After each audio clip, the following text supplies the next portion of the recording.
cast and cry, raise the million pylons high. All our kin were bound to fly for that far shore forlorn. Onward high, oh, but we may tame the sky. Oh, but we shall taste and die on that far shore forlorn. Velvet though the meadows lie, though the haughty ones defy, cold shall never break our tie to that far shore forlorn. Onward high, oh, but we may tame the sky. Oh, but we shall taste and die on that far shore forlorn.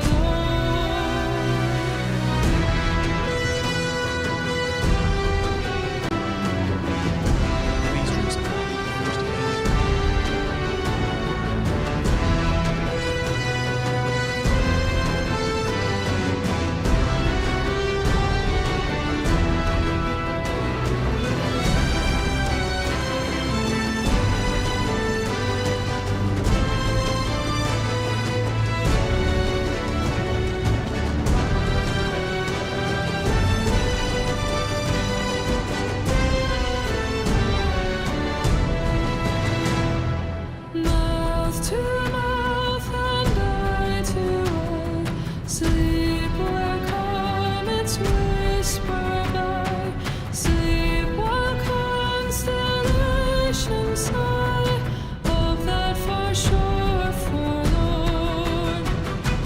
Onward high, oh, but we may tame the sky.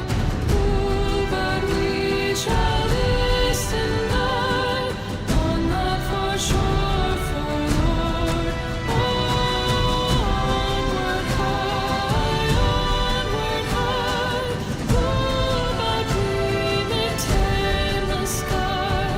Oh, but we shall taste and die on that far shore forlorn.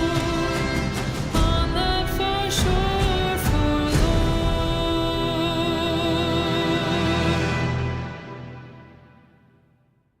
Banger.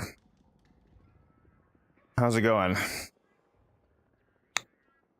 up, Kex? What's up, T-Spin? What's up, Rex? How you guys doing? Let me go start my vertical stream before I forget.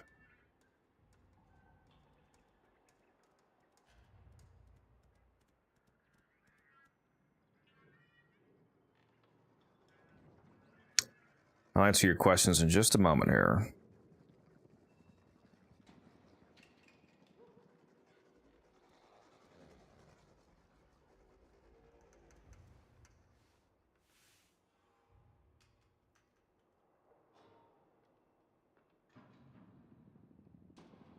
Let me just drop these pins.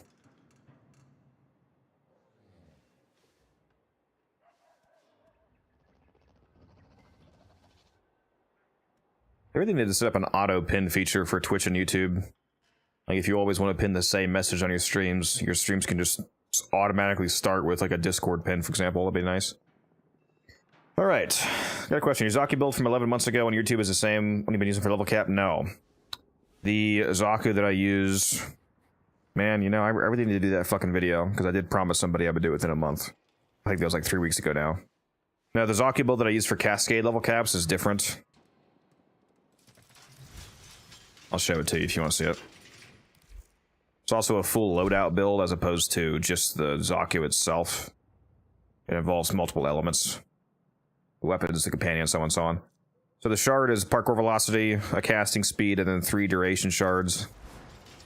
And the Helminth is Terrify, replacing his first ability for a better mobile armor strip. Yes, I know his third ability has an armor strip, but Terrify is a more mobile armor strip, and it's also a good ability for shield gating, casting. And then this is the actual build here.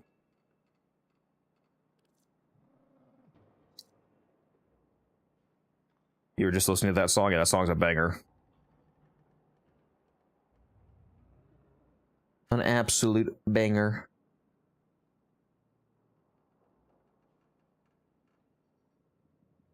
All right, there we go. Vertical stream going.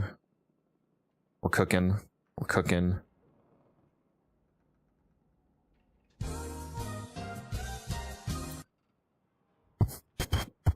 What's up, Swaney? Do I use the same companion setup from videos? Well, no, the companion setup. Kakaroto, new player here. We'll go check out those videos. I just got linked for you. Those 2 videos are good for new players to watch.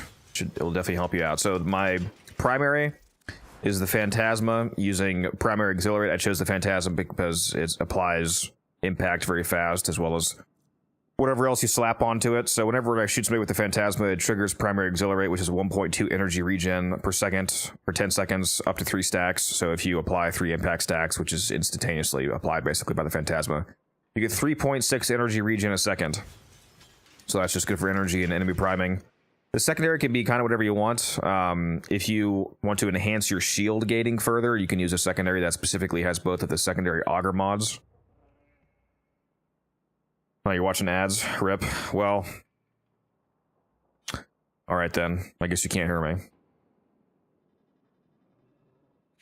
What to do if a weapon has mid-crit chance and mid-status chance, what to build it towards?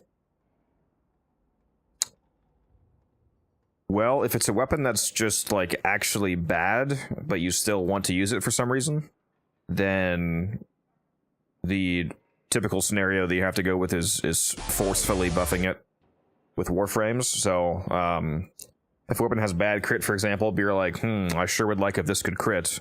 There's a few ways that you can force it to crit. One popular method, for example, is an arcane called Arcane Avenger. This arcane right here, it says on damaged, 21% chance for plus 45% crit chance for 12 seconds. Unlike how normal mods work, this is not 45% of the weapon's base crit chance. So, like, for example, if the weapon had 10% crit chance, this 45% does not mean 45% of 10, which would only be 4.5%. This arcane literally adds 45% crit chance. So if you had a weapon that only had 10% crit chance and this triggered, it would go from 10% all the way up to 55%. So this gives you a flat amount of crit. So this can force things that don't really crit to crit. So that's one way of going about things. And there's plenty of Warframes that buff weapons heavily. I mean, there's so many to name that it's like it gives me paralysis of who to even, like Saren, like Mirage, like Chroma. Let's go take a look at some frames here, like Nova, like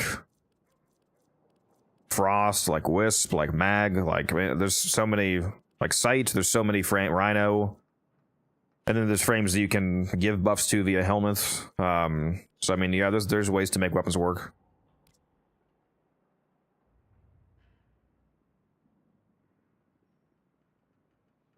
Still in Twitch chat, but I switched to YouTube on my tablet.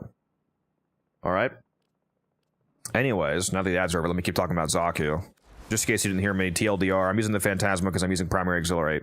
Primary Auxiliary is a arcane that gives you energy by proccing impact procs with your primary, so that just gives you some more energy economy on the Zaku. Your second ability is, or your second weapon rather, is basically just whatever you want. If you want to add more shield gating utility to your Zaku, you can use a secondary that specifically has both of the auger mods, because that will allow you to get more shields back on casting. If you use both of the auger mods, you'll get an additional 80% conversion ratio between Augur Pact and Augur Seeker. And then you want to have the Praetos on, ideally, for the 30% parkour velocity that it gives you. The companion that I'm currently using is a Huros Kubro, because it can turn you invisible. So Zaku, the way that I run Zaku at least, is basically exclusively killing enemies with his second ability.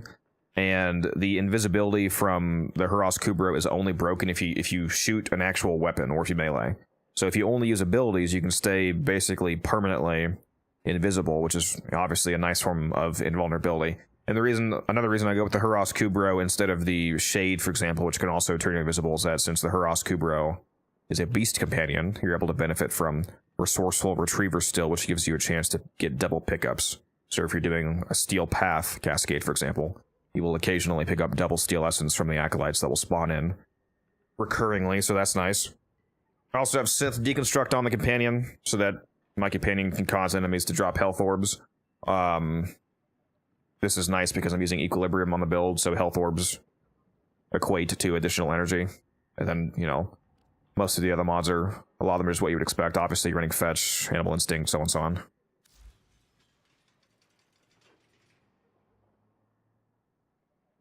I'm a Nova main, the only reason I got into the game. Yeah, Nova's quite good. She's one of the best frames in the game easily. You should go check out my Hotshot Nova build video that I put out recently, if you want to see a good Nova build for the later game. Any Tora builds? I mean, yeah, Tora's pretty basic to throw together. If you just want a generic crit setup, the evolutions that I'm currently using are, looks like I'm using 1, 1, 1, and 1, 1, 1, it looks like. Yeah, just use the, well, I'm assuming by Tord you mean Incarnate, to clarify. Because there's not really a reason to use the regular Tord, so I'm assuming you mean Tord Incarnate. So these are the Incarnate evolutions. So for the final one, just take the 20% base crit chance, just for Giga crit. And then on the build, let me do a non-ribbon build, because I have a ribbon on mine, of course. For the non-ribbon version of the build, because mine's crit multi-shot, let me drop that. You could run, I mean, basically whatever you want, it doesn't really matter.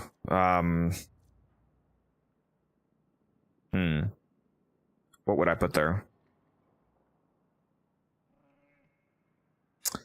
You could put more crit chance, more crit damage, more elemental damage. You could put more base damage if you felt like it. You could put a Prime Bane mod. You could put a Hammer Shot. I mean, there's a lot of choices. You could put that empty mod spot there. For me, it's my ribbon. But yeah, this is just a generic corrosive cold crit build. You can take it basically anywhere and it's fine. You could drop Vilex if you're using Reinforced Bond on your companion, which is a mod that on your companions that allows them to give you an additional 60% fire rate to both your primary and secondary. You could drop Vile Acceleration for something else. So take that into consideration if you want to free up that mod slot for fire rate by offloading it to your companion. I have a crit damage cold multi-shot with a negative infested Tord ribbon. That's a really nice ribbon. Nice. So yeah, so definitely slot that in somewhere. You could either slot that in instead of cryo rounds or in addition to, just depending on the build. Hotshot is expensive. I'll build it when I get one. It's not nearly as expensive as it used to be. It's also much easier to acquire because you can get it from Voss for now. But yeah, I understand it's definitely a later game arcane.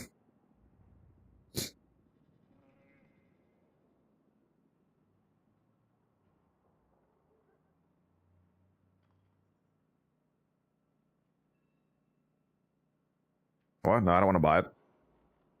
I didn't say I wanted to buy it. I said definitely slot that in somewhere in your build. I already have a Tord ribbon. I got crit chance multi-shot. Trying to decide what I would put here for this non-ribbon build, though. Corrosive Heat, good combo for general content like below. Yeah. Yeah, that's fine.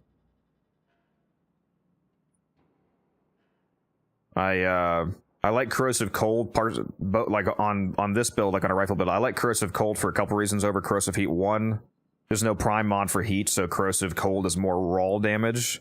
And two, I really like the status effects of cold. The cold procs will both slow down enemies as well as give you additional crit damage. Against fully frozen enemies, you get an additional 1x crit multiplier, so it's just even more crit damage as well as the you know, crowd control effect, so gives you some light survivability increase, but Corrosive Heat is also good.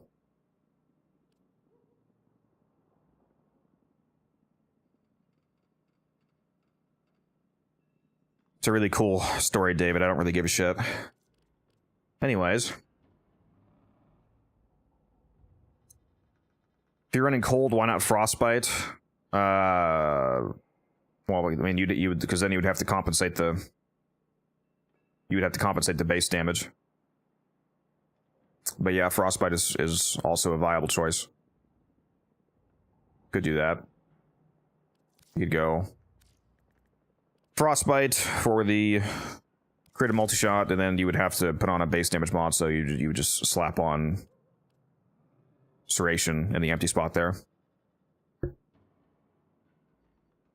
What frame should I use with Torrid? I mean, the Torrid is extremely strong, so it doesn't really matter. Like, the Torrid by itself already shreds, so it's a use with anything kind of weapon. There's obviously plenty of frames that'll make it even better, like if you slap it on Saren, for example, with a viral build, and then use a Venom Dose augment on Saren, then you can get free corrosive, and then you can have viral and corrosive on the same weapon. And that'll, of course, make it even more monstrously powerful. I have a hard time picking anything over viral. Yeah, viral's good. One of the common arguments against throwing viral on everything is that if you're one of the players that's primarily using a Panzer Vulpaphiler, for example, or any kind of companion that's able to proc viral for you, then there's not really a huge need to mod viral directly onto your weapons. If you have a companion that's applying a viral rapidly, most of the reason why viral is good is primarily due to its stats effects, not due to its actual damage, like it's the damage modifiers against factions that it has. So if you have an outsourced method of applying those viral procs, then you're basically getting, 90% of the benefit of viral, so you can mod a different element on your actual weapons. What are your Torrid-driven stats? It's crit chance multi-shot with negative mag capacity.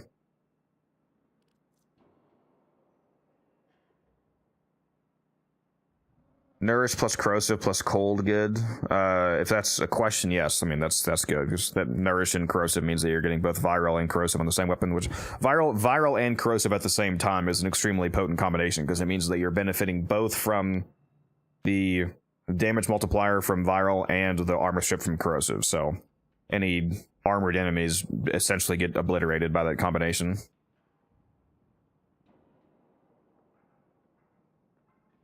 Always running my Panzer with viral quills. Yeah, if you're running a viral quills Panzer, then a lot of the enemies around you are going to be automatically viral procced with at least one. Even if they're not fully viral procced, like with 10 stacks, a single viral proc, the first proc out of the 10 is like a third of the effect. Like, for those of you that don't know the math of how viral procs actually stack, the first proc is 100% damage increase, and then the following 9 procs are 25% each. So even just that first viral proc is already doubling your damage. So even if you have a companion that's only applying at least one viral proc on enemies around you, they're doubling your damage. What arcane? Right now it's Merciless. I'm thinking on the Frostbite, if you had damage, yeah, if you got a base damage ribbon, that would be substantially better than Serration, because you can get higher values than Serration. And then you could also get another stat on top of that. You could get like base damage and multi-shot, for example. That would be a nice roll for more like base damage and crit chance, anything like that. That'd be a nice roll for a Frostbite setup. I have a hard time doing the Inaros second vessel quest. You having a hard time like finding the enemies for the vessel, or what do you mean? Also, yeah, here's my Nova build. My Nova build, the shards are currently 1 casting speed, 1 parkour velocity, 2 duration, and 1 strength shard. And then this is the actual build here. It's Arcane Hotshot and Arcane Aegis for the Arcanes, and I have Nourish replacing the second ability. Nourish is obviously always good. It gives you the same effects it always does, of free rival damage and the energy multiplier, but Nourish is also specifically humorous on Nova because her first ability, Null Stars, the stars that fly off of you and automatically hit enemies, are actually coded as weapon damage, not ability damage. So the extra rival damage from Nourish actually applies to them. So when your stars fly off and apply the heat and blast procs, for example, they're also able to apply viral procs thanks to Nourish. So you're automatically viral priming enemies around you, which is quite funny. Is Epitaph Prime best in slot for priming, or should I get something else? The Epitaph Prime is extremely good for group priming. The best single target primer in the game, and even groups, honestly, because it has a decent bubble AoE, is the Compressa Prime. the Compressor Prime applies so much status, at least to single target enemies, that it's actually absurd. Thinking of more Forma, you think so? Yeah, no, right. Yes, happens to test out a lot of different builds. I do not have Excalibur Prime. I'm not a founder, unfortunately. But yeah, like this build, for example, on the Compressor Prime is ridiculous. It has viral built in innately, so you're able to get viral and corrosive. This build is viral, corrosive, magnetic radiation, and heat, plus secondary encumber. So this rapidly applies nearly every stats effect in the game to enemies. Future Soulframe Founder, correct. I am going to buy whatever the highest Soulframe Founder pack is. I enjoy Hounds for priming. Yeah, Hounds are definitely exceptional at priming, if you build them for that. Tenet, Galaxion, or Torrid. If you're just asking which one is mathematically superior, it's the Torrid. Although I do greatly enjoy the Tenet Galaxion, especially with its Photon Overcharger augment. Speaking of which, if any of you have not bought Photon Overcharger, like if you didn't play Warframe back during the Nightwave that it came from, make sure that you go to this Nightwave's cred offering and pick up this mod right here, Photon Overcharger. It's a mod for the Galaxion that gives it 90% crit damage, as well as enemies affected by cold procs have a enhanced chance to drop energy orbs, so it's nice for energy orb generation. It's basically a slightly weaker version of Vital Sense. Like instead of 100, like I just replace Vital Sense in my builds for this typically, so I lose 30% crit damage, but I gain the energy orb buff, so that's nice for builds that need it. Let's get back to it.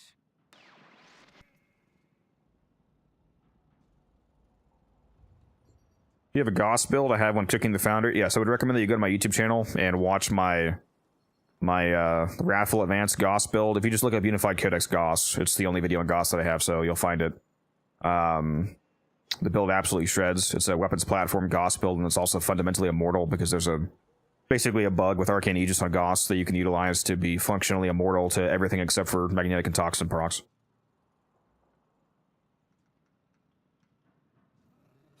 Sadly, in today's age, we have so much roll damage, and priming is rather unnecessary. Yeah, priming is there's two arguments. There's two arguments against that point. One, that's a very true point for weapons that are already exceptionally powerful, but priming can help bring up lower tier weapons up to being very viable due to the damage multiplication. So if you want to use a not great melee, for example, for one reason, say you just like the way it looks, and you slap on condition overload on it, thanks to priming, you can make it do exceptionally more damage than usual. Or primary, some random primary you like to look up, you can slap on galvanized aptitude and make it do, again, exceptionally more damage than usual if you prime. Also, there's still use cases for priming if you want to do really fast kill. I mean, it's a bit diminished now because they recently nerfed attenuation, but if you're a level cap player, like if you want to do a level cap disruption, for example, there will be some arguments for priming still. But yeah, you are correct that we do have a lot of raw damage at the moment. Any Acolyte killer secondaries? Don't think I'm usually using my secondary. I mean, the dual talks are fine. Like, obviously, any of the decent Incarnans, like dual talks, will shred them. An Epitaph Prime charged headshot. The Spore Lacer is good. Yeah, the Spore Lacer is actually one that comes to mind as being pretty good. It's one of the infested kick guns. This thing's pretty good at killing them. I do have my own clan, yes. I tried killing me with the base assist. Yeah, I was actually using that last week. Lex Incarnan, also very true. Lex Incarnan does shred acolytes. Latum, the crit Latum specifically, yes. I have a build on that as well, a crit Latum. Is there any way to make companions like Carrier a primer? Carrier, not a very good primer. If you want to prime with a Sentinel, one of the best ones to do that with would be Doriga, with its Arc Coil ability.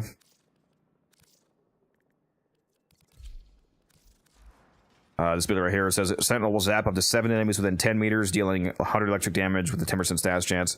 If you pair this with Manifold Bond, Arc Coil will not only do electric damage to all of the enemies around you, but it will also apply all of these stats effects that you have modded onto your weapon. So if you mod your Sentinel's weapon for like you know, corrosive magnetic heat, for example. It'll be corrosive magnetic heat and electric, all being applied to all the enemies around you via arc coil. So it's a very good primer. You can also use coolant leak, which is a 10-meter. I think a lot of people kind of sleep on this mod. It's a 10-meter radial cold proc that I found out actually also works with manifold bonds. So when it applies to the cold stacks to your enemies, it'll again also apply all of these status effects from your Sentinel's weapon. So this build has a double AoE status priming mods on it, essentially.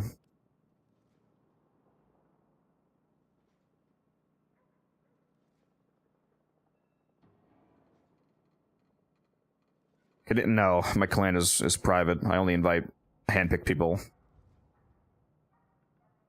Yeah, Tazikor is cracked. In your opinion, what's the best for Steel Path Cascade? The best to what? Companion? Or frame? Or what do you mean? So Artax better than Verglass? That's certainly a take of all time. No, I don't care about rank. You can be MR10 and be in my clan if you're just the right kind of person. It's not about being a high rank doesn't make you a good player. I'm not good at the game because I'm LR5. I'm good at the game because I'm good at the game.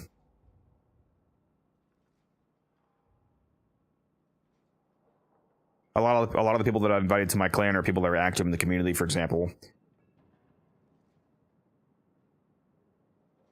Find Ash to be a very easy cascade. Yeah, Ash is pretty easy to level cap with. Let me turn my music on. A bit too quiet in here. Best frame for Steel Path Cascade? Zaku is my go-to if you want to have a super easy time. Zaku just totally shreds it. It's especially if you're doing the Fisher version where you can snapshot the corruption buff.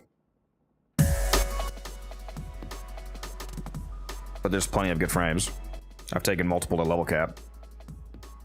What's my build? Oh, I was just showing. Man, I really gotta get this fucking video out. I get asked this so often. Don't care if it's dangerous so long as it's not boring.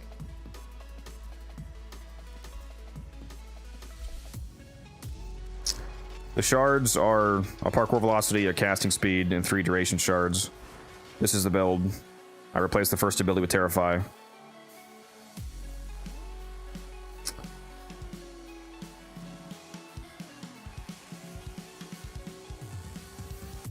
Why do people choose Zaku over Protea for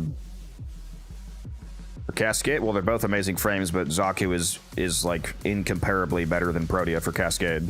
Like they're not in the same universe. Zaku completely 100% shits on Protea for the purposes of Cascade scaling. Protea is an amazing frame to clarify, but there's no comparison there. I'm also using the Phantasma with Exhilarate to generate energy. You can use a secondary with the Augur mods if you want more shield regen. Use the Praetos for parkour velocity, and I'm using the Haras Kubra to stay invisible with the stock mod.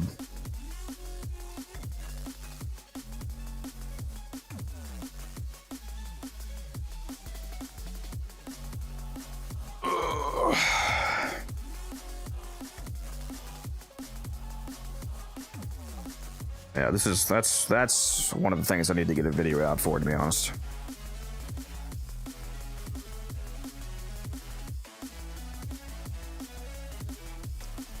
We tried Incarnate Furious with the orange Archon shard. Well, the crit shards. No, I use Innervate on my Furious, and that would also require me to do a heat build. I like Blast on the Furious. I run Blast Electric.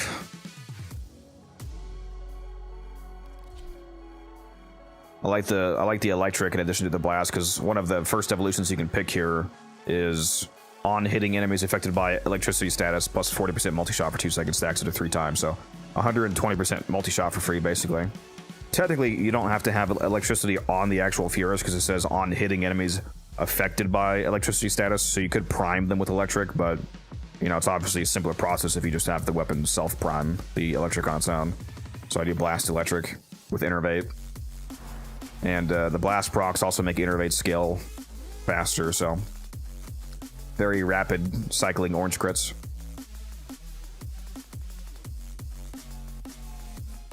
The Phantasma build doesn't really matter, Avery. Just slap on, just make it into a primer build. the main thing that matters is just you have good status chance and you have primary auxiliary on. Other than that, just throw on like viral heat, for example, like viral heat and the magnetic mod to prime enemies with when you shoot them. You guys are asking me a lot of build questions right now.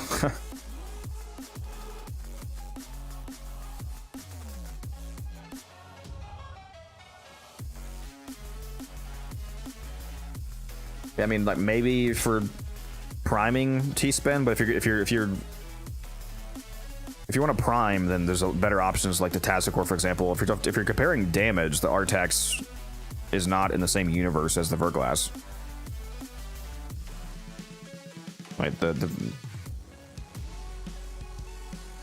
so is that even? Does it actually only have 5 less base damage? That's also not like base damage isn't the only comparison. Like there's crit chance, crit damage, fire rate, status chance, so on and so on. Why am I typing this here? What am I doing? Verglass Prime.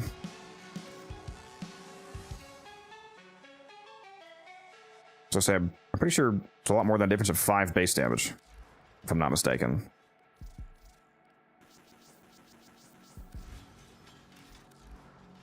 It says 32 base damage. The Artex has 6, so it's a little bit more than 5 when you compare the Verglass Prime, at least, which is obviously the comparison because that's the best version. Yeah, going from 6 to 32 is several times the amount of damage. This weapon also has 2% crit chance and 1.5x crit damage. So, yeah, these are not comparable.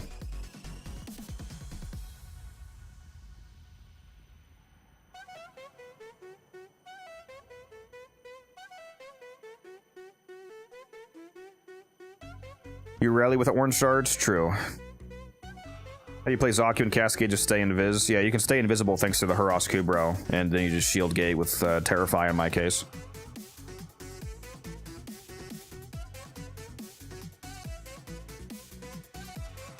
Verglass is what I use for most everything, just because I like Tenacious Spawn.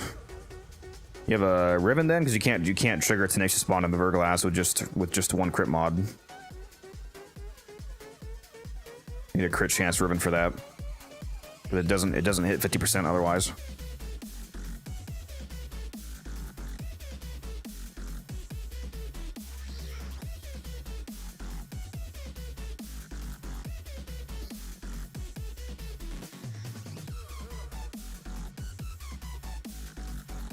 All right, what's up right now?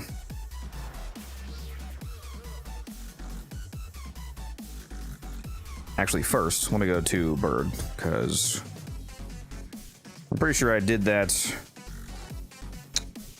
Netracell last night, and then I didn't actually buy the shard from Bird, I believe. So let me go grab that before I forget.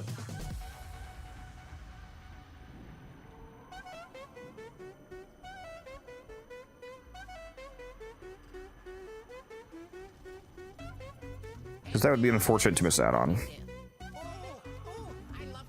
There we go.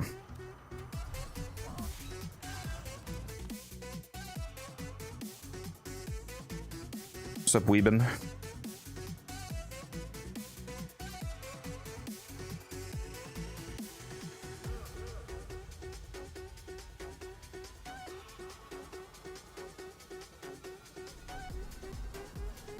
All right, now I think I finally actually have all of the relevant weeklies done.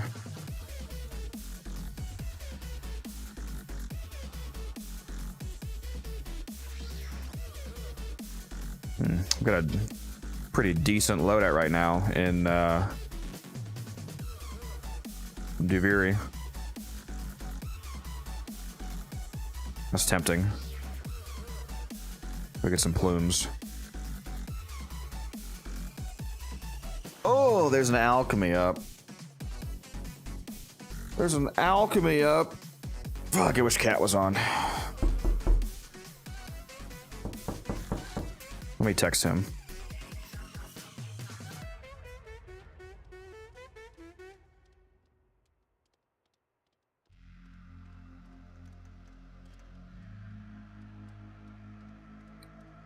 How new are you in this game? Not at all.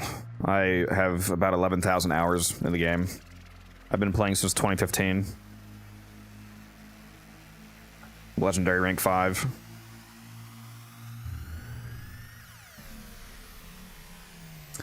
You know what? For some reason, that just reminded me. I don't think that I finished leveling the Thornback. I did not. Yeah.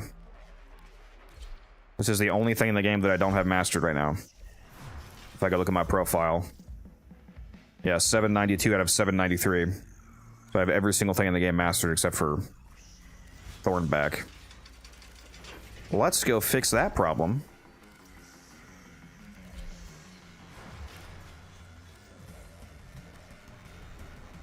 Just go hop in a public onslaught with Nova.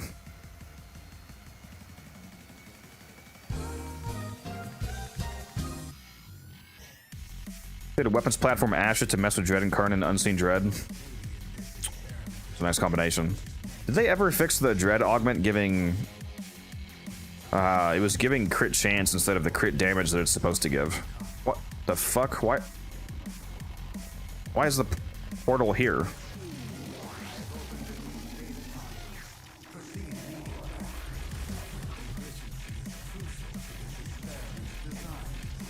That was odd.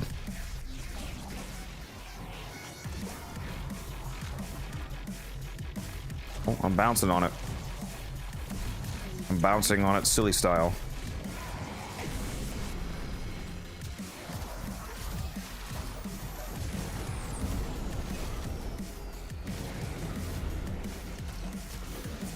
Whee!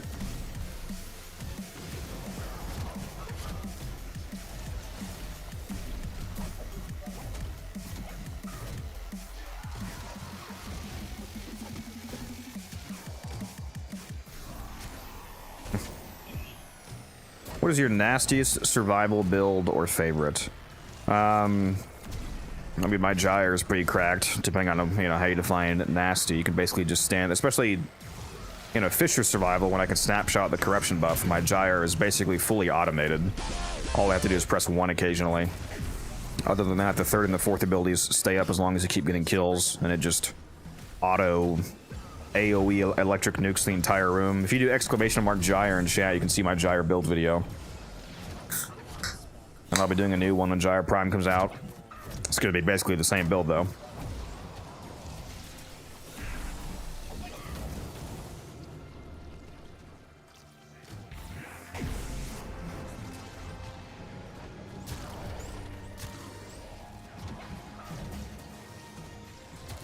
I need to bring Brooke to a survival again. Brooke with the elusive retribution augment, which admittedly, I have to admit, I did make a mistake at first by disregarding and not realizing how good that augment was. Elusive retribution is actually fucking insane on Baruch. It is disgusting how much attack speed and crit damage you can get from it, especially in a Fisher version, because you can snapshot it. You clipped that? You clipped what? What did I do?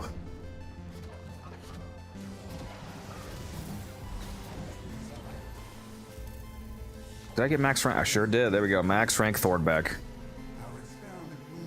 Gyre is fun. I just wish I was a little better. Just wish it was a little better in dense solo missions and I was able to go down. Oh, I wish I was a little better in dense solo missions. I was able to go down. You, well, if you use my Gyre build, you won't go down. I have pillage on my gyre, and that makes it very hard to die if you keep casting pillage to get your shield gate back. You also do so much damage that you'll kill everybody around you before they mostly have a chance to actually hurt you. I hope the Altanox is good so I can sell this Riven. It will not be. I can almost assure you that. When I play Gyre, I get this I have to go fast feeling. It's fun. I think you might be thinking of Goss, not Gyre.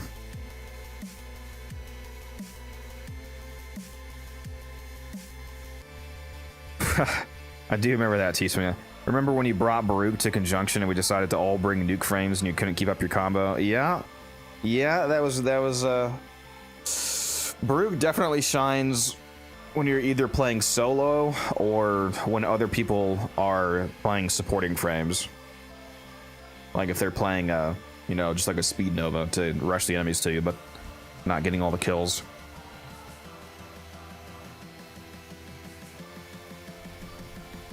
Straight up disgusting. If you want to see my, I have a build video on this Baruch, so you can go check it out. But if you want to see the build, it is actually, speaking of this build, let me change the art gun on this build to the dexterity arcane art gun setup. So now that art guns can equip arcanes, if you put primary and secondary dexterity on your art gun, you get the 15 seconds of combined melee combo duration from your art gun without ever having to call it down. So this is just free combo duration for your melee setups. So that's nice. What are all my shards? My shards are 2 health shards that realistically you probably don't need depending on the level of content you're doing. So 2 health shards, and then I'm running 3 duration shards to keep the loot stacks up longer. And depending on whether or not you're doing I primarily use them in fissures.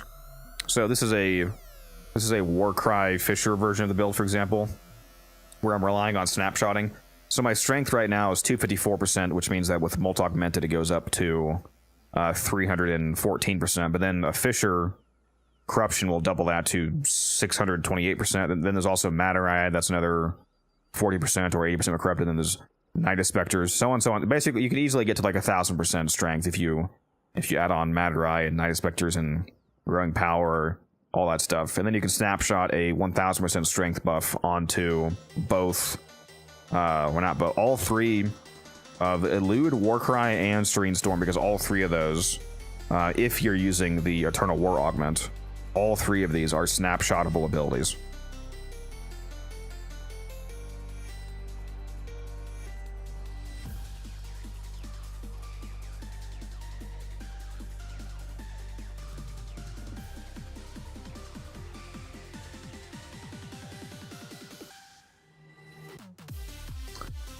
I have a strange one for you. How much do you have to stick to your abilities and what they're good at for Steel Path, or just generally high levels when building modding a frame? I would like to make a huge shield pull Hildred because I've seen how you can change one of your abilities with an instant shield restore button, and I don't really see how it wouldn't work. I think there's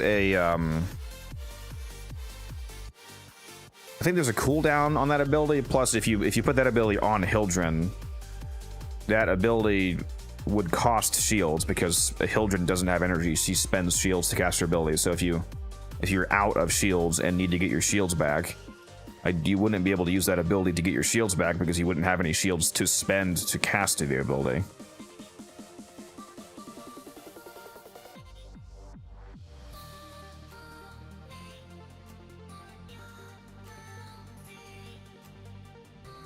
I have cast speed, strength, 3x melee, crit damage, break. You should have those combo, yeah. Yeah, that's true. I forget if I have...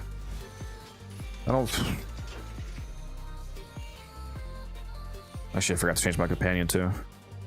Was I using Tandembon on this? No, I wasn't. I do have a tandem build though. Let me change my companion to the correct Panzer now while I'm here though.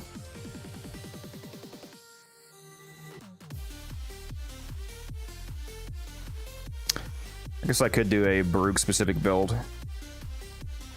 Reinforced spawn's not really relevant, for example. We'll copy this over here.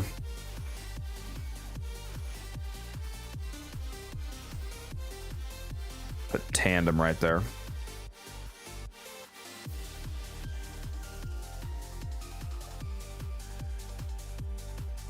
There we go.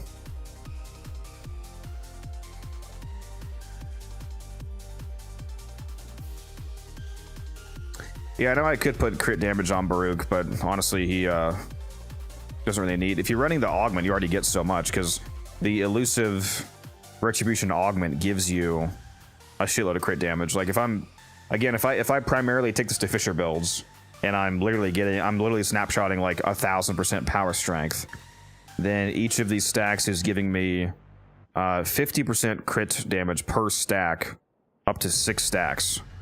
So that's 300% crit damage just from the augment.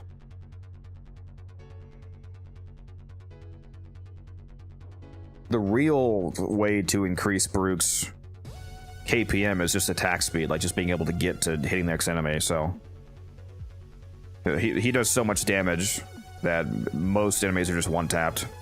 Really, you just want more attack speed or some kind of AoE.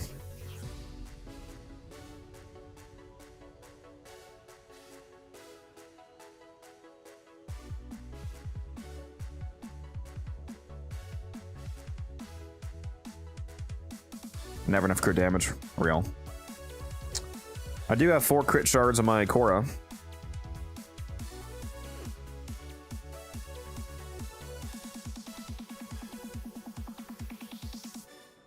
I'm also using Arcane Reaper on this build for the extra armor and health regen, so it's quite health tanky, stacked with all the amounts of damage reduction this build has. It's a fun build. I'm also using the Rauta shotgun. It makes stacking up his combo way faster because his fist only, even though you can hit like 20 guys at once, it only counts as 1 hit, so you only build 1 combo at a time, which is kind of annoying. The Rauta makes it a lot faster because you can just shoot guys and it builds your melee combo if you're an Exalted.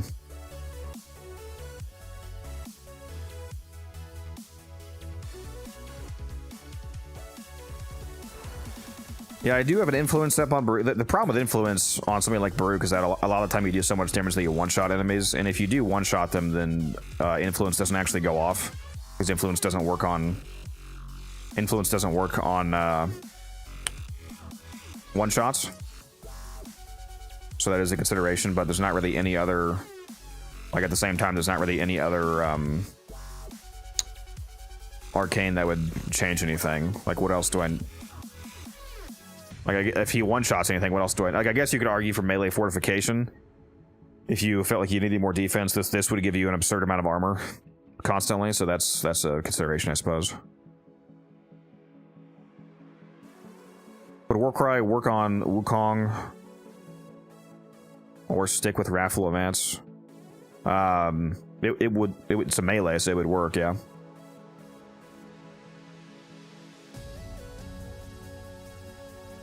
Yeah, you could go Vortex. I don't know. He already shreds everything.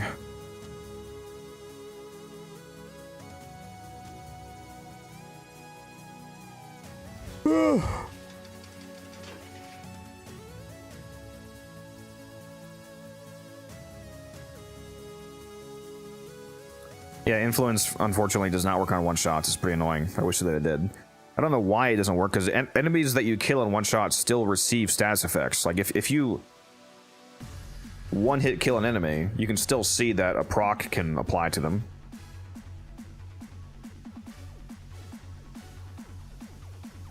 The Dark Split Sword, doesn't that Dark Split Sword bug require you to only have the Dark Split Sword equipped, though?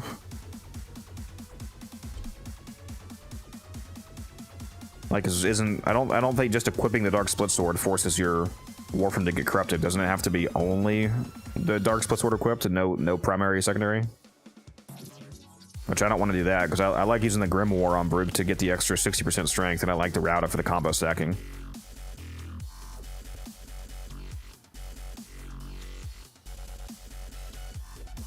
I'm gonna go look at that, see if anybody has any details on that.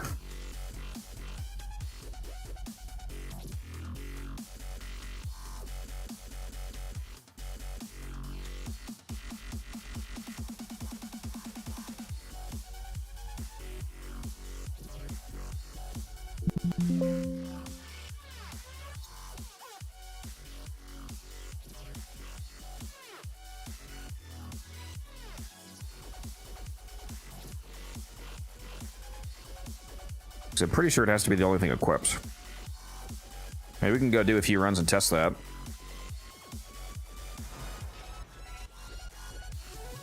Let me just replace my secondary with something to actually kill with, and we will... Let's test that theory.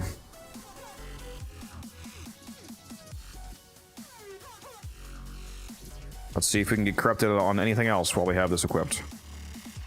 I'm not gonna actually finish this, so I'll just put on any. Oh no! I do not want to play on public. Sorry. Hell no. So that was the wrong mission. There we go.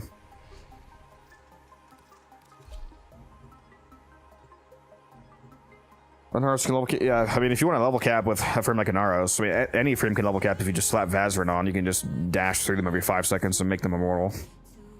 Even if they don't have shields, you can still level cap. It's annoying to do, but you can do it. You aren't the first ones here. I'm detecting multiple enemy signatures, and they're all under the control of the tower.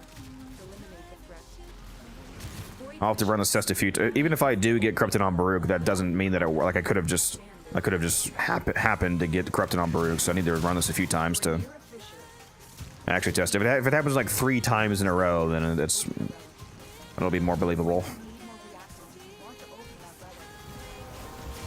There we go. Secondary weapon corruption. Yeah, you have to have only the Dark Split Sword equipped for that bug to work. I just got a secondary corruption.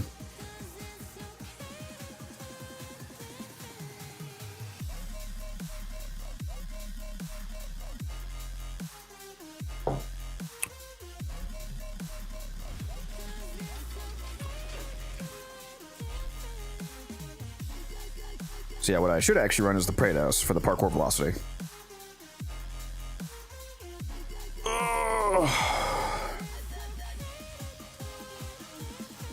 Back to my Grimoire.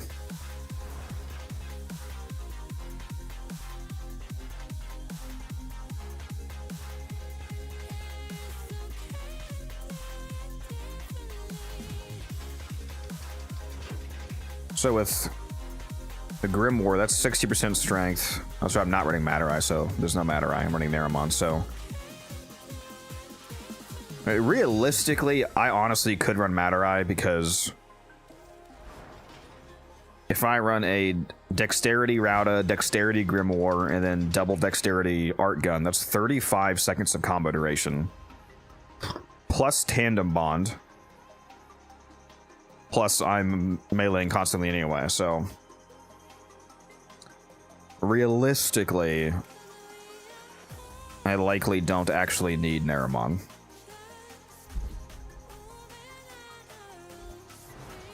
Also, I totally forgot about that alchemy. Did I let it expire? No, it's still there. It's got 5 minutes left. All right, I want to do this alchemy. So if anybody wants to go, message me in game unified_codex, the same as my Twitch name. Umbrin, if you want to play, hop in the voice chat. I'll pull you in.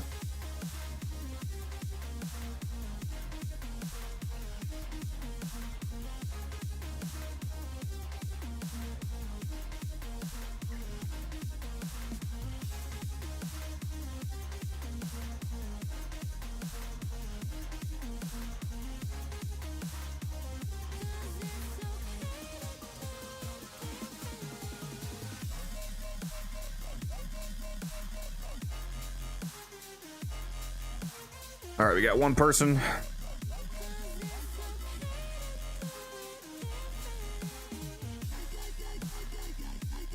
Anybody else want to go?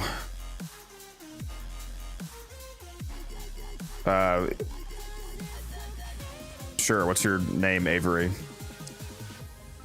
You guys need to learn how to whisper.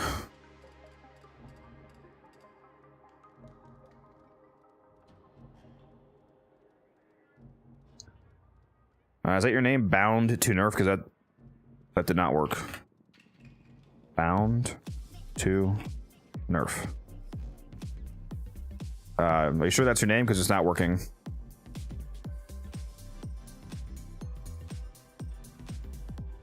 How do you kill Allied V? Kill, if you're talking about the regular Corpus version of Allied V, kill Zanuka first, the little robot that's helping him. Kill the robot first and then kill Allied V quickly afterwards.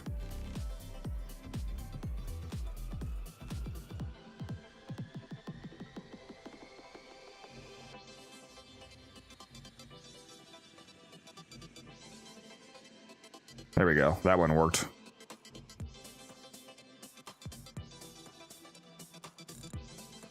And looks like we got Umbra in here, so that's our 4th player. Hello. Hola. You are number 4. What are we running right now? I honestly wasn't paying attention. Alchemy. Cool, cool. Mutated?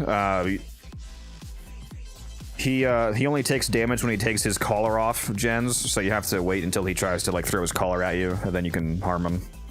Basically, just wait until his health. I think his health bar pops up on the screen. So when his health bar is gray, you can't harm him. Just keep running around him until he takes his collar off and his health bar becomes visible, and then start wailing on him.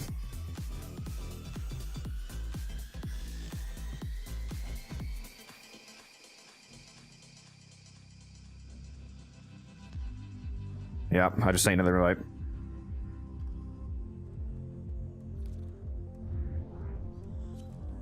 All right, don't start this yet, Auburn. I'm just putting out because it's about to expire. I need to change my frame though. And spend your traces, guys.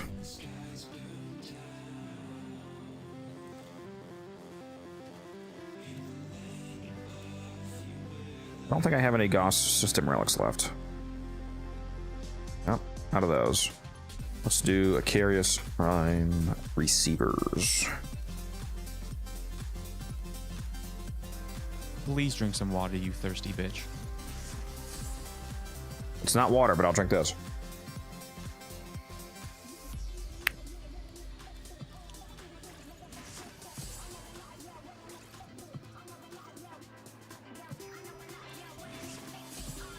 I started the stream today and I got assaulted with build questions. I had to show half my fucking arsenal.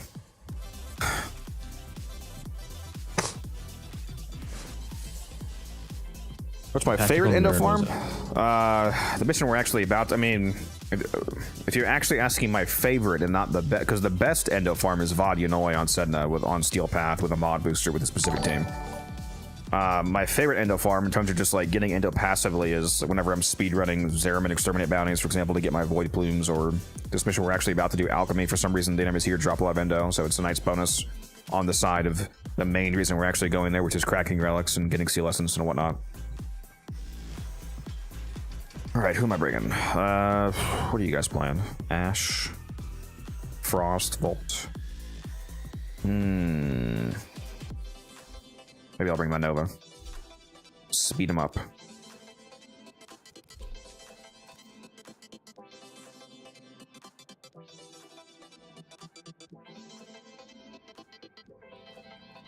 Well, that's secondary. Spray the compressor.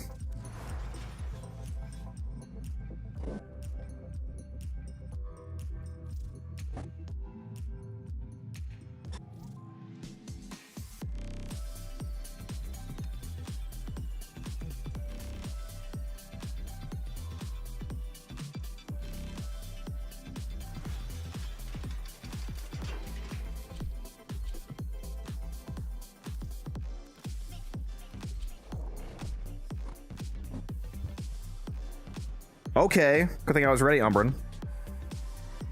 That wasn't me. Did you pick a relic? I did, but I didn't start it. Yeah, whoever. That's what I meant when I said don't out. start it, is don't pick a relic. Because if everybody else picked a relic but you didn't, then it still wouldn't start.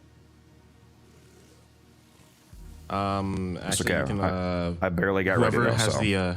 Actually, that was Goose Squad who readied that. I was looking at your stream. Goose Squad was the one who wasn't ready and then readied up last. So I blame him. But did I tell him or did I tell you?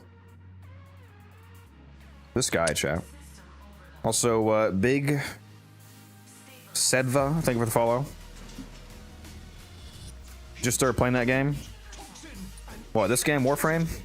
Great game. Keep playing it.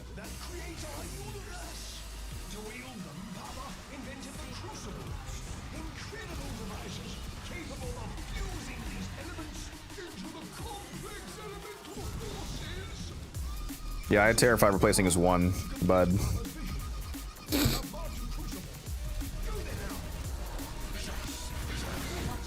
I'm detecting void fissures nearby. You do have a matching relic. Am I bringing you Moa? No. What is it with you and Moas now, T-Spin? Go back to being the Helmuth Charger guy. I like extra steel essence, bud. If I bring a Moa, then I'm not getting extra steel essence.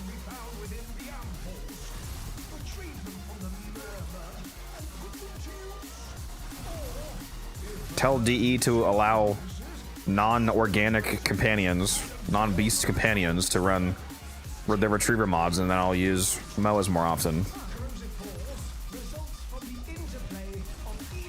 Monkey paw curls, they only get half strength. When are we gonna get Prime Retriever? That would be a godsend.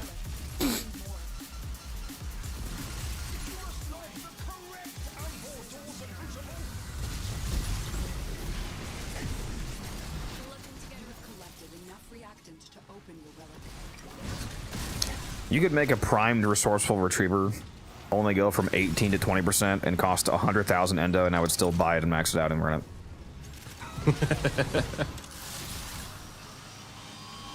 Just Because that would be a huge loot increase. I mean, yeah, over time it'd pay off.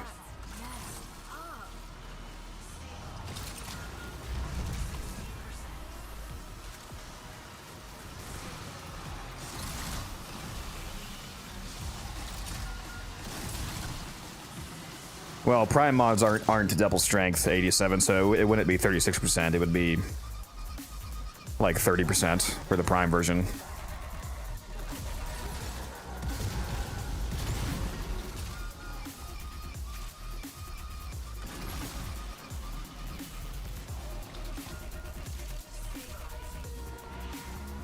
Prime mods are usually somewhere in the range of like 60 to 80% stronger, roughly. I mean, even if it was 25, going from 18 to 25% would be a huge loot increase. That would go from less than a fifth to up to a quarter of loot being doubled. You want to do the pipes, Umbrin? Yeah, I got it.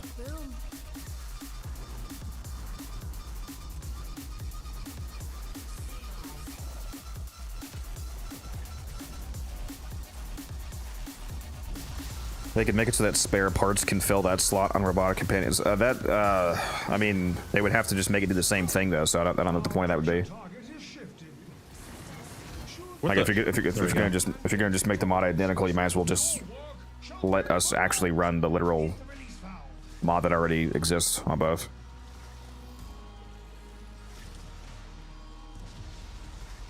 Because the way that spare parts currently works, for example, is not anywhere remotely close to how useful or resourceful Retriever is. Like, it doesn't work on Steel Essence, for example.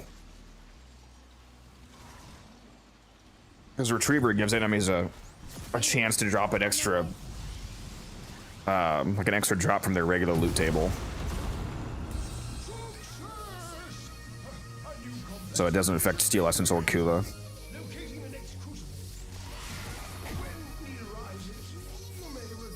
Or Vitus Essence. Basically all the things that actually matter when it comes to resourceful Retriever, at least in the late game. I want my old Smita back.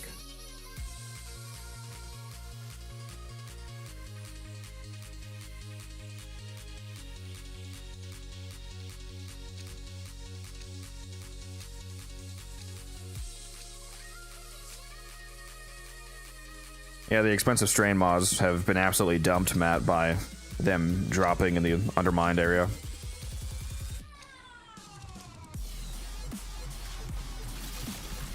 You ever wonder what that feels like for me? Dang, this is a far one.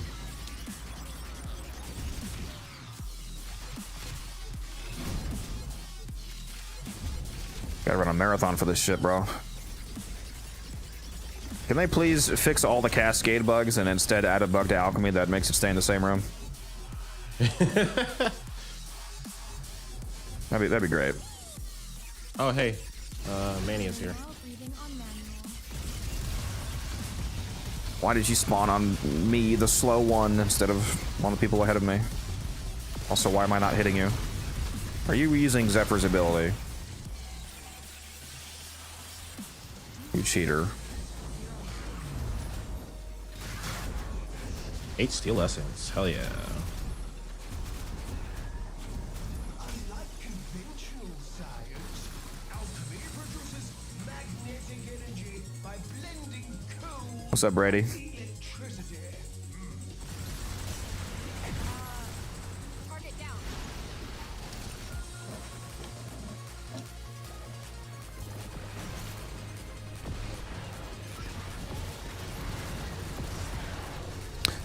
Finally looking into a Helmuth Charger build now that I have the strain mods. T-Spin's old favorite. I need to make that that Toy Story meme of so that kid's named Sid dropping the toy. He's like, I'm done playing with you. T-Spin, Yep. T-Spin dropping the Helmuth Charger, picking up Moas.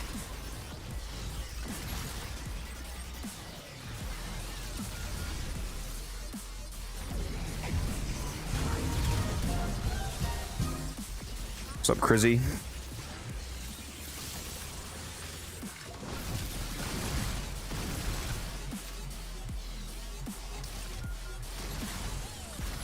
Had to take a break from me. I see how it is.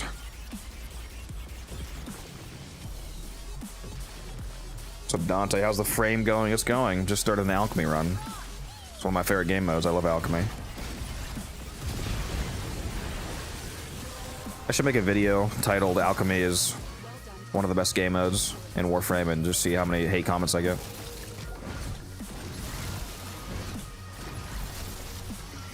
Because people hate No, alchemy. you for gotta some make reason. it. You gotta make it. Alchemy is the only game mode that matters. Yep.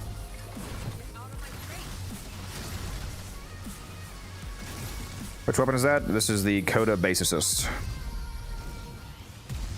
A very powerful shotgun. Whatever, I'll wait.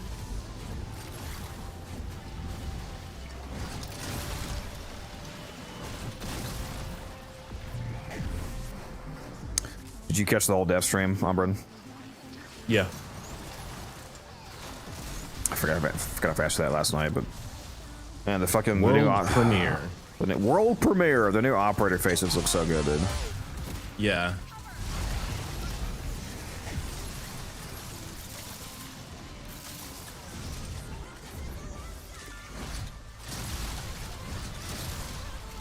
I love how the operator slash drifter, or actually, is like the one thing that Megan doesn't make absolutely atrocious with fashion, and then they forced her to make it absolutely atrocious with fashion. Yeah, that was funny. She can't escape it. Pretty much, I prefer the bubble collecting at the center. What, the Void Flood?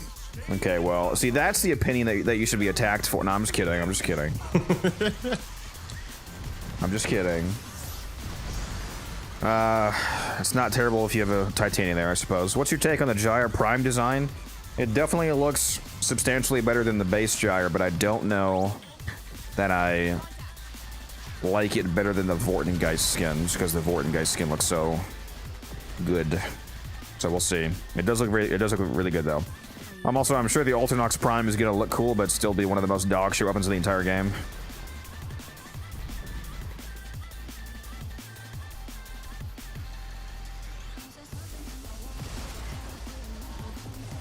Are you running Nova for her damage alone, or her fourth increasing damage vulnerability on enemies? I mean, I'm getting multiple benefits from Nova. The fourth ability, I'm using the fourth ability to speed up enemies by. Are you the pipe, Summer? Yeah. I think someone else might have to. For some reason, they're taking forever to pop up on my. What's it called? There we Yeah, go. sometimes you have to Another run. Yeah, even if you're in the same room, they won't mark themselves until you get close. Sometimes it's really annoying. What they're saying, yeah. So I'm benefiting from the speed increase from Nova's fourth, as well as the double damage. I also have a Nourish on, so that's free vital damage. I'm also running the augment for the first ability and Arcane Hot Shot, so I'm getting 300% free crit chance for my weapons. Yeah, there's a lot of buffs going on. It's basically an extremely potent weapons platform.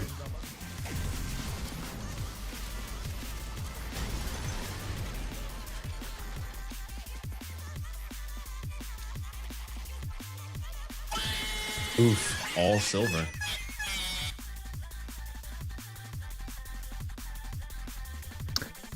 I think from Steel Path, Halvania, you get more slivers than Murmur Steel Path missions. Okay.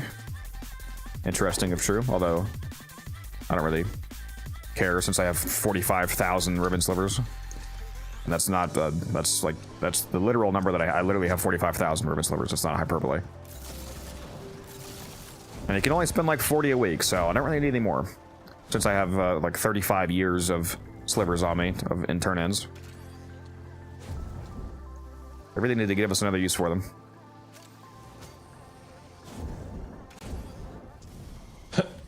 I only have 6,000, but I also don't farm them at all. Yeah, let's see how many I have. See how close I am. So not quite 45,000. 42,629. So I think that's enough. I think I'm good. Therefore, it was hyperbole. How dare you?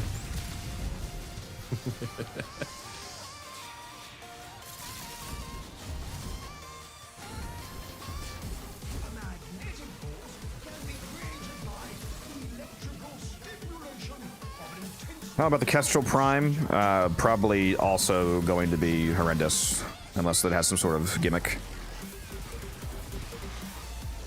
Still 2 mastery ranks away from being able to buy code weapons. Do you have any tips on getting mastery? Yeah, if you're only MR15, it's just going to be very easy to get mastery. The tip I would have for you right now that's specific to now, not always applicable, is we do actually have a double affinity weekend coming up in like a week from now, I think. I think next weekend is the double affinity weekend, so build as just much random shit as you can. The way that, I'm assuming you already know this because you're MR15, but the way that mastery works is that just ranking up anything in the game gives you mastery. So any frame, any weapon, any companion, arc gun, arc wing, etc. Even playing missions that you haven't done yet gives you mastery, like when you're clearing out your star chart. And that's how you go down on Nova, guys, is by staying still. But yeah, just go into the market and buy as many blueprints as you can possibly craft. Just craft all of them and then hold on to them until the double affinity weekend, and then you can, get everything ranked twice as fast to burn through mastery. It only works the first time. Don't go into the market and buy all of the credit-based weapons and then keep trying to re-level them. Yeah, that's a good point in case anybody doesn't know that. You can only extract mastery from the same item once.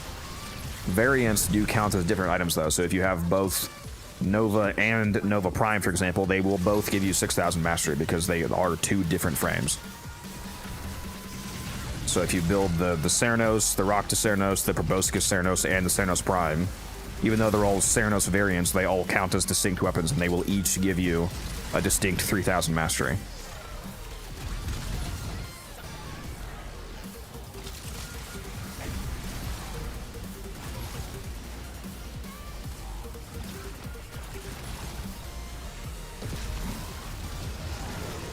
So I have like 10 frames and 35 weapons I don't have leveled. Should I level those? Yes, 10 frames is, if they're all ranked 0, that's 60,000 mastery. And 35 weapons would be about 100,000 mastery, so that's like 160,000 mastery right there. That's, if you're only MR15, that would be multiple mastery ranks, I believe. You'll be closer to 20 at that point. But yeah, like I said, if you wait until this double affinity weekend coming up, and especially if you also buy an affinity booster, then you can rank stuff up. You can rank stuff up 4 times as fast. Because if you have a affinity booster and a double affinity weekend, then it's 4 times affinity. And then you can also use a Smeda Cravat for the random affinity buff that the Smeda can give you, and then get an affinity blessing from a relay.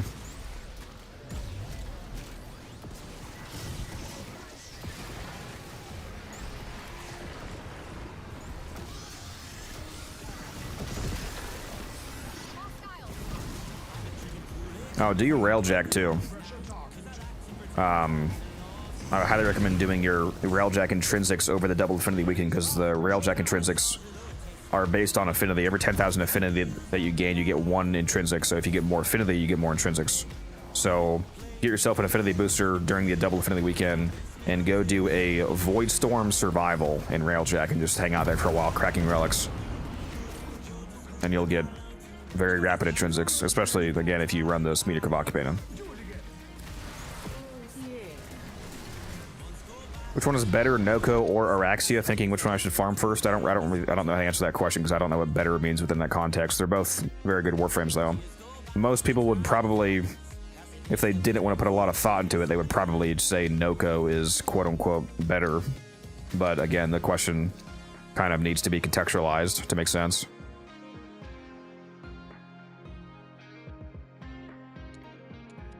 What are my companions' names? Like a specific one, or like the Panzer that I currently use is named Garen, named after the Omen Beast Garen Rude from Soulframe. A little bit of an homage to the upcoming game. Is it bad that I'm mastering 15 and I still have no idea where to get Kavats? I mean, it's up to you. I guess if you haven't wanted Kavats, then it doesn't really matter. I would highly recommend getting a Smita Kavat though, at the very least for the for leveling, because the Smita Kavat has a mod called Charm, and it gives you random buffs. One of the buffs that it can randomly give you is a 2-minute long triple affinity buff, which again is multiplicative to all other sources of affinity. So if you have a double affinity booster, which gives you 2x affinity, and then it's a double affinity weekend, which is another 2x, so then now you're at 4x affinity. And then your Smita procs the triple affinity charm buff, now you're at 12x affinity for those 2 minutes. So you will get giga affinity during that charm duration. And then if you also have a affinity blessing on top of that, that's another 25%, so now you're at 15x affinity multiplier. And then if you also go into a Fisher mission, you can get up to another 100% affinity multiplier, so then you could be at 30x affinity multiplier. So you can get all the way up to 30x affinity multiplier in short bursts. And that's why I recommend doing your Railjack intrinsics in Void Storms over the weekend. That's it. You opened the relic. Finish your mission and we'll take a look inside.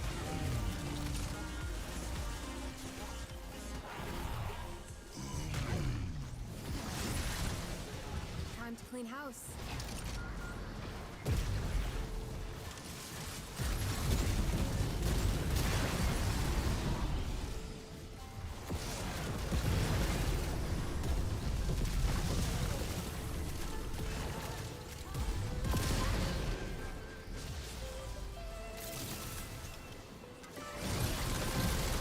Named your Moa Dave. It's a beautiful name.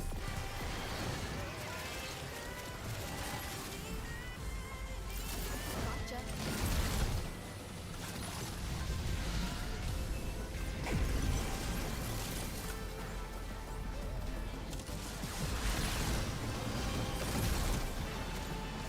You guys ready to see the fastest nourished cast you've ever seen? Look at this. Reality is kind of messy.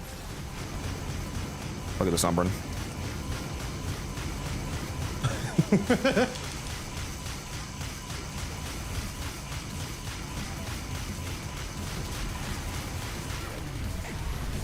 There's so much screen shake, I can't tell what's going on. Yep.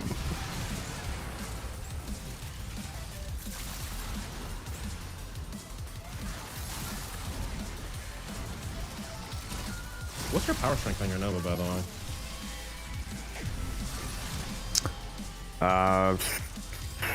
I don't remember. It's at least 150 because that's the threshold for capping the force. In You other know, it words, looks my like she's nerves are dancing. stronger than yours. Yeah, she's going crazy on it.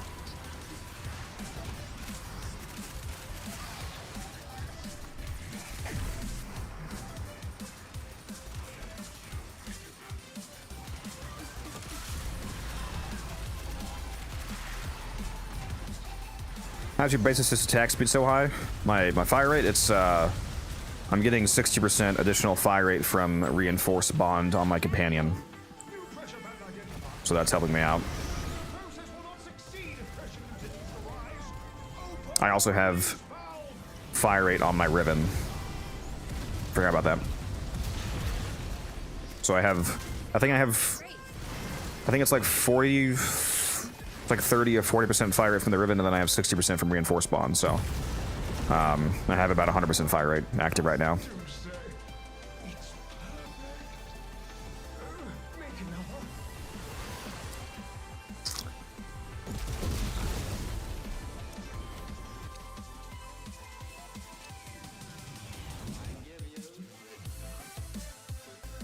Where the fuck did our fourth go?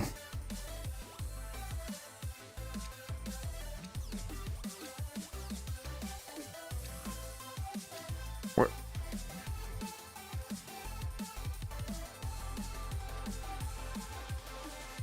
He's not even in the squad anymore. Did he just lag out? I literally see his name in squad chat, which is the weird part. But yeah, he's not here. Like Oh, no, now he just still just left squad. Okay.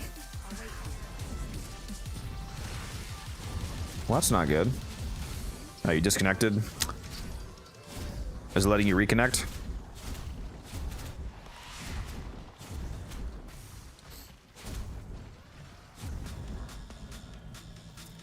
If your game is still going through like a migration right now, you should just close your game and reopen it so it hopefully counts as a crash. Because if it counts as a crash, then it should ask if you want to rejoin your squad, but if you get sent into your own game, then it's not going to allow you to do that.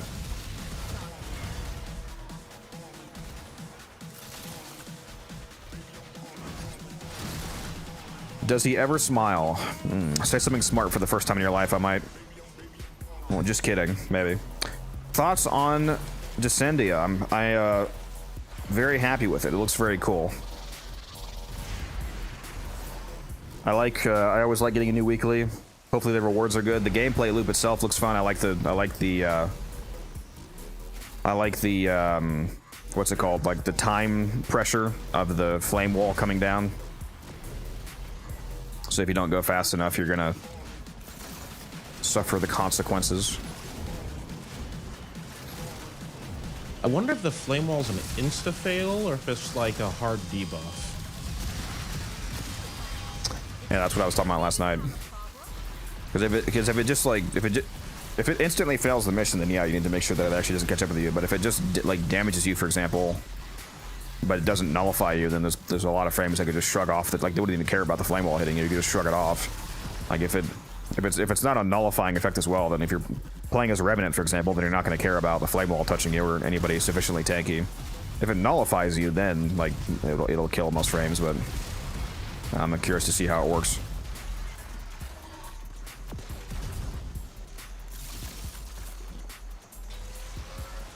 The real question is, will you have random loadouts?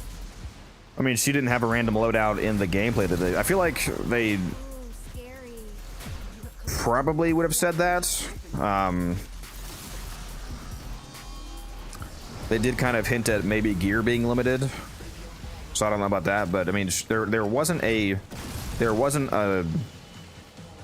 gear like an ETA style screen on the UI for the mission before she started it, and they also didn't mention anything about it. So I don't think that there's any randomized gear restrictions. Works for me. But who knows? I feel like that's also further cemented by the fact that the mission, like each individual floor seems to have self-contained modifiers as opposed to the EDA, ETA style modifiers that are mission wide. Like the the personal modifiers that are always applicable. Each floor has its own unique modifier.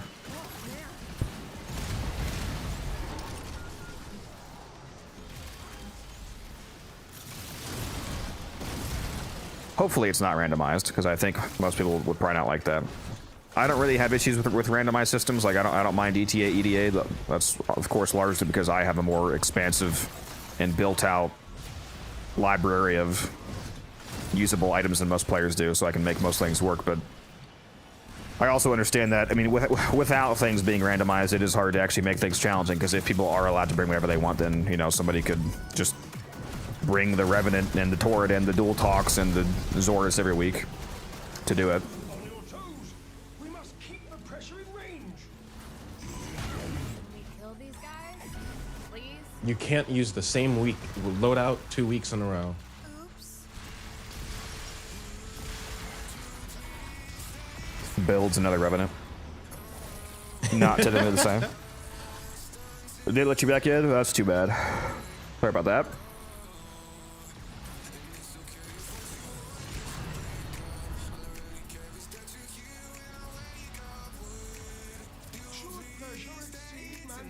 Oh shit, that was my bad. Your work shall be for naught.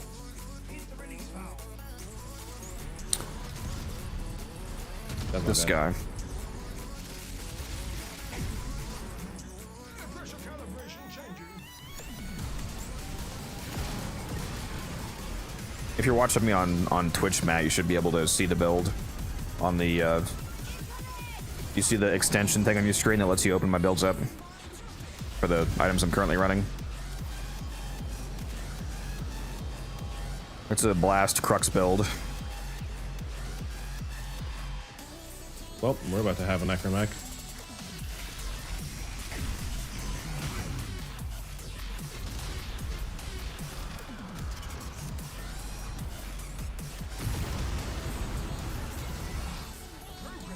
Aw, it's an Eximus. No, is it not available on mobile?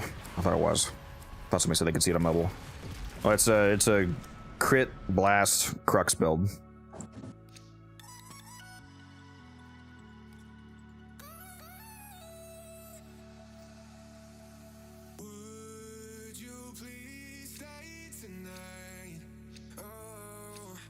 What's up, Yoke? If you want to see my Nova build, I actually have a video on it on my YouTube channel. If you want to go check it out, it's my Nova hotshot build video.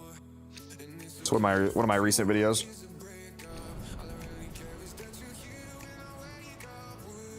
Ugh.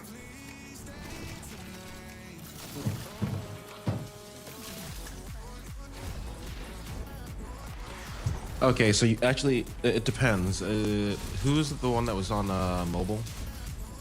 Matt. Now, I'm pretty sure you can see it on mobile. You can. I'm not yeah, he sure found if it. it's. He just found it. Yeah, yeah. I gotta click on the top right corner. If you want to do a non-ribbon version of my build, Matt, just replace their ribbon with Blaze. That's what I would do.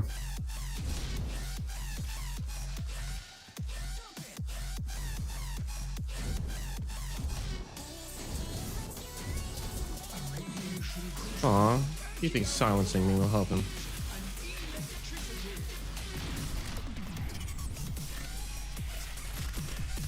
Yeah, he spawned way back here. Why do you hate me? Don't hate the Tenno player, hate the Tenno game.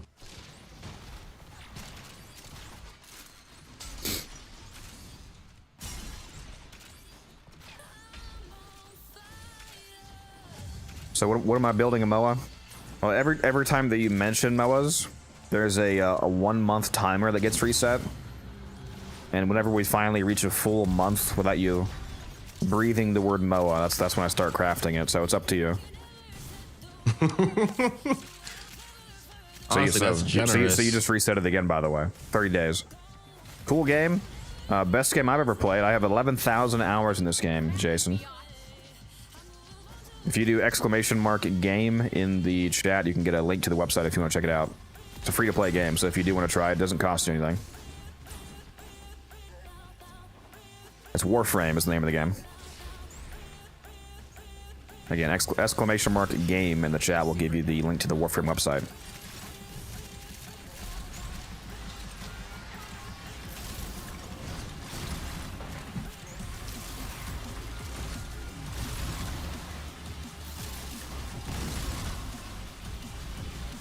Tactical, and in Warframe's defense, they used to actually be ninjas, and this used to be a stealth-focused game.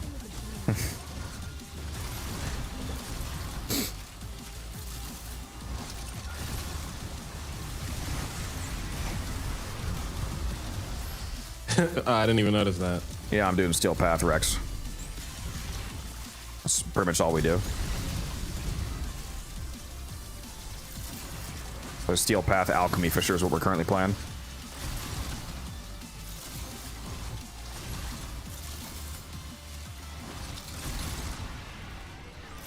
Loki is my #1. Bro's playing in 2014. Low-key master race. Pressure management. Stay limber by then. This is Power Fantasy, yeah. They certainly do the Power Fantasy aspect well. With lots of build diversity, lots of different ways to showcase that power. Remember, Stug is the most powerful weapon for new players. That is a joke. If you're new, don't actually listen to me. Oh, now he's trying to gaslight you and keep the Stug all to himself. My precious. We have a new pressure target. Release valve pressure now. You should make a video about how to gather open world resources efficiently. I actually thought about that, like the fastest way to get just generic daily rep for the syndicates. Queue up for steel pad. No, I'm just kidding. Don't think alchemy deserves the hate it gets. I personally enjoy it. Yeah, again, the problem, I've said this multiple times, the problem with alchemy is not the actual missions, it's people you play with. The game mode itself is excellent. Unless you stand still like me talking to chat and then go down.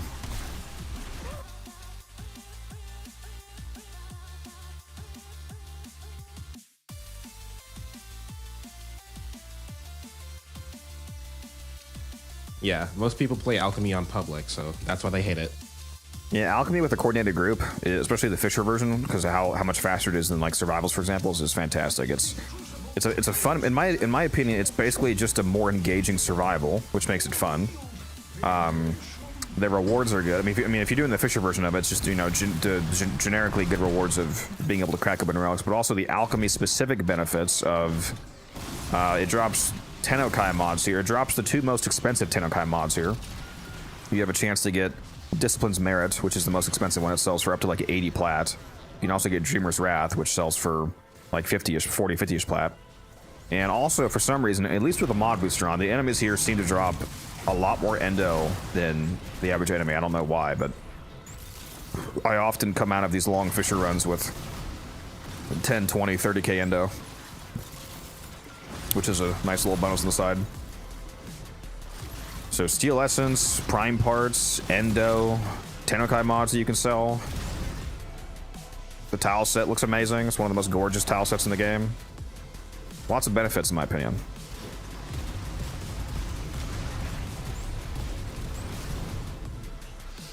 I actually thought about making a video just to like glazing alchemy, basically.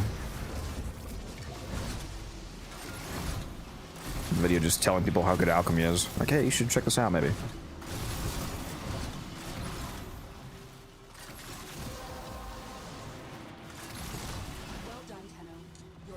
Now, again, Tyler, you're not going to get as much endo as I get if somebody on your team doesn't have a mod booster, because for anybody in chat not aware, mod drop chance boosters are not actually just mod boosters. They double the drop chance for mods, endo, and arcanes.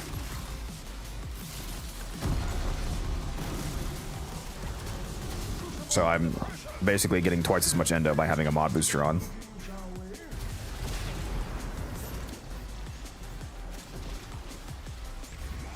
And I almost always do have a mod booster on, so.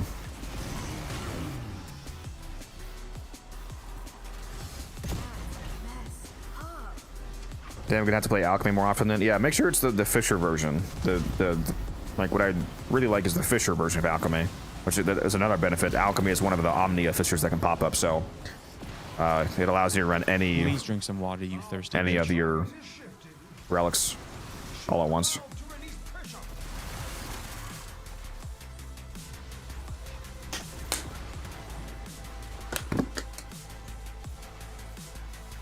Finally decided to make a build for the Okina Prime Incarnate. Took you long enough, Matt. It's my favorite melee in the game.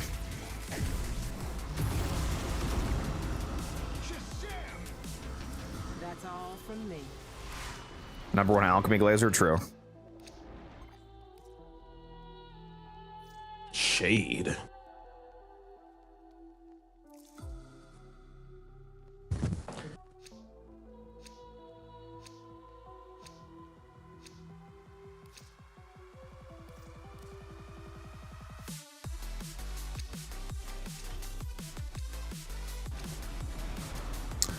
Yeah, the generic influence setup on the Okina goes insanely hard. Hardcore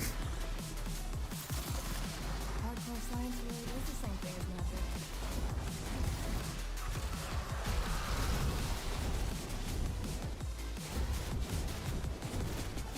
I also wish that you were still in the mission, Avery. It's a lot better with 4 people than 3. More relic choices. I'm literally just burning down my backlog of Radiant Lith relics right now. I have too fucking many. I used to have infinite Lith Radiance until Omnia Fissures came out. There was one point I counted my Radiance and I had 750 Radiant Relics back before Omnia Fissures existed. Now I can't hold on to them. All of them are ducats now.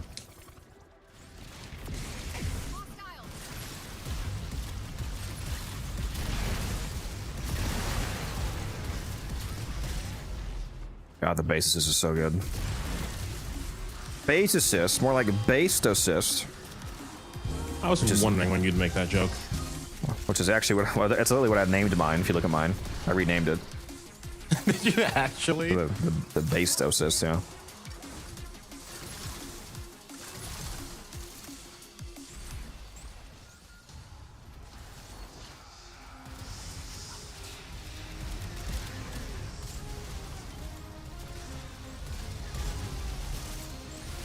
I still have that profile bug. I sure do. Can't open any profiles. Are you able to open any profiles right now? If you click on yours or anybody else's in the squad? Nope.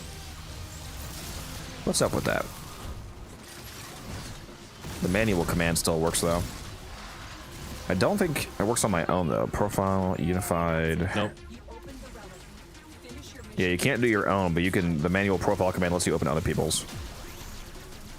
Do you have Omni format on your profile? I might. Let's take a look. You do not. You disgust me. I was gonna do a giveaway, but Oof. if I can't give it away from a profile, they would have to wait until I leave this mission. If only that shop profile didn't get nuked. Profile, Wildcat 19D. Well, let me open his. Okay, there we go. There we go. I could use cats. I thought it was still bugged to where you couldn't profile command somebody who was offline. I guess they fixed that. All right, are we gonna do an Omni format giveaway, guys? I think we are. I'm not gonna drop below 18K. Give it away to me. I'm about to. Just make sure to accidentally hit max and then gift them all to a single individual. You know, me. All right, guys. Exclamation mark. Enter in the Twitch chat for a chance to win a Omni format bundle.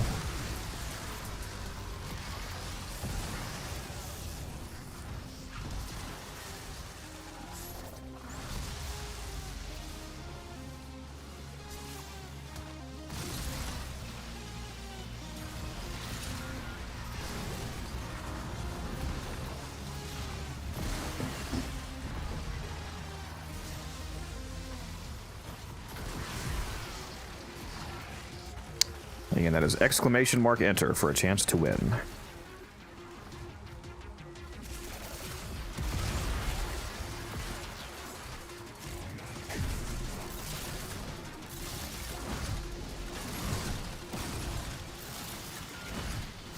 Hopefully the mission updated to the 3-person amount of amphors when he DC'd. Why do you say that? Because otherwise it's taking longer for the amount of amphors you have to throw into a Crucible scales a player count. So if it didn't drop from 4 down to 3 when he left, then we're a 3-person squad having to do a 4-person amount of amphors.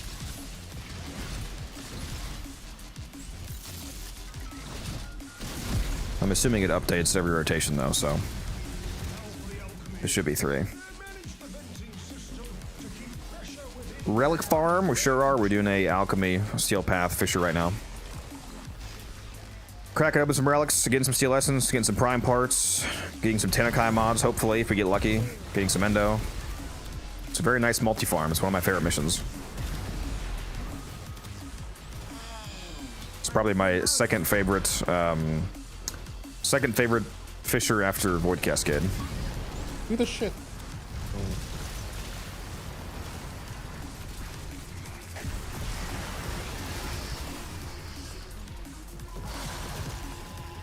Still prefer survival. More power to you. Conjunction survival is also nice.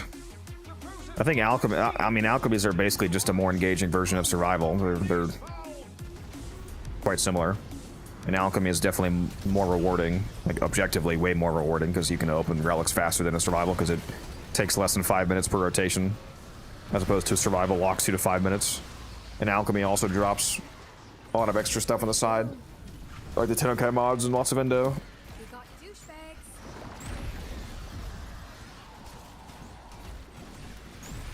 I never knew needed AM4 count scaled with players. Yeah, the more people you have, the more AM4. Because if it didn't scale with player count, then 4-person squads would like instantly be doing rotations.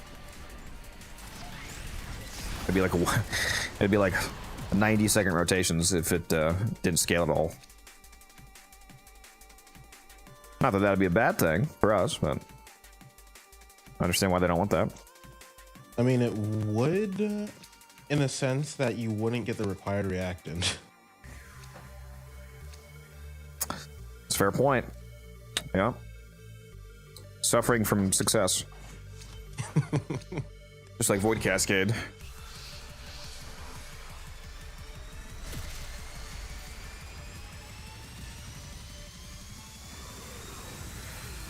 Oh yeah, I'm obviously operating under the assumption that your squad mates are above room temperature IQ, Nighthawk. But yeah, with bad squad mates, alchemy is rough. But I only do it with coordinated squads. I can't believe you got to study fate. I basically only do anything in the game with coordinated squads. Playing randoms is just asking to have a bad time. The only time that I hop in public lobbies is if I'm like actively looking to just help out random people.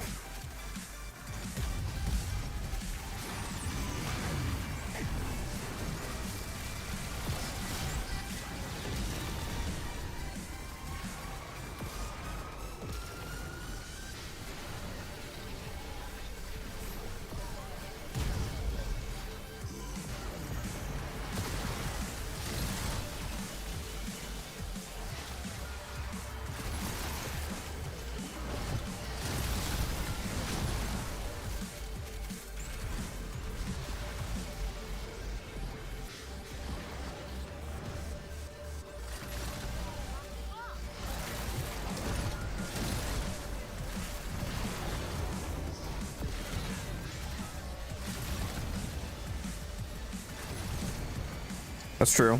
I have found, you know, some of the friends that I've had for years are people that I randomly met in public squads, so occasionally you do have a decent outcome.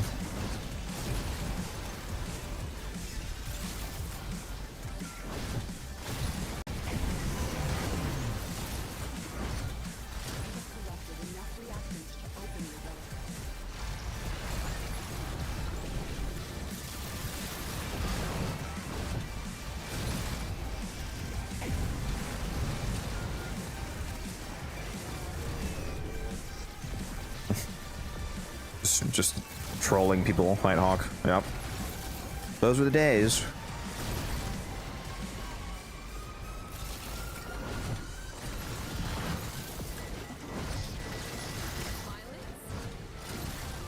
Works for me.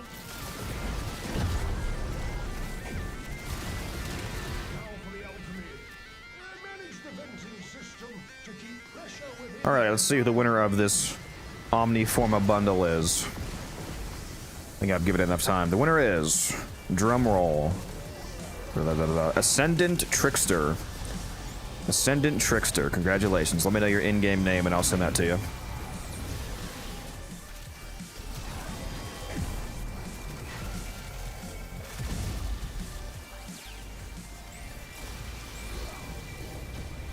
Necromech incoming. I don't know if I can handle it.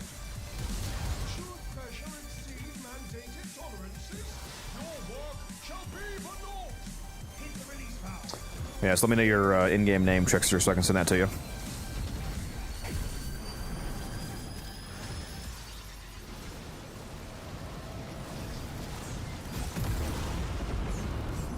Success!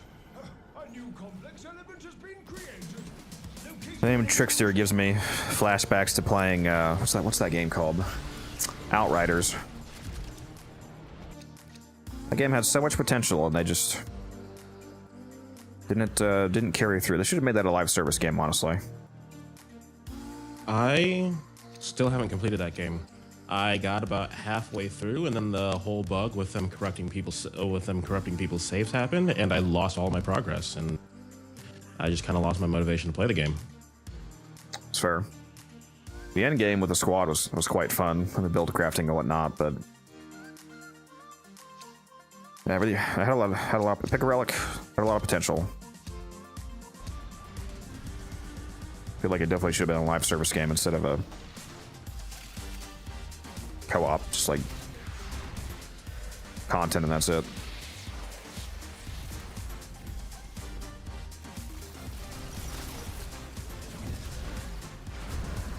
Wow.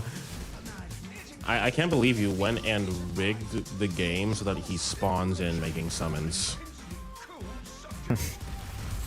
You mean the thing he always does every single time, without fail? You know what? I'm just gonna let the Shadow of Violence run at you.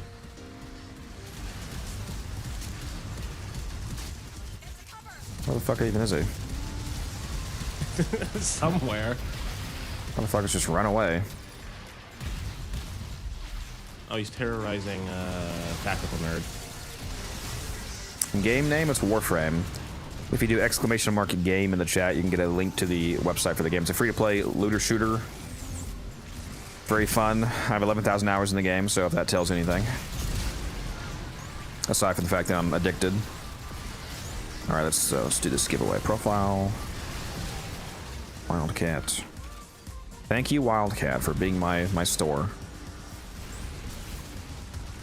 you shooting at me? I just got infinite ammo on the Stulta. Finish your mission to find out what's inside. Trickster, are you the PC account 496 or the 990 on console?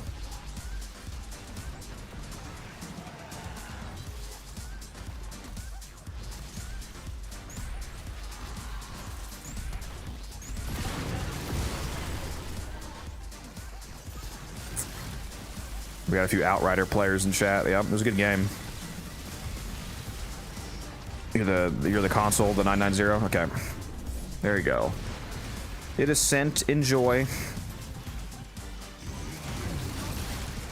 Do you have invisible armor stripping turret Perodia build?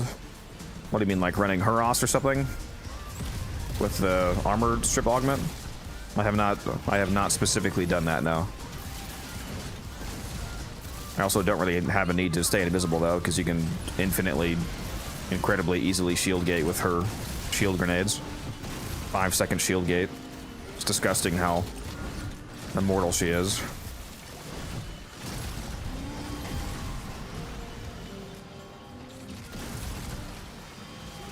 Well, I appreciate that you're subbed, Raven. Thank you.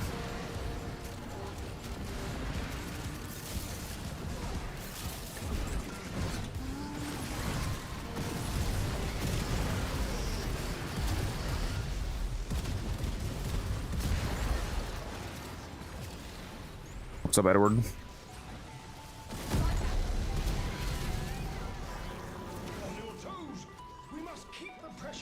Well, they should. I mean, they didn't even need a sequel sway. They should have just made it live service. If they had just made it live service and kept updating the game, it would have been, I think, a pretty competitive looter shooter. It had a good foundation. I liked the build crafting in it.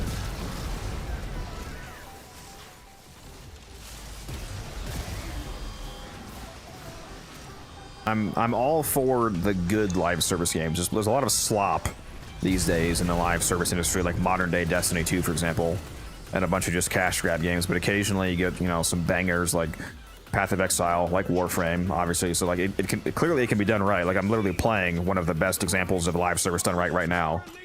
Like hopefully Soulframe coming up. So if you do it correctly, it works.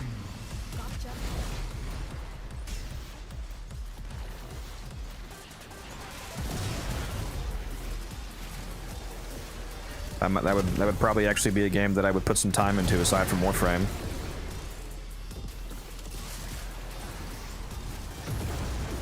Duet Night Abyss. Well, yeah, totally, bro. The anime ripoff of Warframe.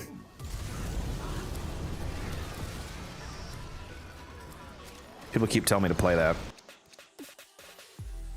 I'm not playing it. There's so much in that game from what I've seen, just like post-wise, that's just like ripped off or quote heavily inspired by Warframe. Yeah, exactly.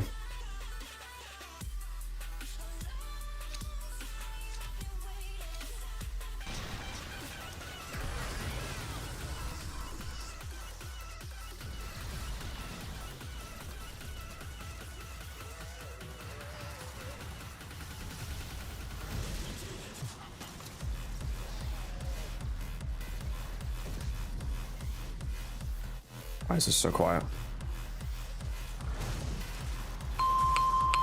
Wait, but hold on, guys. I'm getting a phone call. Hold on. $5,000? Hey, okay. Guys, have you heard of a Duet Night Abyss? It's the best game ever made. You should... No, I'm just kidding.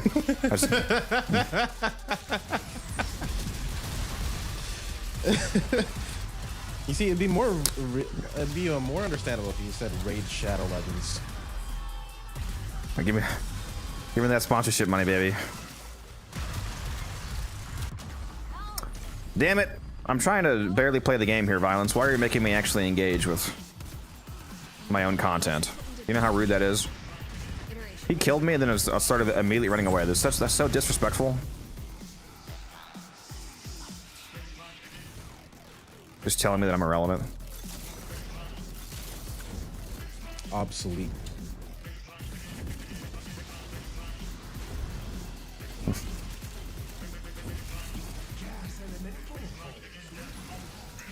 How are you enjoying Warframe so far?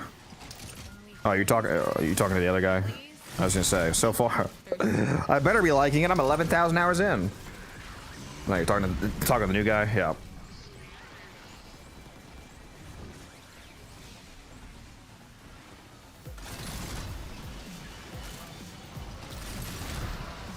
They even have bullet jumping. Sorry, I mean helix jump. And do they really just copy like everything in Warframe? It's fucking crazy. Yes. One of the characters is literally Titania, except she doesn't turn small. Like her ultimate ability is literally just Titania. I mean, I guess that's a surefire way to make a good game, is just reskin a great game.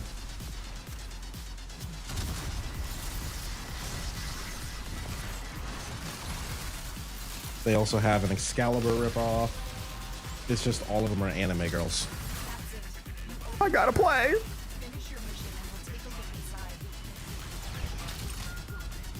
How are you moving so fast with Nova? The melee that I have equipped, the Praetos, has a perk that you can select on it that gives you 30% parkour velocity just for having the melee equipped.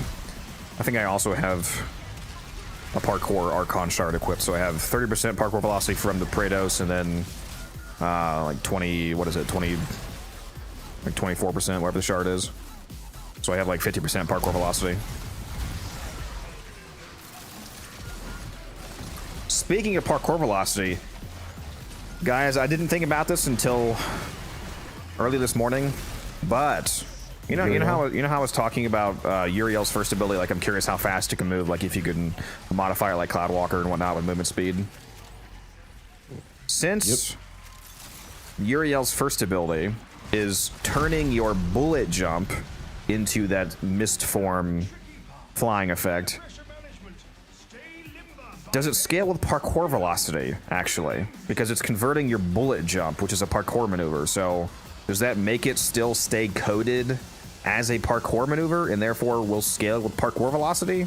Or does it have its own unique code that it's like, it's gonna be like Cloudwalker where it only scales with movement increases? Because since it converts a bullet jump, if that makes it still count as a parkour maneuver and it scales with parkour velocity, it's gonna make it so easy to make it go fast as fuck.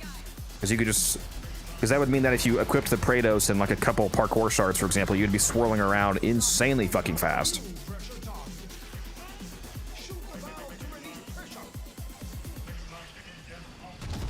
Just bring Okina Prime, you don't have to think about it. The Praetos is faster, but yeah, the Okina is also good.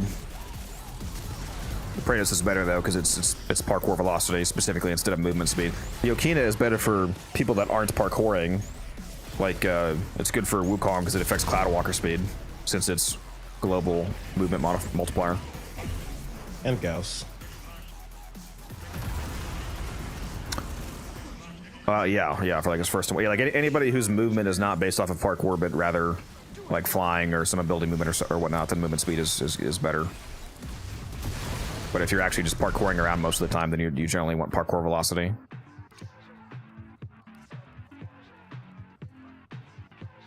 It's wild how much better Hildren's 4 feels with Okina buff. Yeah.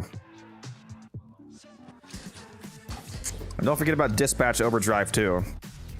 Like on my Wukong build, I'll do a quick heavy slam with the Okina because not only can you equip the Okina for the 30% movement speed, but you can also equip Dispatch Overdrive in the X-List, which is a mod that gives you 60% movement speed for, I think it's 12 seconds after landing a heavy hit. So that combined, that means that they are getting 90% movement speed.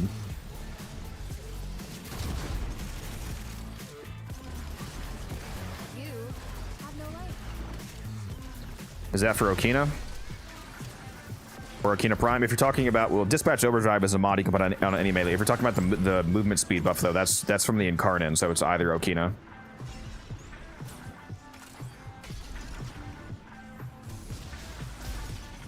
It doesn't matter which one you put it on. Well, you need the Incarnate Nighthawk. Not the regular Okina does not do that. It's one of the Incarnate buffs, so you need to have the Steel Path circuit unlocked and apply the Incarnate adapter to your Okina. Choo-choo, motherfucker! To evolve it, and then you can choose that.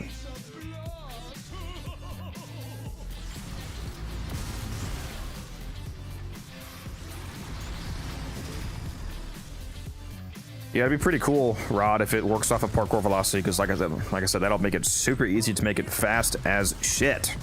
And that might actually make Uriel a very good speedrunning. It might actually make him better than Wukong's Cloudwalker build for doing stuff like spies and rescues and whatnot.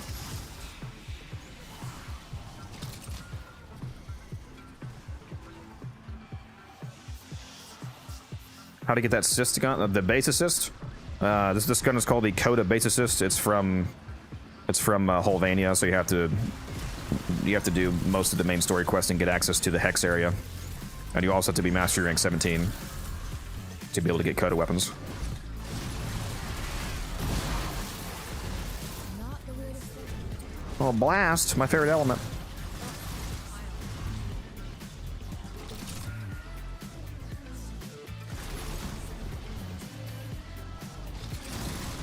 Don't like Circuit on Deviri?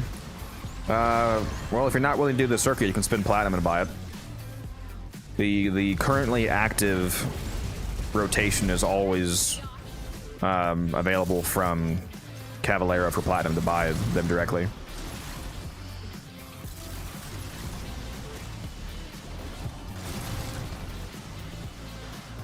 Yeah, I changed my second ability to Nourish on this Nova build.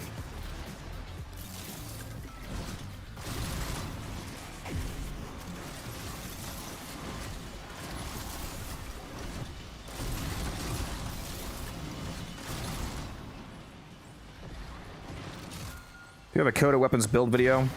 I have a build video on the Coda base assist, the Coda Mire, and the Sporathrix, which is of course applicable to the Coda Sporathrix because it's just a better version. So I think those are the three that I have. I don't know that I did any. I don't think I did any dedicated videos for the other ones. Those are the three that I can think of.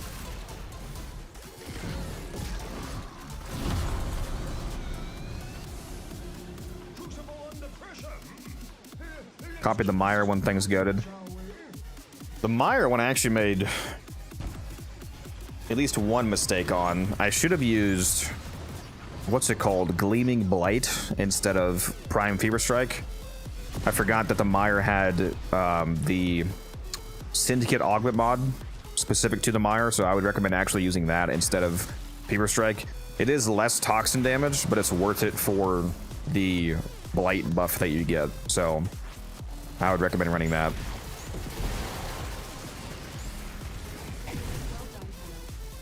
See a lot of other YouTubers reference that, but yeah, what's his name? Oh, Mr. Potato, Tactical Potato. He likes that video. He referenced it a couple times actually. He likes my chroma energy tank build too.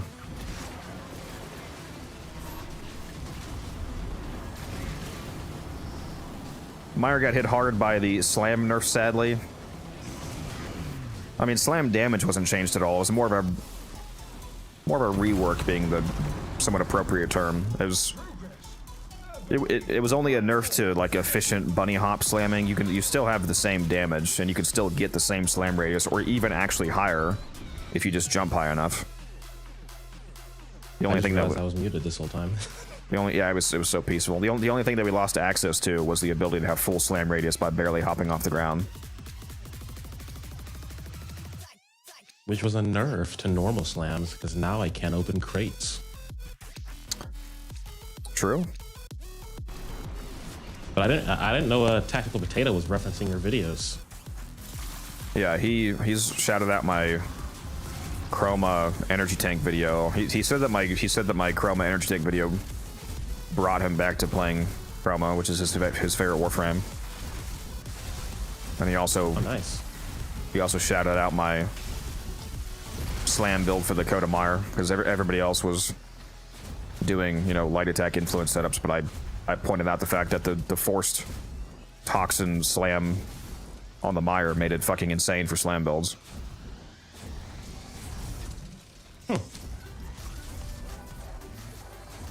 Especially if you mod gas onto it on the Coda version. If you make the valence element heat and then you mod on toxin, like just a toxin mod to buff the toxin proc, so you get the force to toxin, but then you can also get a gas proc, which is quite the combination for a dot when multiplied by a heavy slam. I think I also may have not used Weeping Wounds in that video. Like in the video, I showcased like how much damage you can do with the Smite mod, for example. In most cases, it's better to just run a Weeping Wounds, even though it's not a light attack build, since it has like 40% base status chance. Even at only 5x multiplier from Galvanized Reflex, you're gonna have like basically guaranteed status. So if you do that plus a gas build, you can get most of the time a guaranteed gas proc and a toxin proc, or actually multiple of each because it's an afflictions build. And then you just detonate the entire crowd of enemies that you slam into, basically.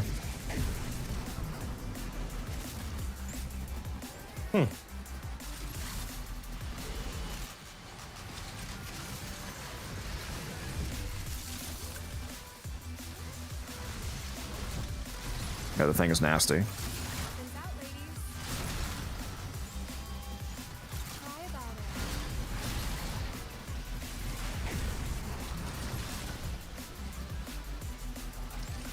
I've seen the Coda Mire do damage cap with toxin. Yeah, like in the video, I did a slam that did 120. Well, it did a 20 million tick, and then the enemy died, obviously, because it did 20 million damage. But toxin ticks 6 times, so that means that it would have been 120 million damage on top of the initial slam hit. So yeah, it fucks pretty hard. Time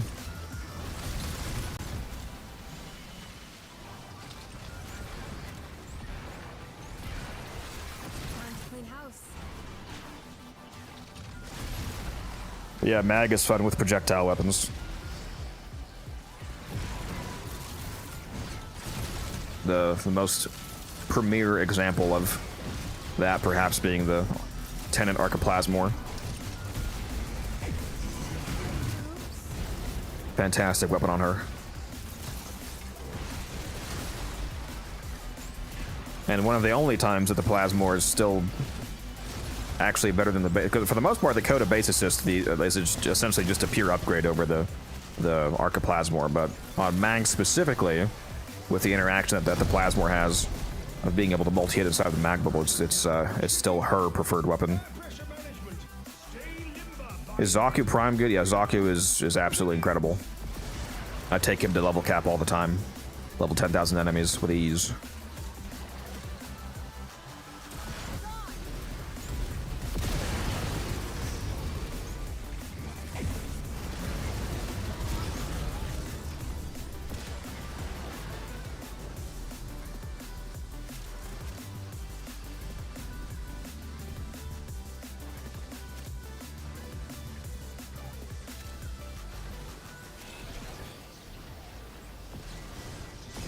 Haras Zaku is one of my favorite lazy builds. Yep.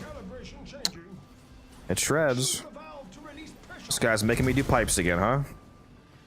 It literally just changed from the maximum to the absolute minimum. Fight me. I know, I just like trolling you. It's just so easy. Love you, Umbrin. Don't be a hater.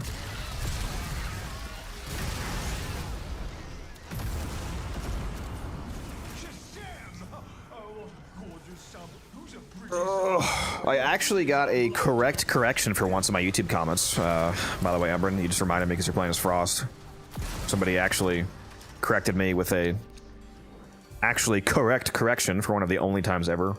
Because I said that it would be funny to see how much overguard Frost would generate if that, like that, it was on that short that I put out with Oberon and Chroma, with Oberon having like giving like 70k plus armor. I was like, oh, I wonder how much overguard this would make Frost to give with their augment. That was an incorrect statement though, because extra armor on Frost doesn't increase his overguard cap. It doesn't increase the overguard cap. That still only scales with strength. It simply increases the amount of overguard that you get on a cast.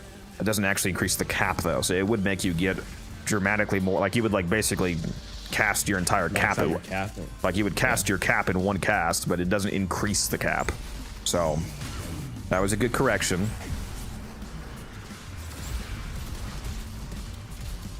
Imagine if it did increase the cap though, and you played in that squad. And you just cast Avalanche. Oh, I have 700,000 overguard. Holy crap! Did you just see that? See what? Misery.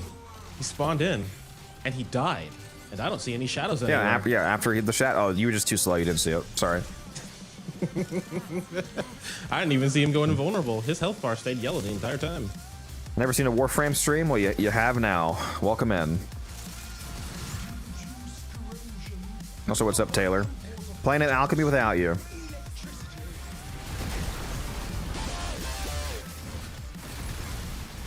Oh yeah, right, Taylor. It's actually your fault. That's why Misery didn't spawn anything. Remember when the Tigress was the go-to shotgun, but they had to nerf it out of existence? I mean, it hasn't really been nerfed, it's just power crept. It used to be a shotgun. The Tigress is a sniper. The only thing that you might call a nerf to is when they changed how status was calculated on pellets. The way that shotguns used to work, a fun little math trivia for you guys that didn't play back then. On weapons that had a divided pellet count, to where it had a status per pellet calculation, the way that they worked is that anything below 100% status chance, like if you had 99% status chance, for example, and you fired 10 pellets, your status chance was divided by the pellet count, and then each pellet had the divided amount of status per. So if you had 90% status chance and 10 pellets, each pellet was 9% per pellet. It just was straight division. But the calculation completely changed if you hit 100% status chance before multi-shot, so 100% actual status chance. Then every single pellet had 100% status chance. So if you hit which you could do on the Tiger. So if you hit 100% status chance and you had 30 pellets, for example, that's 30 pellets that are all guaranteed to proc status. That's how shotguns used to work.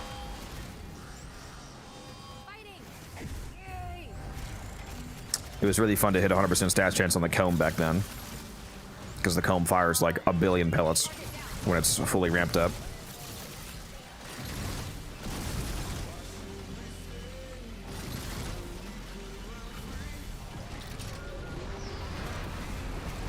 I'm still trying to figure out a good build for Nova. You should go watch my Nova hotshot build video. It's on my YouTube channel. It's a very good build. It's the build that I'm running right now.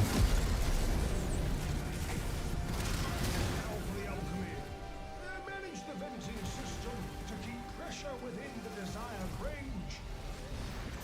It makes you very tanky and do a shitload of damage. And you also have pretty much infinite energy as long as you have a decent flow of enemies. Tuning in for the hour-long drive, have to go pick up an auction item. What did you buy? Well, if you're driving, stop texting. You better not be driving texting. I do not advocate for that.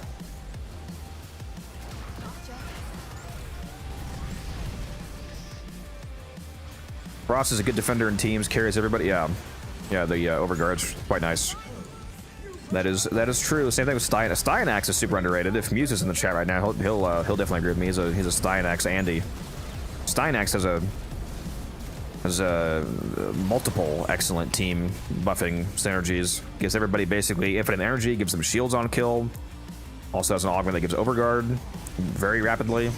Styanax is cracked. It's basically mandatory to run Nourish on him though if you want to do the spear spamming build. What's up, Kezeroth? Like, if you want to play Styanax the way that I like to play him, which is constantly spamming his 4, you have to run Nourish. What do you replace just as 1?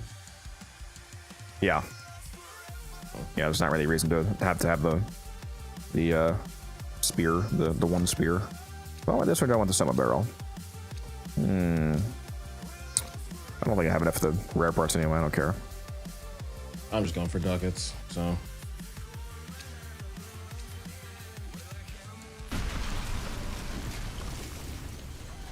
What are you talking about, Tactical Nerd? It's only been 15 minutes. Me and my best friend are looking for a place where we can be challenged, like a survival that starts at 200. Any ideas where? It sounds like you don't have Steel Path unlocked yet, because that's basically just Steel Path. So if you don't have that unlocked yet, work on getting that. To unlock that, you have to clear out the entire base star chart. You have to beat all the missions, and then you unlock Steel Path, which is basically like the hard mode version of it. It makes all missions start, well, except for Arcwing. It makes missions start 100 levels higher, and enemies have 150% more health. So they're higher level and they're tankier. If you do the Steel Path Circulus Survival on Lua, for example, that's the highest base level mission in the game. It starts at level 180, I think, or it starts at 200 if you do the Fisher version of it. It is 180.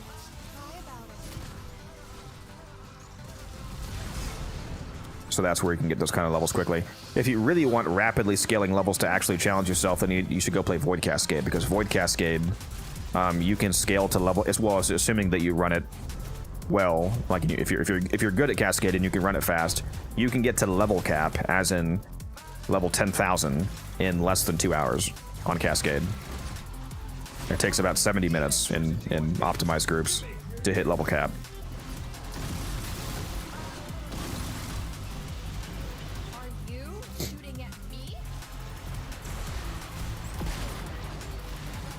The dev stream was so hype, it was extremely cracked. The only bad thing in the entire dev stream was a wall running being delayed, and that's very minor. I missed that part. Did they actually say that? Yeah, it's delayed to 2026 because it was the code to make it work properly is too complicated for this update.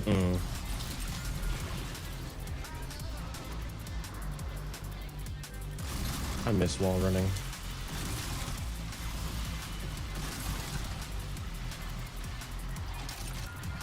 Almost as much as I miss my old Smita.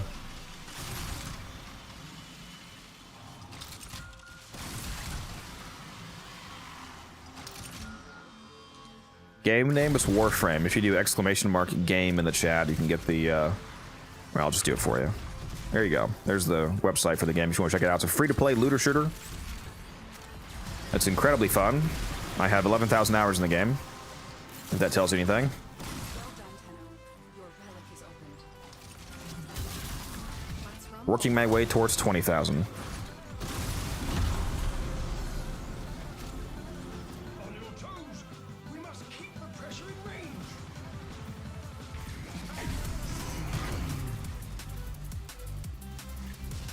Yeah, unfortunately, I didn't play all the way back then. Nighthawk, I've only been playing since January 1st, 2015. The first day of 2015 is when I started playing Warframe. I did not play the beta, and I did not get a chance to be a founder, sadly. Back then, I didn't have a PC anyway, so I wouldn't have been a founder regardless, because I was playing on console back then. I didn't have a gaming PC until 2018. And I wasn't able to play Warframe on PC until, what was it, like 2022 when they introduced crossplay? So I was still playing on, I have like 8,000 of my hours are actually on Xbox, not PC. We have a new pressure target.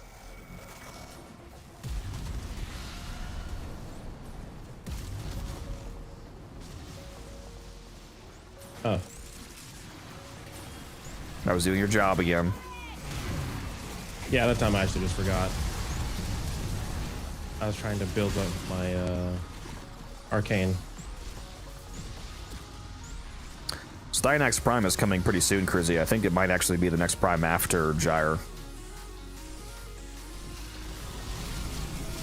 No, you see what they're gonna do is they're gonna go back and they're gonna re-prime Mag. It's gonna be a Mag Prime Prime. Mag Umbra. It's just Owie going insane.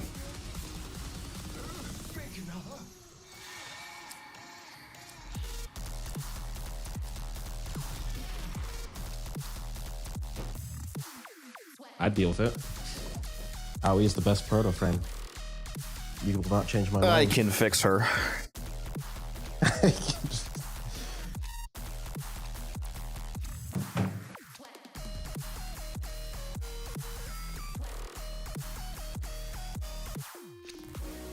I dream of a day when they reveal a. Why is the Prime camera focusing on what Warframe. part?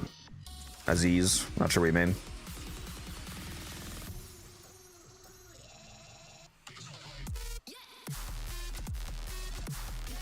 Better question is, why does my webcam on the vertical stream keep slightly moving where my image is? That's really annoying. Have you tried turning it on and off again? Literally, yes. Are we gonna have a problem? Have you tried Wait a turning minute. it off and on again? No, I am going the right way. God damn, why do these keep spawning a marathon length away?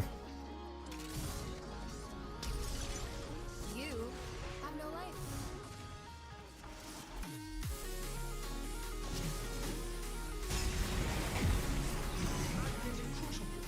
The forces of electricity and extreme cold are required for this alchemy. No, that's an acceptable sacrifice. You stay in this mission. Stay. Well, he's staying in the mission, he's just AFK for a second. No, you must never go AFK. Cat is temporary. The grind is eternal. Cat's gonna be even more temporary if I don't feed him.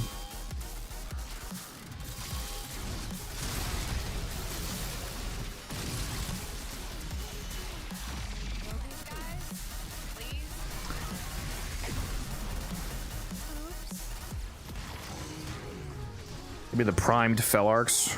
I'll take it, please. Never going to happen, but would be nice.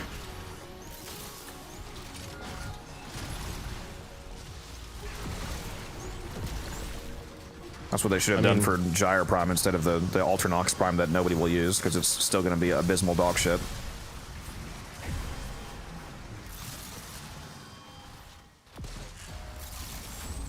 Give me the Praetos Prime with a 60% movements, 60% parkour evolution.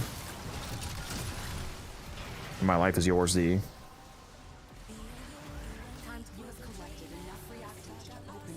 That is a legally binding contract. Your soul shall belong to Digital Extremes.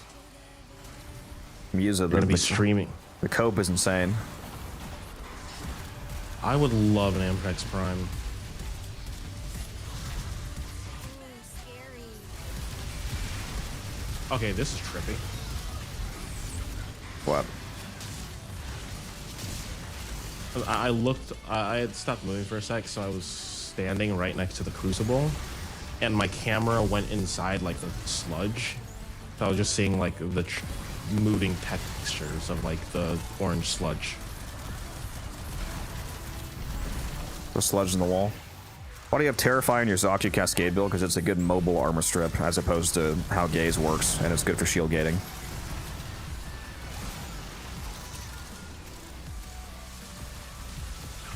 Yeah, the Void Keys. Tower Keys. The Tower 1 through Tower 4 system, yeah. I ran it all the time, trust me. Couldn't even count how many waves of Tower 3 defense I played. You play back then, Umbra? I forget. Yeah. Before the relics.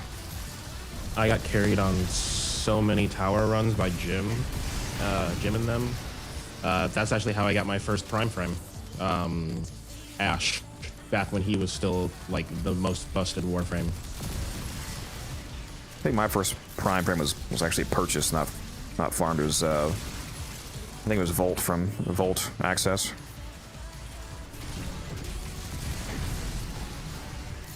Wasn't Yeah, I bought it, and I also bought it for guns. Dang, so you've been his sugar daddy forever.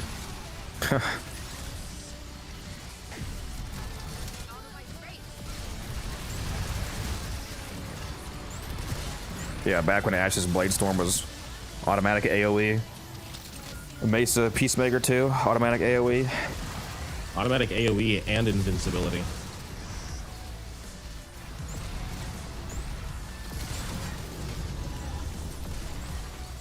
Granted, you were locked out of your character for however long you were blade storming, but that was inconsequential.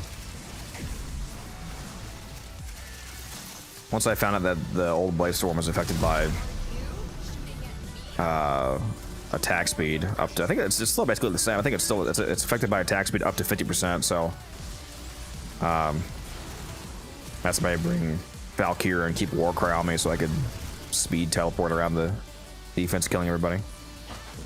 I'm trying to remember if old Bladestorm was affected by covert lethality.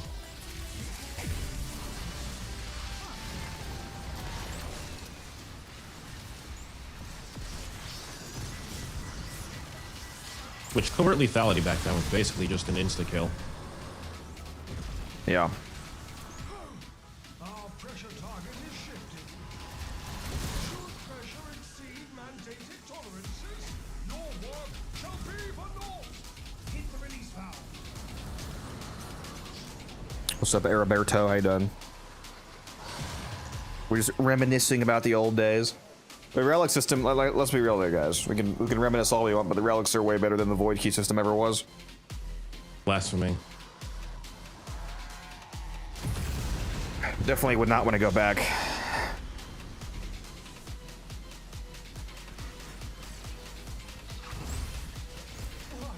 I do say it's make another. That was perfectly timed from your proto frame. She said cry about it. Said cry about it as Torment was dying.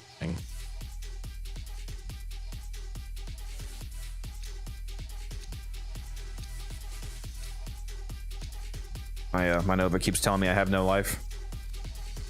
She knows me so well, honestly. She is a gamer, so game recognizes game.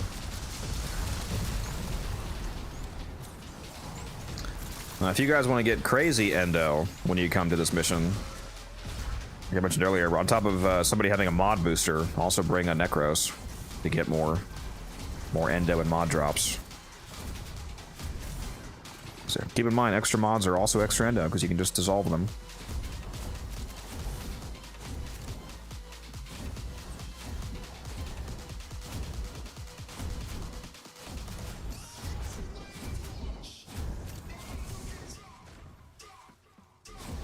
Yeah, we're in an alchemy fissure right now.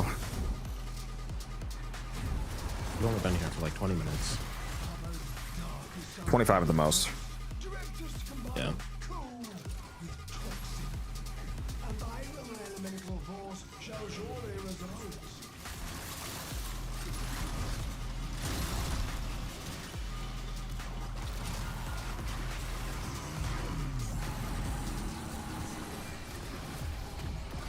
Not gonna lie, I'm very hungry. I'm gonna go grab my leftover Chinese. Be back momentarily. Enjoying a meal? A succulent Chinese meal?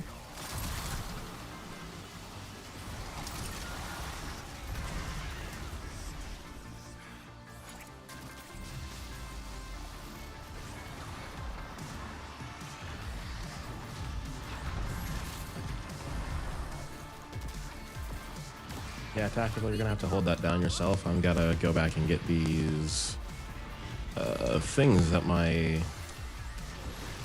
marked. Codex gets down. Let him suffer. They're super dead.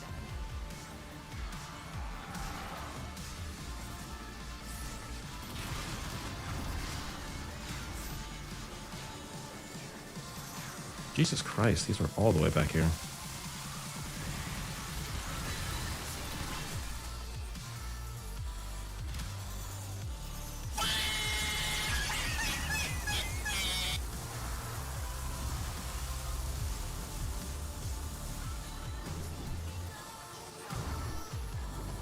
One hour later.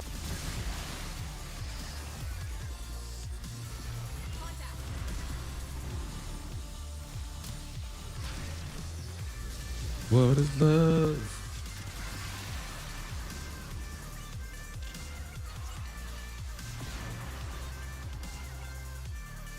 Cringe!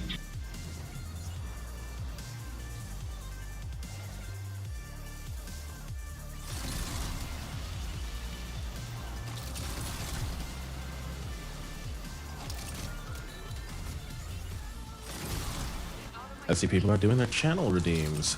I have no...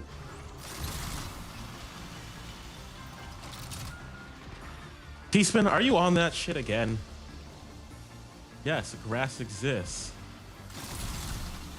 You need to leave your personal dungeon and go outside and touch it.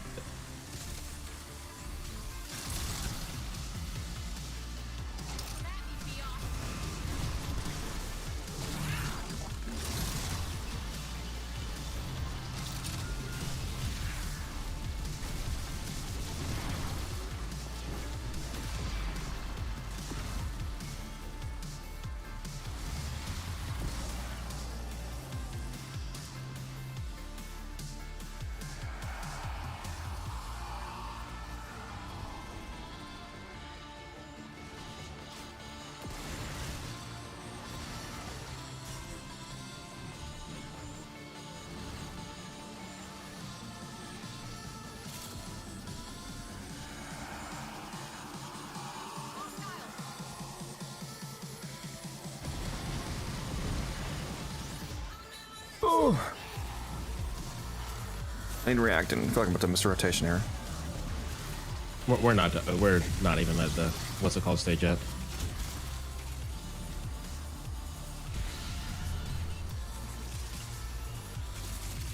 Oh, good. You can go ahead. Don't slow down on purpose.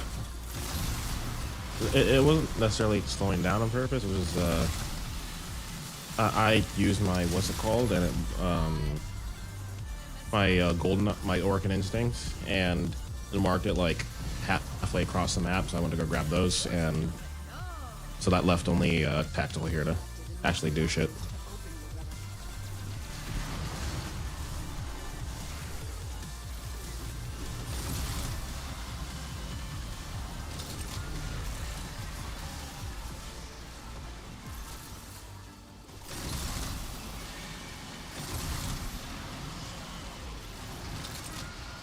Threat neutralized.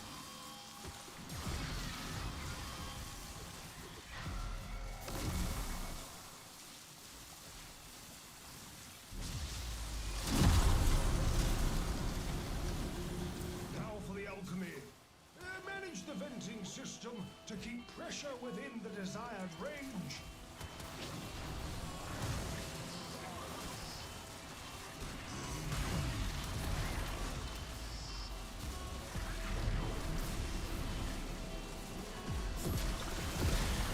Come back. I swear, dude, Congratulations. Chinese food is designed to make you more hungry the more you eat it. That's called MSG. And God, do I love it. Let's rumble. Monosodium glutamate. Okay, now actually I want Chinese food. I always want Chinese food. Yeah, I finally found a decent Chinese place around me. I need to Only find good problem ramen. is I'm currently not getting paid right now, so I have a limited amount of money I can spend on food.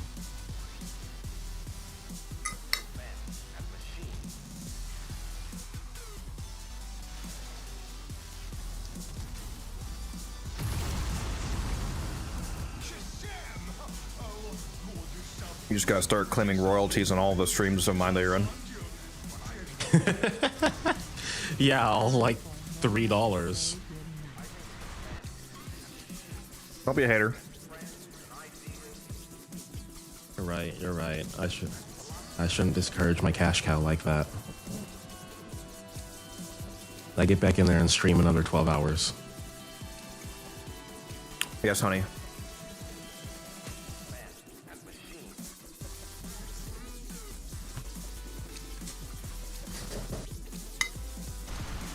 After this, I'm gonna start dropping Gauss relics, because why not?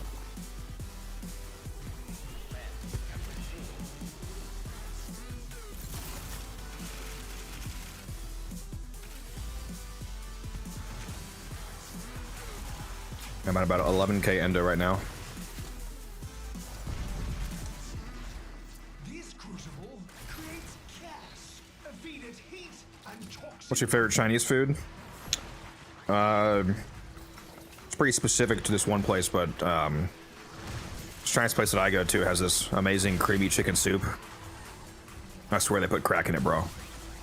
Oh my god, it's amazing. I could go there and just eat that and not even get like an actual entree. I can just hear Uncle Roger in the background. Fuyo! I can't do it that well. Not do impressions.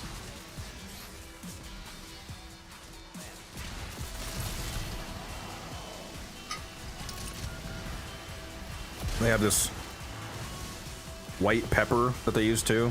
Like instead of regular pepper, they use white pepper shakers. The white pepper in the soup's really good. I like Kung Pao chicken too, though.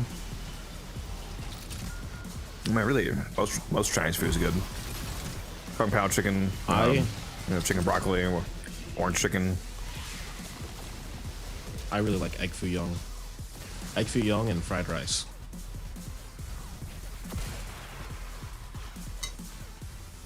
I don't know what foo young is. You disappoint me. You want me to be honest, or you want me to pretend that I know?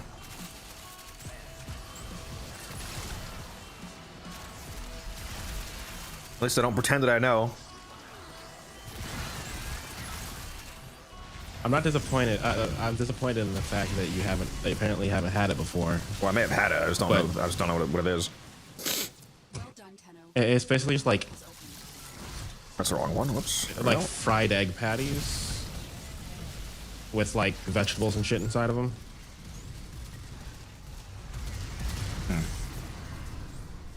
Like the one I usually get is shrimp egg foo young, so it literally has like shrimp baked inside of it, shrimp, eggs, stuff like cabbage or some shit. Any advice for this week's ETA? Me and my team are getting slapped about. It's hard to give advice because in terms of your loadout, I can't give you advice in terms of like, you know, a specific frame or weapons because the loadouts are randomized. So assuming that you want to actually get all of your rewards, I can't tell you like, oh, bring this certain frame, because if you don't bring the frames and weapons that the mission tells you to bring, then you're not going to get all the rewards from the reward track. So you have to, you know, work with what you have. In terms of universally applicable advice, though, as long as there's not a gear embargo modifier active, make sure that you have crewmates. If you and the rest of your team don't already have elite crewmates, I would highly recommend that you work on that, because being able to throw down a elite crewmate with a Kuvazar build allows them to absolutely shred enemies for you. And so it's really useful. I think this week, doesn't the ETA have the modifier of you have to get 50 kills before your abilities are active, for example? If you throw down a crewmate, your crewmate kills count towards the squad kills for that. So if you throw out a Kuvazar crewmate and they start blasting dudes, they'll get the 50 kills for you, and you can just like hide as your operator to stay alive if you need to. Also, make sure you use Warframe Specters. If you throw down a Dante Spectre, for example, it'll give you up to 15,000 overguard to your entire team. You can pair that with the Ancient Healer Protector, which will give you 90% damage redirection. So that'll make you a lot tankier no matter what frame you're playing as. And that makes you have a good art gun as well, so that you can call, especially now that art guns are able to equip 2 arcanes. Have a good art gun build with you know, both of your arcane slots active, and then even if your normal gun choices are bad, you can call down a decent art gun and use that. So that's some of the advice that I would give you.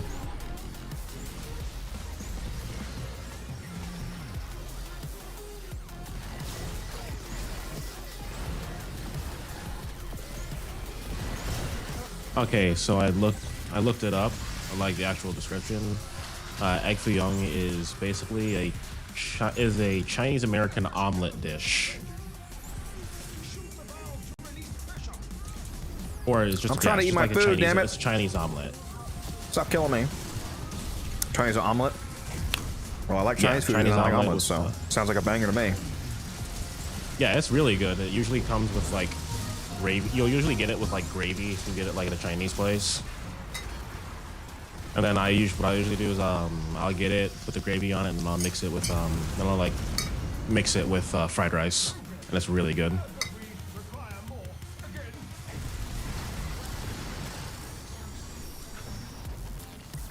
When it comes to mirror defense on the deep Archimedia Dementia, this is unrelated because you said ETA, but this has a fun fact for EDA for those of you that don't know this. When you're doing mirror defense, I'm sure a lot of you know, if you activate the Necromech panel at the start of each round, you can summon a Necromech optionally, and if you kill it, it shaves 45 seconds off the mission. You can actually instantly kill those with kind of a bug, basically. Instead of summoning the Necromech at the beginning of the, well, you do have to summon the first one.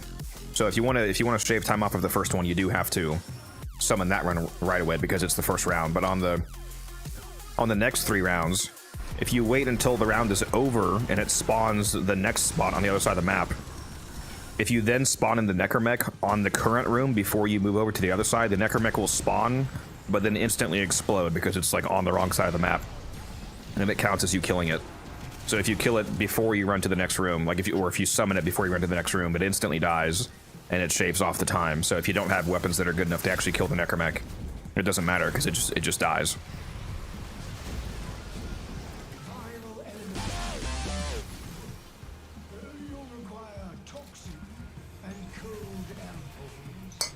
Man, I love fried rice.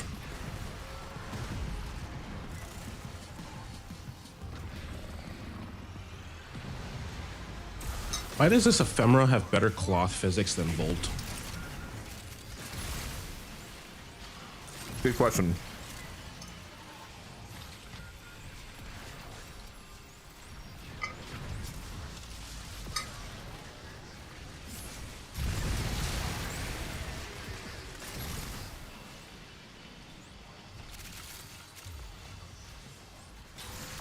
I don't know. What are you saying in chat right now? Man, I love fried rice. Okay. Milfer. Okay. Wait a minute. An interesting acronym.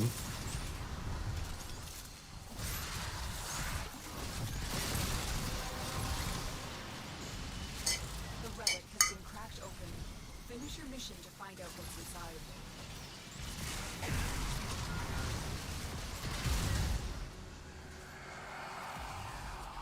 The thing about ETA that makes it a bit harder than EDA is that I actually highly recommend on ETA that you bring every single thing that it tells you to bring, because if you take the full, like all 4 modifiers plus the frame and all the weapons, like to fill up the full bar, the last reward that you get, which requires taking all of that, is 9 extra Pix chips.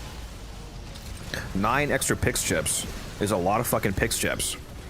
That massively accelerates your ability to either buy the sticker packs or the arcanes from Kaya to finish, ranking up your Pix stickers, whatever they're called, or your arcane sets. Getting 9 extra, like that's, I'm having a stroke. But that's 36 extra chips a month. That's a lot of extra chips to miss out on. Unlike the EDA, where I basically always take a free choice, because the final bonus reward in the EDA is only 50 Phosphor, which is basically irrelevant.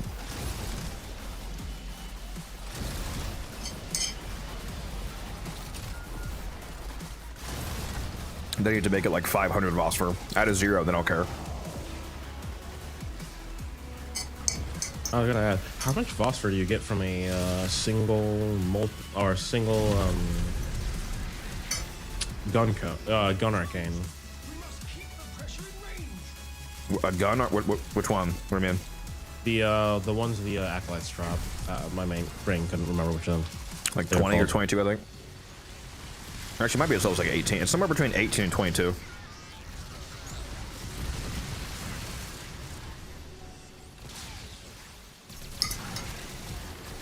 Yeah, so you could like surpass that in like just a few missions with low stakes, like killing an acolyte. Yeah, it's really stupid. Even if they added a 0 and it was 500, a lot of people would still consider just taking a free choice. But yeah, nine pick chips, though, in my opinion, is quite worth going after.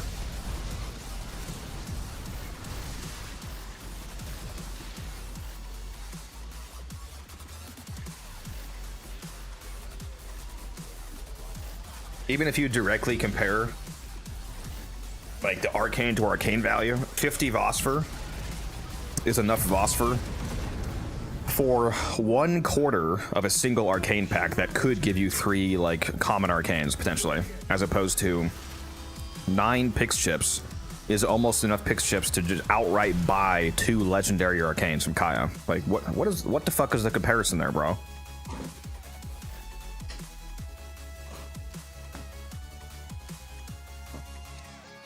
Which world map are you playing right now? We're doing Alchemy. It's on Deimos.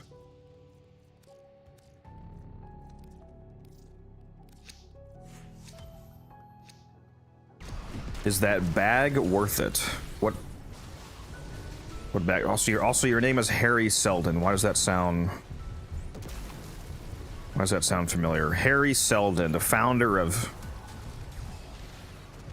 Psycho, what is it? Are you named after a character from Foundation? Psycho Mathematics, whatever it's called. I am Twiggered. I had a nullifier spawn on me as we were coming out of the slow-mo, so I literally couldn't do anything about it. That's fun. Yeah, it erased all my fucking overguard. Your microphone's really popping right now for some reason, by the way. Like you have like it's not plugged in all the way or something. It's like every time you talk, it's like popping noise in the background. That's weird. Still doing it? Yeah, I think so.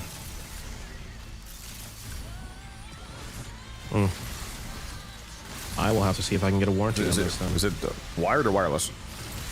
It's the Astro. Well, they have both, so which one? The wireless. It's the A50X. Oh, okay, well, nothing to replug it. Well, is it well, the base station's wired. Unplug your base station, plug it back in. Right. See if that does anything. Yeah, because there wasn't did that before. You just started popping randomly. I don't know if they can hear that in chat or not. Get out of here, Violence. I'll show you Violence, bro.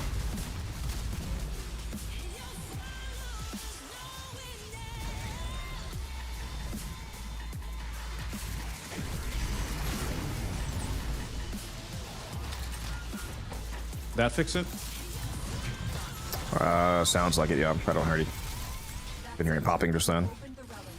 Finish your mission and we'll take a look inside. Tactical said he couldn't hear it, so. Well, it was super light, so it might not have been coming through on stream, but I could hear it. It was like a pop in the background. Yeah, it's gone now, though. Gotcha. Give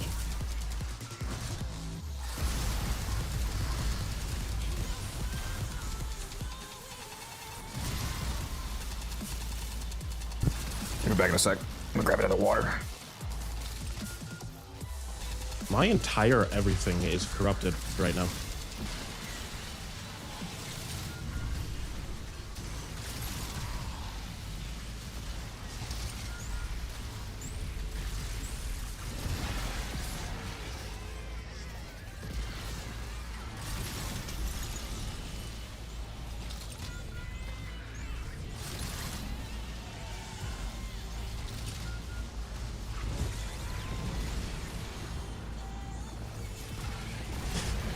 That is not what I meant. Also, I'm playing on a Xbox, so I don't think I have to worry about that really.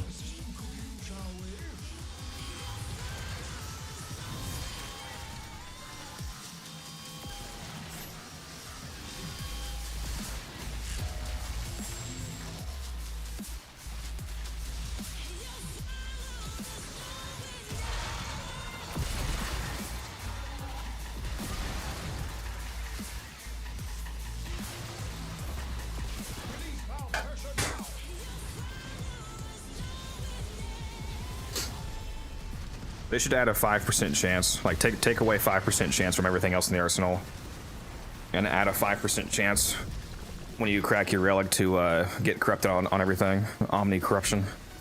So your whole loadout's corrupted instead of just one thing. That'd be fun.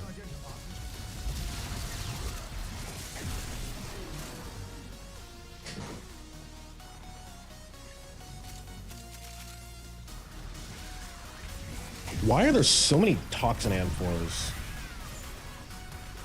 Yes. Success! A new complex element has been created. Locating the next crucible.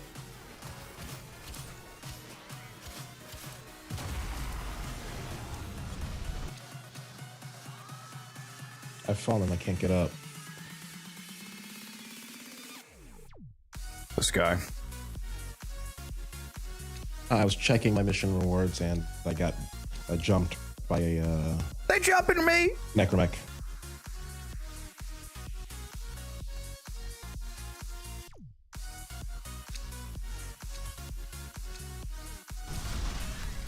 Stop giving me the cheap TennoCreate mods. Give me Discipline's Merit. I need it. I need it. Grutsy. Velamir, thanks to you.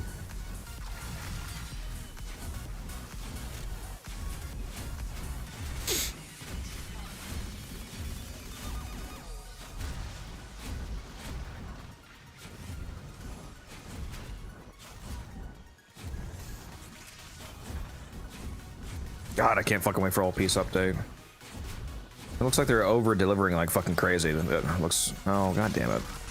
Don't send me all the way back here, bro. Oh, I got kicked out of my operator. Wait, where am I? Oh my god, it's happening. Why do I? Is it? Why am I even being? I'm not even channeling. It's fucking Nourish, isn't it? I think Nourish is bugged to count as a channeled ability. For some fucking reason. I got kicked out of my operator. I don't have any actual channeling abilities on.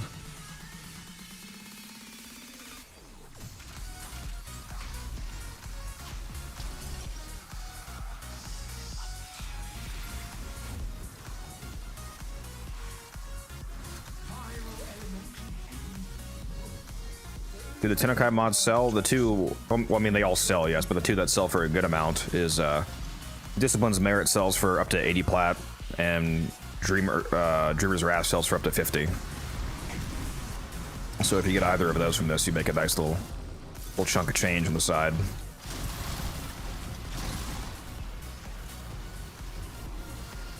Isn't there a pack in the shop for way less than that?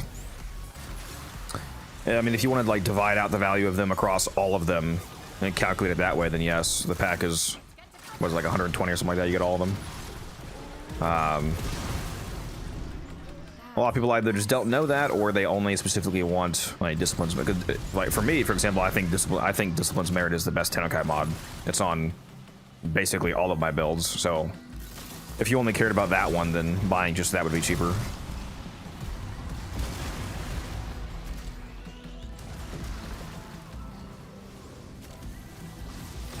Just sold one for 25 plat. Yeah, you definitely could have got more out of that.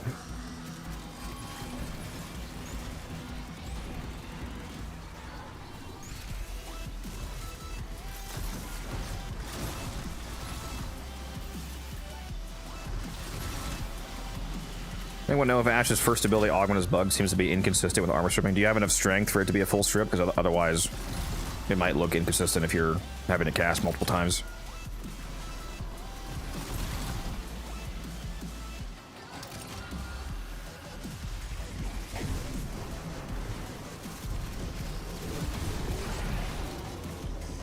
it make a difference if I watch on Twitch versus YouTube? Doesn't matter, so I'm just curious. It's ideal for me if you watch on Twitch, but you can, I mean, you can watch on whichever one you prefer. I'm not gonna, you know, I don't want to, I don't force people to do either one. That's why I stream on both. But it's from a monetary perspective and a channel growth perspective, it's better if people watch me on Twitch.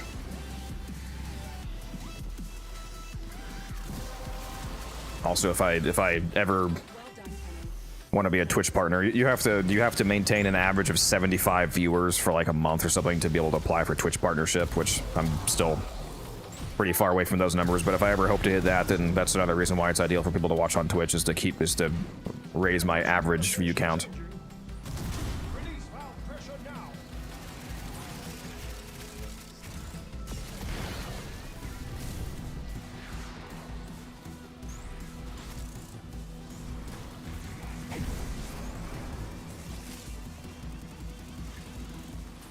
Yeah, I'm not sure why it looks inconsistent then streaming. It only hits, I think, 3 people at once. So if you're like, it's not like an AoE. So if you're throwing As's shurikens into a group of like 15 guys, they're not all going to get stripped. It's only going to be a few of them.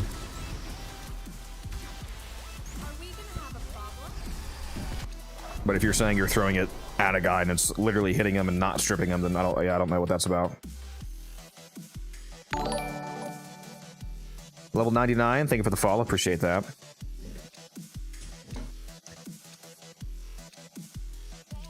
Getting very close to 1,500 followers. Especially after last night, there was a ton of people watching last night for some reason. What are we at? We were at, oh yeah, we're at crazy close. I think we're actually, we're gonna hit 1,500 this stream probably, guys. We're at 1,497 right now. We are 3 followers away. So if any of you are in chat watching right now and you're enjoying the content, drop a follow if you haven't already, because we're about to hit 1,500. Unfollowing this guy. Appreciate the follow, Mal. Mal just realized he wasn't following me. He's like, wait a minute. I shall unfollow. 1498. 2 more followers. 2 more followers, guys. I gotta do some kind of big giveaway. What am I gonna do? Maybe I'll just give somebody 1,000 plat, like I did the last time.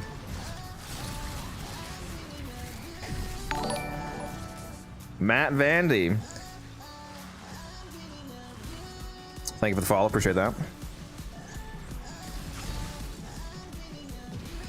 We're at 1499, guys. Who's gonna be number 1,500?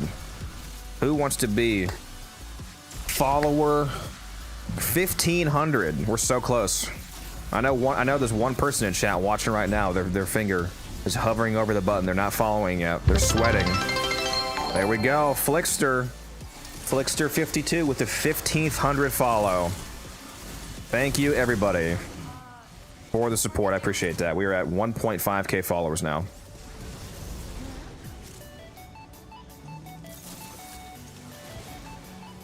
Very exciting.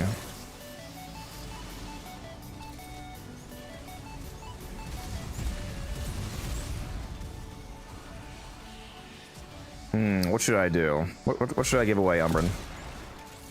I just got 16 essence based. I only got 8. Lucky bastard. Give away a deluxe skin or a deluxe pack. I could do that, or I could do 1,000 plat. You can do that too. They could buy a deluxe skin with that. Does Twitch count people who aren't signed in to Twitch as viewers? I believe so. What a name, Meatwood Flag. Thank you for the sub. I appreciate that. Thank you very much. And again, thank you everybody for helping me hit 1.5k followers.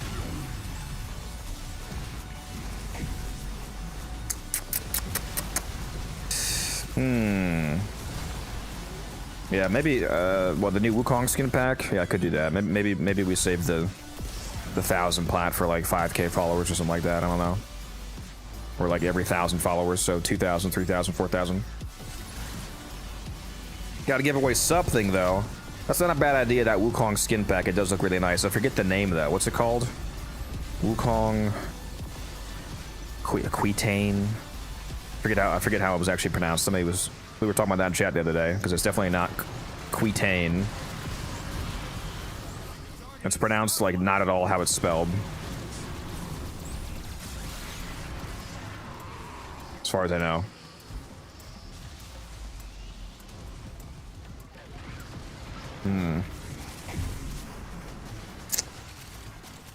Yeah, let's do that. We'll give away that collection. Not just the skin, but the whole collection. The East to West bundle? Whatever it's called.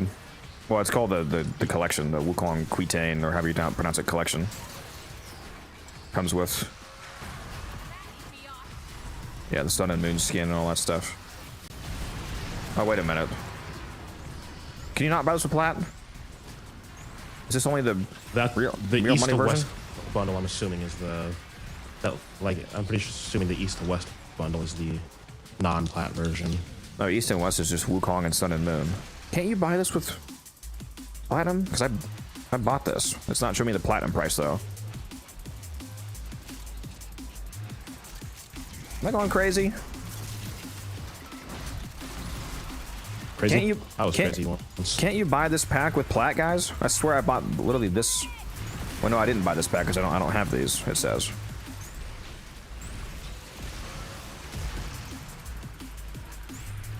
What is the fucking pack today? Because I have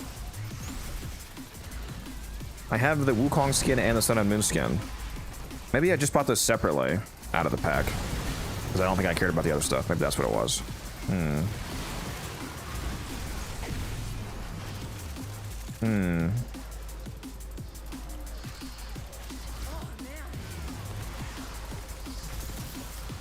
Well, yeah, I know you can buy the skin by itself for plat, but I'm looking for the plat bundle.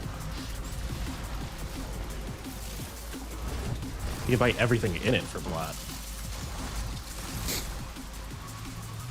I just don't know why it's not showing me the plat price on the link. Trying to gaslight me.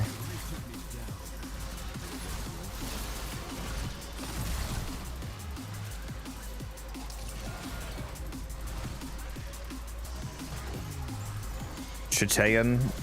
Chitayan? Oh yeah, I have no idea how you say it. Guys, I'm too white for this. Let's be honest. I could take a crack at it, but I don't feel like it.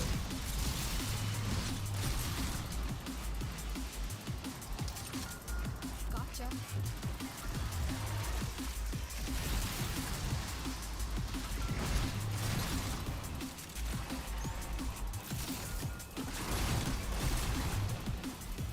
This one feels like it's taking forever. On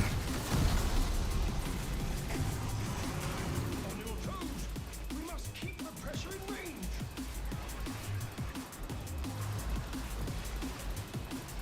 But yeah, I gotta give something away. Ethical Nerd says he needs you to invite him to the Discord so he can butcher his pronunciation.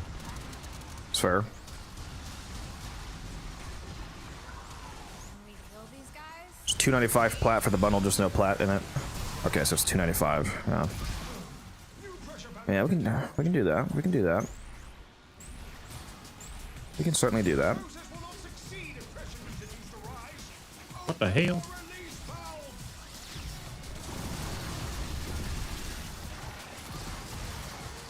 Why are they so far from each other? There we go. Just started it. For the Wukong something something bundle, however you say it. Exclamation mark enter in the Twitch chat for a chance to win. I know Reb has a video somewhere of her pronouncing it. Till then.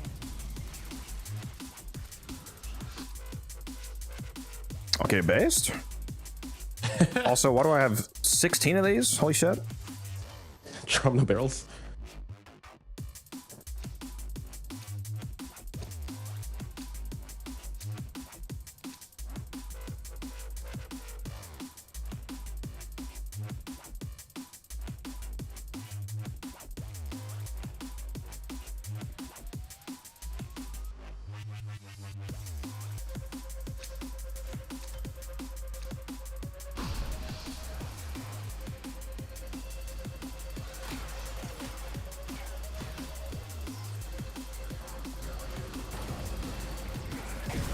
Just sent a ping the Discord if people want to hop in here for this giveaway.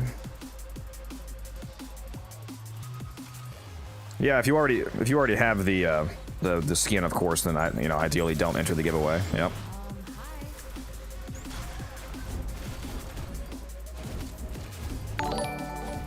Or if you do win and you don't need it, just tell me the name of a friend or somebody that needs it.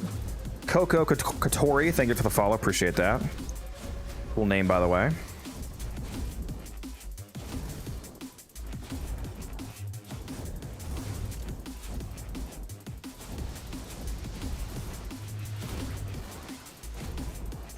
Really wish Avery didn't DC out of this run. This would have been real nice with 4 people. And thy little elemental force shall surely resolve.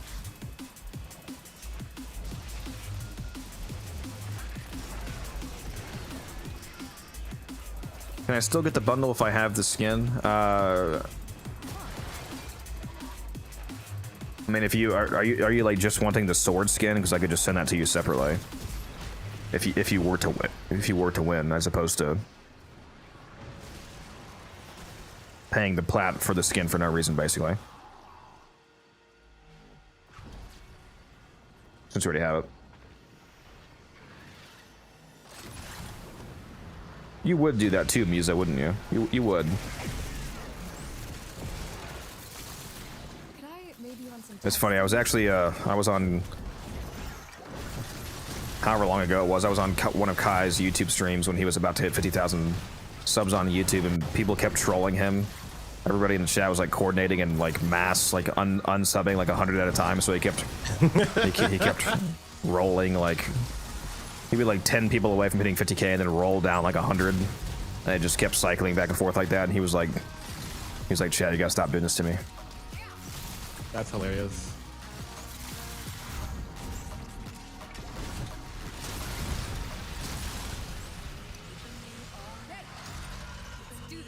It's all good, Coco. Appreciate it. And again, for those of you watching on Twitch, if you haven't already entered and you want to win the Wukong, the new Wukong skin bundle, comes with both the absolutely god tier amazing Wukong skin that just came out and the Sun and Moon skin along with some other stuff. Make sure you do exclamation mark enter in the Twitch chat. And for those of you watching on YouTube, if you want to get in on the action, there should be a Twitch link pinned in the YouTube comments. So if you want to hop over to Twitch and enter, feel free to do so. Can I please grab the M4?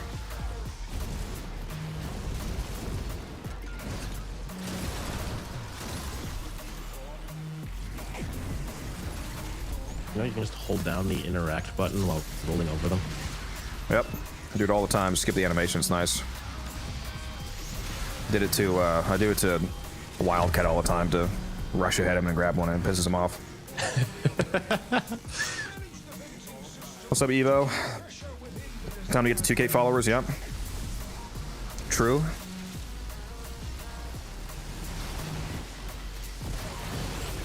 Exclamation torrid? What's going on here? Exclamation mark torrid. Oh, you know what I need to give away, actually? I forgot. Somebody, I was trading with a guy on like Thursday or something, and he found out who I was, and he wanted to actually host a giveaway, so he gave me a Corinth ribbon, an actually really good Corinth roll. I think it's like a god roll, basically. It's like, I think it was like double crit and negative puncture or something like that, so it's actually super cracked. So I'm gonna do that giveaway too, guys. We're gonna do a giveaway for that Corinth roll that he wanted me to give away.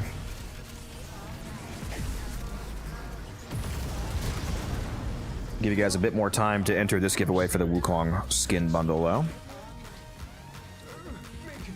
I'm not even sure if I'm gonna be able to give it away in mission, because I have to be able to see the normal plat purchase button to do that, and it was only showing me the real money it looked like. So we'll see.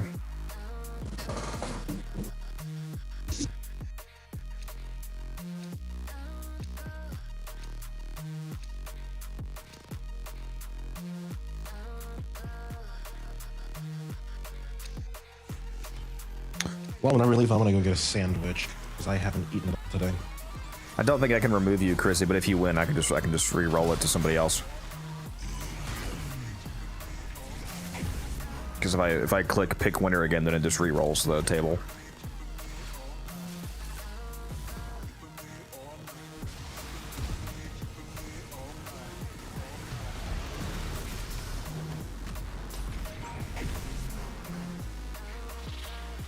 Alright, do we have enough people in here so far for the giveaway? Let's go ahead and do it. The winner. Drum roll, please. Let's see who it picks. Gonziu. Gonzu, however you say your name. Gonziu. Congratulations. You are the winner of...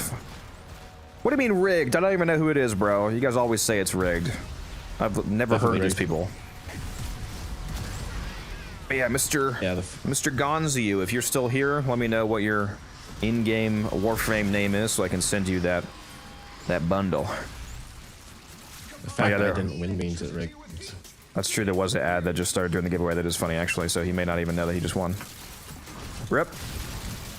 Awkward timing for an ad.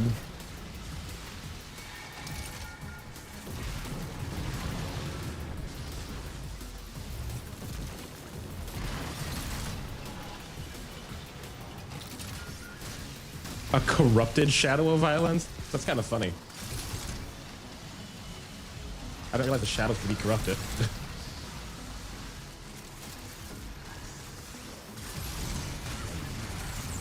They sure can. And boy, do I love when they have 1 health left and then get corrupted back to full health. Just like fucking Thrax, bro. It's amazing. That's it. You opened the relic. Finish your mission and we'll take a look inside.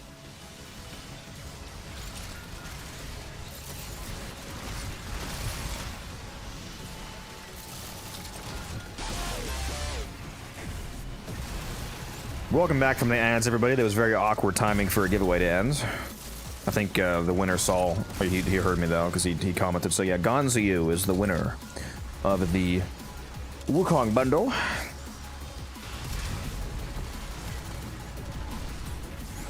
Like I said, though, not sure that I can send that right now. Let's see. Yeah, it's only showing me the real money purchase for some reason. Very annoying.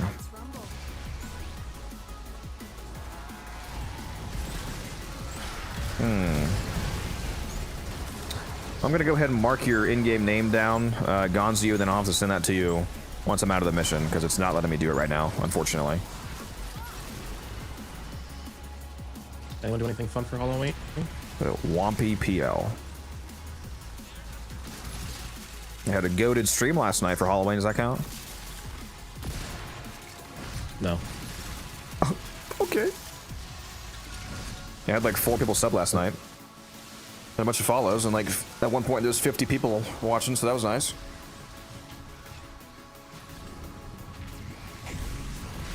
I know, I was there. Always appreciate the support, chat. I feel like I should record a video today. Live record a... Maybe do that Mirage Grappler video. Don't listen to him, chat. He wipes his ass with sub-payer dollars. No, I just buy plat with it. well, speaking of subs, Mr. Get Wrecked Scrub just subbed to the channel. Appreciate that very much. Thank you. You have an Octacore build on your channel? I do. The name of the video is The Best Secondary in the Game, I believe is the name. The build is slightly outdated in regards to the fact that it came out before Innervate existed, so if you want to do an Innervate build, that's also an option. You can basically do the same build as in the video. It's just a viral heat. It's just a viral heat sentient surge, you know, crit build, like basically exactly what you would expect. But if you want to, instead of using Cascadia Flare, Innervate is also a decent choice to hit orange crits. Other than that, it's basically the same. W title, yeah. But that's not the Xynos. How can it be the best? Discipline merit. Hell yeah. Did we actually? I haven't seen it. For some reason, the clients see those drops first. The host doesn't see it until after the rotation pops. So you could be trolling me right now. Discipline's merit.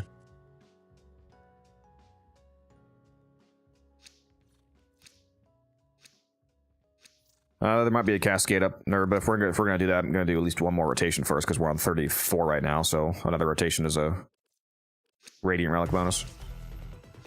Oh yeah, discipline's merit, baby. Just made somewhere between 60 and 80 plat right there. And that's one of the reasons I love alchemy. Free plat on the side. Yeah, baby. You should make that a soundboard. Yeah, baby. That- That's what we've been waiting for. Gets sued by Moist Critical.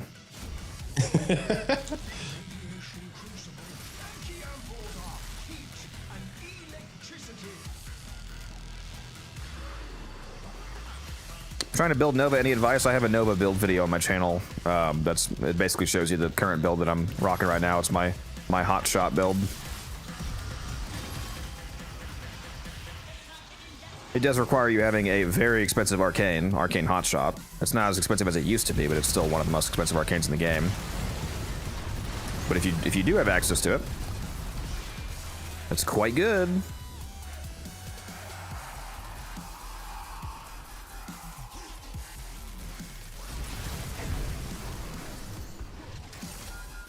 You can carry 2 Am4s, Coco. If you pick up an Am4, like if you watch what I do right now, I picked up an Am4 with my Warframe, and then I switched to my Operator, and you can pick up another one. And then if you dash back, throw the Operator one in first, then bring your frame to you, you can throw in the second one.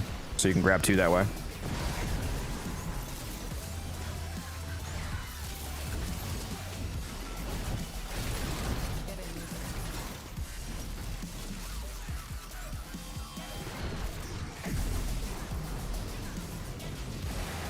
Is Innervate worth using with Sentient Surge? Yeah, Sentient Surge only takes you up to 54% critical chance on the Octicore. And if you also count the Puncture procs, you're still only at 79% crit chance. Innervate will take you all the way up to like 200% though, orange crits. So it's still quite the benefit from Innervate. So it's up to you if you want to rock Innervate or Cascadia Flare. Those would be the 2 main ones to run. Or occasionally you might run Fortifier if you feel like you have enough base damage from Galvanized Shot. Like if you're playing as a frame that adds a bunch of extra elements, to have Galvanized Shot make up the base damage difference from not running Flare, then Fortify would also be a good choice for the free Overguard and extra damage to Eximus.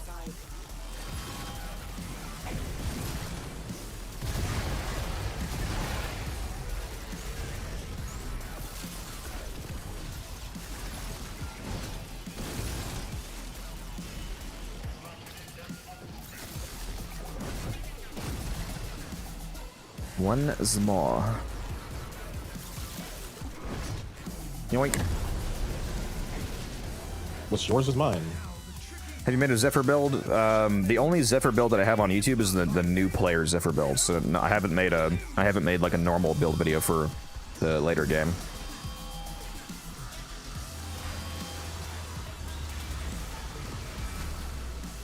Let's go see what fishers are up right now.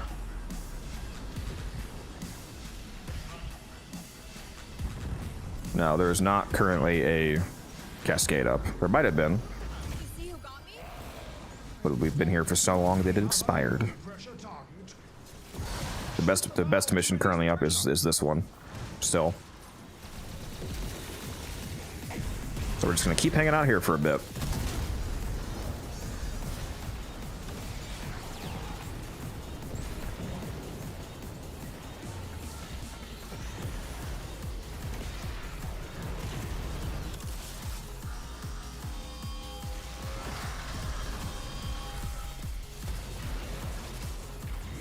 For those of you that are curious as to how I knew what fishers were currently up, even though I'm in a mission, so I can't check the in-game fisher screen, there's a very cool website that one of my community members, Musa, put me onto called browse.warframe. It shows you basically everything currently active in the game. It shows you all of the active fishers from like every syndicate location in the game. It shows you what regular Steel Path fishers are currently up. I think it shows you what Barrow currently has if Barrow is here. I mean, it's essentially everything that you would want to know. It shows you. What am I grinding? We're doing a Steel Path Alchemy Fisher right now. We are on our 36th rotation, so we've been here for a little hot minute. Yeah, like half an hour.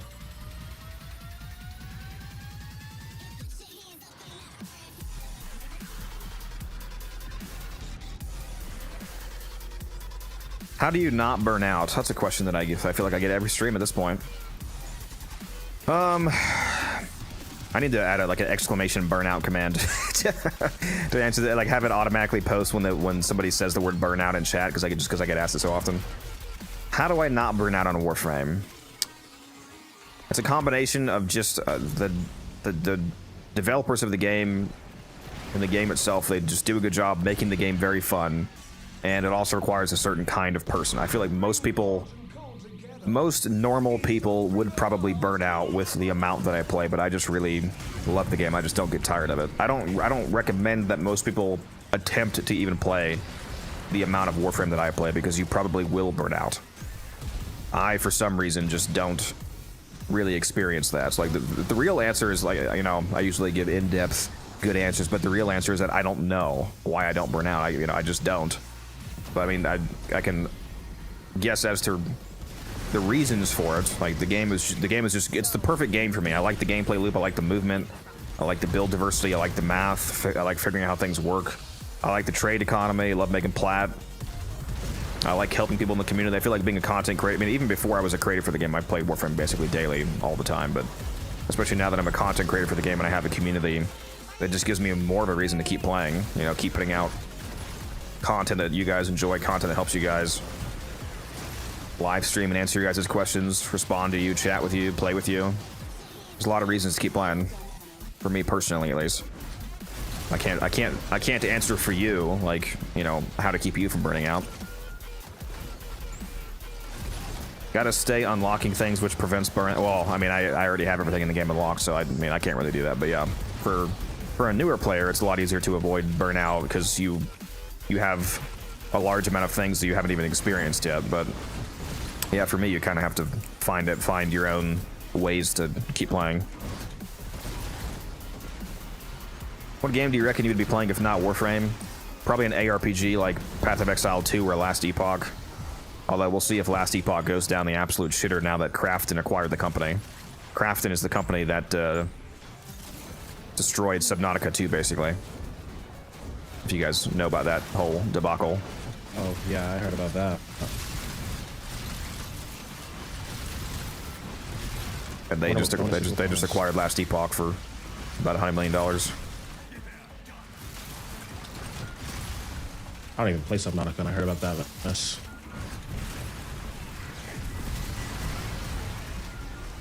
Thank you, that was an awesome response. I try.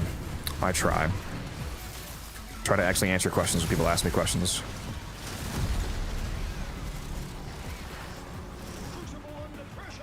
It was certainly one of the most honest responses I've heard.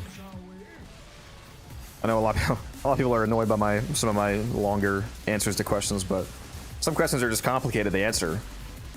I mean, I could have just said that I don't know, but, you know. Try to elaborate. You're looking to get irradiated? Subnautica 2 hasn't actually come out, right, Umbrin? Like it was supposed to be. Like, wasn't the game like canceled, or it did come out and it was terrible? I forget the exact circumstances Coco surrounding Subnautica 2, but basically, like the actual developers of Subnautica 2. I guess I'm doing pipes, by the way, Umbrin. The actual developers of Subnautica 2, their company was acquired out from underneath them, essentially, by Krafton, and then Krafton just did nothing to actually ensure that Subnautica 2 was a game that was worked on well. They basically just, from what I've heard, annihilated the developers' progress on the game and ruined what it was. Like Subnautica 1, if you've heard of it, like the first Subnautica game is a very popular, successful game, yeah. So you would think Subnautica 2 would be an easy follow-up, but it went down the shitter. This is also the game where they basically took away the developers like bonus is right? Like that was the whole drama thing. Like I said, I don't know all the details, but I just know everybody hates them, and they essentially made Subnautica 2 not happen.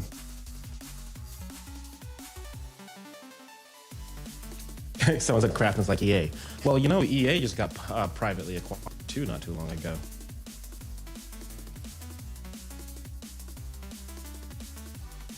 What's up, RZA? Rizza. He's the Rizzler. What's up, Kadir?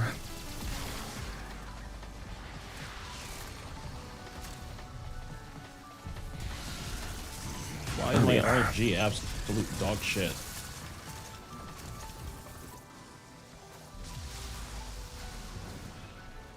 $17,000 endo. Nice. I feel like I probably missed some too. How much endo do you have? I have about 17k right now. 17k. This crucible craves heat and electricity. Yeah, I'm at 17,060. Song? What was the last song? Let me go find out. It's supposed to be a song command that people in chat can do, but for some reason that command's broken, and whenever somebody tries to do it, it just says, "Oh, failed to detect song." The name of the last song was "New Horizons" by Oh, that's a good one. Protostar. Yeah, "New Horizons" by That's a- Protostar.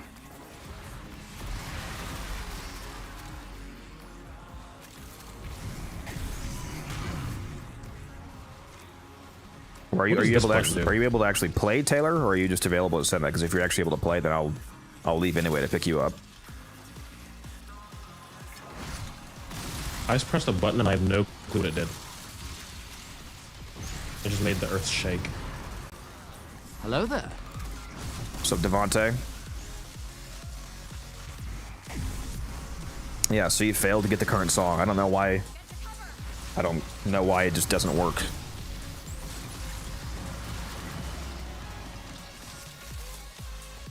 There is another thing I can turn on that I think does work, where I can, every time a new song starts playing, it sends the name of the song into chat, but I thought that was maybe slightly annoying, because I don't know if people want the chat being filled up with a bot just saying the name of the song constantly. And it only happens, what, like once every 2.5, 3 minutes? Yeah, well, it's more annoying the less popular of a streamer you are. So at least early on, it would have been like if you only have if you only have like 4 people watching you, so there's like no comments in your stream, then your entire chat is just song name, song name, song name, song name, song name, just like that's all it is. But if you have like 30 messages in between a song name, then it's fine. That's not as annoying.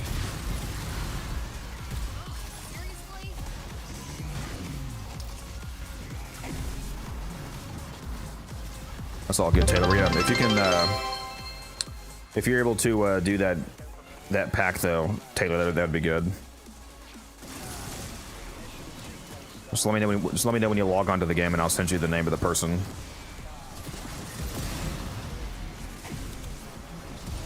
It's the Wukong pack, the one that has the new Wukong skin and the Sun and Moon skin and whatever else is in that pack. I forget the name. Well, I think it's just the Quatain, or it's a collection, but like I said, for some reason it's only showing me the real money purchase. I think it's that pack though. In the actual market, there should be a plat option.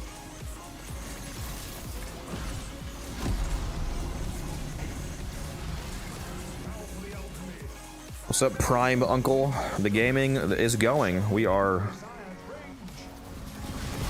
very far into this alchemy right now. I just picked up a crap ton of endo over here.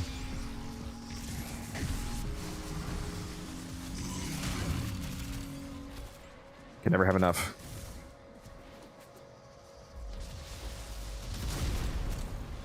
Wonder how much we'd have if there was a necroser.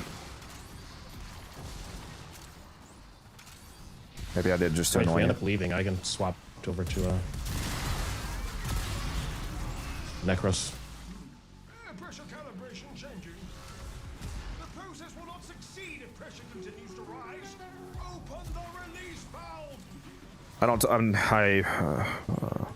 don't talk about other creators in any context that could become negative. Correct. The only time that I comment on other creators is if it's a positive shout out. Like I've commented multiple times that I like Kenjineer's channel, and I highly recommend that you guys go watch his videos because they're always mathematically informative. But I'm not going to comment on my opinions on like their build crafting and whatnot, because that doesn't go anywhere good. It's the same thing in my Discord. I don't allow negative discourse about other creators in my Discord. Right now. Quite strict about that.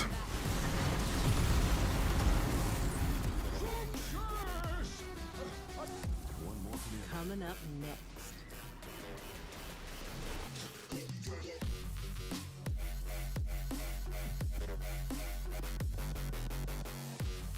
How have I not got a single freaking helmet from this?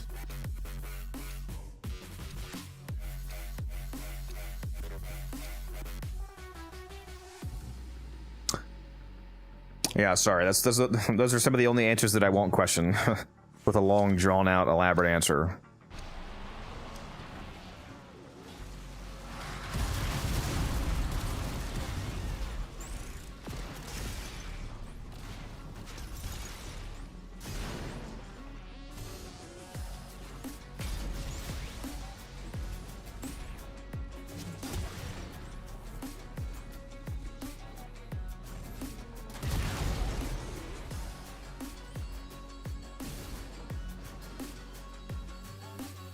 What arcanes do you recommend for Revolt Prime health build other than Arcane Blessing?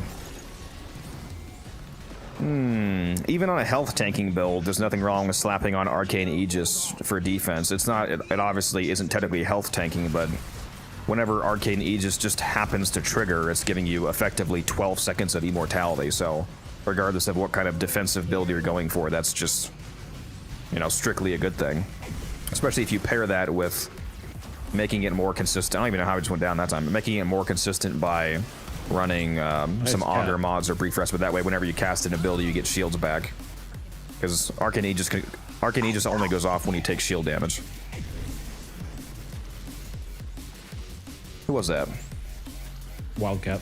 Oh, what's up, Wildcat? I'm not here. Then leave. Okay. All right, lock him out.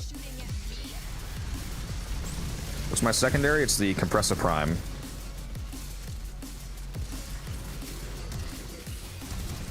Gotcha. Currently farming Araxium. Boy, is it such a drag. Well, the good thing about farming Araxia, think about it this way. You're not just farming Araxia. If you're farming Araxia, that means that you're doing the Isle Weaver runs. And if you're doing the Isle Weaver runs, you're also getting Pathos Clamps, which is also a resource you need a lot of. Even if you already have every single incarnate in the game, Pathos Clamps are still useful because, what's her name? Akrithis' store often has very high value items like ribbons, catalyst reactors, arcanes, etc. So those clamps are going to come in handy while you're working on getting Araxia.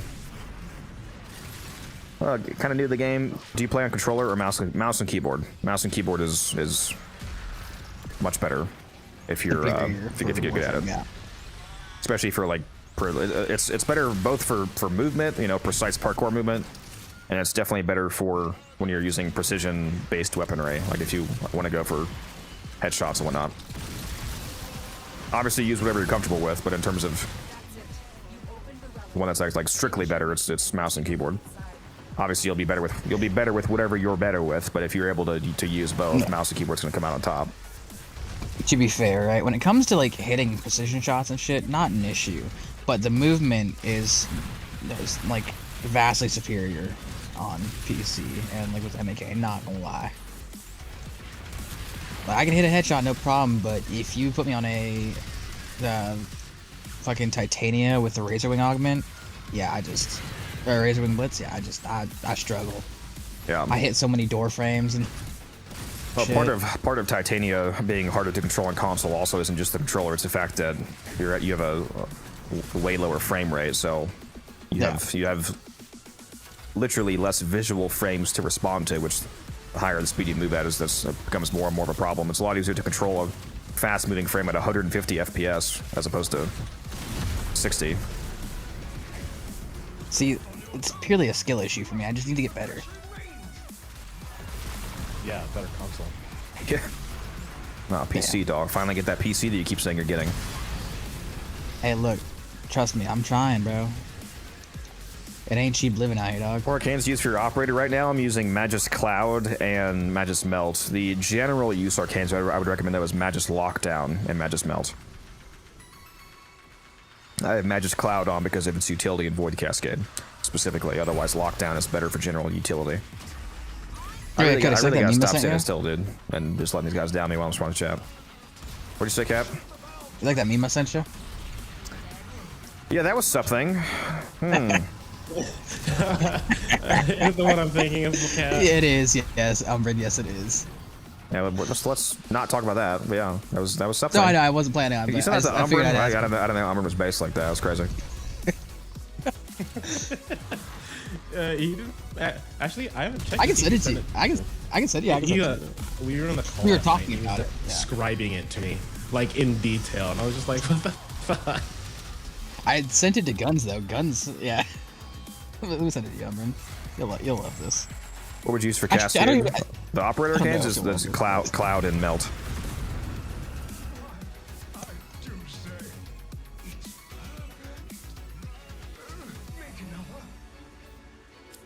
Fibonacci absolutely creaming his tank. What are your thoughts on the new Warframe? Noko is incredible. Like, just objectively a fantastic Warframe. I really have essentially no complaints with Noko. The only complaint that I could think in regards to Noko is the somewhat mixed utility of his I forget the name of the ability. The revert form of the Sprodling. Yeah, when you go into the Sprodling form, I feel like that's in most cases better to be helmethed off. So like that would be the only complaint. Is reroute. That's yeah. You don't like a short stack mode? Because you can't cast anything when you're in that, right? Because that's you can't. No, like, you're immortal. Only able to move around. You're immortal, and you can move around still, but you can't cast anything. So I mean, you could like toss out his fourth and then go into that third, and run around while the fourth is going. And there's some synergies with that. Like for example, for some reason he actually counts as being invisible when you're in reroute, so it actually triggers Crepuscular, for example. So you could toss out the fourth and go into that and activate Crepuscular without needing her also, and blah blah blah. But I feel like it's just better to take like in one of the builds in my video I replaced it with Omamori, which sticks with the theme of being a defensive ability, but it's a defensive ability that allows you to keep playing the game fully, as Noko, instead of the little Sprawling that can't do anything. And if you keep your what is it, the stink brains up, enemies that actively the enemies that aren't hitting, or the enemies that are hitting you, proccing the 50% chance to not take damage, and then any enemies that aren't hitting you are probably fucking asleep with viral stacks on them. So that combined with Omamori, you honestly should be fine. As long as you're actively staying on top of. Unless there's an update that I'm not aware of, Rex, the Warframe does not run at 120 FPS on any console. The console supports 120 FPS, but the game does not. Like, unlike how PC games work, where most PC games are just unlocked and you just get whatever frame rate the strength of your computer supports. Even though the new gen consoles support 120 FPS, games don't run at 120 FPS unless the developer specifically allows the game to do that. So most games are still running at 60 FPS on console, regardless of them technically supporting 120. I'm pretty sure Warframe is still 60, no matter what Xbox you're I'm running running on. at 15, bro. You're playing at 15 frames per second. Right, the frame rate of your screen might be 120, for example. Like your TV and the console might support 120. The game is not internally running at 120 though. It's running at 60. Like it doesn't matter if you have a 300 frame rate monitor, for example. If the game itself in engine is still running at 60, you're not going to get the benefit of a higher frame rate.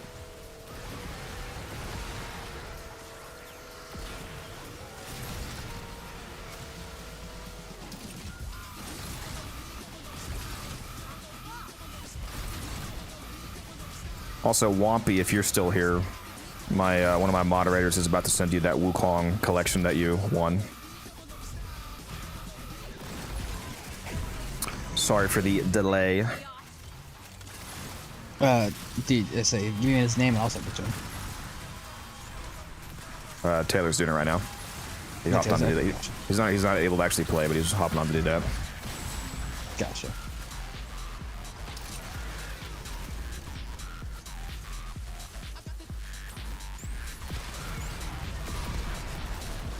But on PC, you can get high. Yeah, PC. The way that PC game. Well, I mean, there's technically some PC games that are locked, but it's very rare, and it's usually like console ported games. On PC, you don't have a locked frame rate like consoles have. Like on console, games are basically they're locked to going up to 30, locked to going up to 60, or in some newer cases, locked to going up to 120 if the game supports it. So there's a locked cap, and a lot of them they're not even just locked to that cap. They actually constantly run at that. Like if a game is locked to 60. A lot of the times it's not even that it has a cap of 60, but it will exclusively only run at 60 by using variable frame rate, by using variable quality. Sorry, they'll like constantly fluctuate the resolution that the game is being internally rendered at to maintain 60 FPS. So you might notice quality fluctuations, but the frame rate will be consistent. On PC, the game just runs at whatever the strength of your computer supports. So if you have a super juiced machine like mine does, then you know you'll get 150, 200 FPS. I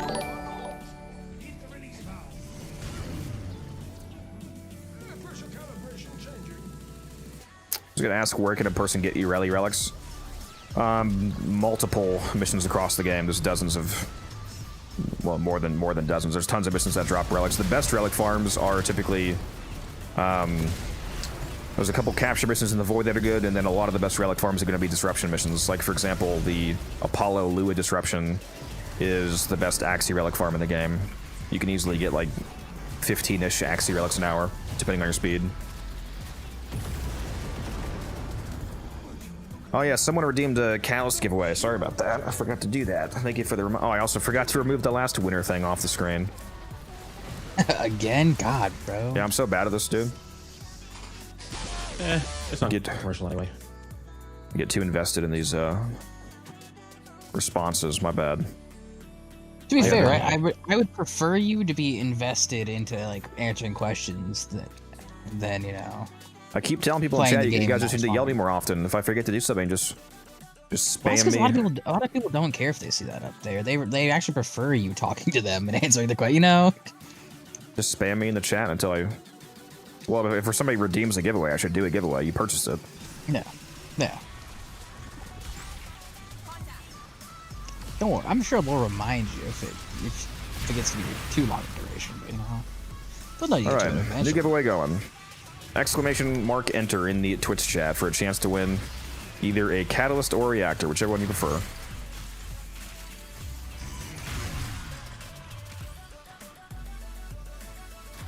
Sorry about the delay on that. Hopefully the person that redeemed that is still here to enter it themselves. I forget who actually redeemed that, to be honest.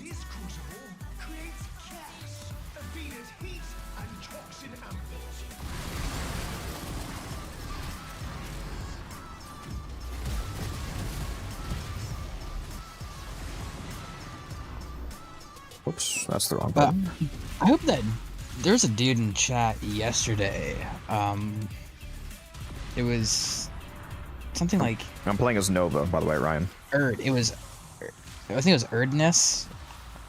I hope he's in chat because he never hopped on last night for me to give him those mods. Wampy PL, if you're still here, my mod just told me that your Wukong collection has been sent, so you should have that in your box now. Enjoy. Need to add 120 field of view. I don't know that they need to go up to 120. They need to at least add 110 though. 120 might be a bit demanding because right now the cap is what, 90, right? Or is it 95? I think it's 90, isn't it? What are we talking about? The max field of view. I believe it's 90. Oh. The thing you have to consider about field of view is that expanding your field of view on any game directly increases the render load. So you're gonna have performance costs for because you're visually seeing more of the game on screen at a time. So more of the game has to be rendered at once. So the larger field of view that you have, the more performance cost there is, which is especially a consideration on consoles. So they can't just have like absolutely insane field of views. They have to consider that performance trade-off. So they at minimum they need to give us 105. Like in a lot of cases, I like to run around 105 on games. But I mean, I understand if they don't go all the way up to like 120, but I absolutely think they should go to 105 at least. It is 90 on just one check. Actually, thank you for reminding me because I've been meaning to up my FP for a while. Oh my god, you're not running max field of view? Whatever the default is, I'd be running that shit. I know that you're lying. Well, actually, he's even worse than I am. Actually, you should probably turn yours down to the minimum cat so that your Xbox doesn't explode in your case. But nah, turning mine up. For everybody who's not playing on toasters, yeah, please make sure your field of view is maxed out because the game is much better when it's capped out, and it's still not big enough for me. I want it to be even on other games. I don't like turning my FOV up. It just feels weird. You disgust me. Please drink some water. I wish I could at you least thirsty like bitch. shift my camera over to the side a little bit more. Yeah, I'm not gonna. Yeah, a little bit more to the right, just ever so slightly, just the littlest increment. What's up, boss man? GRJ. I'm running max FOV and ludicrous GPU particles. Also, Cody, just remember that you say it's disgusting. Somebody in chat didn't know that it was field of view slider. He just maxed it out, and he said, "Hey yo, it's way better. What the hell? It's a new game." Yeah. For those of you that have not maxed out your field of view on Warframe, go and turn it up to 90 right now. It is a new game. It's so much better. FOV at that high, it makes me nauseous, and then it's the same way. Like I need to have motion blur on. I feel it makes you nauseous nauseous because it makes, in your case, your frame rate probably becomes 10. You're playing the game as a fucking Microsoft PowerPoint slideshow. No, on other games too. Like I need motion blur, and I need my basic ass fucking field of view. It feels weird. Chad, I'm seeing too much. He just said that he likes motion blur. I do like motion blur. Yeah. I'm going to castrate you. If we get at least 10 people in chat to say exclamation ban cat, well, he's out, bro. He's out right now. I'm out. We need the ban command for you when you say insane things like that. Okay, look.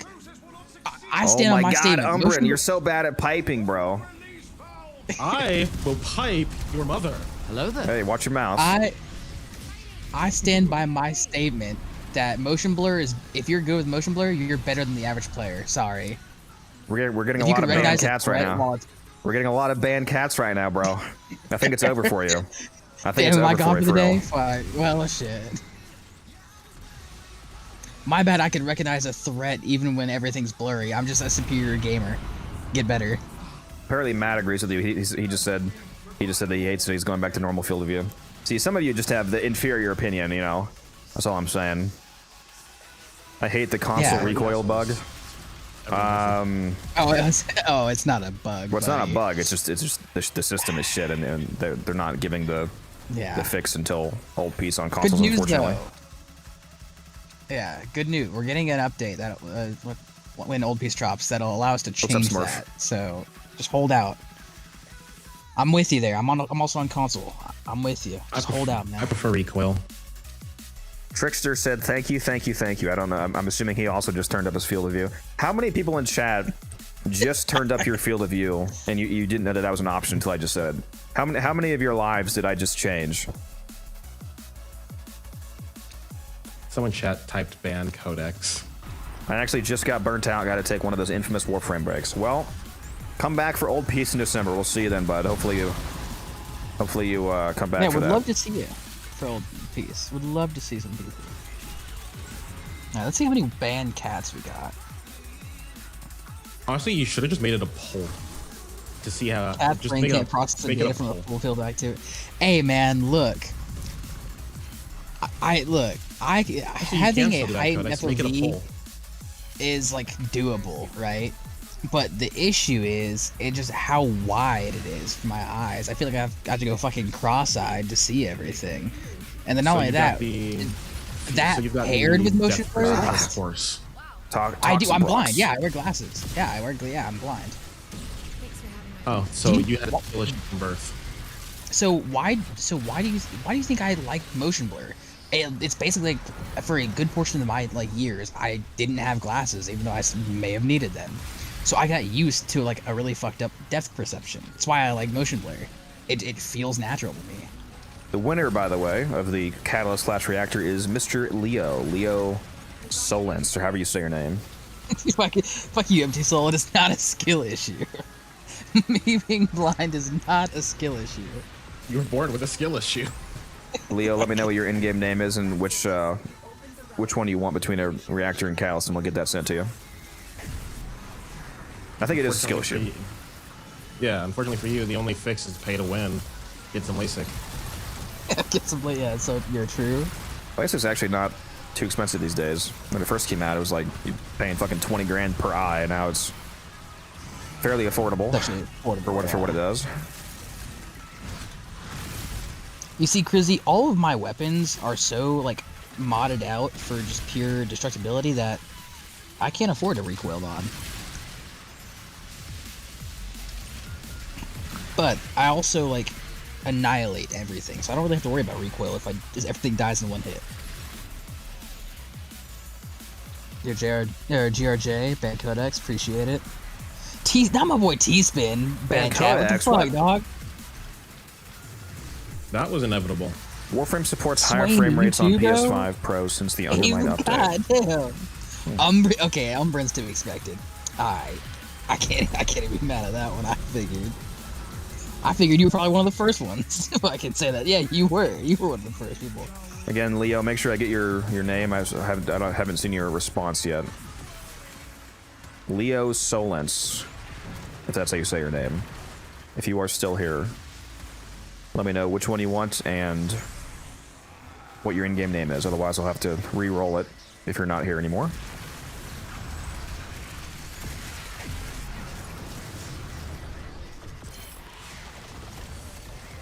Tactical Nerd said he wants to have a poll for him to be banned as well. Oh, are we doing a poll for me to get banned? That's crazy. All right, how many dad jokes can I rattle off? You can't ban me. I hold the hammer. All right, Scott, calm down. They also gave PlayStation the motion aiming that Switch had. Interesting.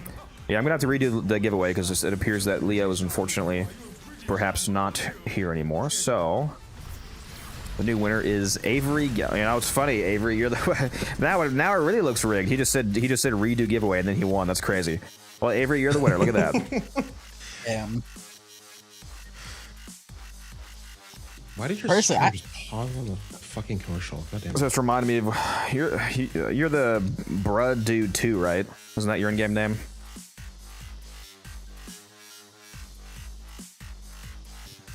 No, Avery Games. Are you Bro Dude too? Oh, is it somebody else? Who is that? I can't. No, my bad. yeah, it's not. That's I was confusing you with somebody else, Avery. My bad. Let me know what your in-game name is. I could have swore that's not it, but if it was, because Bro Dude 2 is another dude who wanted to get resourceful. People be like, hey, I offer like resourceful retriever and like energy nexus. I'm like, yeah, just message me when you're on, and they're never on, man. It's unfortunate because I would love to give these away to people who need them. It's rough. It's rough. If anyone needs resourceful retriever or energy nexus, please like message me. I will put my name in the chat right now. There's a lot of people in here, Avery. Okay, don't judge me. Fuck. What was your name? You were. Your name was. I can't view my. You recently played with, yeah. Recently, Goof Squad 5. That's who you were. Goof Squad 5. You in a mission right now, Cap? I'm not, no. Also, which one do you want, Avery? I don't think you said yet. Do you want a catalyst or reactor? And I'll have Cat send that to you. I am going the wrong way. Fuck. I think I just got 16 essence 3 times in a row, bro. I just got it again. I think 3 acolytes in a row. I got 16 essence. I'm out here cooking.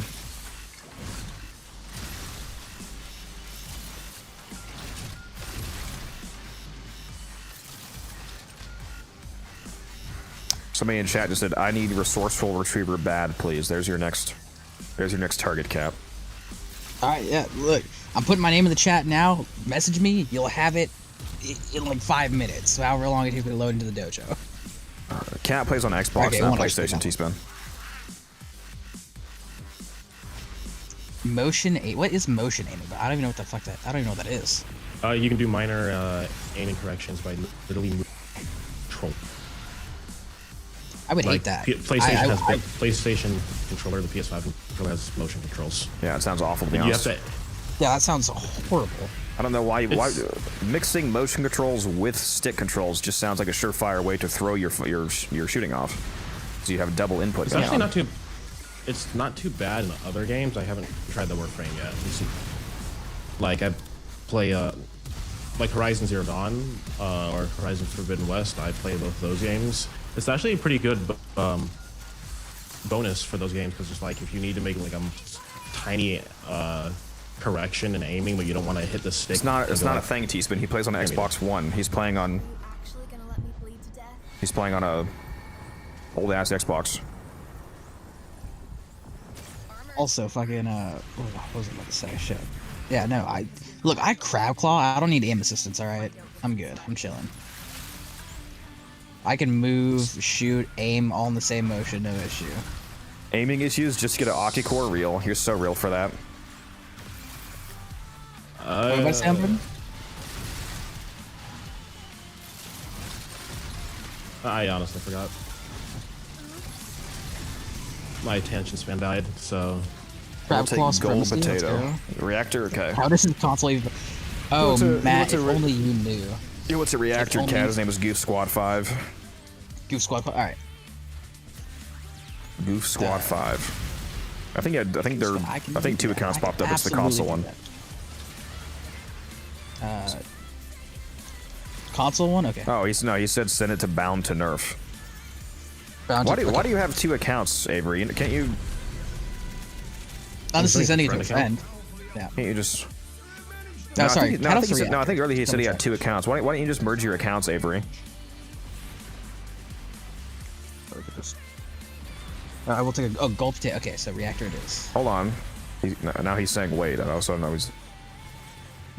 Yeah, you can merge your accounts and select one to be the primary account and be on. Yeah, have cross save. Yeah, man.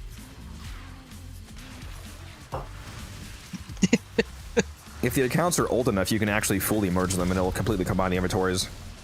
If they're both older than, what was it, like November 24th of 2022 or 23, something like that, before that one dev stream? Something like that. One for PC, one for console. Okay. Same saves. Oh, so it is the same account? It's just different platform names? Different. Earlier you made it seem like it was actually different accounts. That's why. Codex, how generous should I be? Well, he won one. Should I give him an extra one? You won one? Okay, I mean, it's up to you. An extra one on me. I'll give him an extra. Avery, I'll give you an extra one on me. There you go. You're getting two. I feel like being nice today. Because I know I'm gonna get banned here soon, so I might as well make it. Arcane for Dexpixia, Innervate. There's no other option. Innervate with Blast and Zada's Whisper if you want the sloppy meta Titania loadout that obliterates level cap.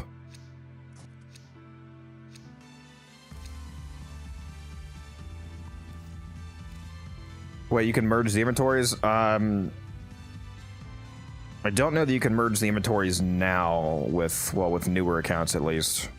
How does the account linking work again? Do either of you know? Because there was the link and then the actual merge. Like if both of your accounts were both old enough, you could fully merge them, and you would have completely combined inventories and everything, and progress and whichever one had if you had any. If you had 100 plat on one, 100 plat on the other, you had 200. And if you had achievements on one, achievements on the other, you had both achievements. Everything was fully merged, and you just had everything from both accounts. But I don't know. What does linking the accounts do? Does it still wipe? It still wipes one of the accounts, right? Yeah, I think you literally you choose a primary account, and then that just kind of overwrites all the save data. And does it still merge the inventories? So if you have 100 plat on one, 100 plat on the other, is it 200 plat? No. So do both accounts still exist, or what? What's the? Because there has to be what's the point of linking? I forget what the difference is. But yeah, if your accounts are old enough, yes, you can merge the inventories because they're off. Like for me, I had a PC account and Xbox account, so I was able to do the actual merge instead of the account link. So, Avery, it says there's no player found with the name Bound to Nerf. That's what it told me too. Yeah, so send it to Goof Squad 5. Goof Squad, okay. Because I tried it once, didn't say it, so then I tried it again, recheck my spelling, said the same thing twice, so. You said Goof Squad 5? Goof Squad 5, yeah. It's one word. Goofs, okay. GOOF. Just double 5. checking. The number 5, not the word. I figured. But thank you, I appreciate the,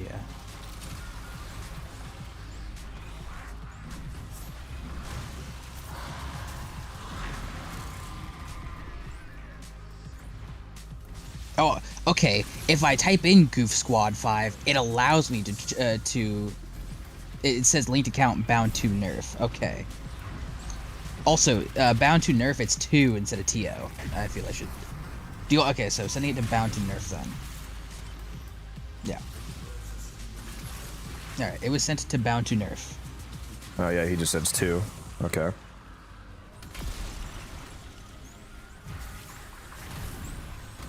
Got any tips to get my Kuba stock back up? Recently got addicted to spending all my Kuba, now I have none. The weekly methods, like the weekly turns for Kuba, are if you play enough Steel Path, you can spend what was it, 375 Steel Essence to get up to 250,000 Kuba a week from Teshin. You can get 35,000 Kuba a week from Ianta for giving her 5 pinions, and you can get 35,000 Kuba a week for 10 slivers, ribbon slivers from Ianta. So that's 320,000 Kuba in total from weekly methods.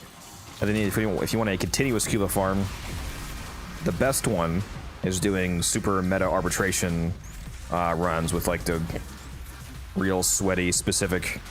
Wait, Kuba's not limited per week. No, those methods of getting Steel Kuba essence. are limited.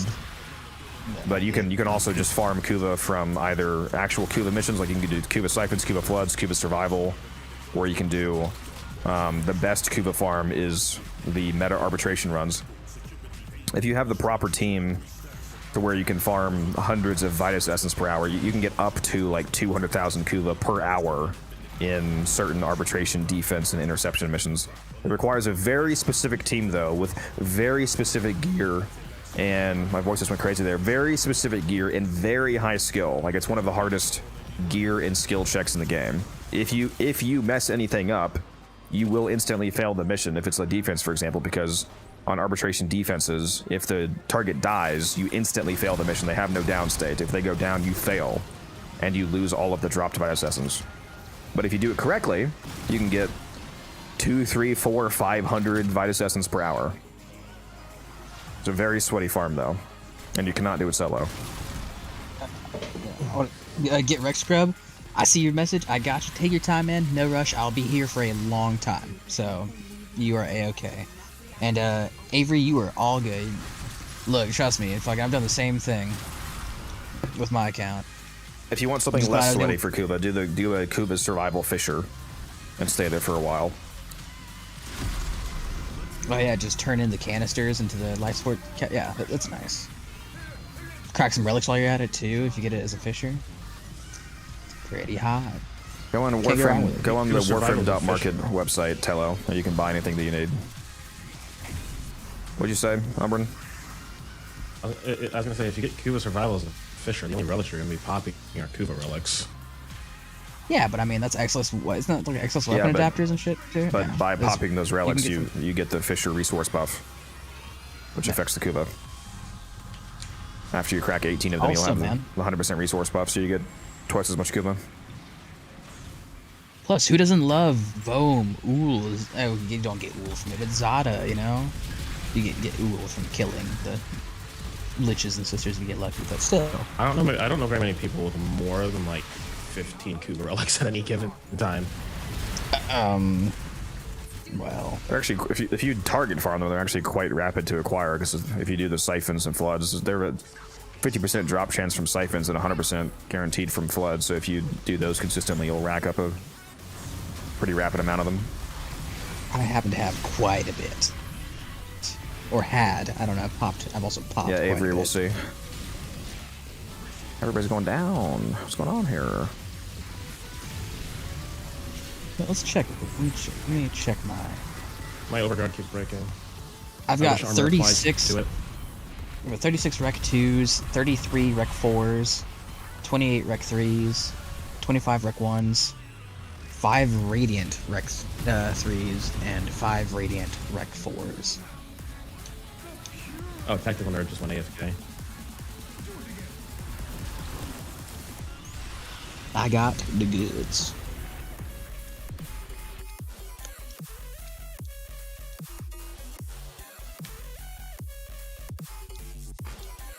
This game refuses to drop me any Gauss sparks. Should I use Dude. Funnel Cloud Augment on Zephyr? Sorry, I just saw that question. It's good for melee slam builds because the more tornadoes you have and the more replicated hit damage you have. Nah, Brandon, you know something really fucked up? I've dropped 41 Radiant Relics for Haro chassis systems. Nothing. Not even one, dog. Freaking Toxin Xmas, god damn it. What are you even going after that for? That's pretty low value compared to multiple other sets. Oh, I was saying, well, Haro Prime is already sitting at 80. I imagine he's gonna What? Hold rise on. up in prices. Okay, I lied then.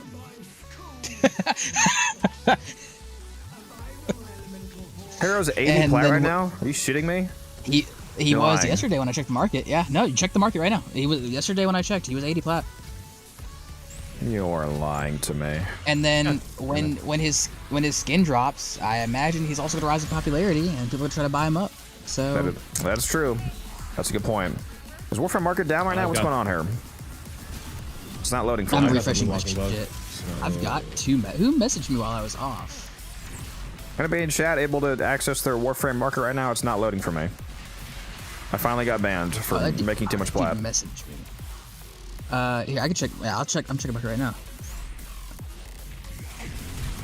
I'm force reviving. Why are none of these guys actually able to hit me? Haro Prime set. Oh, he dropped in price. Oh, he's at like 70. He's like 69.70 right now. He did drop in price a little bit, but 69.70 is where he's sitting at. 6-7. 6-7. I will find where you live. Yeah. There's one dude trying to sell him for 58, but the rest are sitting at like 65 to 70 right now. More than what Wisp is going for. I literally cannot access Warframe market right now. Is the server's down? No, I'm on it. I literally just refreshed my page, and I'm up. I'm checking the market. Looking at it right now. Got a hardware banned. Finally. That's crazy. Let me Guys go are to making too much money. Let me go to another browser, see if it pops up. Warframe. Damn, everyone else in chat has it working. That's crazy, bro. Bro got banned. Stealth banned.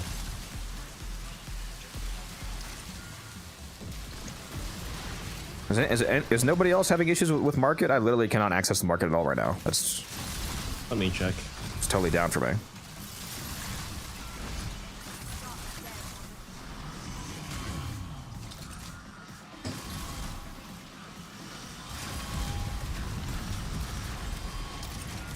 No, I can access it. Yeah, like I literally I didn't even open a new tab. I opened up an old tab of Warframe Market that I just constantly have open, refreshing us up. He finally checked out those scam decks. Try refreshing your computer. I mean, you have to end the stream. Or restarting your computer. Let's go. The money making Titan is down. Okay, now I can see it. I think it's just loading super slow. Yeah, like 65 plat. Somebody said look at Valkyr. Okay, what's Valkyr? Oh my god, Valkyr's 100 plat right now, bro. That's why? That's crazy because Valkyr's not even vaulted. You can permanently get it from Railjack, so that's pretty funny. That's why nobody wants to play Railjack. Yeah, I need some more Valkyr sets, huh? Holy shit. All right, everybody, start dropping Valkyr relics. All right, somebody just redeemed RB Girl just redeemed a Omni Forma bundle giveaway. You guys are killing me Would you like me to today. handle that as well, Codex? I'm an Omni girl in an Omni world. It's fantastic. My form is All right, plastic. exclamation mark enter in the Twitch chat for a chance to win another Omni Forma bundle. Because apparently I don't deserve to have any platinum. Like I said, I'll handle it. I'll handle the Omni Forma bundle. I don't have any platinum. I'm sitting at 1400 right now, but a lot of my 28. Rich boy. I don't know. Okay, I want to say I don't know just because I see how much money you make, and I'm comparing myself to an unfair like goal and standard. But nah, fuck it. I feel like I can make more. I have a lot of money invested into like arcanes that I've slowly been selling off at like good prices, and like also sets I've been sitting on to sell later. A lot of my money is invested into shit right You have now. any Whisper Goth sets? Multiple, yes. Oh. I've got like 17, 18 Wisp sets, and I've got like... Watch them troll us by having a Wisp and Hera resurgence when all peace comes out, bro. I know, man. I fucking know, and I'm praying they fucking don't, dude. I'm gonna cry. Praying on your downfall. Matt, you say... Oh, wait, you got ads. Damn, I was gonna say... Bro said he's got 9... He said, dude, I got 9 plat. Look, just... I've been playing this game long enough to where if I'm not making plat, it's a skill issue. Like, I simply need to stop being fucking bad at the game if I'm playing this often and this much, and I still don't have money. Real? It's a me thing. Oh, damn. I said 5 people messaged me that they wanted my molt augmented. Wait, fucking did the price go toxic up or something? It might have actually. I don't know. I sold a couple more augments in the market today, and they were bought somewhat quick. Not gonna lie. Oh yeah, I have the cheapest molt augmented right now at 55. Everybody else is priced at 56. Or Yeah, sorry, 55? at 60. I priced mine. Dude, I priced mine at like 65, and I sold them earlier this morning. Yeah, everybody has them priced at 60 right now, from what I can see. All right. Ads are done. So what was I saying? So Matt, what I was saying was, you said you've got 9 plat. Look, I don't know like how far you are into the game. Just for me personally, with as much time as I've put into the game, if I'm not making money, like making plat, it's a skill issue. Like I clearly just suck at the game. If I'm putting this much time in and I'm not getting a return on that, you know. Especially with Codex is like the biggest handicap you could have too. He basically is a free shit generator. Like, not gonna lie. Playing with him. How's it a handicap? What? just because, don't get me wrong, I could do it on my own, but whenever I play with you, I feel like I have better luck. I don't know if it's because you're carrying me, or like, but whenever I play with you, I feel like I just get free shit constantly. Because, like I said, I have popped 40. Yeah. I have popped 41 Radiant Relics for Haro systems and gotten fucking nothing, bro. There's probably people in the Discord that would join you for that map, that Titan Survival, because that drops... That one drops Orc Cells, right? There's a lot of people that need that.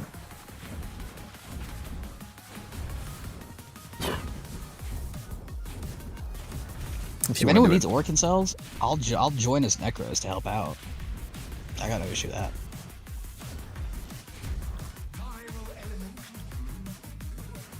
Alright, I got like... Where are we at right now? Yeah, I do need to do that in real life video. RB with the Warframe hot sauces that I got. I gotta do that at some point. I got like 2 more rotations in me, then I need to actually get some food. They just announced the Coco too, the Jade City Warframe Coco.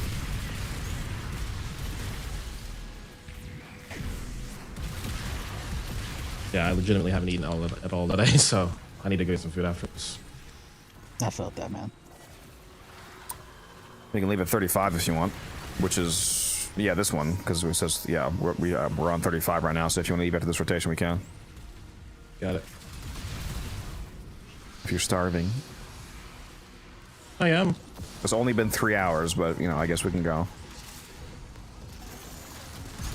I mean, that's a good warm-up.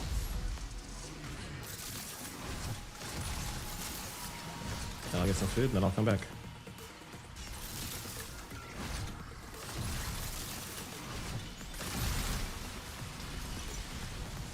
All right, let's see who the winner is. The winner of the No, Omni don't worry, Forma Coco. bundle I'm getting banned. is Get Wrecked Scrub 842. Who also just Hey, asked me, what's nice. Magus Cloud for? Magus Cloud is good for Void Cascade because Magus Cloud adds a large AoE effect to your operator dash. So when you dash like this, there's a, well, cloud around you. That's good because the operator dash is one of the things that's able to break the void tears and void cascade. So by making your operator basically have a big hitbox AoE, you can easily pop the tears by just dashing around. So it's just good for speedily getting the exolizers done.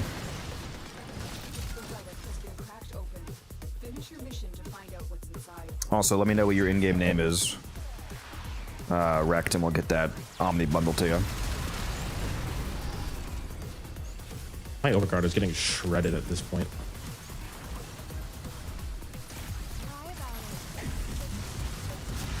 I'll send him the Omni cap. Alright, gotcha. I'm going to use your profile to do it because I can't access mine for some reason.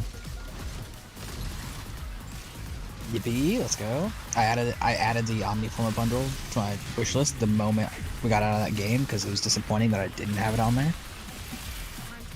Let me I was down. lacking. I know, right? God.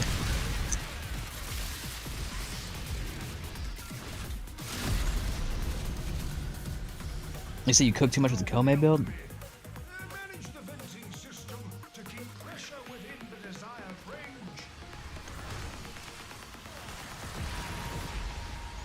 Alright, his in-game name is the same as his Twitch, by the way. I'm already on him. You're too slow.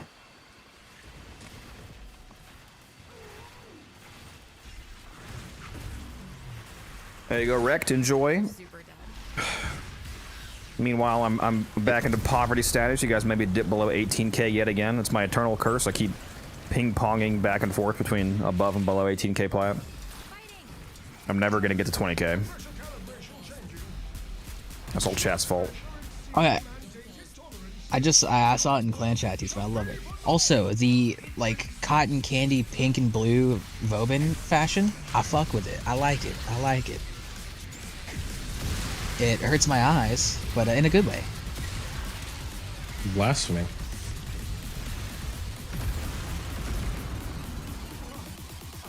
Well, to be fair, I've got my Grendel colored Carnival Clown throw up.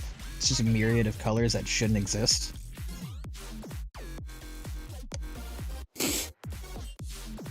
Alright, good run. Sub operator.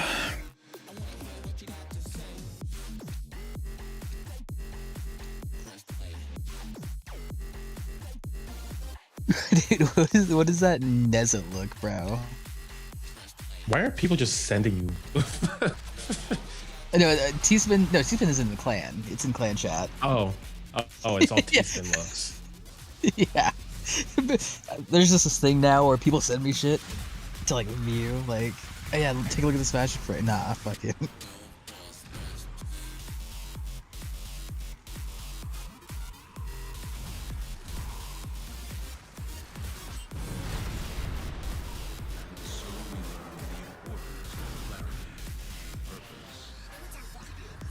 Got 305 steel essence. 348. Get bent.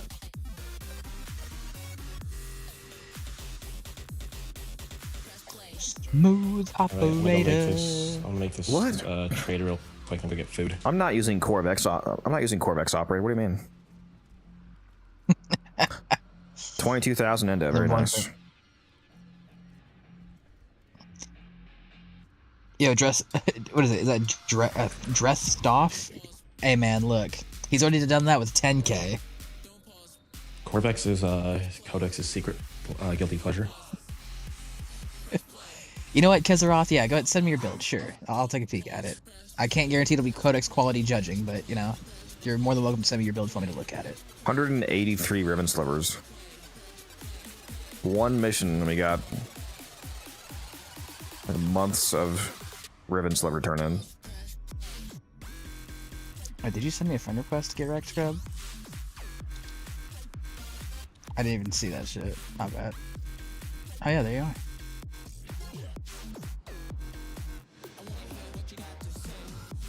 Alright, let me head to the dojo real quick and I'll invite you while I'm in there. Just for an easier loading. I should have been in there waiting, but I'm not gonna lie, when I talk, sometimes my hands just go on autopilot and I just run laps around my fucking like room. I just run laps in the area I'm in. We should go to Barrow, by the way, Cat. And if any of you chat have not gone to Barrow, today is the last. This Barrow that's currently here is the last spooky Barrow. Look, Codex. The moment he showed up, I was already there, bro. I don't know what you mean, dog. And I still don't have the fucking Signo. Scarrow, Katir, yeah. That's a good one. I swear it's gonna take me the full 25 opens to get the fucking Signo, dude. Avery, sadly, I do not currently have a maxed out melt on, like, spare melt on me. If you give me some time to send me your in-game name, I'm gonna write it down. Give me a minute to get like a full set for you, and you, yeah, you're more than welcome to have it. I forgot about this alert for the 3 Forma. Just allow me to work on that for you. What'd you say? I forgot there was an alert for 3 Forma. Have you done that? Yes, I have done that. Oh, so you hate me? Yes. See how it is. Alright, give me 1 second, Kezeroth. I'll look at that in just a minute. Let me invite Get Wrecked to trade him these mods, and then I will take a look at that build.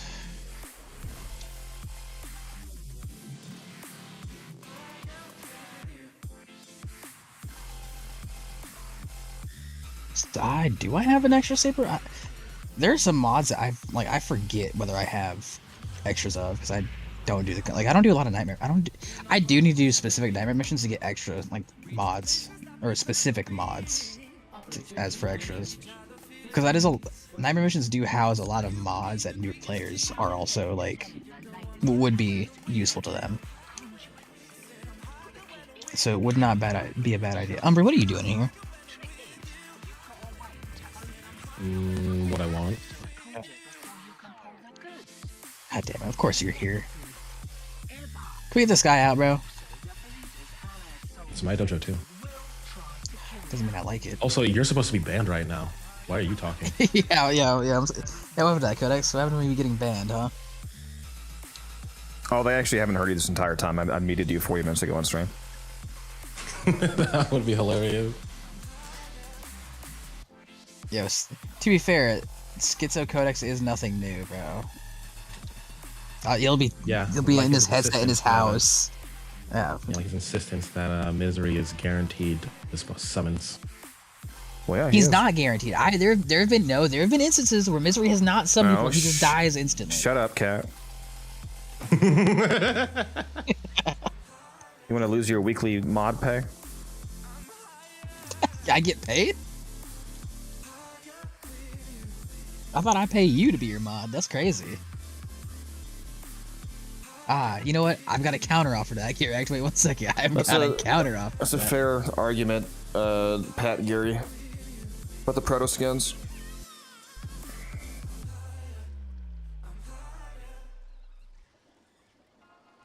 In order to remain unbanned, you must send another picture of you in a dress. I'd have to buy a dress for that. Well, chop chop. Chop chop. Okay. Okay.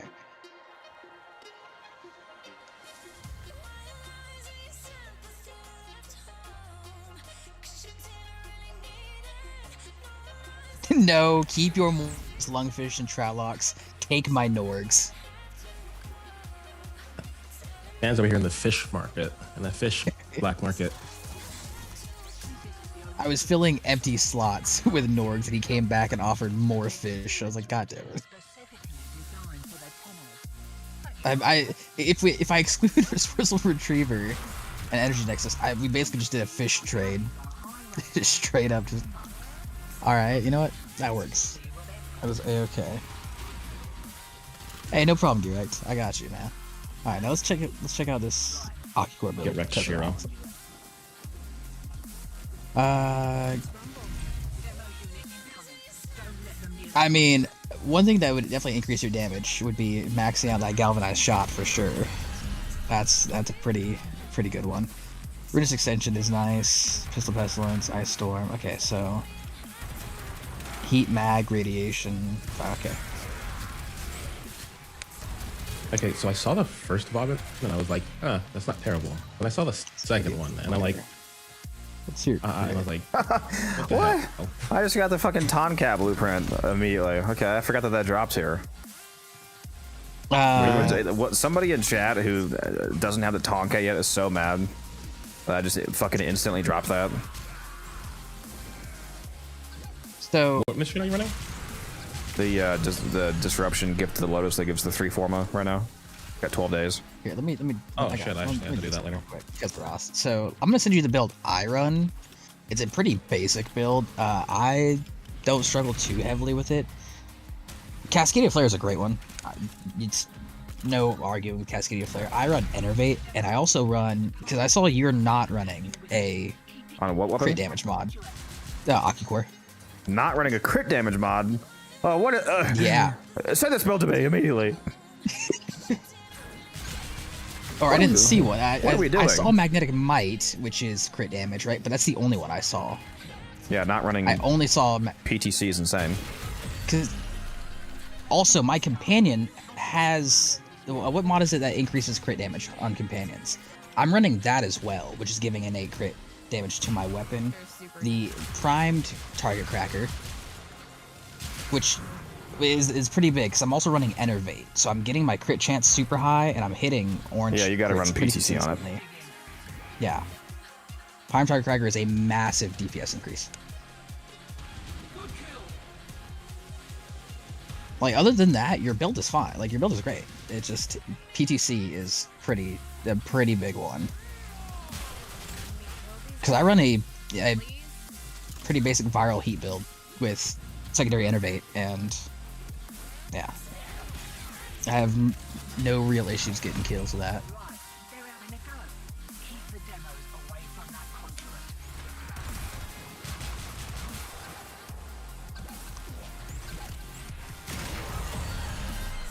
Man, these Demolish sure are hard to kill, guys.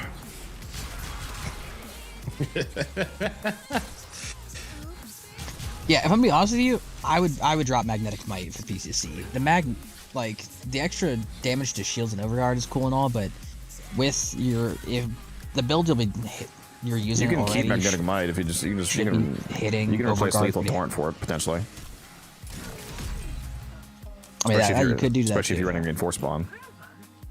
If you're running Reinforced Bond for the extra 60%, it is 60% fire rate from that mod, right? Yeah. From Reinforced Bond, yeah. If you're running that, then yeah, you could definitely replace Lethal Torrent. For there. All right, going to get some food. See you later in a sec.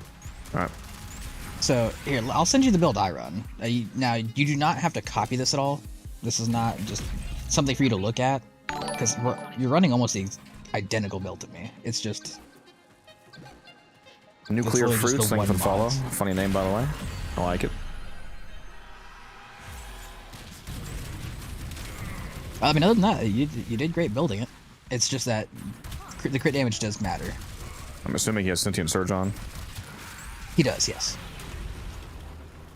If anybody is still missing the mod Sentient Surge, that is one of the most important mods to have in the game, basically, and you can currently get it right now from the daughter on Deimos for the Nabris event, which ends in just over a day, so make sure you get that. Maybe even a few of them if you want to sell them later, once the price goes back up. Now, here's Kezeros. If you can, Deimos, get I just run a pretty basic Panzerwolfenpfeile. I put like 2, 3 forma, just enough forma to where I can fully mod it out. And it's the only companion I ever run. It's got Resourceful Retriever. I've got an alternate one for Prosperous Retriever for credits when I'm doing credit farms. It's a viral spreading, like fucking max stack viral, just primer. It's great. And it also gives me a 60% fire rate and extra crit damage to all my weapons.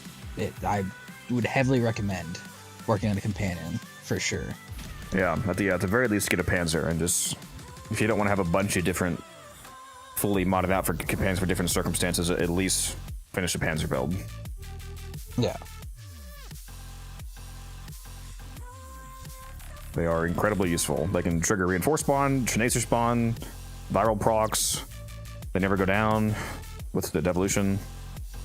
Lots of benefits. Yeah, I guess I do my Panzer build. Plus fetch, obviously, for your vacuum. And they're a beast, so they can use resourceful retriever. Bounty Nerf, yes, I can help you with my dual tox build. I take my dual tox to level cap, and that shit eats the fuck up. Love it. Love dual tox. Now, obviously, you'll be using the Incarnate.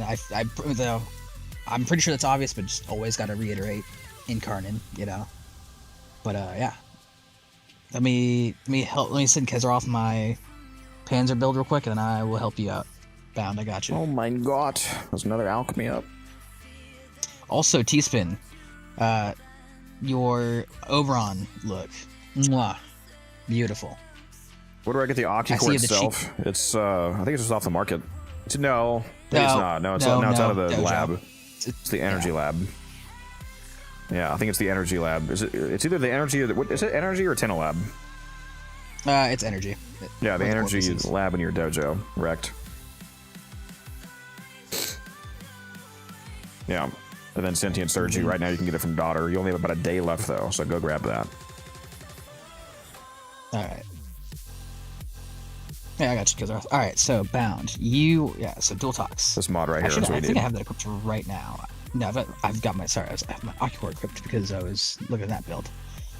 Alright, for the Dual Tox, I'm not gonna lie, I run the same, it's obviously a different build, but I do run the same thing as my Occucore. It's just a pretty basic viral heat build. Yep. Hard to beat. But it really is hard to beat.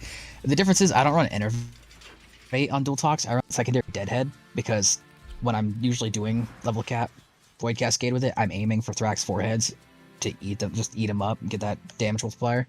If you guys want to visually see it on stream, this is an Occucore build that I recommend. Basically, this build with either Innervate or Flare is good.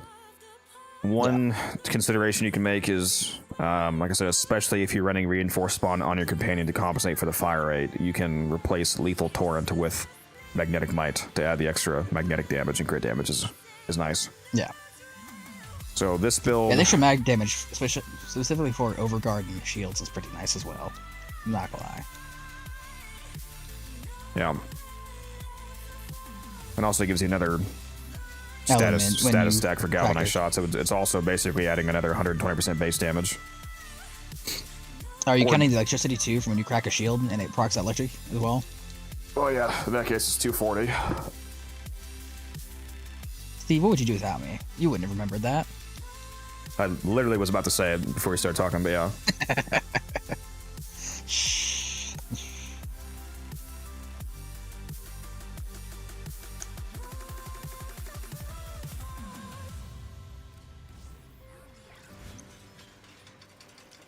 Yeah, it absolutely shreds, especially if you buff it. Like if you put this build on Saren, like the Occucore is fucking disgusting on Saren because then you can use a Venom Dose build, and on top of this, you can also add on Corrosive from Venom Dose and Toxin from Toxic Lash, which absolutely juices the hell out of the damage. And on my Saren, I also use Avenger, so that's another flat 45% crit chance. Steve, a dual tox riff, yeah, There's a different creator who said you don't need Prime Target Cracker because of Sentient Surge. Sentient Surge gives you status chance and crit chance. It doesn't give you critical damage. Yeah. So, no.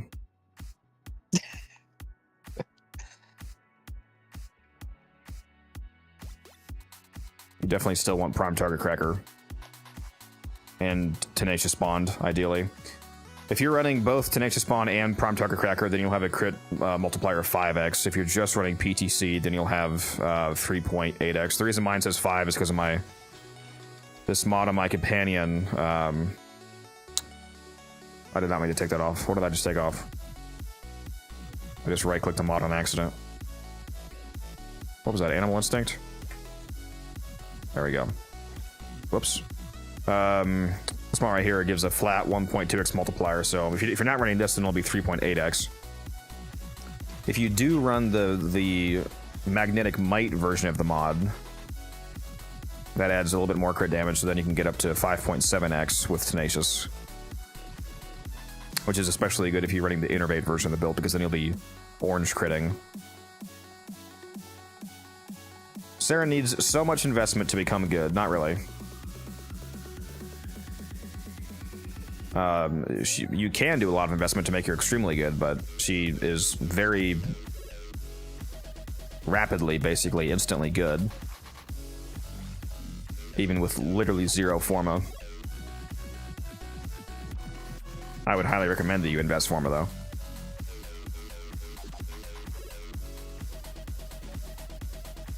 Might as well show me your Ceto Prime while we're here. This guy. So, Bound. For the dual talks. I mean, let me take a look at that riff, because, I mean, your build looks pretty fine. Honestly. Are you having a kill issue? I highly recommend Blast Innervate on dual talks. It's insane. Ooh, okay, I will admit. That Riven having plus puncture is a little unfortunate. The plus damage plus crit chance is fine, but the puncture weighting is definitely unfortunate for sure. The build that I recommend for the dual talks is this. It's Blast Electric, which turns into Blast Corrosive because the unique trait of the dual talks, one of the things that it grants on headshot is toxin damage. So the toxin combines with the electricity and it becomes Blast Corrosive. So yeah, this build absolutely shreds with Innervate. If you guys want to screenshot this for whoever needed the dual talks build. Especially if you get a Riven. If you get a Riven for this thing, it has super disgustingly high Riven stats. Like, the Riven on my build is basically like a prime version of the cold dual stat. It's 122 cold, 123 stats chance, and then a 148 multi-shot. So it's twice the stats of the cold dual stat plus 148 multi-shot. So it's disgusting. I proc so much blast. It's insane. And then the evolutions that I use. Since we're getting our crit... The best thing about the dual talks and running Innervate is that since you're getting your crit chance from the Arcane, you don't need to run the crit evolution for the final one, which opens up the ability to use the on-kill +3 punch through for 7 seconds. Highly recommend that you use this, because adding 3 meters of punch through is fucking insane on a weapon that has ricochets, because the ricochet rounds will punch through. And if you in the main, and you'll have more ricochets too, because every person that you hit with the main shot causes an additional ricochet. So if you have enough punch through where you punch through and you hit 3 guys, for example, all 3 of those guys will each ricochet. So it's a massive amount of crowd DPS. So I use the punch through one for the final one. For the first one, I use the second one, and for the middle one, I use the minus recoil.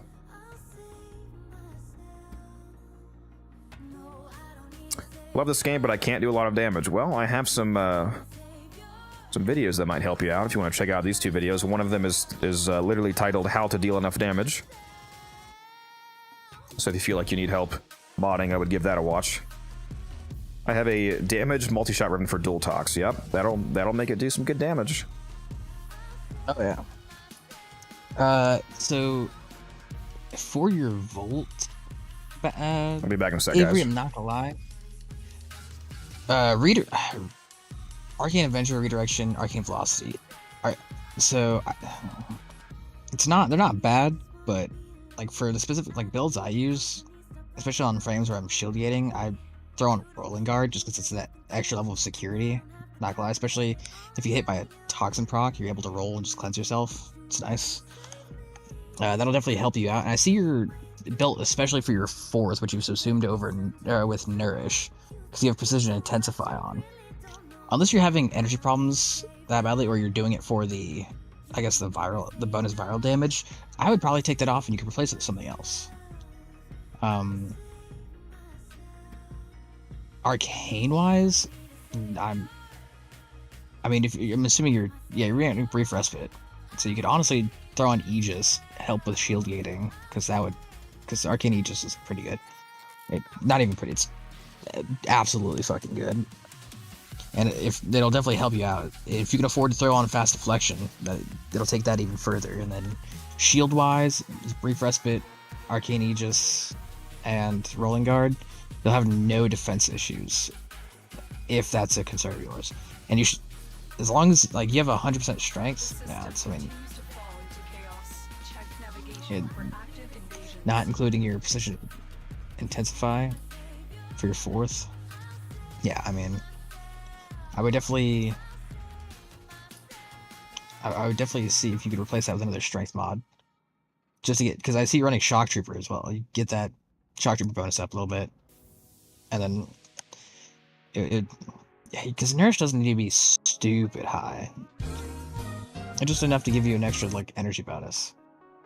And if energy is that big of a concern, you can always throw, if you have the ability to, Violet Arcane Archon Shards, or Arcane Energize, Equilibrium if you can afford to throw it on.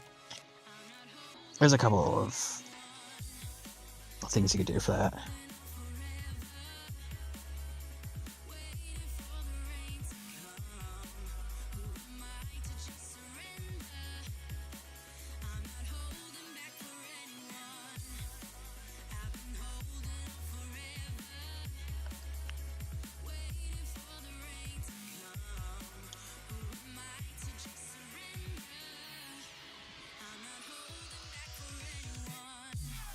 Alright.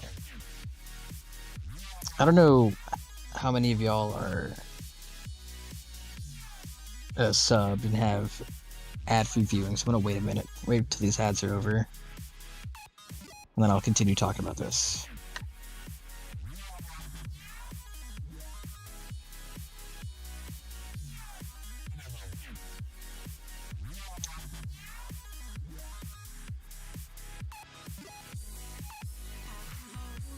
Okay.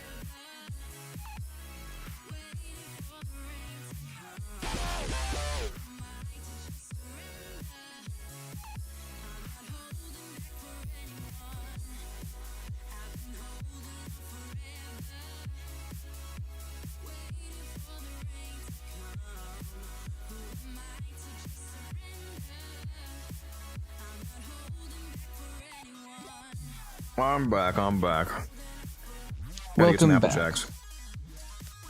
Crazy Applejack Alright, clearance so- sale at my Sam's Club. Usually, So bound, right? you shush. I'm talking about Applejacks here. This is more important. Usually like I'm $7 trying to for. help Usually like $7 for 2 bags. I got this whole fucking 2-bag box for $1.91. It's 2 giant bags of Applejacks for $1.91. Anyways, back to Warframe So- stuff, I guess, Kat. Alright, thank you. So, your Volt build, right? I know you have technically low strength. You have 100% strength. You're running Precision Intensify for your Nourish 4th. And I know you have it built for melee, was it? The Influence Rock to Dark Dagger, because you're getting shields from proccing radiation, and then you're also giving yourself Shock Trooper to put electricity. But I mean, obviously the higher Shock Trooper value you have, the more you're the more often you're proccing it. Unless you're trying to proc radiation more for the purpose of activating the unique effect, you would want to get your ability strength up for the electric weighting. Or no, actually, so that's not correct, is it? Because it's an applied status from Shock Trooper, so he wouldn't need to get the strength. It's not a force Shock, proc, no. Yeah, Shock Trooper's not a force proc. It's just waiting. yeah. Okay, so it is weight. Okay, so I was right. Yeah, it is weight. So yes, you do want to increase your ability strength to increase Shock Trooper, to increase the weighting, so you're proccing melee influence more. Yeah, it functions like a normal damage mod. The only difference is that it's uncombining. Yeah. So unless you're specifically trying to use, or unless you're specifically trying to proc the unique effect of Rock to Dark Dagger with radiation more, increase your. You have Precision Intensify on. I would recommend taking that off, and if you can afford to, throw on Blind Rage or Transient Fortitude, and if you can afford to lose some duration. Seeing as how high you have your duration on the build, Transient Fortitude probably wouldn't be too bad. And it's not going to be 90%, though. Well, if you throw on Blind Rage, it will be. So Blind Rage will make up for the Precision Intensify. So you'll still have the 90%, but you'll lose ability efficiency. If you're running Unless you Innervate like on a dual talk sweep, and there's no reason to run Merciless Gunfight, because if you're getting your crit chance from Innervate, you can use the 3 meters of punch through evolution. So that makes gunfight not very valuable. Yeah, let me. Because like I said, if possible, I would drop precision intensify for like blind rage. I see you running Constitution for faster knockdown recovery and the ability duration. I feel like your duration being at 292 is a little high. You could definitely lower it a bit, increase your power strength, leave your range at like 81%. Because if you're using it for just a self buff for melee influence, that's fine. But yeah, and then considering you're using it for the Rock to Dark Dagger, you definitely need to drop Arcane Velocity, because it's the last I checked, Rock to Dark Dagger is not a pistol. Drop that for like Arcane Aegis if you can afford to, and then yeah, that'll help out with your defensive capabilities. And if you can, throw on Rolling Guard as well, because while shield gating is great, it is not immune to Tox Procs. It's just, and it's an extra level, like layer of security. It's nice. What's up, Estefan? I'm chilling.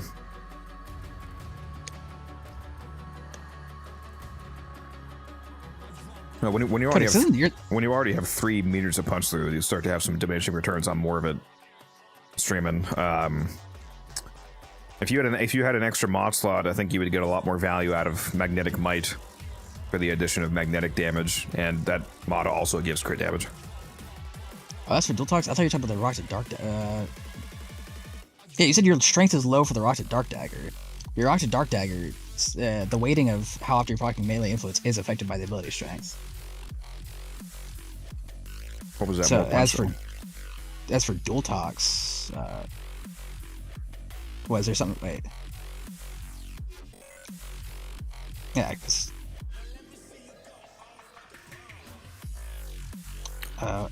get Rex Scrub. I'll check out your Boar and Strun ribbons here in a sec. Let me see if I can figure out this real quick. But yeah, no.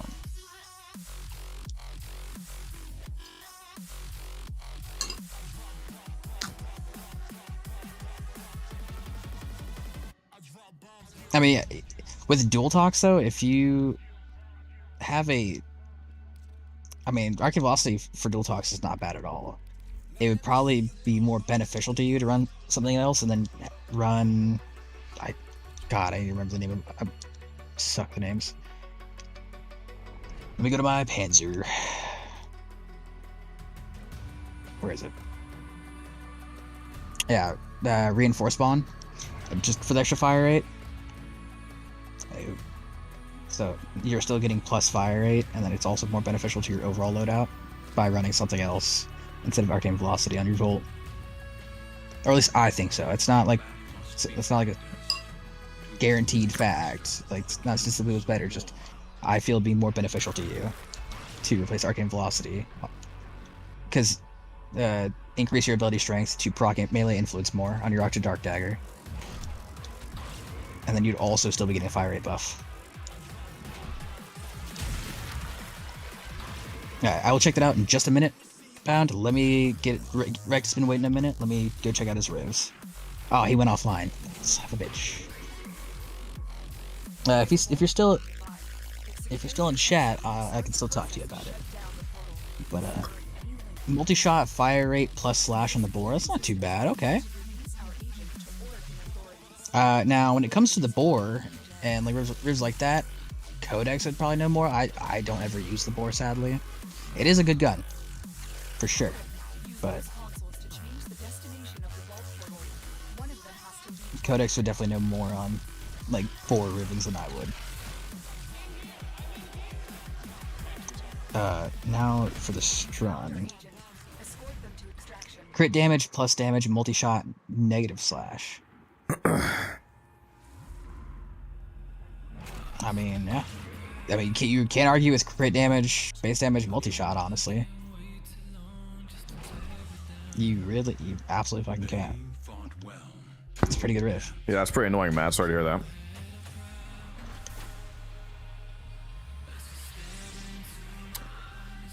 There was a fast rescue right there. And I got a Force Spectre blueprint. Very nice.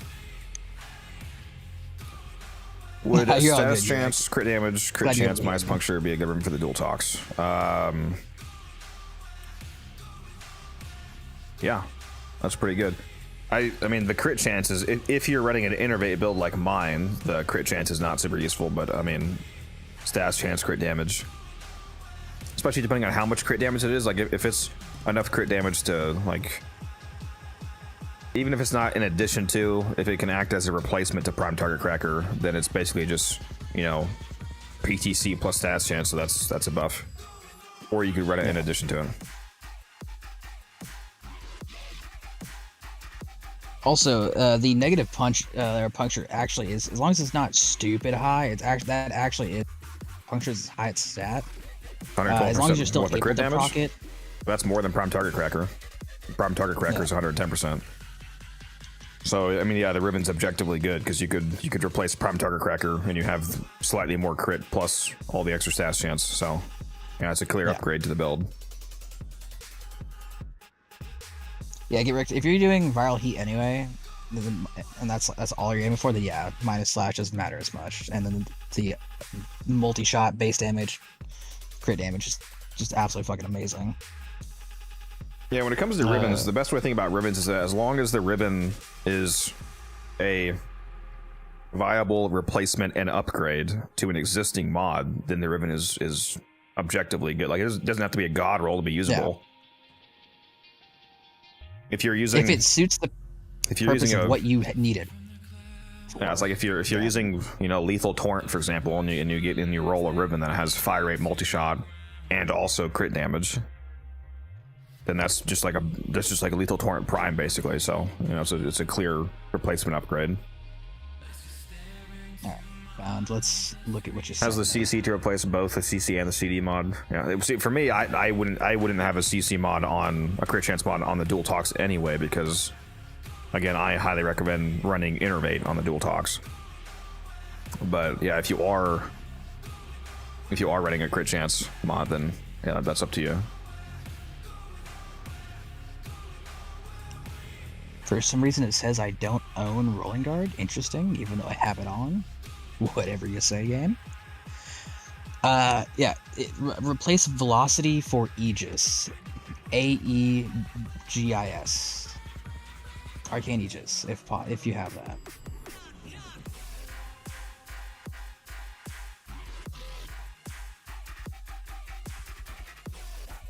Because that'll help with ship T-Spin, I'm gaining. planning on doing that alchemy. Sure. Why not? Let me look at your updated one. Okay, so you got the stuff like 200% duration, 190 strength. Good, okay. Which Taylor could play. I see. Okay, you're running fleeting.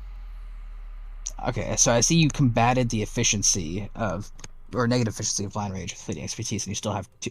If you're okay with just the 200% duration, then yeah, that's a good call. And then, like I said, just replace Arcane Velocity for Aegis. For sure. Also, good call on using Arcane Stretch for the extra ability regen on electrical proc with abilities. If you're going to be playing Volt, then yeah, it's a good call.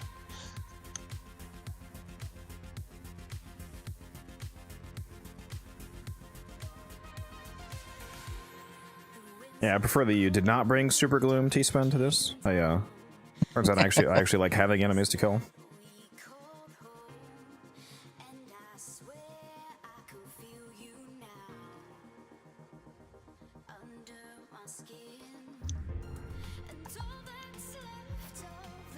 You want to go, Cap?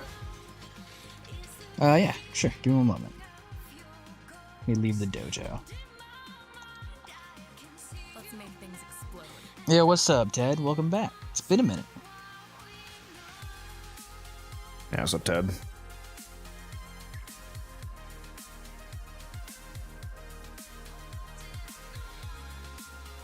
I forgot to respond to that.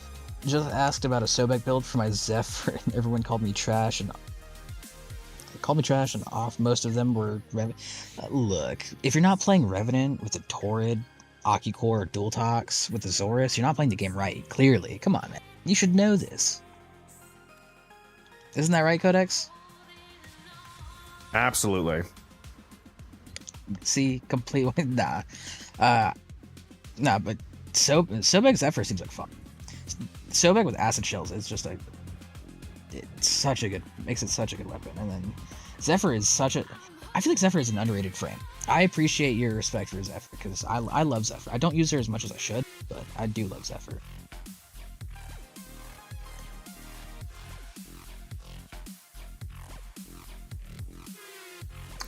See, T-Spin, I'm gonna bring some other people that don't get to go all the time. I'm gonna bring these two. Yeah, T-Spin, I'm tired of seeing you, man. These two people that messaged me. Bye. Yeah, T-Spin, honestly, I think you're just around. Oh fuck, I declined. My bad. I was backing out. Could you could you send me another one? Thank you.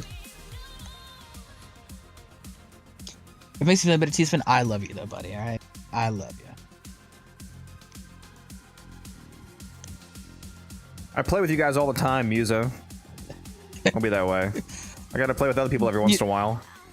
Muso, also, don't, even when you're not playing with Codex, so you also play with me when he's not streaming. Fuck. You get the best of both worlds. You didn't even say you wanted to go to this Muso, and you're still playing the victim. That's crazy. Know, right?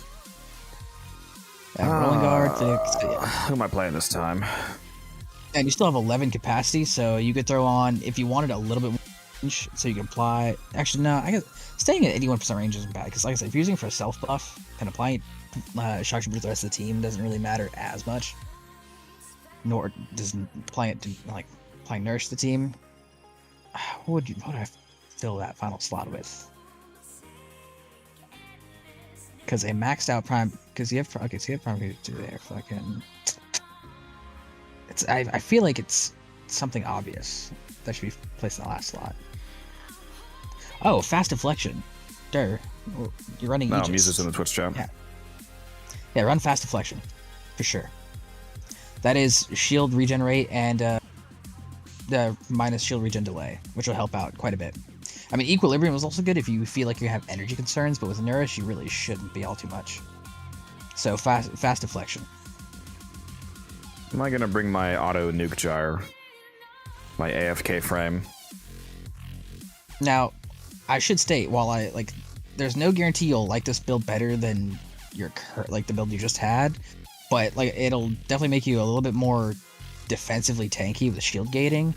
Adds a layer of security against like statuses for like toxin procs and such with rolling guard, and with your strength increased, it'll affect melee influence proccing more. And you're still getting the fire rate buff from your companion, your beast companion. So your dual tox will still be firing pretty fast. So overall, it should be a build buff in general for everything you're using it for. As we keep talking about dual tox, I'm gonna bring it. Yeah, I gotta bring Gyre in honor of Gyre Prime coming out soon here.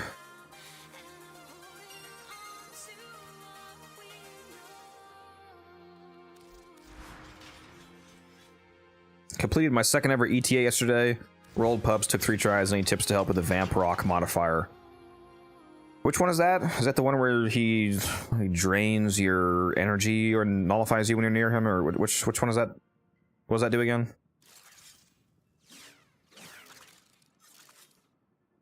Also, make sure you guys spend your traces. Gotta spend mine from the last run. Player creates a field that disrupts player abilities while draining energies to boost Flare's health. Flare slowly loses health and no players in range. I just don't go near him when he has that active, basically. When we were doing it, we literally just all stayed 5 feet away from him. And I always throw an ancient healer down right in the middle so that the 90% damage reduction is keeping him alive, basically. And then we just stay away from the middle so that we can keep our abilities active. Why can't I see anybody's chats? That's a good question, T-Spin. I have no idea. I shadow banned you. Crazy.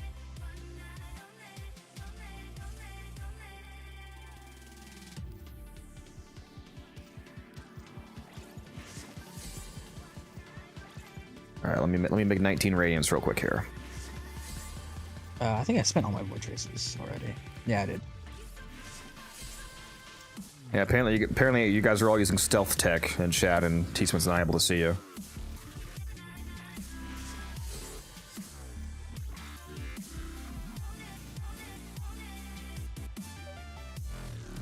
Oh, my tea's gotten cold. Ugh.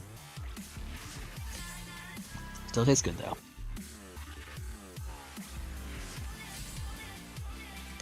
Surely, DE, one of the updates coming with Old Peace is the ability to make a whole stack of Relics Radiant at once, right? Finally, please. You know what? Musa has a point. Can you kick Cat too, so it's fair? No. We're doing alchemy, aren't we? Yeah. Yeah. Oh, should I bring Necros for extra endo? I also have a mod drop chance booster as well. Necros is silenced, and my life is Oh, yours. I did. I don't have mod drop. I mean, I can bring Necros to side. Yeah, I can. That's my. I have a loadout where that's just the default. Yeah, Dante Ted is the best one. If you summon a Dante Spectre, he uses the Overguard ability on you, and he gives you he gives your whole team up to 15k Overguard. What's up, Death? How you doing?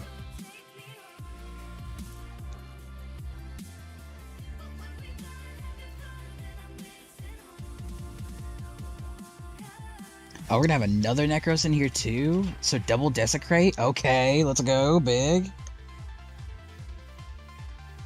It's actually tempting to bring the Grimoire instead of. Yeah, let me bring the Grimoire. Actually, we'll snapshot that. I haven't done that in a while. So Ted, yes, you can have Ancient Healer and Dante down at the same time. Yeah, but the Ancient Healer's damage reduction does not apply to Don. Yes, it does, because it's not damage reduction; it's damage redirection. And damage redirection is it? applies to Okay, Overguard. Yeah, it's one of the most insanely potent defensive combinations in the game is throwing down both a Ancient Healer Spectre and a Dante Spectre, because the 15,000 Overguard's not affected by damage reduction. Cat is correct about that. What he was incorrect about is that it's not damage reduction; it's damage redirection from a Ancient Protector. I think is what that technically actually are. Redirection effects do work on Overguard, so that 15k Overguard essentially is worth 150k when you're near a Protector Spectre. We'll run a couple more of these. Fuck it. No, you don't have to use Dante. You can use whatever you want. Bound. Oh, yeah, no, you don't have. No, we're survivability won't be an issue for sure. I would like to throw down a Dante Spectre. It's probably gonna crash Cat though. I mean, you can always just load in and then invite me when you load in after you throw him down. No, we're just gonna risk it. I'm gonna throw one down right away. Oh, okay, I'm A-okay with that. Yeah, I'm fine with that shit. Let's do it.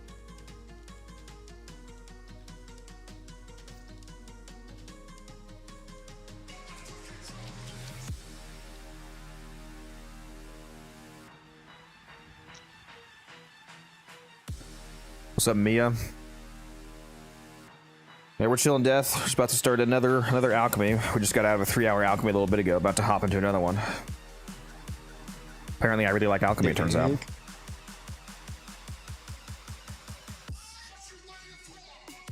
I think you like it more than Void Cascade, for sure. Without a doubt. You don't even need to say anything. I just know it's correct. What'd you just say to me?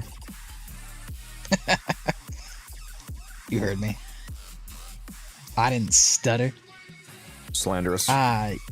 Would you like to say? I'm ready, by the way. Tactical If you nerd, guys are would good you to go. The mission's up.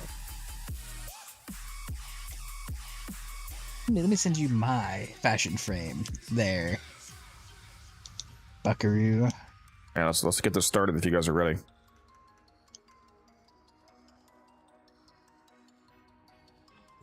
Wait! Fucking.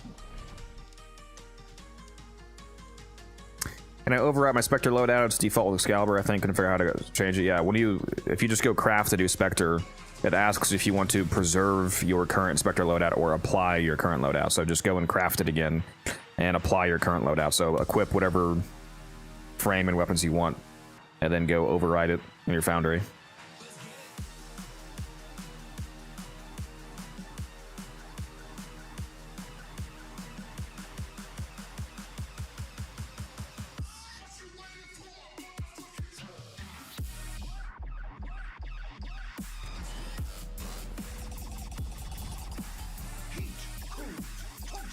He got kicked again. That's crazy. He really just cannot play with us, can he? No, not you. Bound, I think. Not the same person that got kicked the last time? Well, the name's different. Oh, Tacky, did you send me your dual talks? I didn't even see that. My bad. We'll see if you get kicked to that cat because I put a Spectre down. Or wait, no, did I? Am I crazy? Did you? I'm detecting void fissures nearby. I'm not seeing Dante Spectre around. I don't see swear that Overguard either. A fissure. God, this guy, bro. Why does it say deploying? What? What is happening? It's acting like I'm still throwing it down. And I can't throw down crewmates. What is happening, bro? What is... Hello? Grenade. I threw my crewmate down. Hello? Let me throw down my Wisp Spectre and see what happens. Alright, can you guys kill me, please? My Wisp Spectre just spawned in. No issue. Like, I didn't even lag. Nothing. Hello? Yeah, just let them kill me. Let's... It's just not... Does bro have an EDA mod? It's just not working.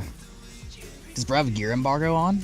Okay, I just threw my crewmate down. I cannot put a fucking Spectre down, dude. What is going on? Yeah, I've got my Wisp down, bro. I threw down my own Wisp.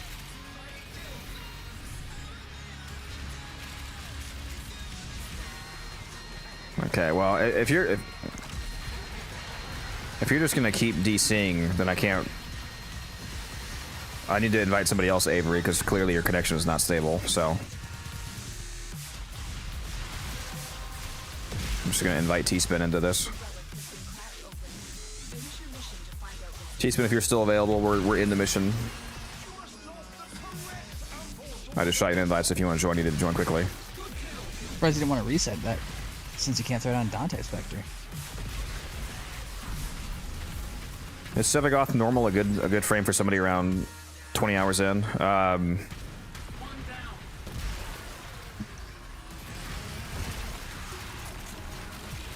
Yes. You're going to be missing a lot of the mods that makes him excellent, but yeah, you should be able to use him fine. Especially like in normal path content, if you just keep Gloom on, yeah. If you have a high strength build and you keep Gloom on, like that alone will make him good. Alright, there's T-Spin. Oh, you're talking about in squad chat. Oh, you sent your dual talks. Okay, now I just threw that on Nidus. Hope that doesn't DC you. Bro, I didn't even lag, dog. Didn't even notice it. I'm still here. What a beast. Did you not hear me say did you not hear me say I threw down my own Wisp Spectre when you failed to throw it out of your Dante just to see? Fucking, I gambled with myself, and it worked. Is my Nidus actually down though? What is going on, dude? What is this run? Dude, why are your Spectres like struggling? Damn, crazy. Yo, simply get a better PC. Lol, be better. Bad. Real? Math is bad. I don't know what's going on. Yeah, it's buggy. I should probably start some Amphors, and I was just staring at you trying to see if you could get shit to work. Get your fucking Spectres to work.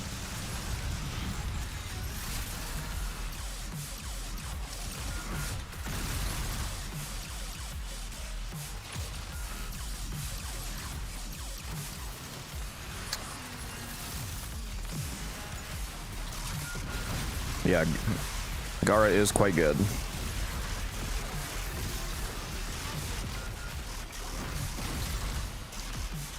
I guess you say, you know, with the pseudo-exalted arcane, you know, buff she got, I guess you could say she's a bit of a glass cannon, huh?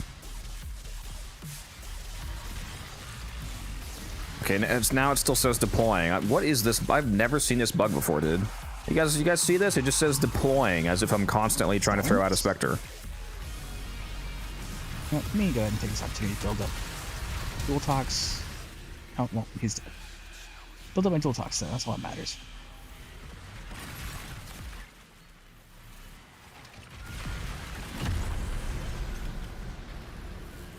Now the tricky part. Air pressure management. Stay limber. Come on, Matt. Not the band cat, man. Look, I cracked one Gara being a glass cannon after the, you know, pseudo-exalt, you know, buff.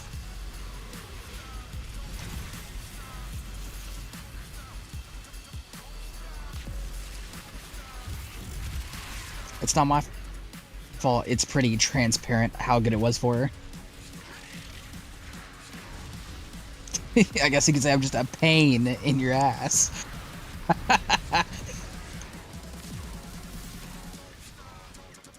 Holy, look at this. What have you? Oh, shit.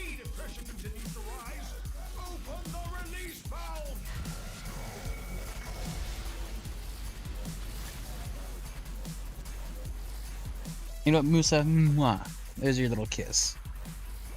Oh, who's doing the pipes, by the way? Well, it's been a mix of me and one other person who've just been timing it really well. Not me. I'm too lazy. My job is to stand here and kill everything. Alright. I gotta plug my phone in. Holy shit, that's a lot of endo on the map. I already have over 1,000 endo, bro. God damn. To be fair, right? There are 2 Necroses here. Plus, I'm assuming you have that. So, you know. Yeah, double Necros goes hard.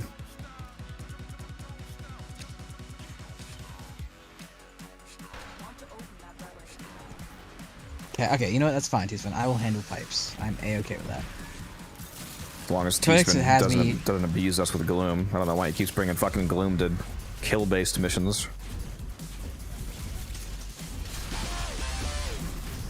Bro just hates drops, I guess.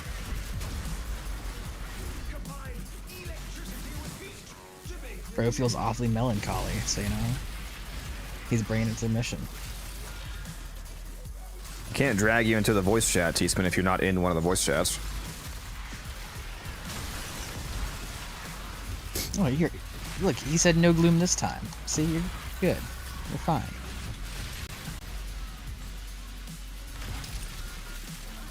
I'm the host, Justin. I'm always the host. The person who forms the lobby is the host. That's what the number 1 by my name means. If you look at the number by your name, whoever is player number 1 in the squad is the host.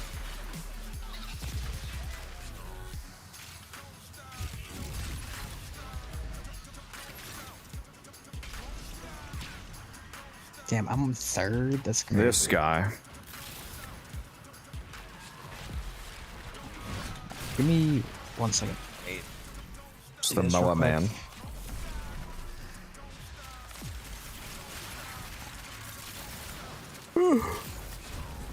Alright, for the duration that I let my phone charge, you guys will be without dad jokes. Until then, though, after that, it's gonna be dad joke central, I promise. Wait, what? Is your microphone about to go dead?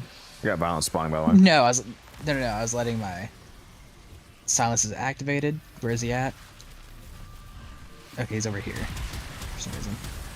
He should be silenced, yeah.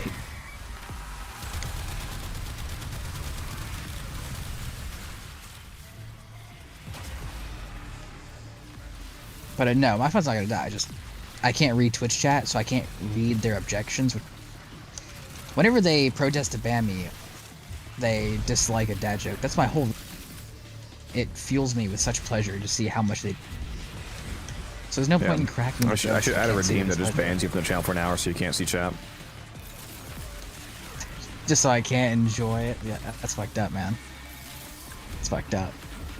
My whole reason for cracking dad jokes gone in an instant. Gone. Reduced to atoms. To be fair, right? You said if we get 10 exclamation point banned cats, you know, we do it. And there were a lot of banned cats there, you know. I mean, if you want me to. No, I don't know if we. Oh, I don't know if we saw 10. It was a close number, a concerning number. One of these days, we just add a redeem that says every time Cat makes a dad joke, we just kick him. Just gone. I'm playing as Gyre, saucy. If you do exclamation mark Gyre in the chat, you can see my Gyre build video. Yo, T-Spin, what do you think about every time I crack a dad joke, someone throws out a Spectre? that dictates whether I get to stay in the mission or leave.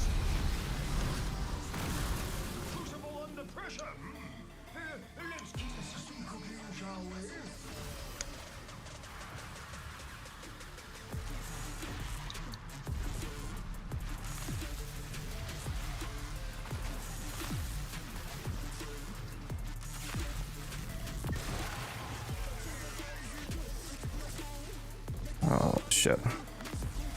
I forgot what my actual ringtone was. I messed up my ringtone for that joke earlier. And now I can't remember what it actually was. Bro, struggling. For thousands of years I lay dormant. Who has There disturbed he my... is. Oh, here's the PTSD They're noise, trying to guys. ban me. I thought we already banned you. No, it got close though. Definitely got close. 5 gifted and we banned him right now. I gifted.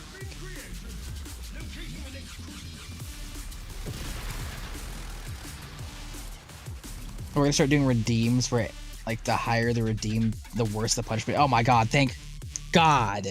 Very nice. What? What? Horror Prime systems. After 42 radiants. You guys still learning alchemy, or I got one. did a cascade pop up? We went into a new alchemy. What's your opinion on target fixation? I know that's a Zephyr augment. I forget what it does though. Is that the first ability augment? Yep. Airburst rounds? Okay, yeah, that's the slam one. This is the slamming yourself into the ground one. I mean, it's funny if you stack it to crazy high, and it's really funny in the circuit with some of the circuit buffs. You can just like nuke the whole map with a high range build, and some of the buffs that apply to are first. I've never really used it myself in like a real mission, so I don't really have any personally well-formed opinions on it. I know that it can be viable at the very least.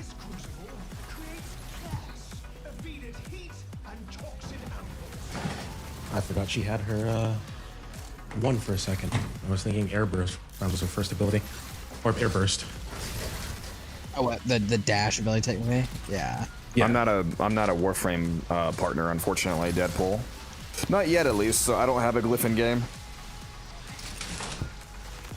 Warframe needs Codex more than Codex needs Warframe. Or I don't know about that. I need Warframe pretty bad. I don't think Codex would die on the inside a little bit. Codex starts tweaking out. Yeah. If he doesn't play Warframe for too long. Come here, Misery. Come here, my boy. Come here, my child. Target fixation can stack so high, I can one-shot level cat. Yeah, if it's capless, then yeah, like any capless effect can eventually. Like Gara's glass damage from shattering her wall.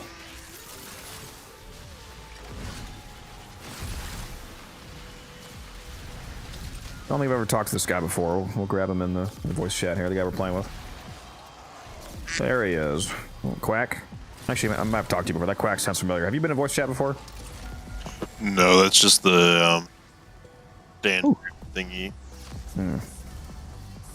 What's up? Hello. I've been corrupted. My this TennoCreate range should be increased. Yippee. Nah, but what's up, man? Last talks is fun. Oh yeah. Yes, it is.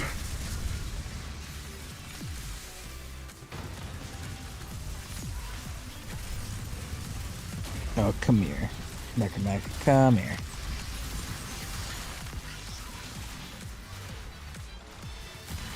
Man, Magic's lockdown is so good.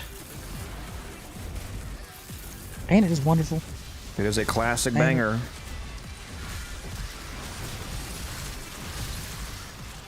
I've had it on for like 99% of my operator playtime. Also, Kat, if we put down a Spectre every time you say a dad joke, there would almost be the same number of Spectres here as there usually is in ETA when we have defense. If you put down a Spectre every time you have a dad joke, you'd only get 2 Spectres out before you would no longer be able to make dad jokes. Look, 50% of the time I win 100% of the time, right? They just don't understand. Another word? after that first Spectre goes down, the gambler in me just needs to see if I can survive another. 31.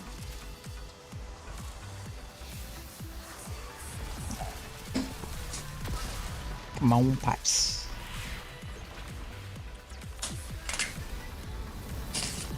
Thank God Gyre's fourth doesn't shock pipes, because that'd be annoying.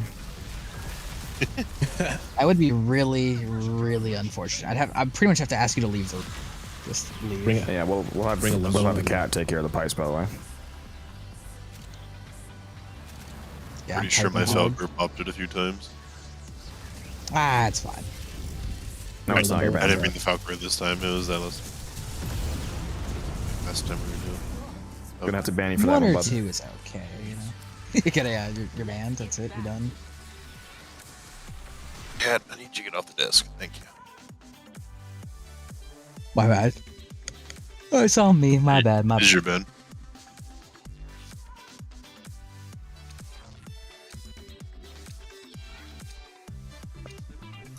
Oh shit! I should have gone to sleep earlier last night. Imagine. I'm saying. Codex going to sleep at a reasonable time? That is blasphemy. Anyone going to sleep at a reasonable time? Not my Codex. You see, I always tell myself I'm going to go to bed at 10, and then I'll end up staying up for 2 hours. Yeah, I have an alarm set for 8 o'clock. I always go to sleep at like 10. Dude, have you ever just gone to bed at like 9 and woke up at like 5 a.m.? It's great. Feels fantastic. I've gone to bed at 9 and woken up at 2 p.m. I go to bed at 9 and wake up at 3 a.m. That's me. Like, if I go to bed any earlier than 10, I am not sleeping past like 3 a.m. Oh, no, I get it.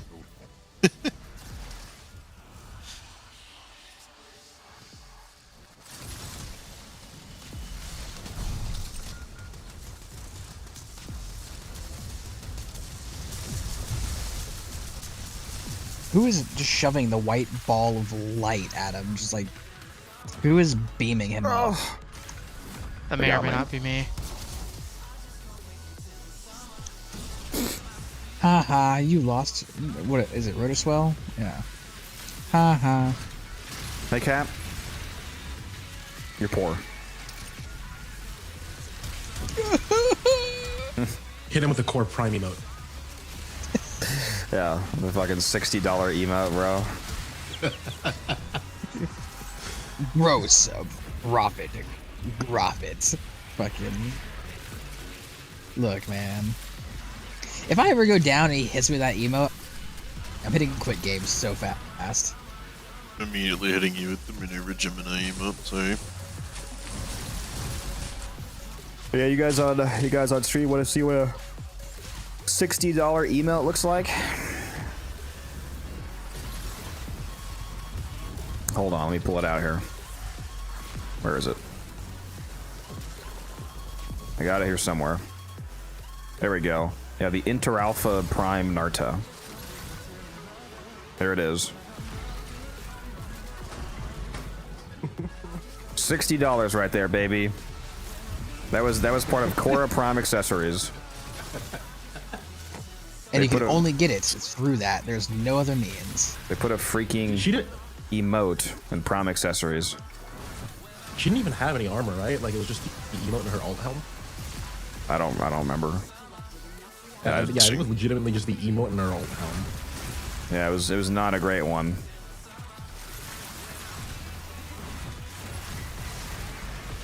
What do you mean? It came with the emote, bro. That's the emote. All emotes. Yep, the emote and all emotes. Yeah.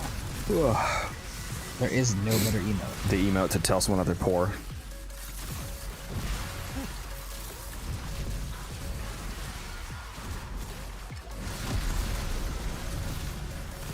Crazy, bro. Crazy. You just hate me because I have less value than you. Tisk. Codex just starts ending all his videos with that emote to flex on the haters. I should.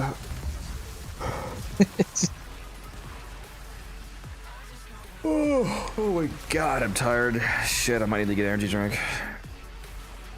I drank one as soon as I sat down. We went into that first alchemy. I'm doing the spy thing for Frostbite mod. Is it worth doing Nightmare mode or not? Yeah, there's a few good Nightmare mods that you're gonna want. Like Lethal Torrent, for example, is one of the best examples of that. So that's where I got Is that one that everyone wants? Hammer shot that exists? Hammer Is that shot, a yep, name hammer that shot's everyone one. wants?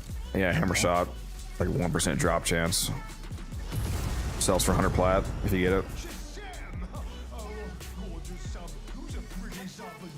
Is it actually that expensive right now? Yeah. Very expensive mod for no reason.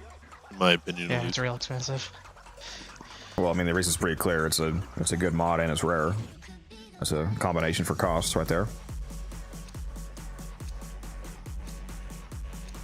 I think there's a single weapon that I've actually ran it on. It used to not be very good, but when they buffed the values on it, it became a lot more viable. Oh. Man, I miss the old days when you could sell Argon Scope for like 300 platinum. I'm just gonna buy Seen up all the someone hammer pitch an Argon shots, scope in 3 years. create a monopoly, and then flood the market with them. Don't do that. The last time someone tried that with Loki Prime, you just gave it away for free. That'd be fucked. Yeah. Wait, did you not hear about that? A long time ago, probably about 4 or 5 years at this point, they did a TennoCon for... They gave away Loki Prime. But earlier that year, a dude had just been buying up every single Loki Prime set to create a monopoly on it. So he created the monopoly and they just gave it away for free to every player. Kind of based. I mean, that's also why Ignis Wraith is now a Barrow. You can now get it from Barrow because there was only a select few, like there was a limited amount of clans that had it, and so people were literally charging platinum to trade Ignis Wraith. Yeah, you can't use ciphers in Nightmare missions, Kezeroth. Yeah, it was a like clan event reward. Yep. My clan had it, and I just gave it away. Yeah. I mean, credits. Yeah, when the community found out there was like a group of players charging for Ignis Wraith, people literally started like just getting a bunch of Ignis Wraith from their dojo and then just giving them away for free to combat it. And then he was like, yeah, we're just gonna stop this by giving it to Barrow. Yeah, I think I have like 40 friends. Yeah, they ruined me. I used to sell them for 3,000 plat each to new players. Oh, there goes my income. I love selling Excalibur Prime. What's up, to new Oscar? players. What's the game called? Looks fun. It's Warframe. It's a free-to-play looter shooter. Oh, I went down. Oh no. Oh, whatever shall I do? Oh, he's down. Don't res him. Remember, Nope, I res myself. Fuck you. I res myself. Fuck you. I was No. hitting you with the emote. God damn it. That's what I get for not putting my shadows down. Oh, I forget about them. I have this shield region. Been lazy shield gate. That's what I'm doing. No, I'm running a shield of shadows, so I actually do need to be. You should put your disc ray back on whenever it turns off. I do. Do I look? Daddy needs his endo. We're at 4,000 for me at least. Yeah, how much am I at? I'm at 3K. I mean, I probably haven't picking up all of it, so that's on me. Simply better.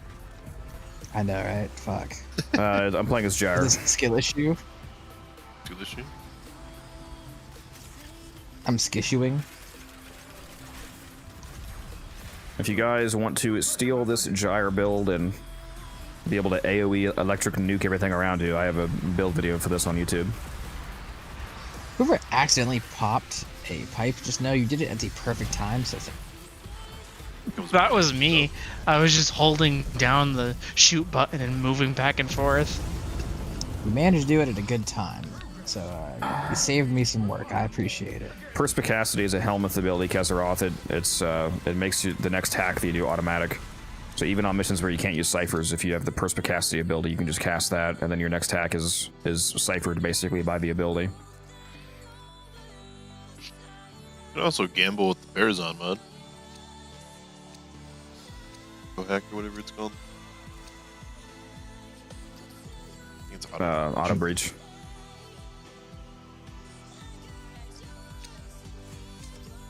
I don't own one. Or you just like get good guys and like hack them yourself. I don't know. After farming Avar, 293 with the subscription. Thank you very much. I appreciate that. Enjoy the ad-free viewing experience. Uninterrupted gyre murder gameplay for you. Alright guys, let's that move to the next popped in my crucible. head is Come the on. want to break from the ads. Want to break from the ads? Wanna break from the ads. Hey, one break from the ads.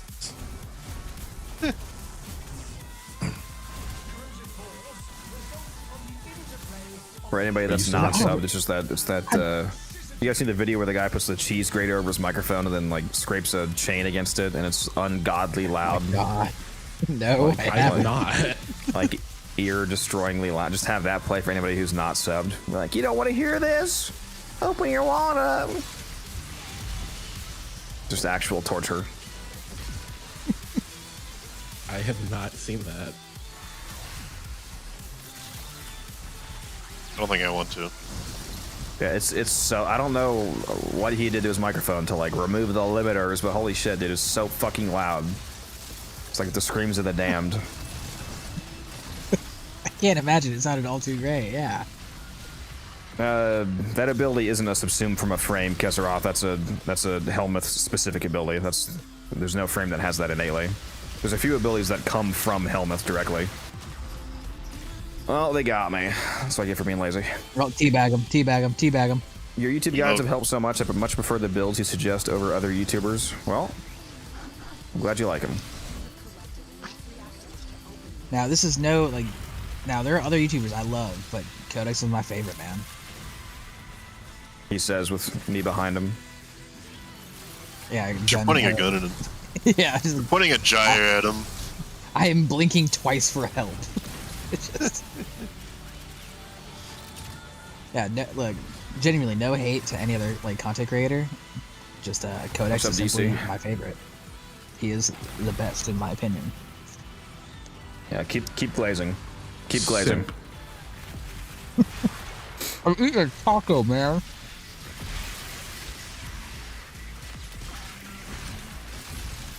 Really dry ass taco, but wow. Gotta put some cilantro lime sauce on that. Dude, I dumped Squirt of lemon. It's a corn tortilla, and I dumped an entire lime on it. God, still. Hungry got that reference. I did. So you know it's good. Oh my god, I really wish I had my Dante Spectre now. 7 autistic dwarves. So you know it's good. Feel like you watched Dungeon Super before. Oh, it's so good. Go ahead. Why is there so many toxin exodus? Because fuck you, that's why. Because they found out I don't have rolling guard. Dude, there's like an ungodly amount of toxin Eximus in this fucking room. You see, Avery, this is why I said you should have... Why am I hacking? This is why I say you should have a rolling guard on, because the shield gating is great, but it will not save you from Tox proc. This is why. Well, look what it's doing to Codex. The only reason I'm alive is because I keep picking up my copious amount of health orbs. that is another way. Yeah, That's Timothy, very it's called fair, Soulframe. I have access to the game. I've already played it a few times. Oh, your Wisp Spectre's firing the laser. Oh, dude, she's still alive? Just blasting the laser. I was tempted. Wait, we get the... I was tempted to play Soulframe today, actually, because I still haven't played Prelude's 11 update.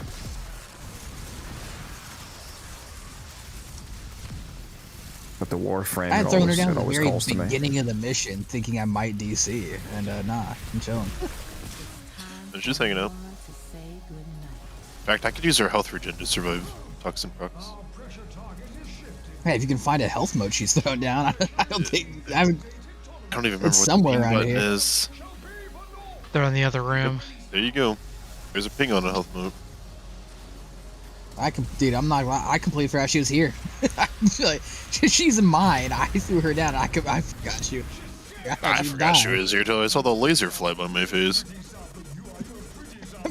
Yeah, let me just open up a portal to the sun real quick. Yeah, don't mind me. Yeah. Yeah. Here's my portal to the sun. By the way, I exist. Hey, don't mind me coming through. Just clean it up.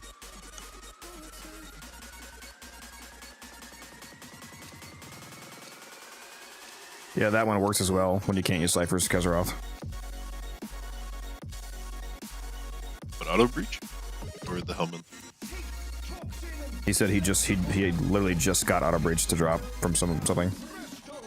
I wish. Actually, I've never bothered farming for it. So. I just found I had it one day. I'm not gonna lie.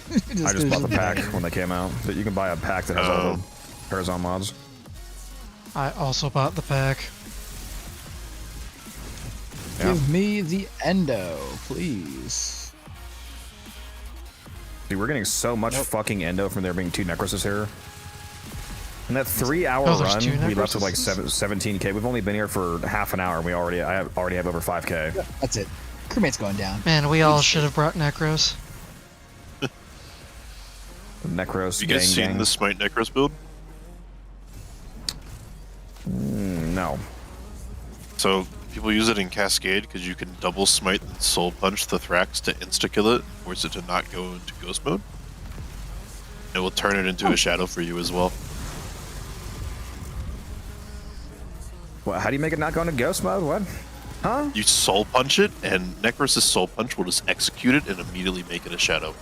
So you double smite to 50% it, then 25% it, and whenever it's at 25%, you can execute it, no matter what health is at. So it could be a level cap Thrax, and you can just go smite, soul punch. It'll work. Did not know that. That's cool. Note to self. Don't remember what YouTuber it was that I scrolled upon a short for that, but yep, it exists. It's okay. I'll just steal the idea, make a video, and say it was me. Let's claim ownership over that real quick. Yeah, this is Warframe. How do you unlock Steel Path? You have to complete all of the missions on the base star chart, and then you unlock the harder version of the same star chart. There are places that don't count. That's why I said base star chart.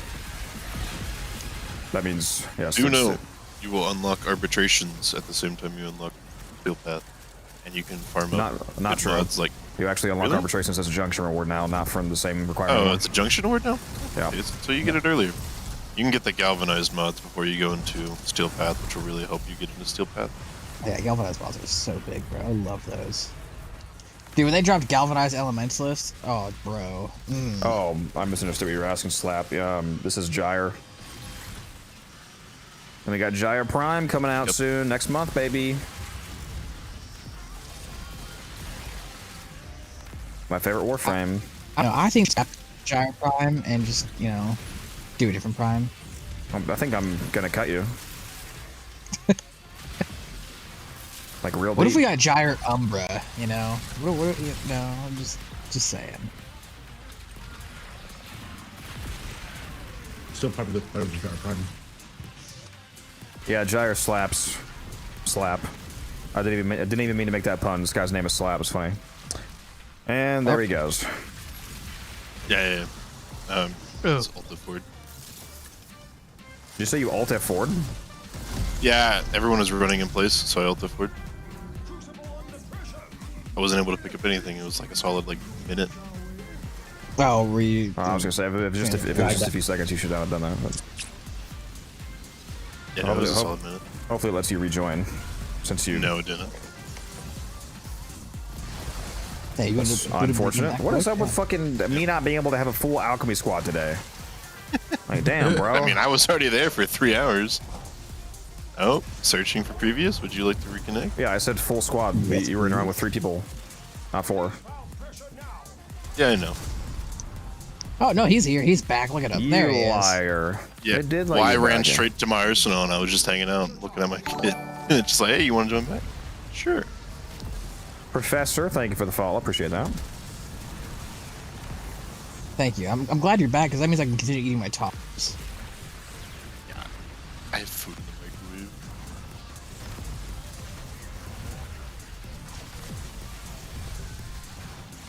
Try talk. Soylent Greens. All right.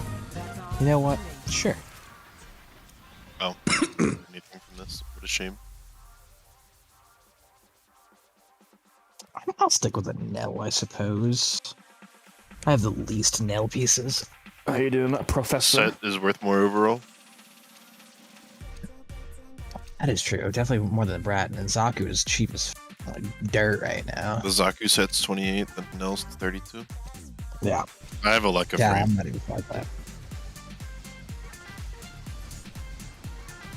Saku's not vaulted, so I don't care what he sells for right now. I only sell vaulted frames for the most part. I don't think I sell any. What do you mean? I got him from a vault, therefore he was vaulted. Yeah. He knows what he's talking about. That's how that works out. Is the relic not simply a vault for items? You're changing my whole life right now. What's up, Derek? Monty knows too much. Execute him. Oh my god, guys! I need to fucking Uber Eats energy drink. I'm dying. Get a Simply giant better. Starbucks drink. I'm injecting straight Colombian like espresso into my veins through an IV. Just do better. Come on. First time? Literally. Yeah. I'm getting an ad on Twitch for an airbrush. Break from the ad? I'm gonna break from the ad. Which I actually kind of need an airbrush, but like, I don't have the money for that right now. What, you building Warhammer minis? You said what? I said you building Warhammer minis? Gunpla actually.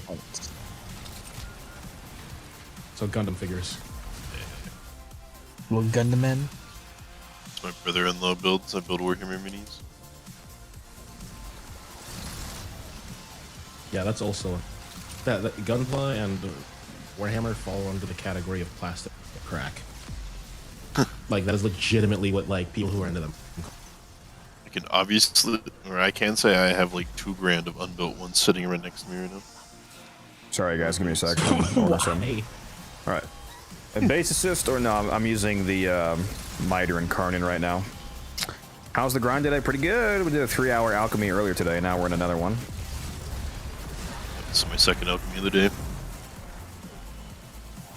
I'm just waiting to get freaking corrupted. I haven't gotten corrupted since that first one.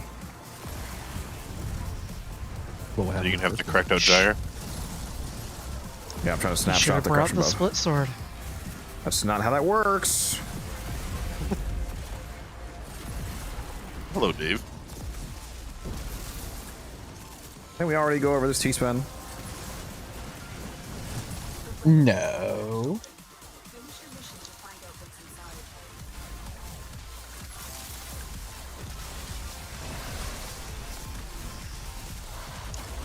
I would cold there. Yeah, join the Discord, Derek. There's a dedicated. I have a few dedicated Discord roles for different squad types. Like one of them is alchemy, so you can go in the recruit chat in my Discord and ping the alchemy role, and anybody with that role will see your you know, like grouping request, so you can try to get a team together. It's a really good game mode if you have a coordinated squad. Yeah. Yeah, so basically as long as it doesn't have me in there, you're good. I'm the opposite of coordinated. I wish it scaled a little bit more aggressively, but it's fine. Yeah, it scales crazy slow. It's certainly not. We spent 3 hours and we hit level 1000. Yeah. There's no cascade. If you need the Discord link, Derek, just use !Discord and it'll send you the link in chat to join. No neutralizing justice on Miter. I probably should have ran that. I have a build for that. I just didn't run this time. Yeah. Yeah, it's a 90% chance to pop nullifiers, which is basically guaranteed because when you account for multi-shot, it's it's 90% per blade. So if you're shooting like 3 of them, it's almost impossible that at least one of them won't pop it. Is I higher don't know, level man. Knowing you, I feel like you'd hit that. Certain percentage chances to not pop it at all. No, higher level enemies do not have any different drops. Levels do not have any impact on drop chance. A lot of people just want high level enemies because it's a better test of your builds, basically. Like if you have a build that's able to handle level 5,000 enemies, then level 200s aren't very challenging. This build will handle.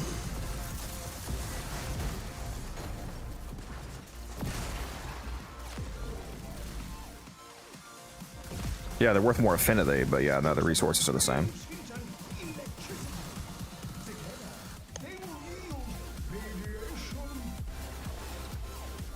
Oh no, DE, don't put in a glitch that allows the Crucible to stay in one spot the entire time. Don't, no. Now in Cascade, you will get more arcanes for going to level cap, but that's not because the drop chances increase, that's because just the amount of fracs increases as you go to higher levels. Yep. So it's the same drop chance, but just more chances at that drop. Therefore, more drop chance. I'm kidding. Yeah, Gyre Prime is coming out next month, Guava. I can't wait to spend $150 on that. Along with two most likely abysmal dog shit primes, the Kestrel Prime and the Alternox Prime. It's the Kestrel? Yeah. It's a glaive. Yeah. Like the boomerang. Now, don't want. Question. How much to get you to delete Gyre Prime on release? What, how many subs? Yeah.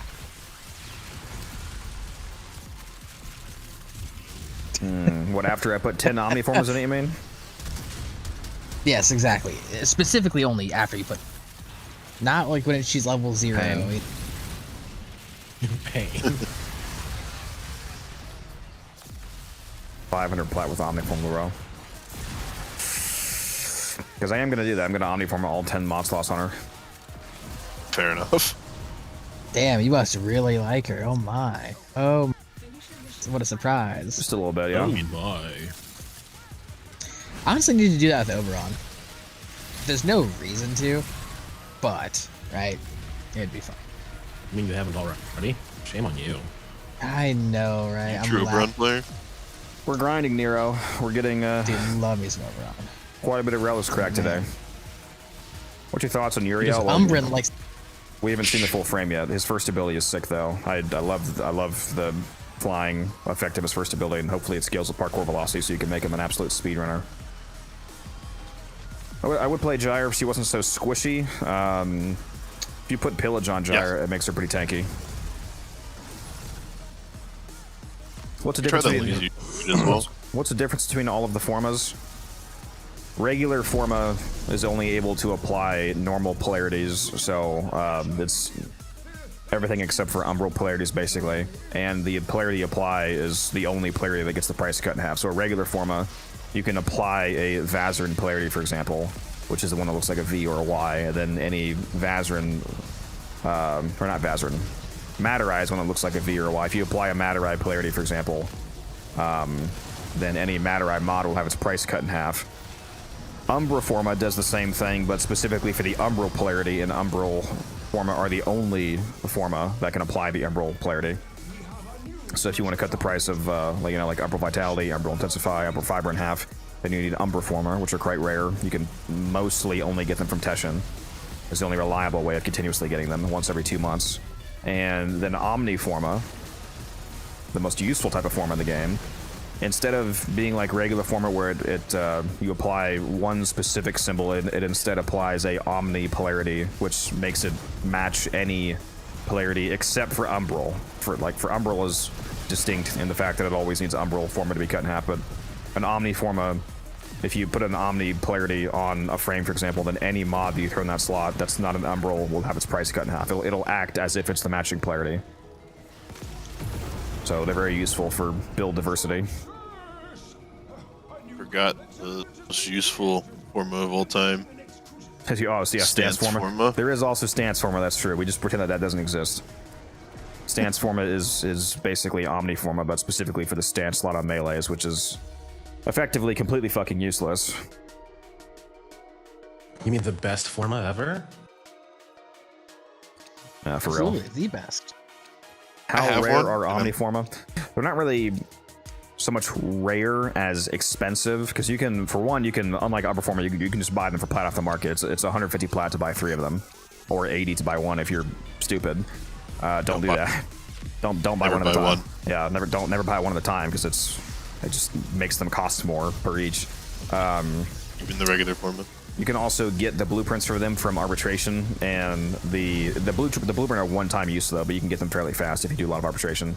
The blueprint requires 4 Forma and 10 19 extract to build though, so it's pretty expensive both to buy or build. But there's no like limitation on them. So if you have a lot of plat, you can just buy however many you want. Like I've already spent probably like 5K plus on just buying them.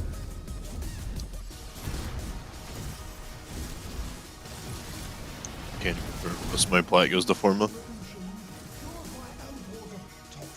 So in theory, you can have a frame full of Omni. Yeah, that's what I plan on doing with Gyre Joker. When Gyre Prime comes out next month, I'm gonna put an Omni Forma on all 10 of her mod slots.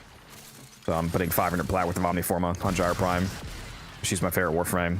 Do I need that many? No. Do I need even half that amount? No. God damn it! I was Probably need like rubbing my eyes. I went down to a dog. Res myself before anyone can emote on me. Fuck you guys. Too late. Pretty too late. I did it at light speed. It was me, Barry. Yeah, I was about to say this. Remember, Cat said he'd ult F4 if you did it to him, so you should do it to him. We should try. Cat, how does it feel to be out DPS'd by a MOA? Finally Clearly, got corruption. T-Spin, you must be new here. I get out DPS'd every game I play. I'm here simply for my utility. If I now by a MOA specifically hurts a little bit, but it's fine. It's fine. Yeah, I have the second highest last kills. time. I don't care. I mean, they already have another Necro, so like, do they really need you there for? Yeah, just yeah, there for the, yeah, he was the first Necros. Man. I had to go way too far for that pit. God. On the way back.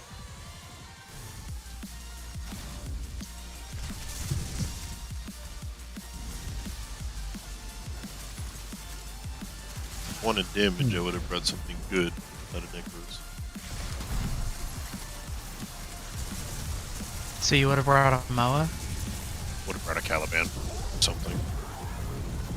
The superior summoner.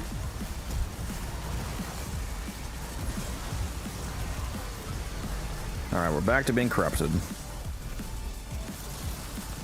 I'm about to fall asleep, bro. I'm not gonna lie. What the fuck? No, you're not. Do you need a DoorDash? Drink as well. Want a break from the ads?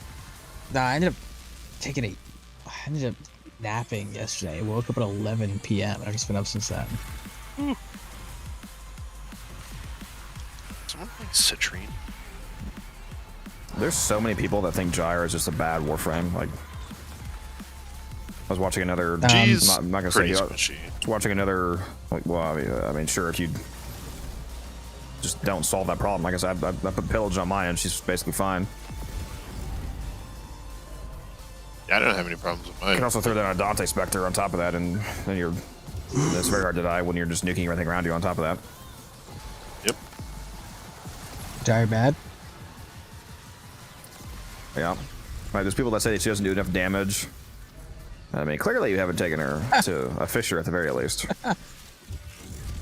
I'm sorry. My Gyre, even in a not quite a bit of damage. Quite a number. I mean, maybe she'll fall off at like level cap. Yeah, you know, that's so true. Yeah, my Gyre sucks. It can't go to level cap instantly. What the fuck? Man, Gyre fell off hard. Actually, because of dog shit. Okay. Well, maybe if you prime viral and armor strip, it'd be fine. I already am armor stripping Pillage, baby. Oh wait, what did I do the entire time? No, my Gyre runs Nourish. Oh, so you hate yourself? Well, I put it on my Amprex so I can do corrosive, viral, and electric. Imagine needing guns on Gyre. It's crazy. It's mainly for the crit chance for my abilities. I just poo out electric status. Oh, ain't that awfully nourishing?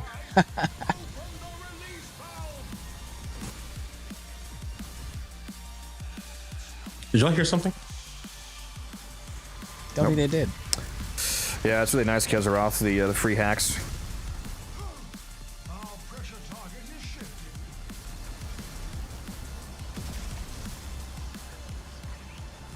Do you feel like the grind means a little less because of the majority of the stuff you're going to do in the game isn't really going to require all the in-game gear you get in-game? I mean, it depends on what you actually... If you mean, like, me personally, I mean, I do, like, level cap Void Cascade, so I do harder content than what a lot of players do. So it depends on what you're doing. If all you're doing every day is, like, maxing out at level 200 content, then yeah, that's a I mean, a valid point. Although I would argue that just because you don't necessarily need a certain piece of gear to accomplish something, for example, won't necessarily change that piece of gear being fun to use. Like if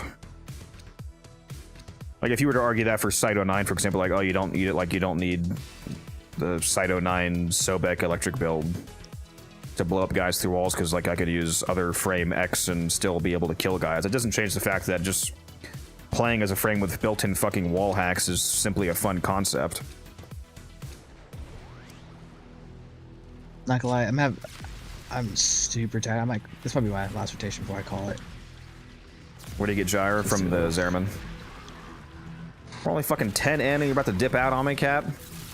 I'm sorry, man, but like, I've been up for a full 24 hours and I'm feeling it. Why? Why don't you just go to bed? Well, because you said get on. Alchemy run. Sleep. Yeah, there was a lot of time between when I last saw you and now that you could have slept. No. 11 hours to be exact. I took a nap yesterday. I woke up at 11. I stayed up because I couldn't sleep. I went on with my day, did what I needed to do, came home. Now I'm here. Yeah, I'm gonna need you to stay, Chief. You just gotta go get yourself a coffee or something. You got 6 hours, right? You gotta stay till this alchemy hits level cap. Yeah, so true. Yeah, it's only like 9 it'll be hours. like 30 minutes, right? Yeah. You want another 24 hours? Dude, is 42 like a magic number or something? Why It's the has answer of the universe. my Twitch has Yeah, been 'cause, sitting at 42 for like hours? I was like, is it like 42 of the same people just sitting in the stream? No, 42 is the 39 answer on to my side. life. Look, 42 is like the key and answer to life, because 42, she and ni in Japanese, is life and death. Shinigami is Reaper, so the ultimate answer to life is death. Fun fact. Huh? I was reading Hitchhiker's Guide to the Galaxy, but no, you pop off, Queen.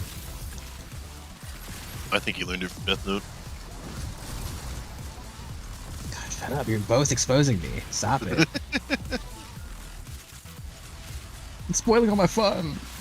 I wonder who the longest, like what the longest somebody has watched me for was, because I've done like the longest stream I ever did was like 20-ish hours. Weren't there people who fell asleep watching your stream?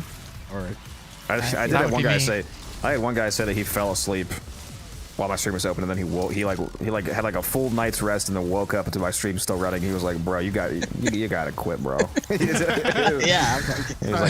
He's like, you gotta go outside or something. Bro, I've literally had that happen twice. The fourth ability is permanent jabbing. Both the third and fourth ability on this Gyre build are permanent Jabbington. They both get duration back every time I kill an enemy, so as long as I keep having enemies, they're infinitely up. So the only ability I have to cast is the one whenever I feel like armor stripping.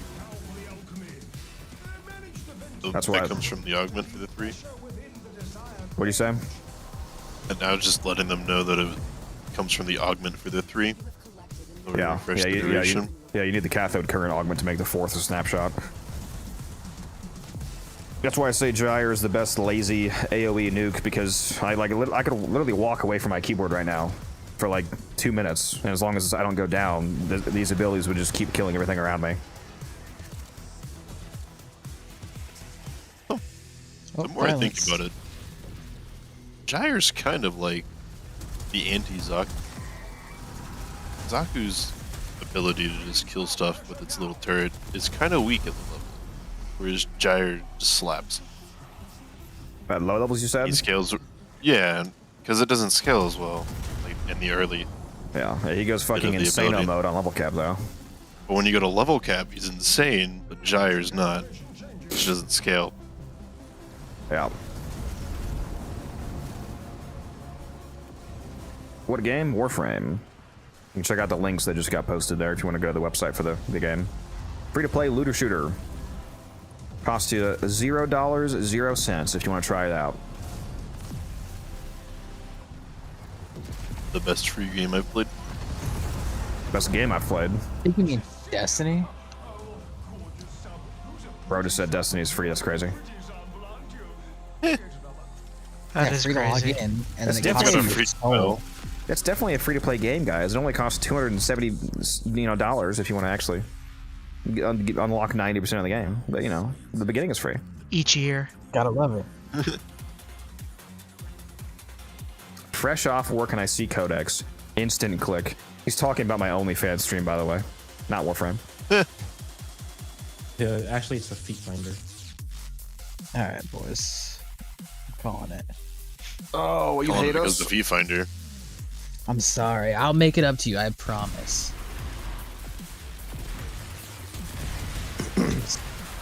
Eepy, bro. Mad fucking eep. I know, T-Spin. I'm sorry, Buckaroo. Look, to make it up to you, I'll play with you and Musa, and we'll do a construction survival cascade without Codex, and send it to Codex. See, I sacrifice my sanity and my health for chat. I just guzzle energy drinks. Yeah, you see, that's your chat, though. I don't have, the responsibility to be. Oh shit! I need to take an Looks like we're gonna have to. We're gonna have to Change that now. Fucking make me integral to this fucking stream, so I can't leave. I just realized I did not take an allergy pill today. Let me do that. No, I was just thinking, force you on into your own live stream. That way, you have to interact with. Yeah, people. I just start streaming, but I only stream when Codex do partnered streams and shit. Just that way. Look, I couldn't stream because there are a lot of things that like I have nothing against them. There are a lot of like terms of service conditions that I don't think I'd personally be able to fulfill. Like on Codex stream I can because I respect him enough. Me personally, I swear like a fucking sailor, and when y'all hear me like swear, this is me reducing it, like keeping it to a minimal level. I'm trying. It is a struggle today.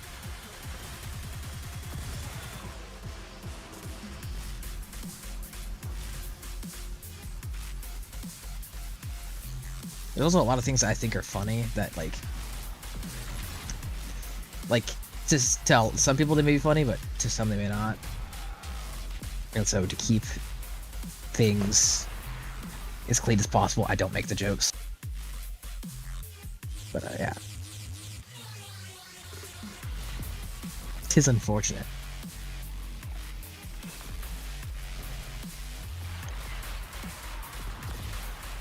But to be fair, the dad jokes have been doing pretty well though. I think I'll continue with that for the entirety of Codex's career. I think I need to look into my boar build again. I think I just proved the point about Gyre, by the way, guys. I just walked away for what, like a minute and a half, and my abilities are still at max duration. Yeah. Still probably literally getting the most kills per minute while not even at my PC. Bad frame, by the way, guys. There's a reason I put 8 forma into her. How much endo did I get it? So, well, you're like roughly an hour in. How much endo? You don't mind if I copy your dual talks build, do you? You're gonna have to pay me royalties.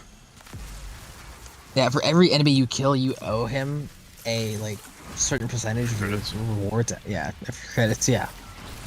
Credits. We're gonna invite you to the clan so you can donate to the clan tree, and then If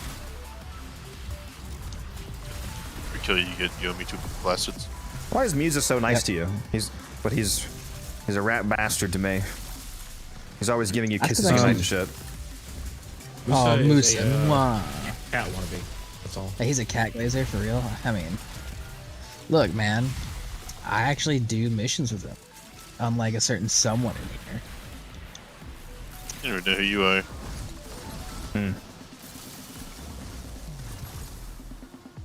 I see how it is. C Codex. I'm simply his favorite. When you log into Mar and you're demoted in the clan, you know why, okay? Oh my god, free overguard. Where'd that come from? Oh, how would you feel if I paid you in feet pics? Wait a minute, is my... Did me leaving spawn Me- your Dante Spectre Yes. What the fuck? Yep.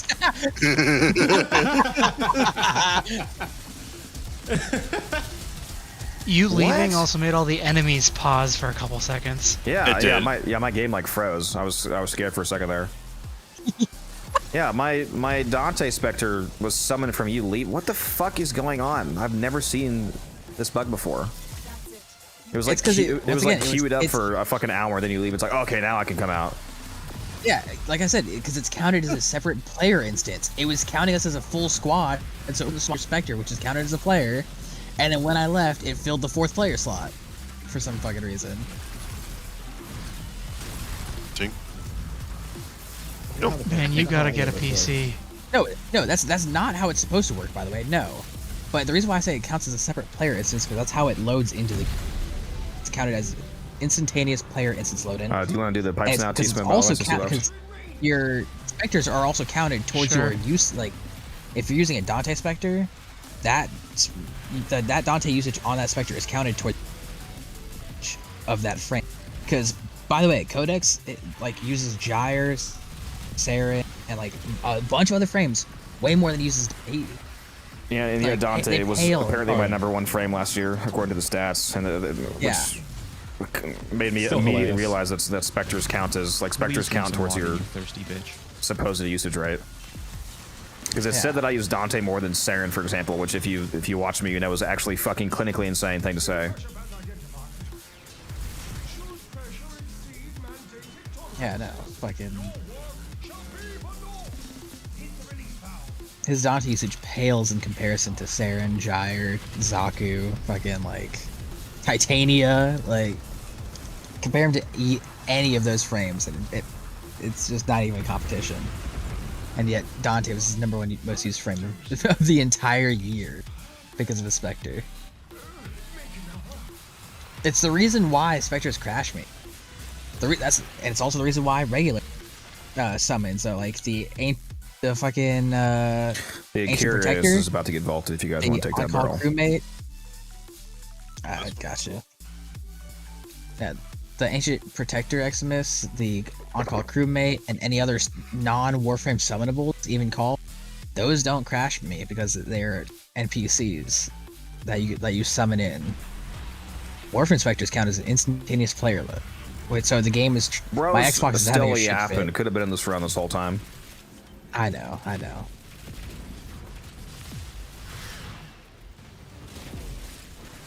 Which is sadly due to how like Spectres are coded.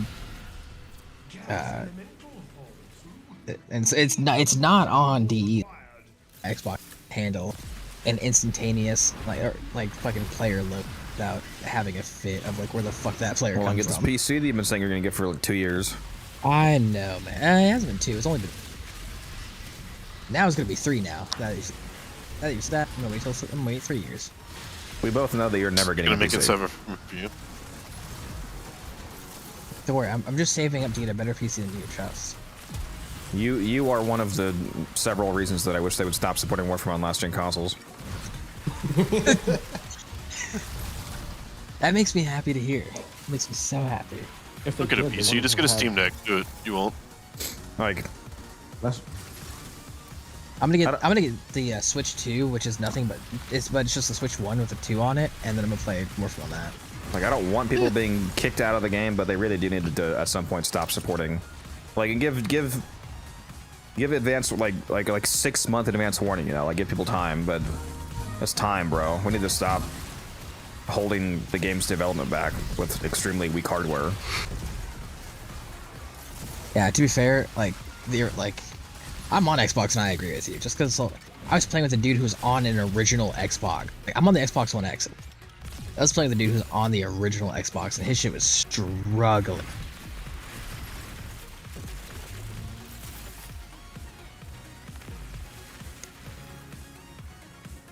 At a certain point, you just gotta call it, man.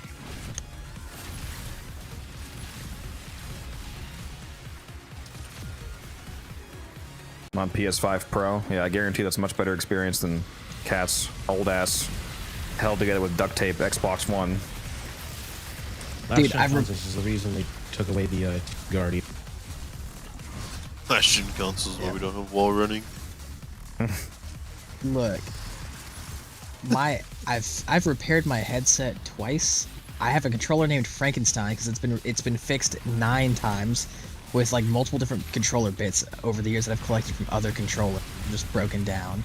And I'm just continuously, I refuse to buy more. I'm just fixing it constantly. It's gotten to the point where I go to Facebook. I made a Facebook to go to Facebook Marketplace to buy broken controllers for spare pieces. You should get your reactant. Finish your mission and we'll take a look inside. You could buy an Aegis from me, Avery, but it's 200 plat. You could honestly probably get one cheaper off the market. There's probably still people selling it for at least 180, I'm sure. Oh, did you text me? Oh, you did message. My bad. I didn't see your message. I was not paying attention because I was in the mission. Yes, I do not have an extra Aegis. No, Bound. Or Avery.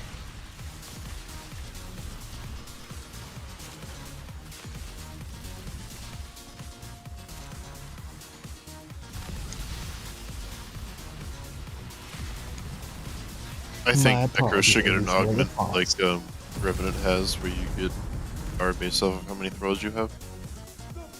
Like, damage. Yeah, they need to just change his passive to do something like that, because his passive is useless.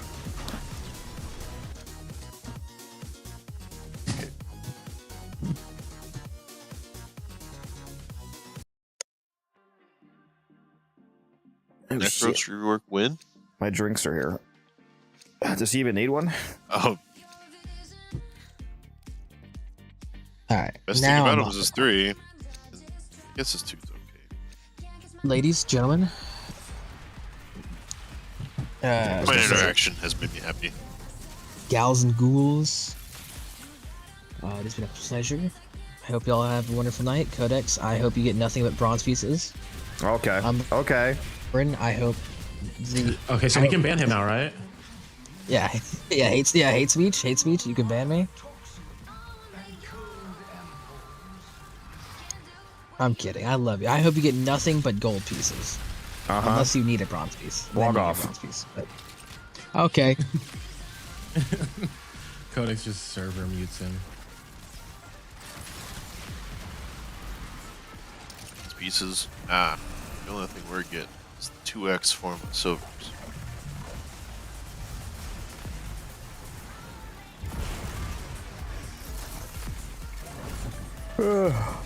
Yeah, I've definitely got plenty to sell, Avery, but I'm not selling below 200.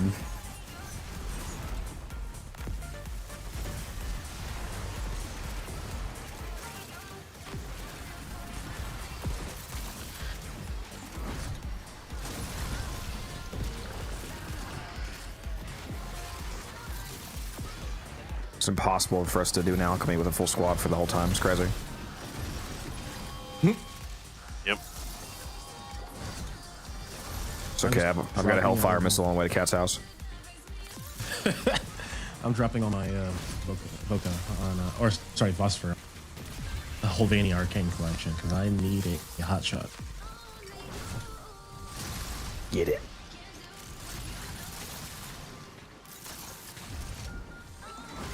That reminds me, I need to make sure I spent my... Did I spend it? I need to make sure I went to Kaya this week and spent my stuff on all the arcanes. So glad I finally have all my stickers done so I can spend my pix chips on those now. I can buy all 3 of the arcanes plus the Vossor pack every week. Because since I have every sticker, the free sticker pack that the mission gives you each week is just 5 extra pix chips for me, because it's always 5 duplicates because I'm done, so it's just 5 extra chips, so I get 20 chips in total. And then if I get 1 extra from doing one of the challenge stickers, and that gives me the 21 needed to buy all 3 arcanes plus the Vossor. It's pretty nice, a little weekly haul.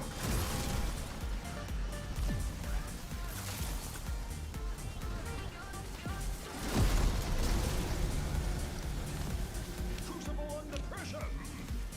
Let's keep the system cooking, shall we?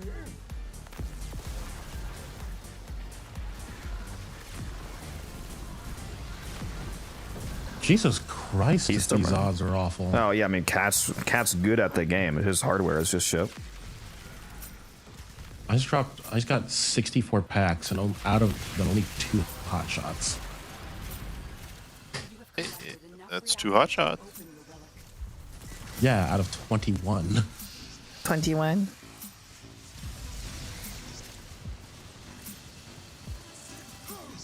Our pressure target is shifted. 21 packs, what, 63 arcanes?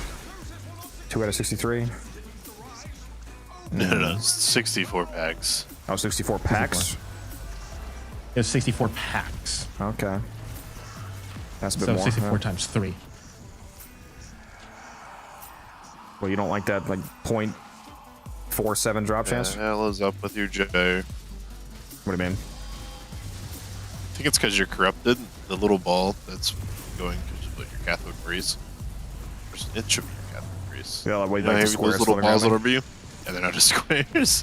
Yeah, I think when you get corrupted on Gyre, the corruption effect, it highlights the like the, what's the term? Like the wire mesh, the back-end code wire mesh for the ability. Like it highlights the texture, Yeah. like the invisible texture that the ability is rooted to. Just interesting. Watching you run around with that. My squares of death. Fissures of death. I've never used Gyre for fissures, really. Or at least I never paid attention to that whenever I did that. She's insanely cracked in fissures because you can permanently snapshot the double strength and range. Yeah, it is a little nuts. Double range rotor swell. It's especially disgusting if you also have an invigoration for range. 730% range. Is that enough? It's never enough. How many guns would that be? Suck. Like 45.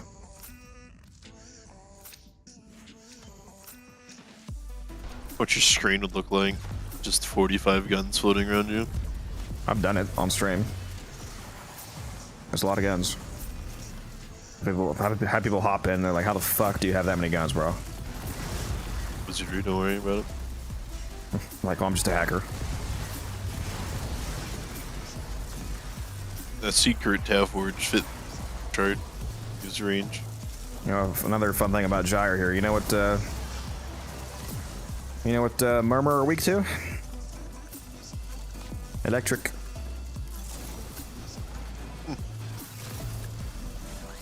Electric and radiation. Yeah. I knew the radiation part.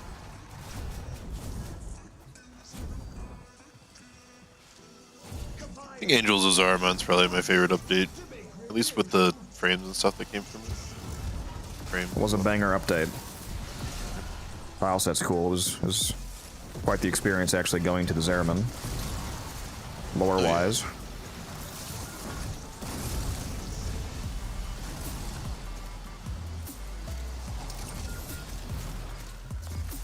Why have I still not grabbed my drink? I'm gonna go grab that. I better not get nullified. Kite the Maybe nullifiers Dante too. Spectre will save you. Kite the nullifiers too. Let the intrusive thoughts take over.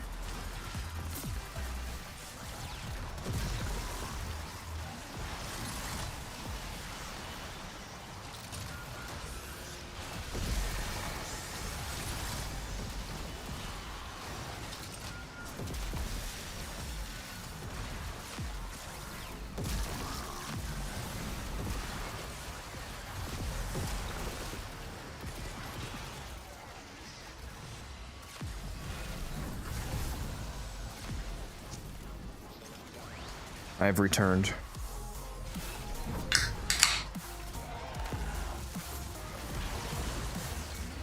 I heard that soda pop.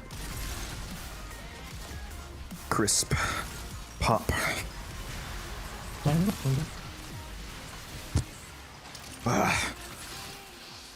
K-pop Demon Hunters is a fun movie. Huh? It's a fun movie. I ain't hiding or trying to die. Gonna go up, up, up.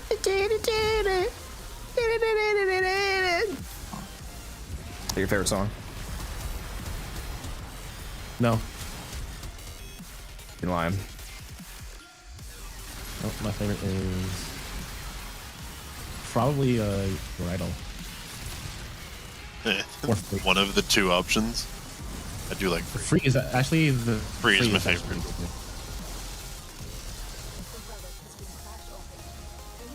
That's between Free or your idol for me. It's my caffeine of choice. There's a lot of different energy drinks that I like. Aside from just, you know, mainlining liquid caffeine straight into my veins. Right now I'm drinking a C4. They're pretty good. The drink brand, not the plastic explosive. You sure? Inject C4 straight into your veins. There's a lot of energy in the plastic explosive. Stat frame, Travis. Gyre. Oh, it's prime target package to itself for. Look forward to remaking my gyre video when the Prime comes out with literally the exact same build. Exact same build, exact same outfit. Actually, was the skin out whenever you made that video? I don't know. I never tried caffeine pills. Crazy guy I know at work who just takes 200 milligram caffeine pills every day when he wakes up in the morning. And he always says he has trouble going to sleep. He says how much? How many milligrams? He takes 200 milligram pills every morning, so he gets 400. Dear Lord, that man's every morning. Have heart problems. Then he drinks a coffee, and he's just like, I don't know why I struggle to go to sleep at night. Is he Tell him trying to stop have early with heart caffeine. disease? He's like 72, and he's been doing it for like Unpopular 35. opinion, but I liked Scarlet Spear, especially the first time. Scarlet Spear has only been here once, so you might be thinking of a different event. If you're thinking of something that had a repeat, because we've only had one Scarlet Spear. I also liked it, though. I grinded the hell out of that. Especially when I found out how the event actually worked. A lot of people didn't know that the relay bonus in Scarlet Spear was per relay. So if you just did one mission in a relay and then relay hopped to the next one, as long as the people who stayed in that relay finished it, you get the relay completion bonus for each relay that you hop to. So I was getting like 80,000 rep per event rotation. It's a fun time.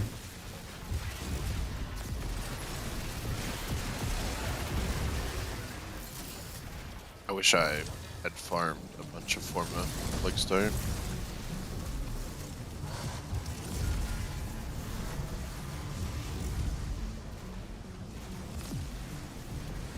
No wonder they never brought it back. Well, a lot of people didn't even know that you could do that. That was something I actually discovered. I mean, not like just me, other people knew obviously, but I didn't, nobody told me that. I just found it out by happenstance, and I was like, oh, this is insane. People thought I was lying to them when I told them how much rep I was getting per 3-hour rotation until I carried them through. And then they were like, holy shit, you could actually get this much event rep.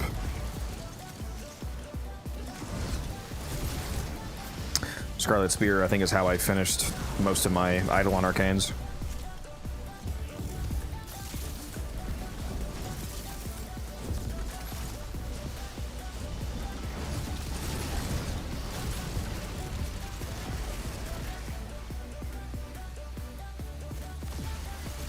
It's actually probably a good thing not many people knew about that strategy, because the more people that would know about that strategy, the less effective it would be, because the strategy requires people to stay in the relay that you were in to actually finish the relay. if everybody was trying the hopping strategy, then none of the relays would actually get completed.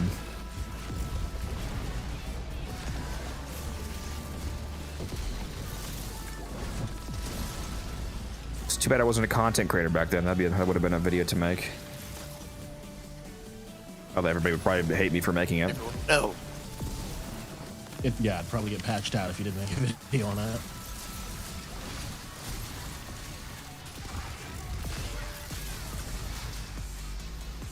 Yeah, I don't recall anybody making a video on that mechanic. The hopping mechanic. I don't know how popular it was. People did have a video on the using Limbo and Trinity to cheese the thing, which got those two nerfed. Yeah, Korra. As well. Yeah, Limbo and Korra. The Venari heal, which is literally a tip in the game. Like, oh, it's unintentional. Are you sure? Are you sure? Are you sure about that? Yeah, that was a lot of backlash there with that one. It's normal DPS this frame. The frame does a lot of damage, yeah, if that's what you're asking. The fourth ability is an AoE electric nuke. Oberon Prime is cracked now. Yeah, the rework did make him quite viable. Thought it came back once but loved it. No, the Scarlet Spear never came back and never will. It was way too. At least it would never come back in the state that it was. They're never gonna have an unlimited arcane event again, ever. Which I don't like. I wish that they would let us have that, but they're worried about people burning out, or it's a combination of them worrying about people burning out by farming too much, and then people like me that don't burn out and profit way too much from it. They're also not fans of that.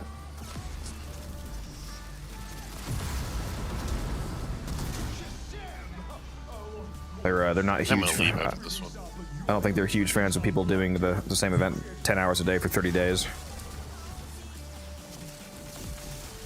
So you're gonna leave? Why does everybody hate me today? Yeah. It's almost 9 o'clock for me. I gotta get up in 6 hours.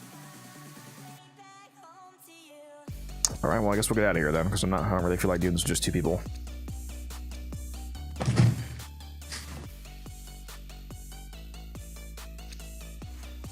I would say do it solo, but it's gotta be boring just standing there by yourself. Well, it's also just not as profitable because there's less relics to choose between. Yeah, relics do better. Lower rarity gradient.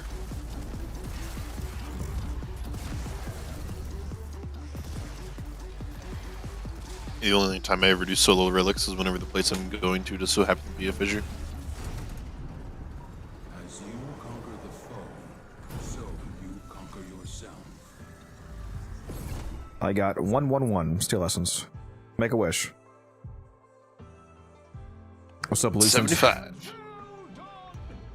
Damn, I got way more than you. Holy shit. ID seed. Yeah, you should have. When you reconnect, though, your inventory is saved. Didn't save for me. Really?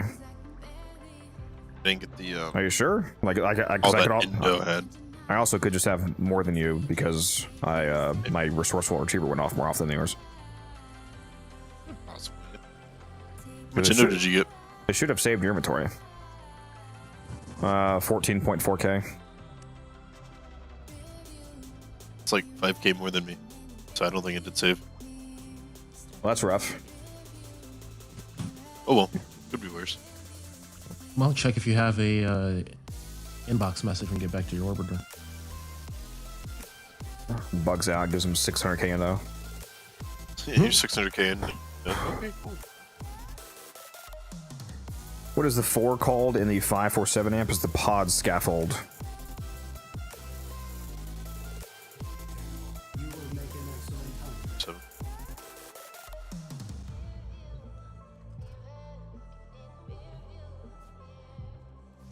Alright, let me go to Kaya and make sure I purchase these arcanes. I'm pretty sure I did. Yeah, I did. Okay, we're good. Goodbye, Kaya.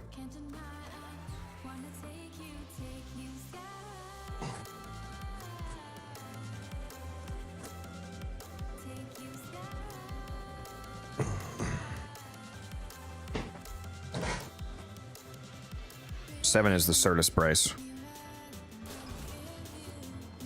547 means the Cantic, Prism, the Pod Scaffold, and the Certus brace. If you do the AMP command in my chat, you can see, right here. Cantic, Pod, Certus.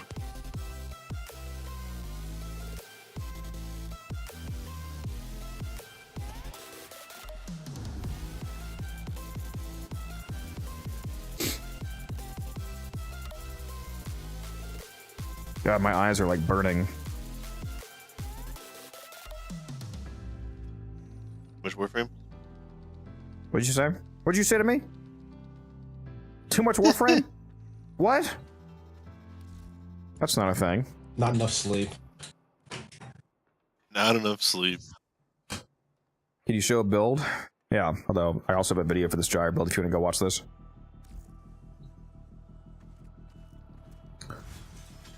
But here's the build is 2 violet electric shards, 2 strength shards, 1 casting speed.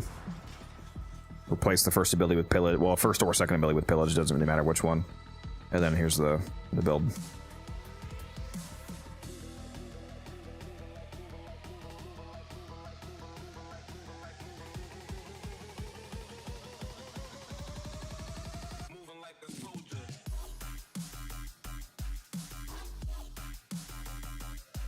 Cannot wait for Gyre Prime.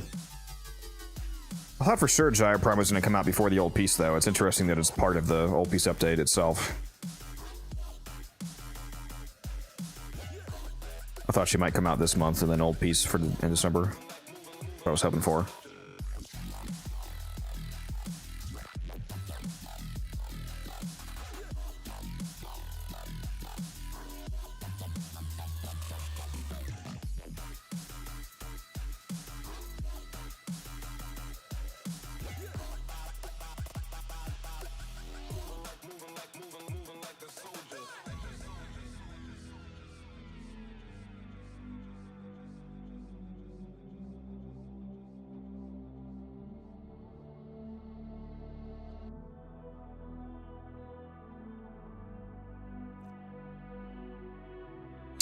If it works, it works.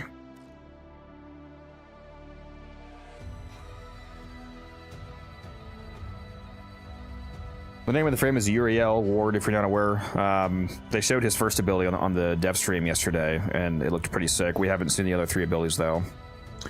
I mean, I'm looking forward to it. They did a fantastic job with Noko, so hopefully that trend continues with the quality in Uriel. We'll see the rest of his abilities on the next dev stream at the end of November.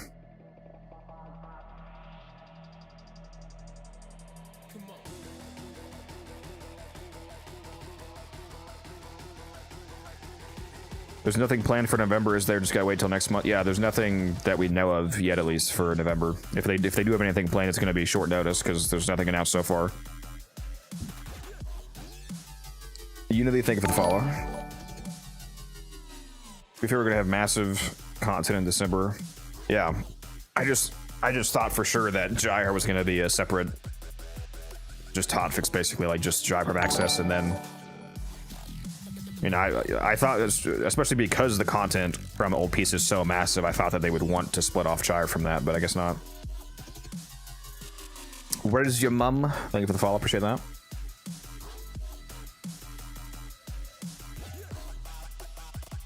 Bro, you have build for arches. I don't know if I use Galaxy. What, there's a typo there, Christian, so I'm not sure which weapon you mean. What weapon you're asking about? What are your thoughts on the Alternox? Worth using? No, the Alternox is one of the worst guns in the game. If you enjoy using it, use it. You know, that's always the answer. But if you're asking me just from a mathematical, because I had somebody in chat the other day got real salty at me for saying that mathematically the Alternox is complete abysmal dog shit. That doesn't mean that you can't use it. It can be your favorite gun in the game. That's fine. Objectively, though, it's dog shit. So if you're just asking from a mathematical standpoint, no, the regular Alternox is one of the worst guns in the game, and the Prime is probably still going to be horrendous.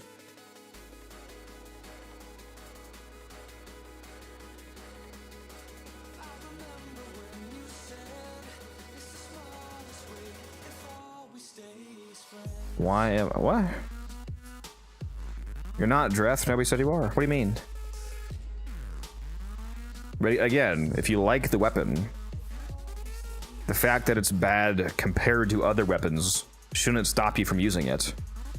Just like, if Corvex is your favorite Warframe in the game, the fact that most people think he's the worst frame in the game shouldn't stop you from playing Corvex. Use whatever you want. But however, if you want to ask me a question and actually get an answer, you have to keep in mind that the answer has to come from some objective metric. So I can only answer these questions on a broad scale with a mathematical objective comparison. So the Alternox compared to other choices is horrendous. What about kit guns? There's plenty of good kit guns, like the probably the two most popular current like meta examples I can think of is the Spore Lacer and the Vermis Splicer.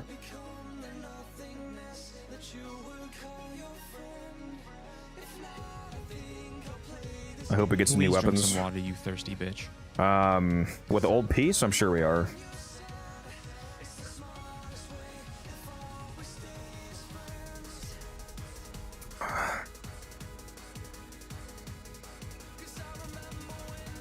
Preference is key in keeping the game populated. This is why it's the best game. Yeah, preference, you know, should always be what you care about the most. Just keep in mind that if you ask a mathematical question, you're going to get a mathematical answer. What's the best weapon for each category? That depends on the context of what you're doing. There's a Basmu mod coming out with Nightwave 2. Do you think that'll be useful? I can't answer that until I know how the math of the mod works. I'm hoping that the math of the mod works in a very particular way. If it doesn't work the way that I want it to work, then a lot of people are not going to like it. But I'll be going over that once I unlock the mod. I'll be doing a video on it.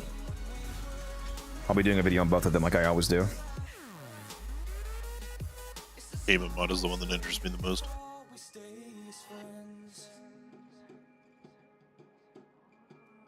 Does Nightwave produce anything good outside of helmets and skins? Yes, it produces a lot more than just skins. Especially within the context of being a newer player, there's a lot of valuable stuff from this. You get like, here's a free weapon adapter, here's a free ribbon mod, here's a free weapon slot, here's a free ribbon cipher, free Warframe slot, and then here's a free Umbra. Every Nightwave on rank 29 has a guaranteed free Umbra Forma, so that's a free Umbra Forma. That's nice. There's also always 2 augment mods for 2 weapons. Like for this Nightwave, we have Dreadful Killshot for the Basmu, which is a personal rifle of mine that I like quite a bit. And we have an augment, this Necrophagic Vigor mod for the Hema, and there's a Coda Hema, which is actually a very good weapon. So there's 2 augment mods.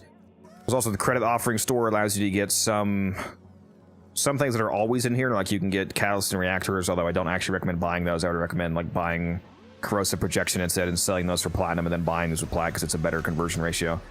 There's blueprints for weapons that if you don't have the Pangolin sword yet, you can get that. If you don't have Vobin yet, this is how you get Vobin. There's mods you might have, like right now, for example, one mod that you should all buy if you don't have it already is Photon Overcharge. This mod previously was up to like 150, 200 plat. This is a Nightwave mod from a previous Nightwave. It's an augment for the Galaxion that gives it extra crit damage and a chance for enemies to drop energy orbs. So if you don't have this, you can get this right now for 20 Nora creds. So that's really good. Grab that.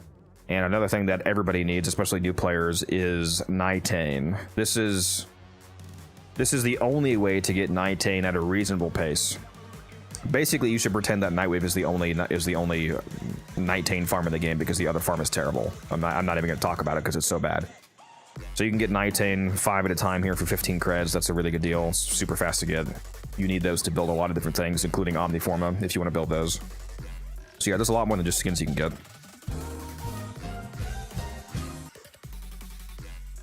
This Nightwave has no drip, though. Yeah, I'm not a huge fan of a lot of the skins, to be honest. They're kind of horrendous, the new ones. Oh yeah, there's also 3 free Arcane Furies here. That's nice. That's a good Arcane. 3 free Forma. So yeah, there's multiple things here that have mechanical value.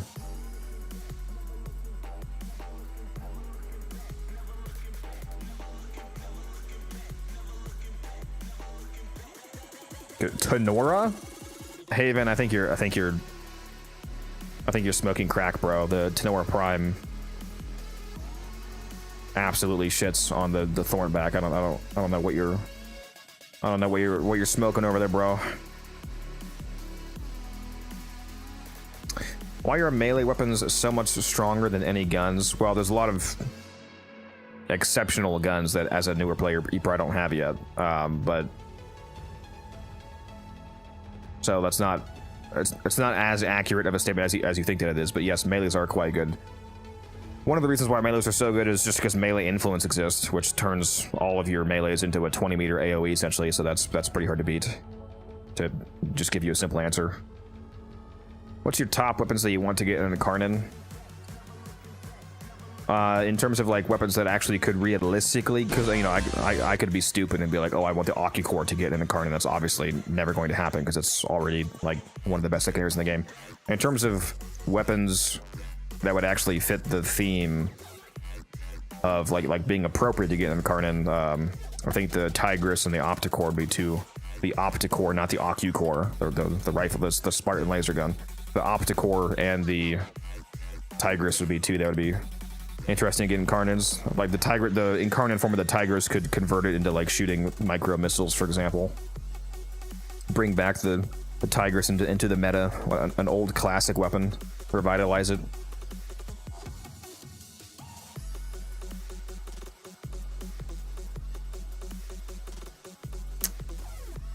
Yeah, Noko's really good. How does the Forma or Umbra Forma work? I'll answer that in a moment. It's also really funny they gave us a skin for an incarnate weapon. True. Oh yeah, Amprex. I do agree. Amprex would be cracked to get incarnate. Werewolf Prince, thank you for the sub. There's been a lot of subs these last yesterday and today. I appreciate that, guys. Yeah, I would love to see a Tigris incarnate that shoots micro missiles. How does Forma work? That's a good question. I'll show you. One sec. Let's go find a frame here that I can form. I'll spend a Forma to really visualize this for you.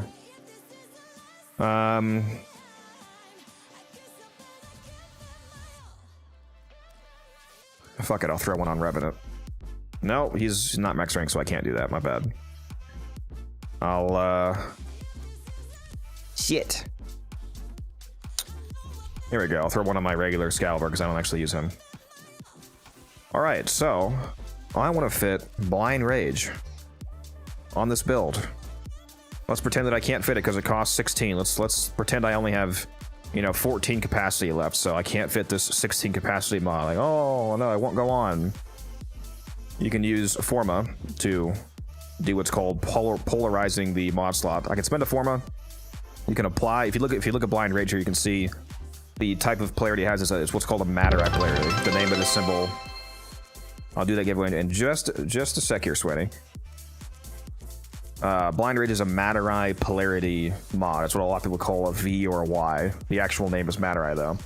So if I apply a new Matter-Eye symbol right here with a Forma, it resets the frame back to level 0, so the cost of doing this is that you have to re-level it. But since I've just added this Matter-Eye on, I can now put Blind Rage here and it'll cut the price of the mod in half. So now instead of costing 16, it only costs 8. So in this imaginary scenario where I only had 14 capacity, now instead of being 2 away from it fitting, I now actually still have 6 capacity left over because I'm only using 8 out of the imaginary 14 that we're saying we have. So if you keep doing this polarization process for the mods you want to put on the build, you can eventually get to the point where you can fit all of the mods on and have a full build. So that's the point of Forma. The difference between that and Omniforma, now I'm not going to spend an Omniforma to showcase this, but I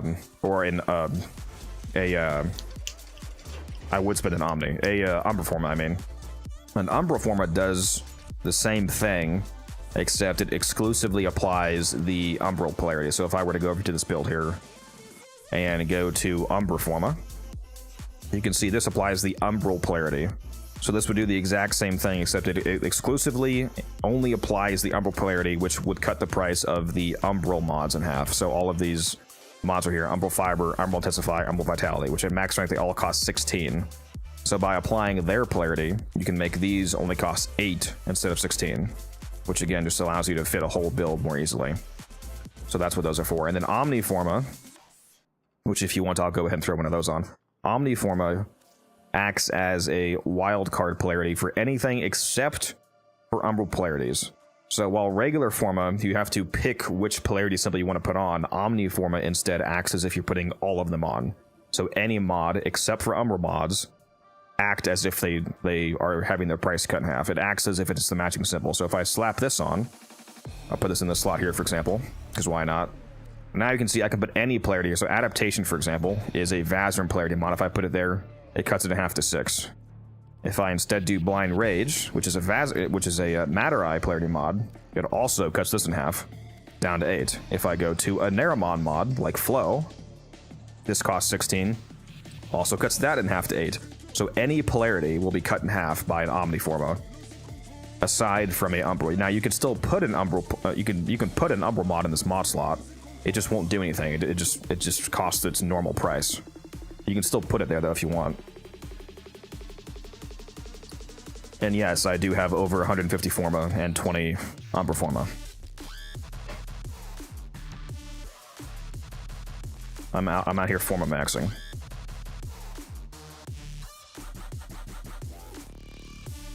Hopefully that explains how Forma works. I'd like to add the tip that if you are lower than like MR25, take a screen cap of your build before you Forma them.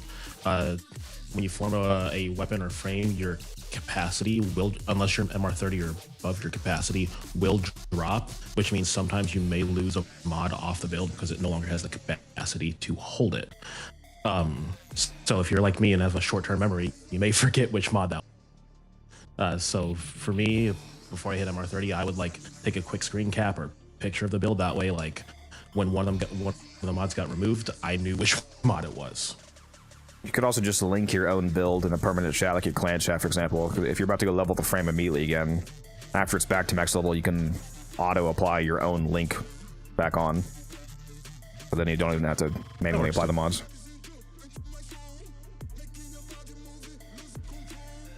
Yeah, Omni is neutral to Umbral mods. Omniforma act as if the slot just isn't polarized in regards to Umbral mods, so they just cost full price. Yeah, I farmed about 170 Forma from Plaguestar. GG. I'm simply immune to the burnout. Why do I have a Transient Fortitude that's 1 off max rank? I think I actually might have 3 Transient Fortitudes. No, I might only have these 2. I have a few mods that I have at multiple ranks. For either some hyper-specific builds or for build videos for newer players. Like there was a newer player build video I did where I realized it didn't make any sense to showcase a build with all the mods being at max rank because rank 10 gold mods cost way too much endo and credits for newer players. So I put them at a realistic rank of like 6 or 7 to actually show a realistic version of the build that newer players could actually achieve in a reasonable amount of time.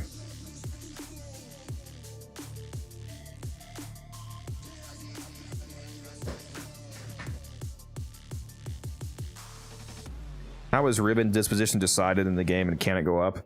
Ribbon disposition can go up or down. So in regards to when it occurs, every time that a new Prime Axis comes out is when a simultaneous ribbon disposition shift across the board also happens.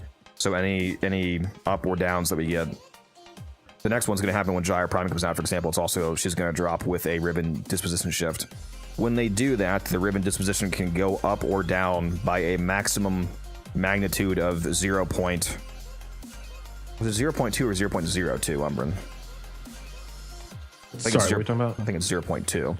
Ribbons can go up or down by a max disposition multiplier of 0.2 either direction. Yes. For the most part, though, ribbons basically just don't get nerfed anymore. Like, for the most part, since Rebecca took over, she has made it so that ribbons, for the most part, there's been like no nerfs, so it's usually only increases. Like this extremely overpowered Incarnate ribbons are not nerfed. For example, like the Torrid. The Torrid Incarnate is a crazy strong weapon, but the ribbons are still scaling off of like the pre-incarnate popularity of the Torrid, so it's like way too high for how good the incarnate actually is, because ribbons are supposed to scale with popularity. The way that they adjust ribbons up or down is by the usage rate of the weapon. So if a weapon is too popular, basically, like if it's used too much above whatever their in-house metric is, then the ribbon disposition is supposed to go down, and if it's not used enough, if it's an unpopular weapon, then the ribbon disposition goes up. So the original concept, at least of ribbons, is that less popular weapons have stronger ribbons and more popular weapons have weaker ribbons. Now, of course, this is a bit skewed by the fact that some insanely good weapons like the dual talks have insanely strong ribbons, but overall that was the idea. In all new weapons launch with a disposition of 0.5, and then they go up from there every 3 or 4 months, basically.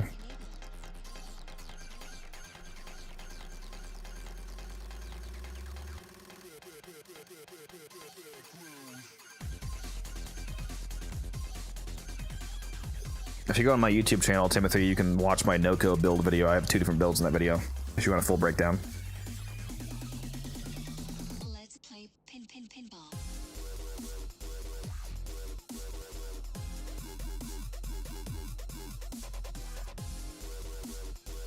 Dear Lord, I didn't realize a Tomcat blueprint is such a abysmal drop rate.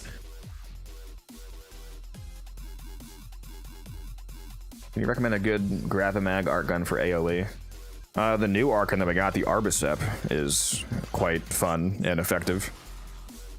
This is what I run on mine.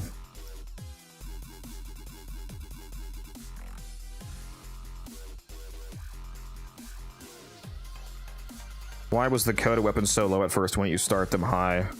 Or they bring them down depending on the more popular weapon? No, all ribbons by default start at 0.5 disposition, so they start all of them very low on purpose. That way there's nothing accidentally giga overpowered by having insane ribbons. Because they want to avoid the circumstance of like launching an extremely good weapon and then you also being able to immediately get a 200% multi-shot ribbon for it. Because then it would just be instantaneously dominant. So they all start low and then go up over time.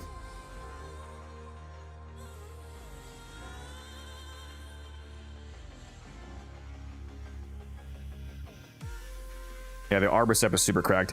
Another fun thing about the Arbicep is that not only is it an extremely good weapon, but it also has a unique trait. Speaking of Noko, if you shoot Noko's mushrooms with the Arbicep, it empowers them, and it gives them the double pulse rate and double effect. So one circumstance in which this is really strong is, you can obviously use this on Noko himself, but Noko's Bright Bonnet Mushroom is his Helmuth ability.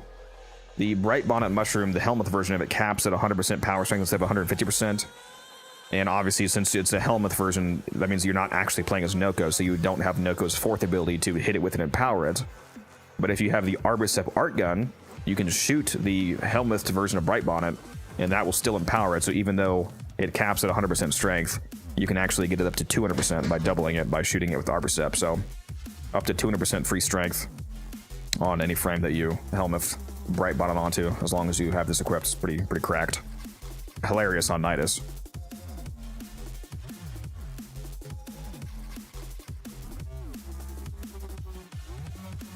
I feel like the day DE nerfs the ribbon dispo and the Torrid will be like the CS2 trade update for the ribbon market. Yeah,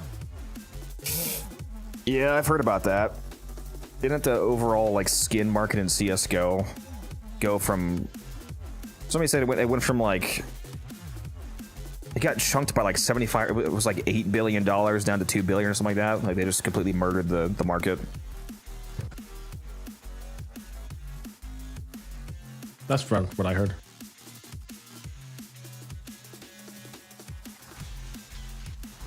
Yeah, that's rough for those people.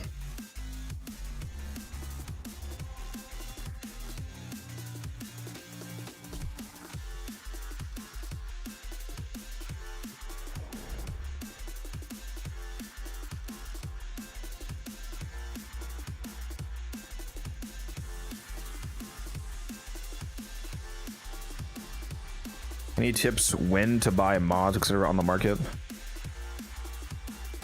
On like the Warframe market website, if by when you mean like literal time of day, things are often cheaper at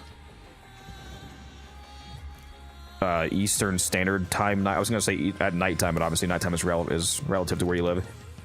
A lot of things are often cheaper at like what is nighttime for me. So like EST late time, because when a lot of the, like, just to be frank, when a lot of the Chinese players get on, they do like super farming and mass selling, so they drive prices down sometimes.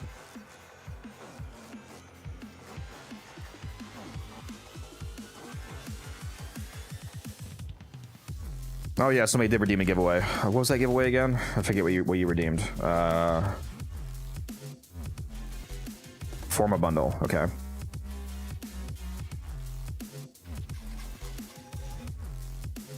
This is what I get for not sleeping, guys. Can't remember anything. All right, exclamation mark enter in the Twitch chat to win a Forma bundle.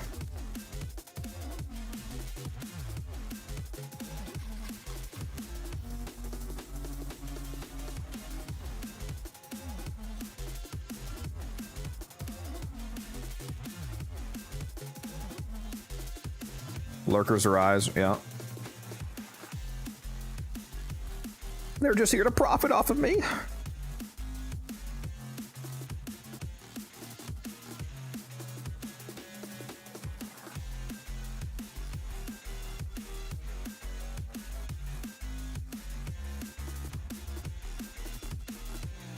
You need sleep? Well, I'm supposed to have another 2.5 hours of stream left, so can't quite do that yet. Yeah, I definitely made the mistake of getting not enough sleep before my 10-hour Saturday stream. In general, yes.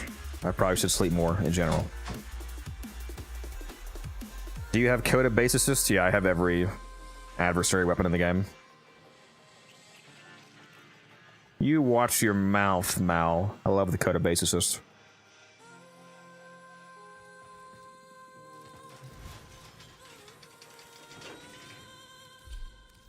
Highly recommend a Blast Crux build on it if you want to see what I'm rocking here.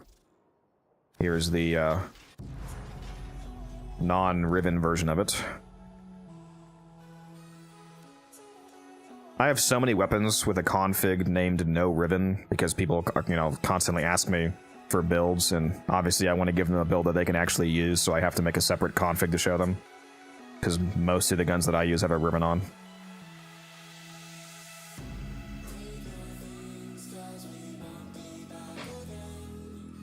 Could you possibly equip it to one of your statues because it's causing odd interactions? You mean like the frame displays? You're talking about like one of these?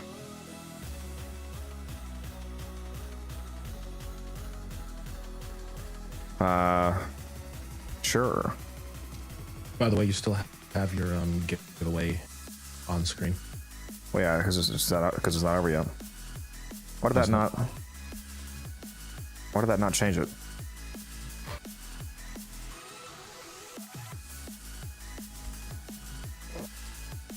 Why is it not changing it? Do I have to reload for it to show up? Shouldn't. Let me leave and walk back in and see if it changes. There we go. Oh no, it's hungry. What's going on here? I should call her. Anyway. I'm surprised they haven't patched that out yet.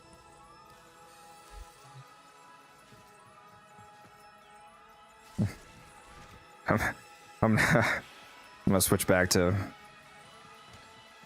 my other one.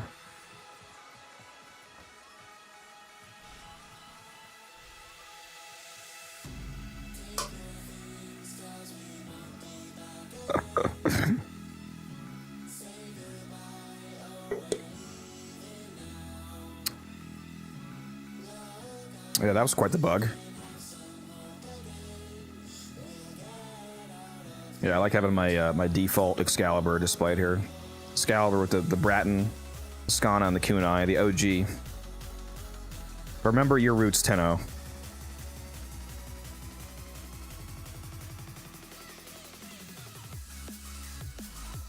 Well, I probably got a form to craft. Oh, never mind. Just got 33 minutes left. I need to get some more Argon so I can keep crafting Omniforma. It's nice to get those for free. Excalibur Prime win cut. I wish, bro. I wish.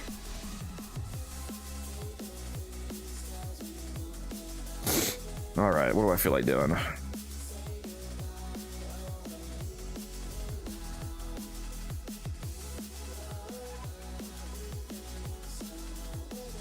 Let me go see what Akrathis has right now. Does she have any ribbons this week?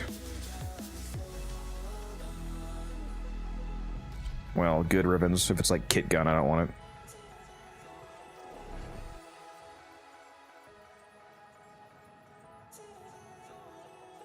Excalibur Prime in December, yeah. Yeah, you will technically be able to play as Excalibur Prime during the old Peace Quest, so that'll be a experience. Don't forget the 6-person raids that are totally coming with this update. No ribbons this week. She does have an Arcane Reaper today, though. So if you guys still haven't finished your Reaper sets, she's selling one today for 20 clamps.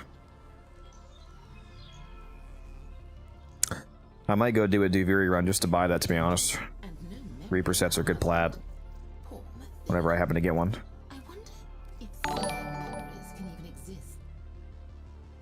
Grid, thank you for the follow. Alright, let's see who the winner of this format is.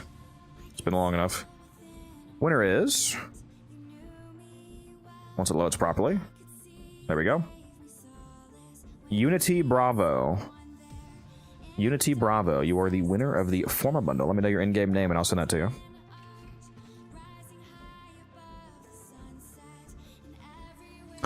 Are the gun builds you make based off of Warframe buffs loadout? The ones that I personally use often are, yes.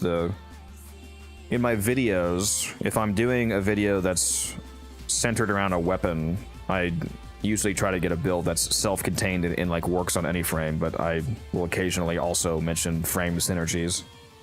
I personally like to build loadouts instead of just building a frame or just a weapon. Yes, that's how I play, but a lot of people want their things to work no matter who they're using it on.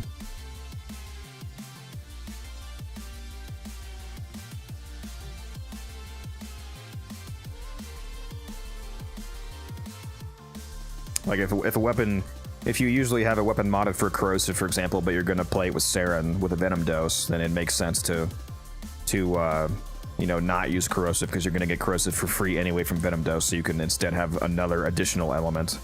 Like things like that is how I usually like to play.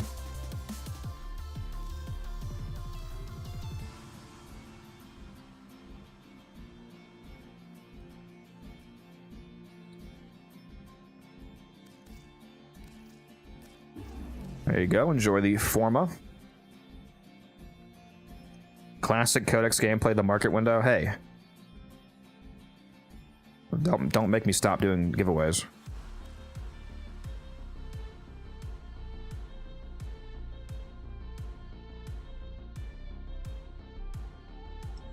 Do you have to do a Duviri, the entrance to Duviri? Yeah, the entrance to Duviri is also there.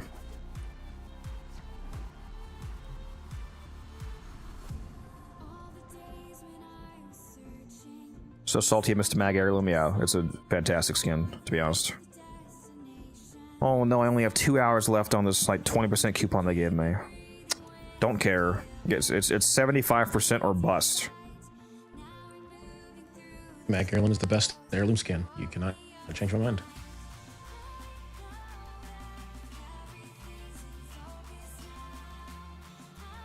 Alright, I got the Paris. That's a decent weapon. Not my favorite choices of frames, though.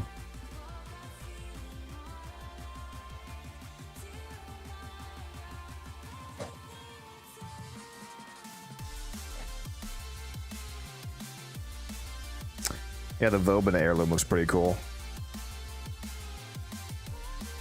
Anybody want to go do this Devere round? You want to go, Umbrin?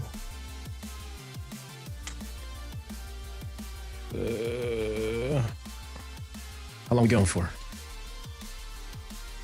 I mean, it's just a Devere run, so a run. I don't know. 15 minutes. What's that? Not circuit. Like a clamp run. Oh, an actual Devere. Gotcha. Sure, I'll go. If any of you want to go, just whisper me. Unified_codex.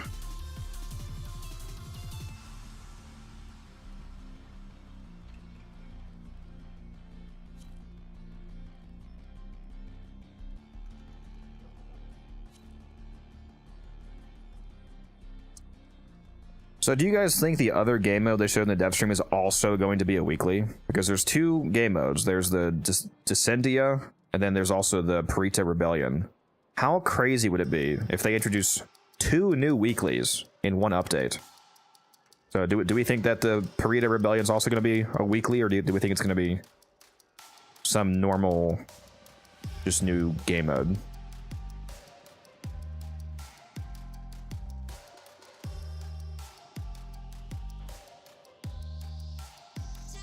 I think it's going to be another weekly.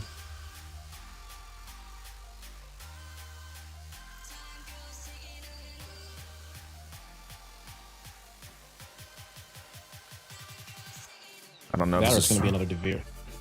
Okay. I was going to say deflect. I don't know if you were somebody from stream or somebody trying to buy ribbon off me. What'd you say, Umbrin? I said it's either going to be a weekly or it's going to be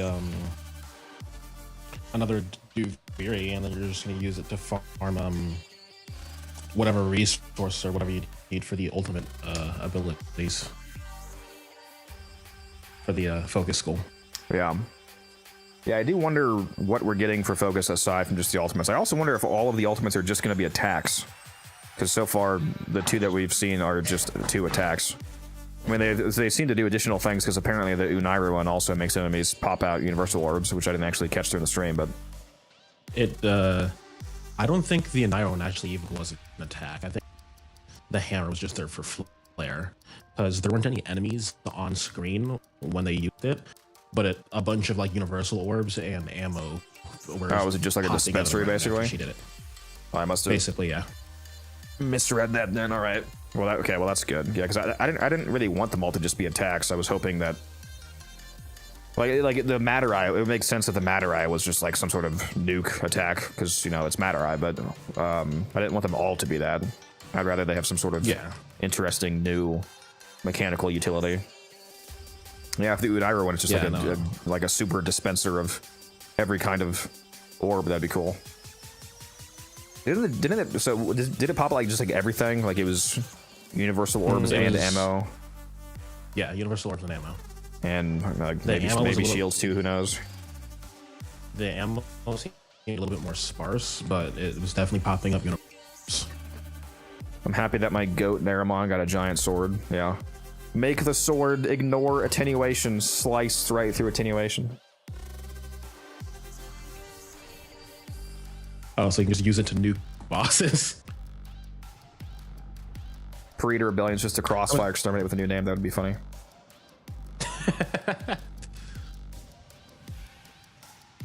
No syndicates and old piece is huge. I never personally had a problem with syndicates, but it is... I mean, I also don't have a problem with it not being a syndicate, so it's... I know a lot of people dislike it, so, I mean, if more people like it, then fine with me. I don't have a problem with it either, but I'm also legend rank 3, so it's a significantly quicker to max out syndicates than other people.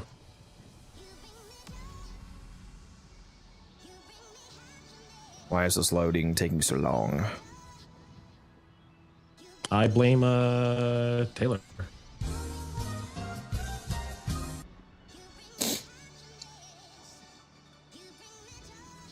It's a good reminder, Musa. I did not do that Corvus ribbon. I need to do that. There we go.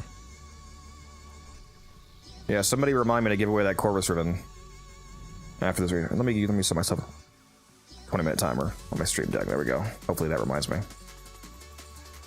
Who am I bringing?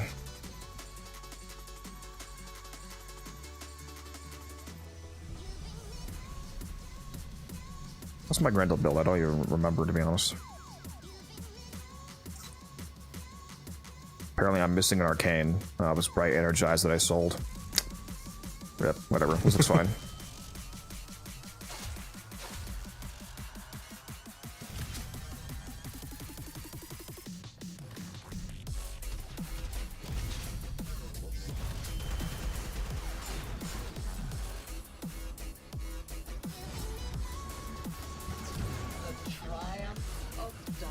Status effects deal double damage right off the bat. Very nice.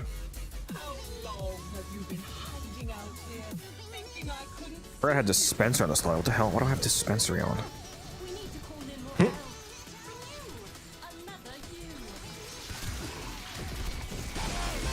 It's weird actually playing as Grendel and getting the full strength nourish.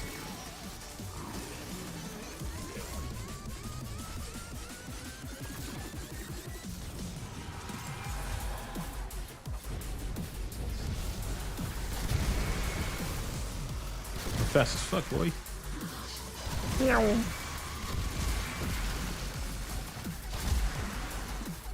I just got casting abilities, increase my movement speed.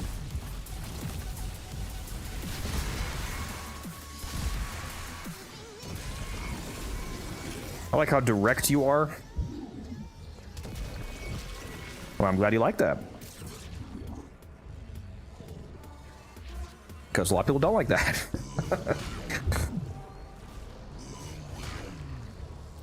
I understand why Panzer is most recommended well-rounded companion. Yeah, you can basically take it anywhere and it works.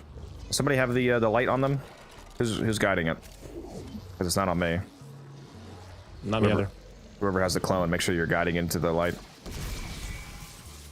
Oh, it's deflect.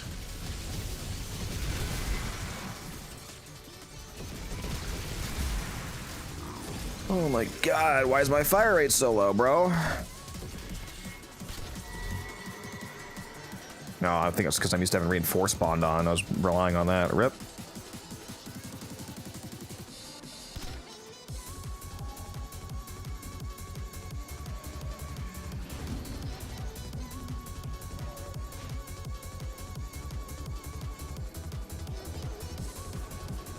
Somebody got it? Pet! What? Let me pet you. A random Deviri dog walk up with me. Scritches.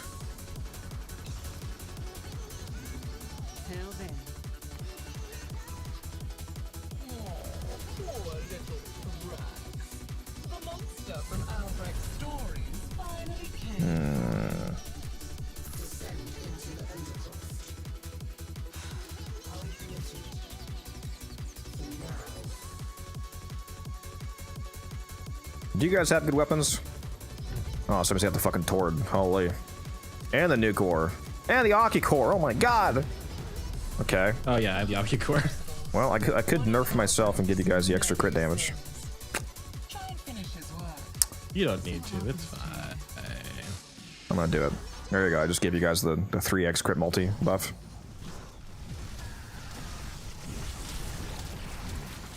Alright, I've got to use the restroom super bad, so I'll be right back. Codex is abandoning the mission.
Thank you, Cash, for the follow. Appreciate that.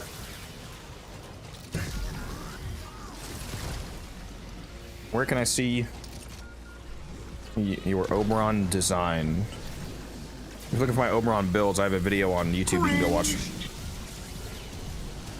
You're cringe, Della.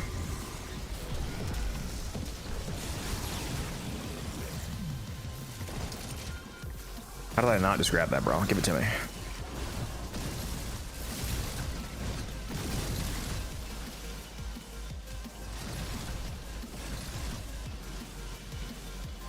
I think I was about to say something and I totally forget what it was. Something about Oberon? No, I already said that. It's on my YouTube channel if you want to see my Oberon builds. No, something else. What was I gonna say? I don't remember.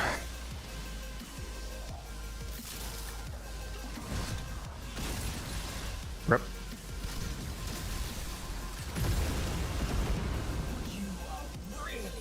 Oh, he's right. Yeah. What? I need a good clickbait title, guys, for the Gyre Prime video. Right now, I'm thinking Gyre is the best lazy nuke in the game, which is a true statement. So I mean, it's not even really clickbait. But.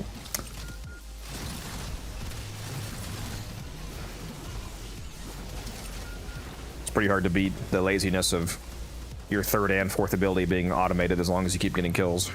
Infinite duration.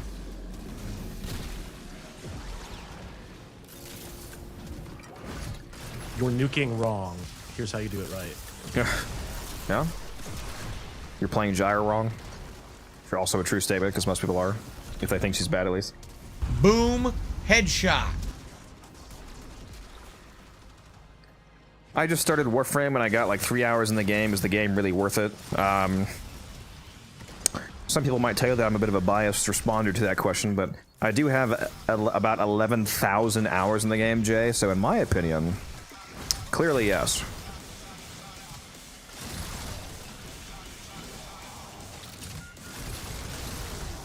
It is in my opinion, it's the best free-to-play, at the very least, the best free-to-play game, if not more, maybe more specifically, looter shooter currently. I think it's like just the best looter shooter that there is, to be honest.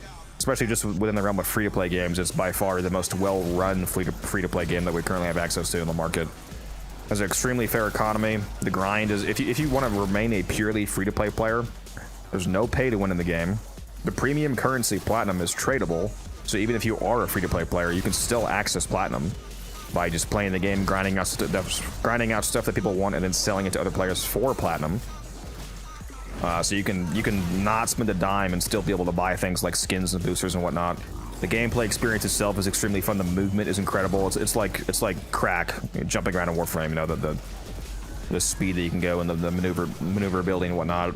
There's a lot of build diversity. If you like figuring out how things work, the math of the game, how different mechanics interact with each other. Basically, in essentially every way, the answer is yes. The game is worth playing. It also has a really good story, in my opinion, especially with the later quests.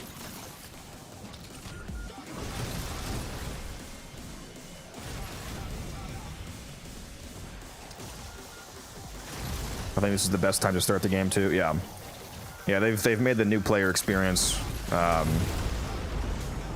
better than it's ever been, basically. What's the in-game content like? I've sunk 2 hours in high pixel Skyblock. Never heard of it. MMO, but it just doesn't hit anymore. Bro's just glazing at this point. I mean, I am the professional Warframe glazer, as you know.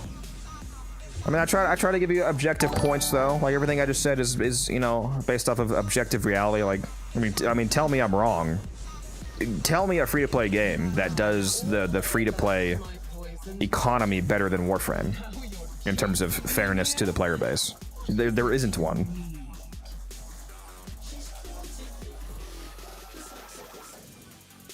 Yeah, the end game.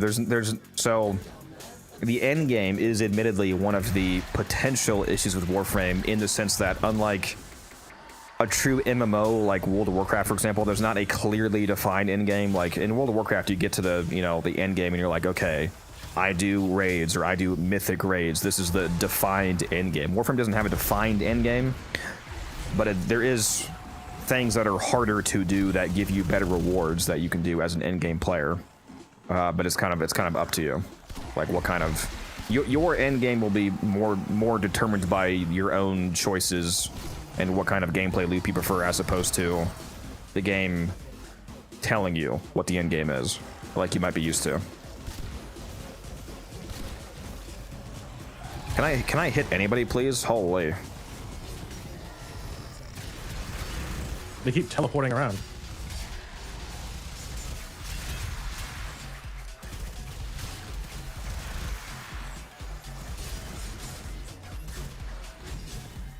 Where are they? Please die. Can you stop teleporting? God.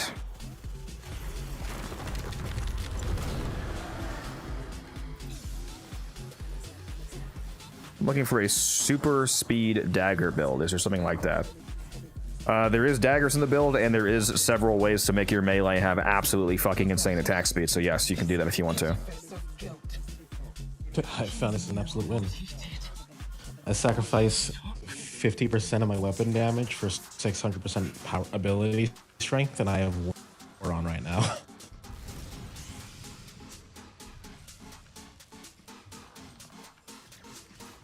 I see that as an absolute win. Yeah, the real end game Why fashion. Why is the portal so far away? Jesus. Yeah, obviously, I have a bias towards the game because I have 11,000 hours, so you have to be insane to have that many hours, but try to be as objective as I can be.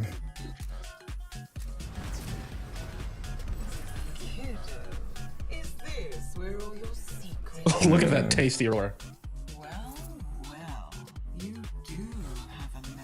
Codex. Hold on. How much is it? What do we got here? 250% roar. Light work. On a subsume. On a subsume, not on Rhino. Yeah, that's pretty hot.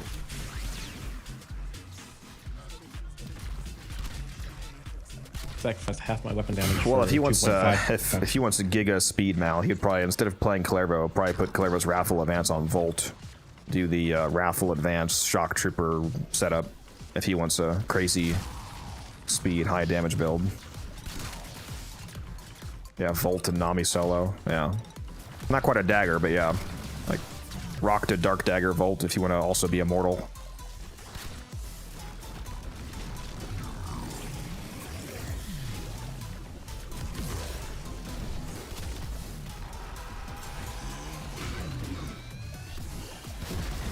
God, this fire rate is painful, bro. I miss reinforced spawn. I've got 290% multi-shot. This is gonna be delicious on the kick core.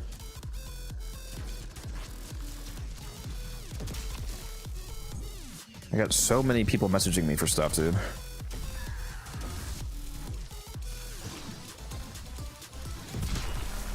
Sorry, what about the Aki core? I said, because of my metronome buffs, I got almost 300% multi-shot right now. Very nice. I'll have my fun up in Deviri.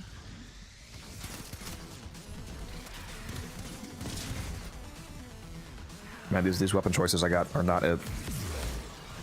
Well, I mean, the Paris Incarnate is good, but God, this fire rate is abysmal. You streaming the old Peace playthrough? Yes. I don't know. We don't know what day it's coming out yet, but I'm gonna take a vacation day, or just fucking call off work if I need. If I need, I'm not working on the day that the old Peace comes out.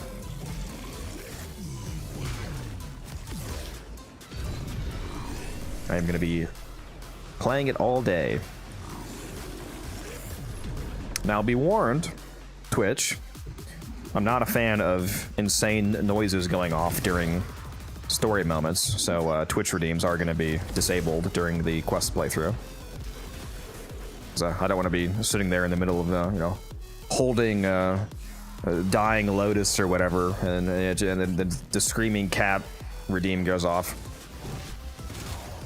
Drink water, you thirsty bitch. My literal boss is in the Twitch chat right now, by the way, and I just said that I'll call off work for the update. It's okay. He's chill. So. Hey, so Codex the boss. Make sure he doesn't get off on the 10th or 11th. True. Or the 17th. Yeah, hopefully they just drop it on a day that I'm off anyway. Which I know they're not going to drop it on a Saturday because they don't do weekend releases, so it has to be on a Wednesday. There has been multiple Wednesday drops though, so we have faith. Poison I sucked down to kill the tech rot in my lungs. We have faith. Any tips on what I should do for my starts? Oh yeah, I should link this in the first place, my bad, since you're a newer player. These two videos right here that I just linked, those will both help you out in the game. One of them is a basic modding tutorial, and the other one is a full loadout guide if you want a specific loadout. That'll help you easily get to deeper into the game and unlock Steel Path and whatnot. Although you probably don't know what Steel Path is. It'll help you get through the game. Also, make sure you join my Discord. Lots of good people in there.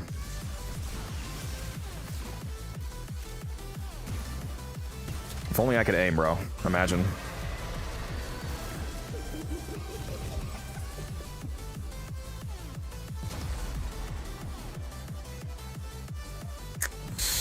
Guess I'll take this. Good thing I'm invisible.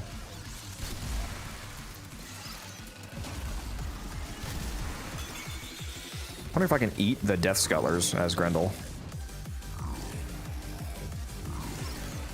Go for it. No, apparently not. They give me indigestion.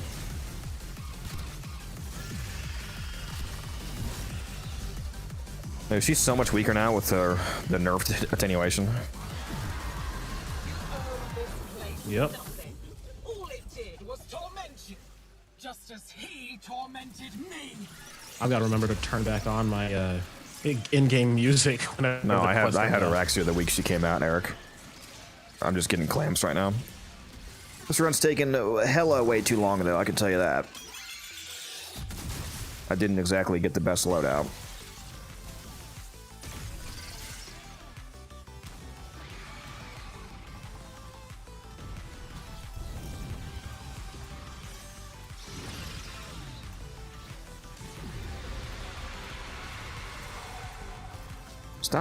Stop hurting me, Araxia. Killing your own kind. Nothing new for you, is it?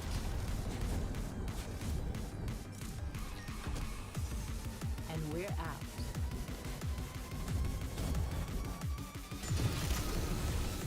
Yeah, this is a... Oh my god, this is a long run.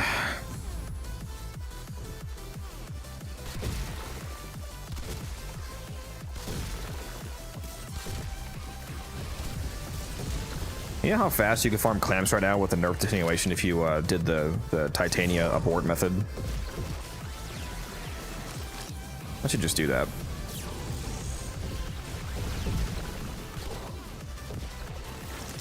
Go for it. Nobody's stopping you.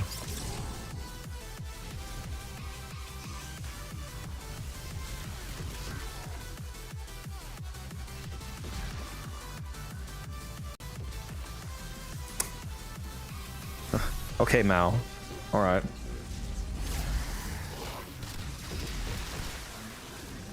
I'm a Warframe player, okay? We don't aim, bro.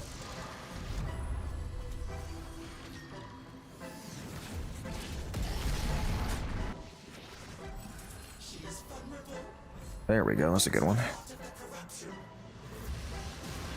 Alright. I expect the bro with the Torah to do all the work here. Likewise. Yeah, I mean, you've got an Aki core. Why aren't all these guys dead yet, huh? Because my Aki core builds shit, because I never use it. Oh my god. Of course you don't. That makes sense. I don't care for the Aki core. Fight me. You disgust me. Tell me something I don't know. How to mod? Got him. I'm sorry, but I'm not a senior.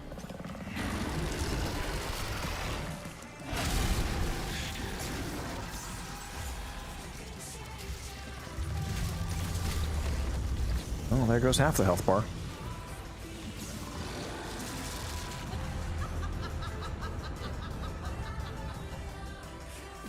Araxia's not tradable, Eric.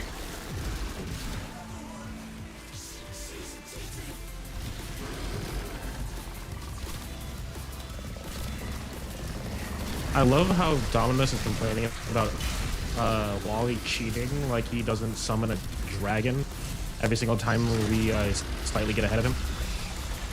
And literally rewind time. Yeah.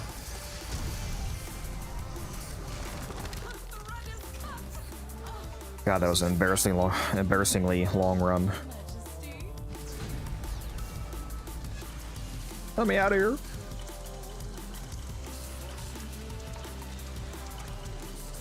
You shall never leave.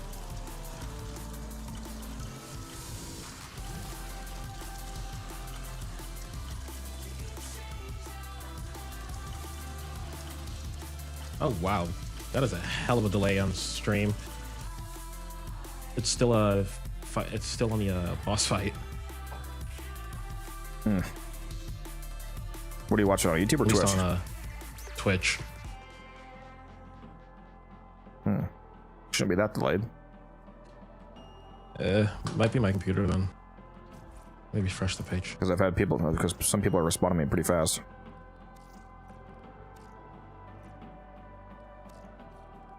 Okay, yeah, I just had to refresh it.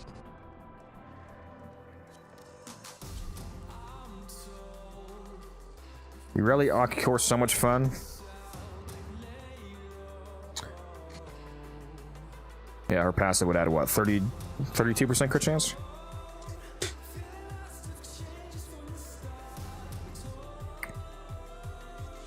Use your rally with the epitaph if you want to see some serious crit on the charge shot.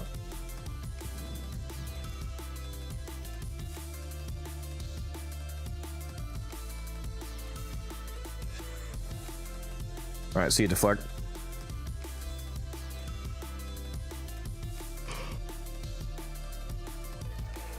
I need to go start farming Noko now that I've got Kome building.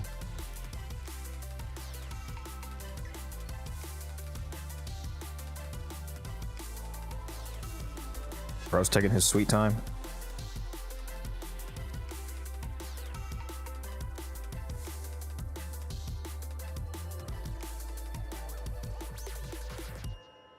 Actually, I think I also need to farm another flare.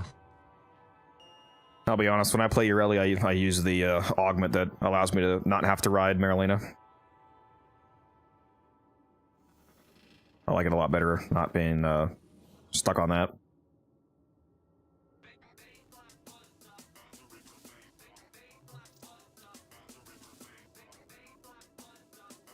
Let me go mark those off. Another Arachne sold, another volatile variant sold. Oh, and we're back above 18k plat. Ha! And you guys can't redeem any more giveaways today. So you can't make me go lower again.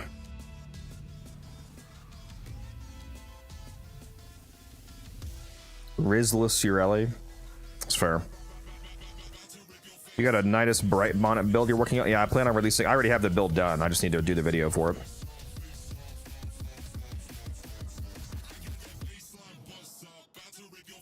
Yeah, Nidus Bright Bonnet is absolutely insane. On my current build, I was able to get an Oberon with only 200% starting strength to over 1,000% from the combination of Bright Bonnet and Parasitic Link. Bright Bonnet over the 4, yeah, that's the only ability that you can replace reasonably. You have an Akicore video? Yeah, the name of the video is The Best Secondary in the Game. The video is slightly outdated, though, in the fact that our secondary innervate didn't exist back then, so Just keep in mind that Innervate is another viable arcane choice. Otherwise, it's essentially the same build.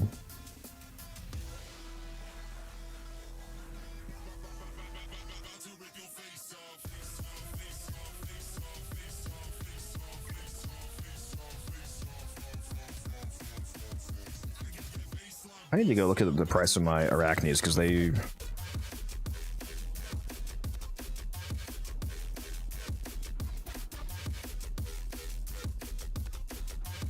are selling a bit too fast. Yeah, because I have it listed too cheap.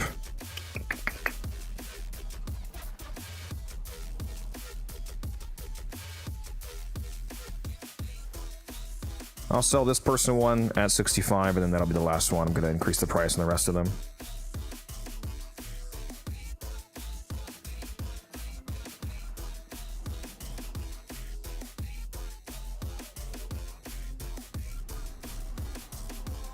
Oh, well, that was weird. My nighttime mode just activated on my monitor.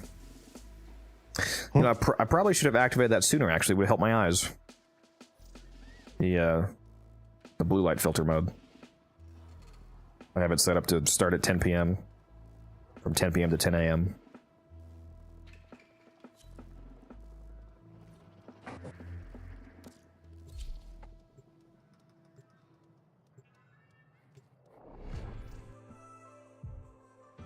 Was the Corvus giveaway the stream? There was no Corvus giveaway. Are you talking about the Corinth ribbon? I haven't done that yet. I need to do that. I was giving away a Corinth ribbon, the shotgun.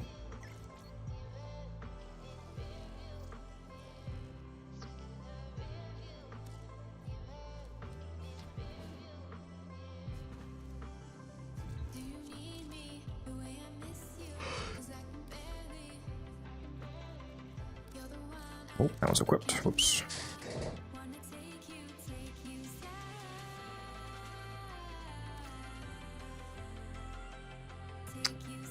No, unfortunately, the bot only registers Twitch chat, so if you want to join the giveaways, you do have to be on Twitch.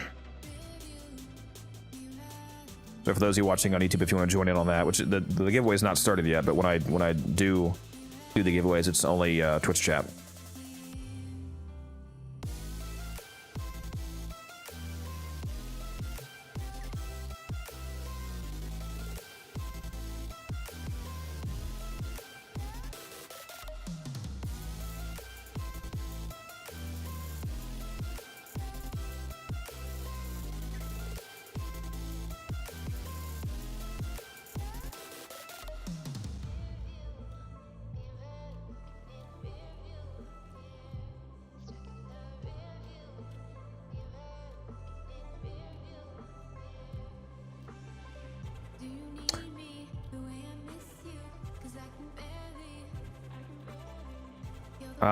Yes, in terms of a growth standpoint and financially, it is better for me if you watch on Twitch. If you want to watch on YouTube, though, that's fine. That's not why the bot's on Twitch. I'm not trying to force you guys. The bot just only works on Twitch. Like it's not up to me. The giveaway bot that I use doesn't have a connection to YouTube. It just doesn't support that. If it worked on YouTube, I would do it on YouTube.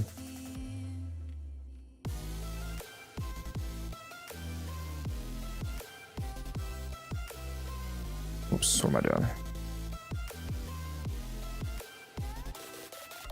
Yeah, I did the Vosper video and nobody watched it, so that was a great use of 200,000 Vosper.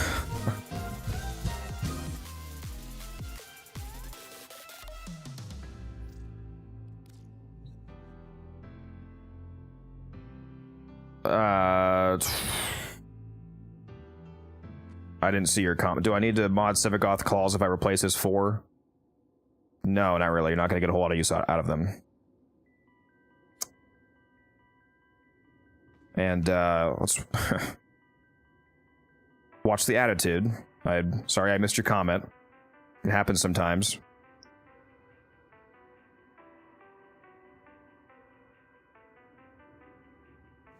Saw the video? Yeah.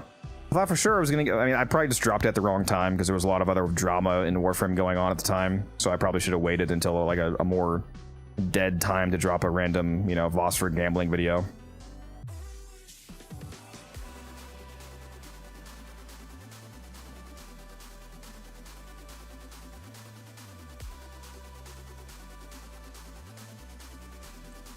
Yeah, I thought the music was funny. To unlock the back room is what it's called, Ward, you have to complete the Hex quest, which is one of the... At the moment, it's basically the last quest in the list of main story quests. So you have to basically essentially beat the game to unlock it in terms of quest progress.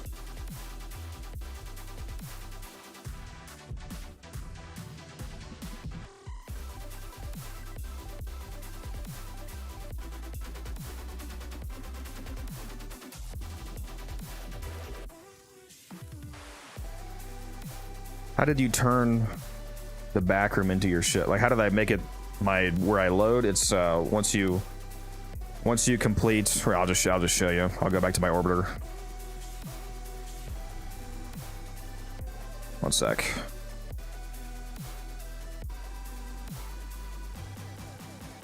You know if there's any better platforms than corrupted mods? Yes, there's corrupted mod farming is mostly a early to early mid game platform. There's several better platforms. Depending on, I'm assuming you're a newer player if you're still using that method. So, like, I could tell you some of the late game farms, like, you know, doing level cap void cascade fissures and like meta arbitration runs and whatnot. But those are probably too advanced for you currently on the game. But yeah, there is several better platforms that exist. Even just the basic one of just, you know, running any kind of fissure and cracking open relics to sell the prime parts you get out of them is always a reliable method. Although you can enhance that further by doing specific kinds of fissures. Like, for example, the void cascade fissure is one of the most profitable missions in the game, because not only are you cracking open relics pretty fast, but the void cascade itself, due to you killing Thrax enemies, also drops a ton of arcanes that you can either sell directly or turn into Vosper to buy other arcanes from the arcane packs. Alchemy fissures are also good. You get a lot of endo, which if you get to the point of the game where you have all of the main mods maxed out for your own usage, then you can use excess endo to like max out and sell prime mods, for example. That's what I do. I sell max prime mods for usually around 150 plat each. It's, you know, super easy platinum if you have excess endo. You just buy them from Barrow, max them, and sell them. That's obviously not something you're going to be able to do early on, though, because you should be spending endo to max out your own mods first for your own, you know, power growth. If you're patient, there's also flipping stuff, although flipping stuff requires having plat in the first place. So, like, because you're spending platinum to make platinum, so you would have to do one of the regular platinum methods to start doing that. But if you had like an extra 500, you know, 1,000, 2,000 platinum laying around to spend, and you don't mind tying it up in assets for a little bit, you can buy, like, you know, prime Warframes that you know are about to get vaulted while they're cheap, and then once they get vaulted, hold on to them for a few more months and then sell them for more than you bought them for, things like that.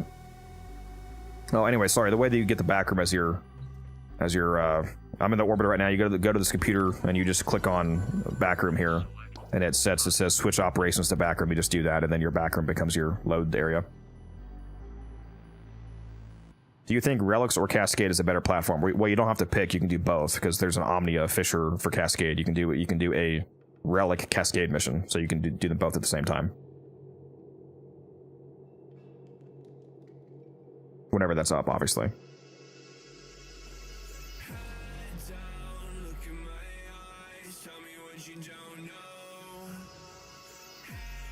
Well, that's what I mean, Ward. You have to make plat first to be able to make more plat by using that. If you make it your goal to make plat for flipping, then you would save up that platinum, like, on purpose to be able to spend it on flipping and then generate more platinum in the long term. Yeah, as a newer player, that's not going to be as viable, because if you're like a brand new or like a mid-game player, you're probably going to need to be fairly consistently spending your platinum on things like slots and boosters and whatever. But I'm just trying to, you know, fully answer. Depending on where you are in the game, there's all these different sources of platinum income. Some are more or less viable depending on whether you're in the early game, mid game, or in game.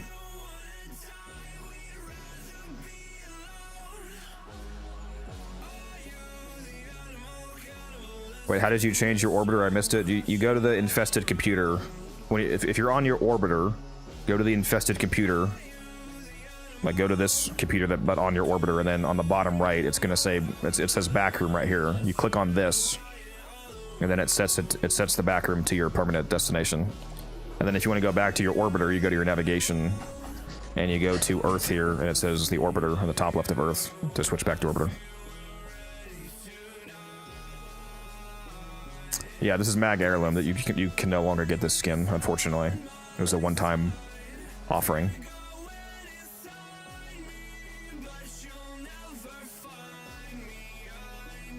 I just rolled a multi-shot damage to Riven for Corinth.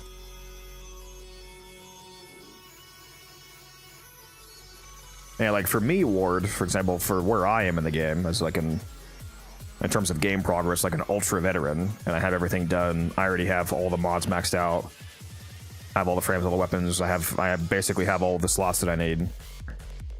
I can easily use my platinum to make more platinum. So it makes sense to do that because that's one of the easiest ways, well, basically the easiest way to make platinum in the game, aside from just buying with real money outright, is just spending your platinum on stuff, holding on to it, let the price go up, and then resell it. There's no reason for me not to do that. Like, I'm sitting on 18k plat right now, so you know, there's no reason for me not to dump 10k of it into some long-term flip and then turn that 10k into 25k, and then just keep doing that over and over again. Have a recurring source of income. That's obviously a later game thing, though.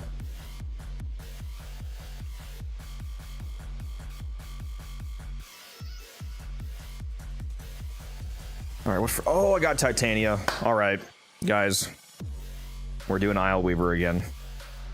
Except this time it's gonna be fast as fuck. Anybody want to go? This will be a lot faster if you want to go this time, Umbrun. Yeah, I'm just rolling this Corinth Riven I have right now.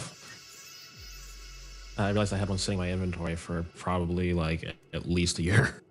Want some clampies. If anybody wants some Pathos clampies, just whisper me in game, unified_codex. I've got Titania right now. We're going to be doing the abort method. For those of you that are not aware of this, don't be scared when I abort the mission at the end. If you beat the boss fight in Isle Weaver, and you get the last reward pop-up screen, and then you abort instead of extracting, you keep everything. You keep the Pathos clamps, but since you aborted instead of extracting, you also keep the same loadout. So since I have Titania right now, for the next hour and 47 minutes, if I kept aborting, I could keep Titania permanently and keep doing speedruns. And again, you keep the clamps. All right, there we go. I get a good roll on those.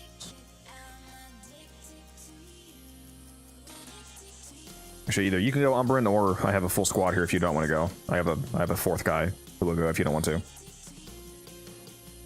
I'll let the fourth guy go. All right, get in here, Mal. I'm cleaning up my ribbons right now. I'm almost at my current capacity. And I don't. Yeah, it's like buying so. stock in real life Ward and hoping that not just, I mean, if you're buying stock in real life, hopefully you're doing it with informed information, like you actually had a clear reason why you expect the stock to go up. But yeah, it's like buying a stock and the price goes up and then you sell your stock and you make more than you originally invested. It's in Warframe, I mean, it's much easier than in real life because it's if you're smart about it, it's literally guaranteed profit. Like, unlike real life where variable events can occur that cause market downtrends, that almost never happens in a Warframe for like items that have really stable prices. Like, one of the easiest long-term flips is whenever a arcane event comes out that brings the idle on arcanes, like Arcane Aegis, for example. Right now Aegis is around 200 plat. If a arcane event comes out like Operation 8-Claw, which is what introduced this Isle Weaver note here, since the arcanes are farmable from an event, that obviously results in the prices going way down. So if you can get, Aegis, you can get Aegis for like 50 plat, for example, 50, 60, 70 plat, whatever.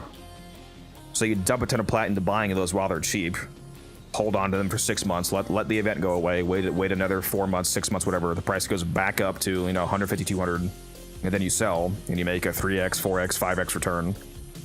It's impossible for arcane prices to not, like, like, that's an example of it's not possible to not make money off of doing that. It's just a matter of how much money will you make. Because if arcanes are currently available in the game from an event, and then that event goes away, it's literally not possible for the price to not go up, because there's a temporary boosted supply of the arcanes, and then they take that away. The price has to go up, like, it'll eventually go up to the pre-event value. So there's no way that you won't make money off that.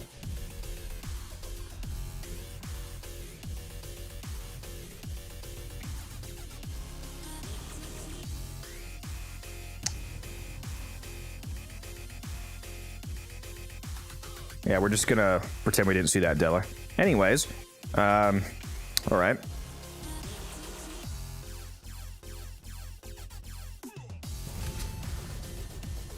I don't even know what my other weapons are because it doesn't even matter. I got titania. Other weapons don't matter. I did get the Atomos Incarna though. It's pretty based.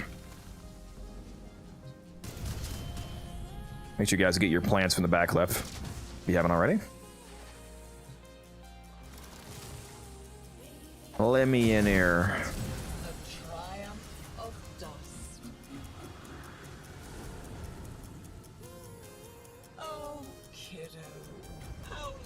Do I take this one and hope that I get the cold buff, or do I take the fire rate one?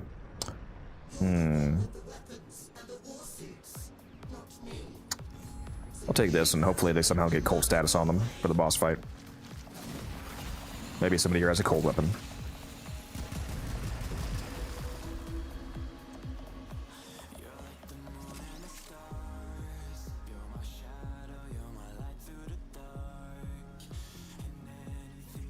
More Eidolon arcane events. I need precision. Yeah. How do you speedrun Devere? You said, sorry, I was doing something. Well, right now I have basically the best frame for speedrunning this. I have Titania. Arguably the literal best frame for Isle Weaver. And since I have Titania right now, if you beat the final boss, but then instead of extracting you instead abort, you keep the Pathos Clamps, but since you aborted instead of extracting, you also keep the same loadout, because the only way that the loadout changes for Devere is either from the timer expiring, like for the next Devere rotation, or you beat a full bounty run or one wave of the circuit. So if you abort, neither of those conditions are met, so you keep the same loadout. So since I'm going to abort at the end of this run, I'm still going to have Titania. So I can keep getting Titania every single run until this rotation expires.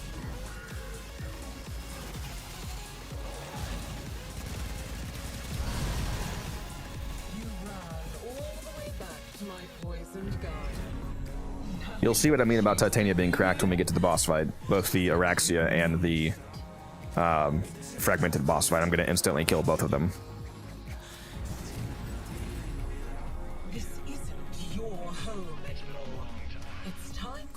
Let's re-roll this. Okay, these are all garbage. There we go, 200% stash chance, I'll take that.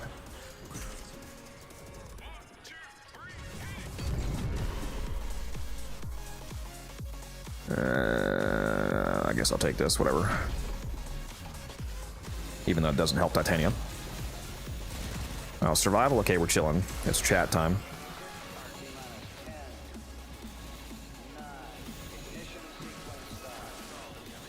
Yeah, the blast is auto-innervate setup. Yeah, just keep, like wait until if you want to do the speedrun strategy, wait until a fresh Devere rotation starts, like you have the full 2 hours left, and then quickly spend like the first 10-20 minutes.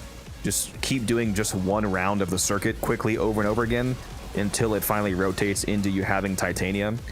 And then once you have Titania, go and do the abort method in Isle Weaver, and you can get really fast runs.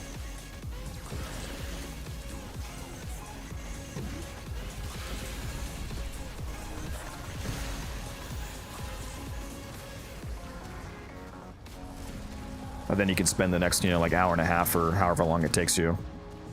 Or however long you have, I mean, just getting rapid clamps.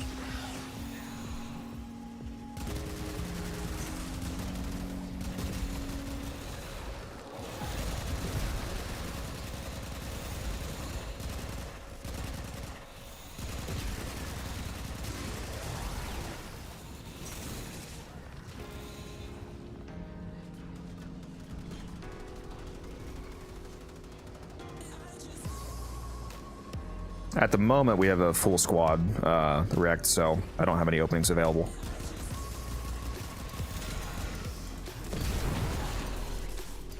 Otherwise, I would gladly pick you up. Assuming you have Steel Path unlocked, because we are doing this on the Steel Path version.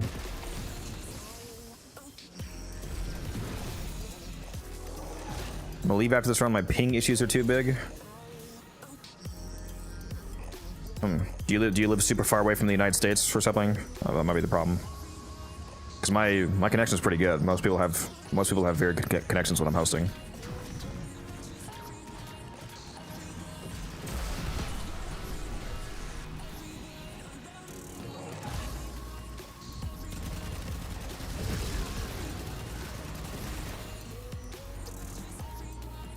Speaking of which, this is really random, but I thought about making a video on this, although it's not technically really a Warframe video. It's a tech video that technically applies to any game that you play.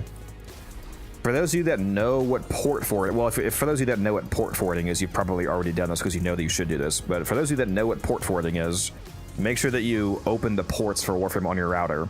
For those of you that don't know what port forwarding is, look up port forward. I can't explain in detail how to do it on your router because every router has a slightly different port forwarding process, but look up what port forwarding is, and then assuming that you can find out how to do it for your model of router, forward the ports that Warframe uses for your router to the device that you play on, to your console or your PC, whatever, and it'll give you better connectivity on Warframe because it'll make sure you have what's called an open NAT type, which allows matchmaking to occur smoothly without disconnection issues and whatnot. You should do that on every game that you play, to be clear. That's not just a Warframe thing, that's just a tech router thing that makes any online multiplayer game run better. Although first, make sure you give the device that you play on, whether that be a console or PC, make sure you give what's called a static IP address, which means an IP address that's unchanging, because when you do port forwarding, you're forwarding those ports to a specific IP address. So if your device has the normal default dynamic IP address, which allows it to change on the fly, if you forward to a dynamic IP and then the IP changes, you're going to lose the port forward because you're no longer utilizing the IP that you forwarded to. So first, give your device a static IP address so it doesn't change, and then forward the ports that Warframe uses to that address. No, it's not PC only. You can do it on anything. You can port forward to a phone, technically. Any device that's connected to your router on your network is going to list up as a client device with an IP address. So give that device, whether it's your Xbox, your PS4, your PC, whatever, give that device a new static IP address, and then forward the ports that Warframe uses to that address. And then it'll give you an open NAT type on Warframe, which should give you much better matchmaking connectivity. Can't do that. My ISP uses proprietary routers and you can't access the config. Well, that's annoying. You should make a short about that. I should. The problem is that I can't do like a YouTube video or a short specifically explaining how you do it, because like the concept of port forwarding is essentially the same on every router, but the exact process of like where exactly you click on your router is going to vary by the user interface of your specific router. So I couldn't like do a video showing you how to do it, because if I showed you how to do it on my router, that would only be showing you how to do it on my router, not on yours, unless you have the same router as me.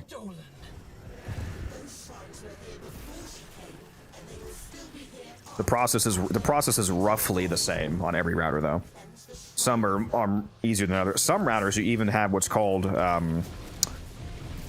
UPnP, universal plug and play, where if you have a more like modern router. Now this is not as good as manual port forwarding. I always recommend that you do manual port forwarding, but some routers do have a UPnP function where you can go to the port forwarding section and look up Warframe as a game. Like it'll have like a game section. You can look up Warframe and assign quote unquote Warframe to that device, and it'll attempt to automatically open all of the ports that the selected game uses or that the selected software uses. So that's a way of like them trying to streamline the process. I do recommend that you manually port forward though, because then that ensures that you have all of the correct ports open at all times.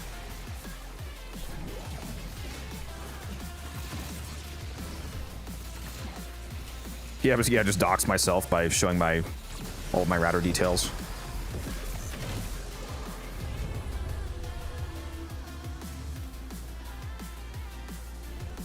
Let's check what's next. I was dying all alone. Did you know that? Dying from the poison I sucked down to kill the tech rot in my lungs. Until held out my own severed hand to me and offered me life. All right, time to instantly kill Araxia. Yep.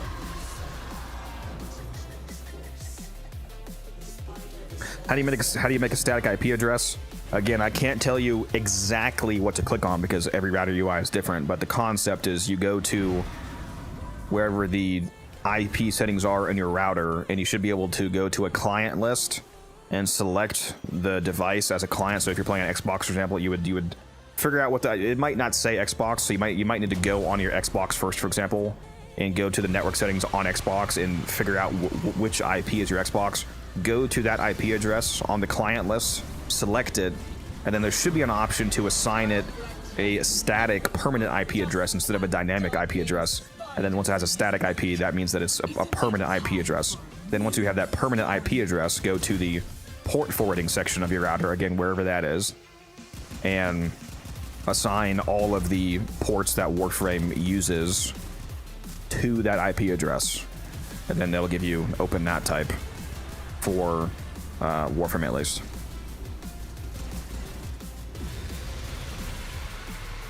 PS4 is auto set to static IP. Really? That's true? Well, that's good. That makes it, if that's true, that makes it easier, the process easier, because then you won't have to do the first step. I feel like that's not true though, but if that is true, that's good.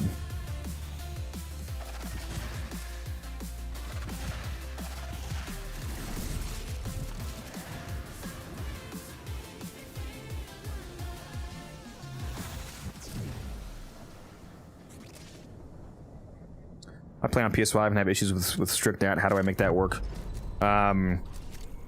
If you're playing on a console, Xbox or PlayStation, there's also general network ports that Xbox and PlayStation use across the board for all of their connectivity, like their party interface and whatnot. So look up, if you're playing on a PS5, for example, look up PS5 ports. Like here, if I go on Google right now and I look up PS5 port forward, the ports that PS5 uses, it looks like it's TCP and UDP port 3478 and 9295 through 9308 as an example. So just look up PS5 ports or Xbox One ports or Xbox Series X ports. Look up the exact console that you have and ports and find the ports that it uses, and then forward all of those ports to your console in addition to the Warframe specific ports, because all consoles are going to have ports that they use, again, across the board for every game.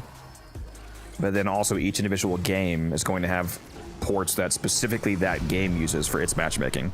So make sure that you do both. So if you want to make every game run the best that it possibly can on your console, you have to do not only the general console ports, but also all of the game-specific ports for each game.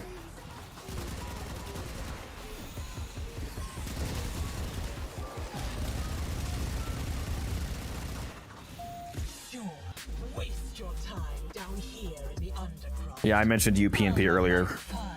Although UPnP is not as reliable as specific manual port assigning. Like if you have UPnP, using that is better than nothing. But if you're willing to do the honestly not very complicated or hard work of manually assign the ports, I would recommend that you manually assign all of the ports. But yes, if nothing else, at least use UPnP. What's the lore for a chunk of Alberic's lab just being there on Duviri? Well, presumably it's not an actual chunk of Alberic's lab. All of Duviri is what's called a conceptual embodiment, which is a term for thought made real. So it's like, it's the envisionments of, it's like the children's thoughts from the Zerman, for example, made into a false reality in Duviri. All of Duviri is just like conceptually embodied. Nothing here is actually real. So it's just like the thought of Alberic's laboratory being embodied here.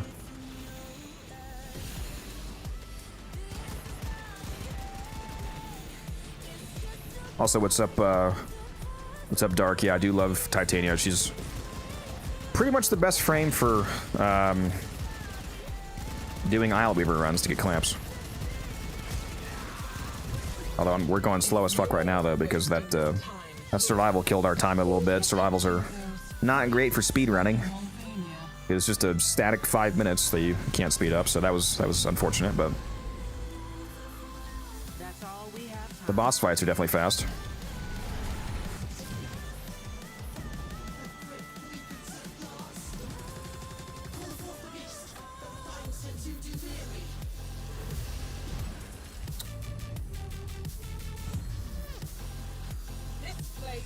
How do you find your IP address for a PS5? Does anybody know?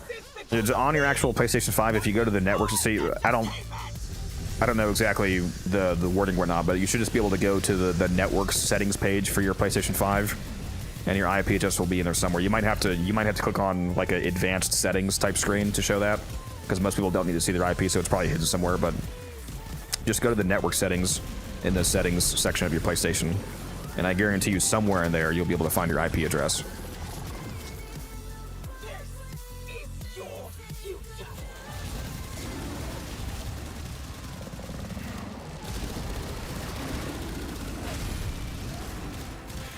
Okay, so there goes the first health bar. It's too easy.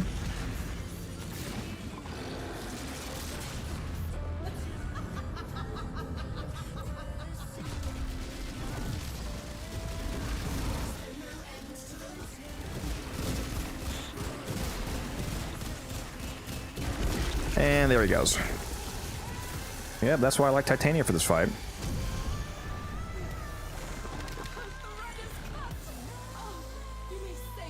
Yeah, when this first came out, there was an event version of this mission that had a store assigned to it, but it's also a permanent addition to Duviri Dark. So you can run this for clamps instead of the regular Duviri bounty if you want to.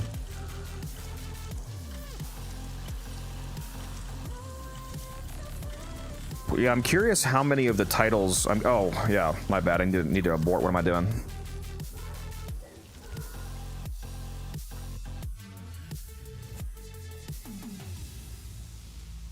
Oh, I was playing on autopilot for a second there, my bad.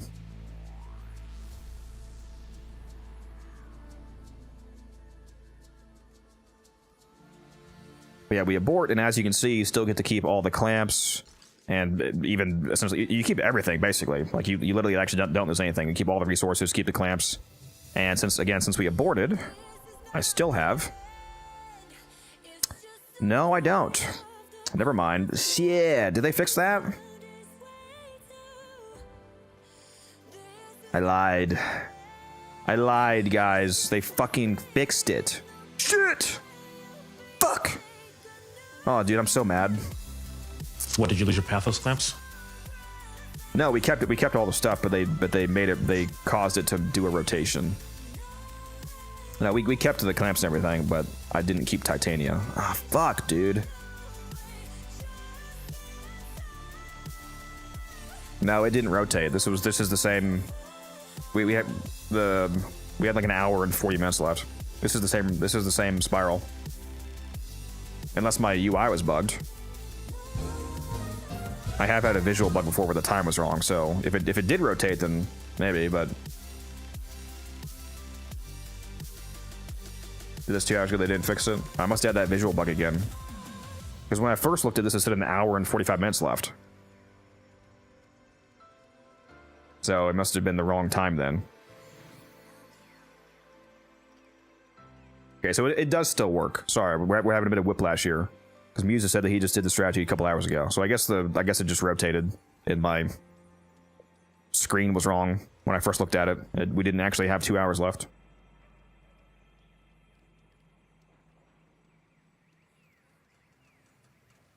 I thought we had an hour and a half of doing this. I guess not. RIP.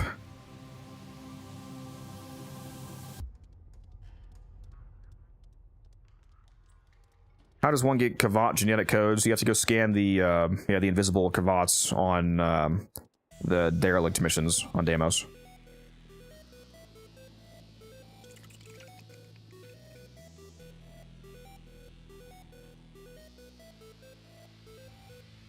Make sure that you're using ideally the synthesis scanner from Samaras with the upgrade you can purchase for it that gives you a 45% chance for a double scan, because that double scan chance is able to give you 2 genetic codes instead of 1 occasionally when you scan the Kavats.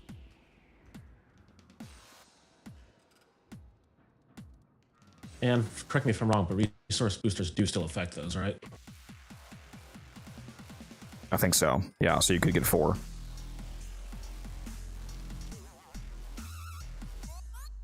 Yeah, the upgraded synthesis scanner. There's 3 upgrades. Well, there's a 4. There's 3 or 4 upgrades you can buy from Samaras for the synthesis scanner. One of them increases the speed at which you scan. So like you zoom in and finish the scan faster. So it just makes it faster to get your scans.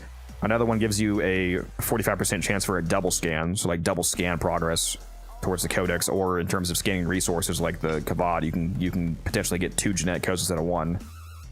And another one makes the scanner have infinite charges. That's one you definitely want to buy too, so you don't have to keep buying charges for it. It just has infinite charges. And then the 4th one allows you to see the weaknesses and resistances of any enemy that you look at. So if you point your scanner at a Kuva Grenier, for example, it'll tell you that they're weak to corrosive and resistant to heat damage.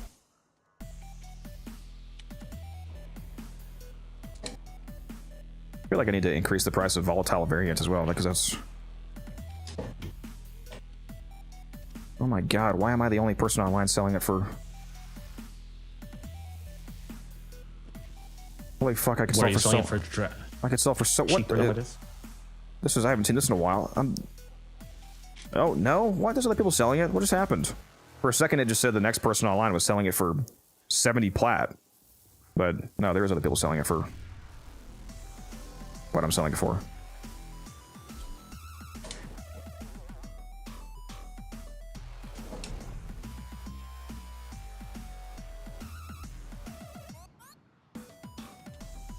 I am going to increase it by at least 10 plat, though.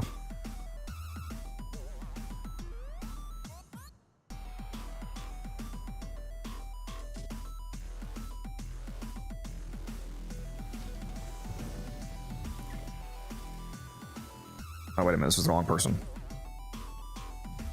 Sorry, Mal. Didn't mean to trade you.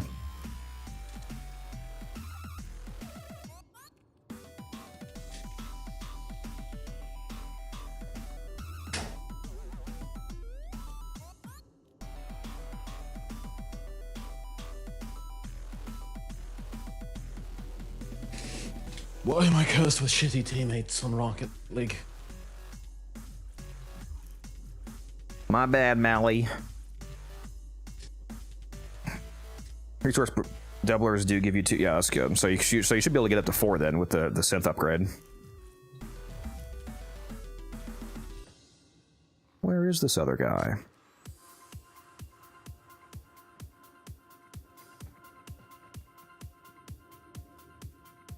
Taking 17 years to load in.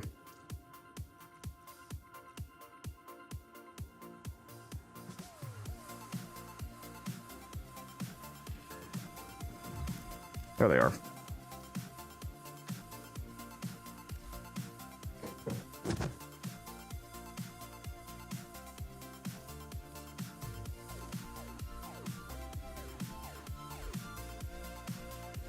Yeah, I have 4 extra Vermilion Storms Hunter, looks like.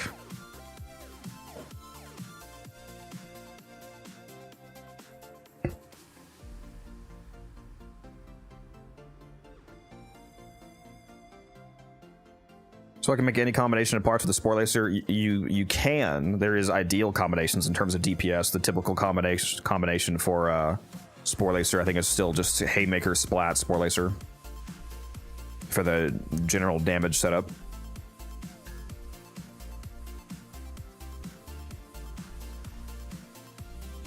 If you want the hardest hitting version of it.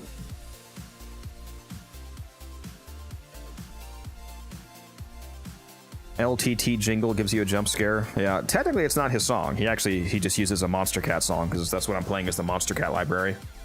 So, like, he doesn't have it copyrighted or anything.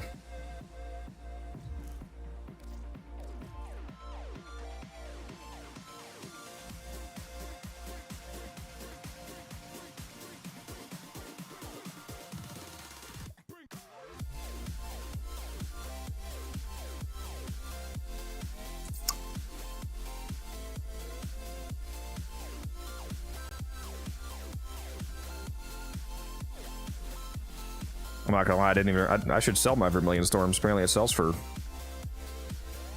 The cheapest one is 23 plat, and I got 4 of those. It was a quick little 80 plat right there. I'll tell you what, though, Hunter. I'll give you one. If you, what's your in-game name, Hunter? If you're on right now, I'll give you one of these 4 that I have for free.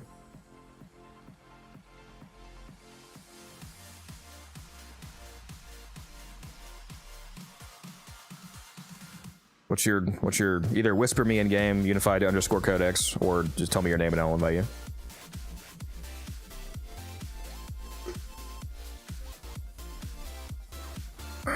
Yeah, let me post some of these. Easy money.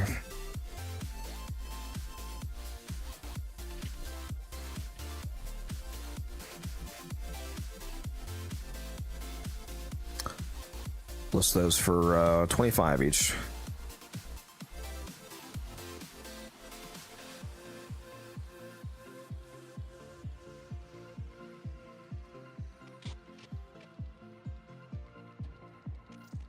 God, my eyes hurt, bro. Ugh. Ugh.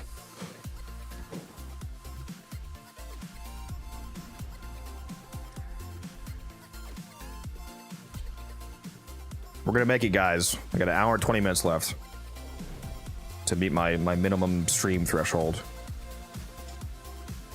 Gravimags aren't tradable, Jason.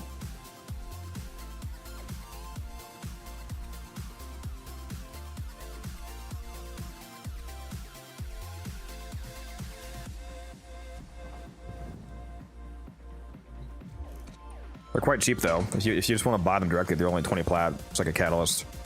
Or you can also get blueprints for them from, I think it's just Little Duck. I don't know if Nightcap has any.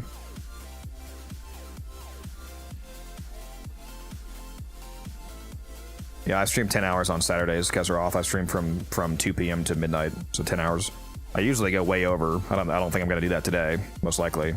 But yeah, I oftentimes do like 12 or 14 hours on Saturdays. Technically, though, the stream time is 2 to 12, so 10 hours.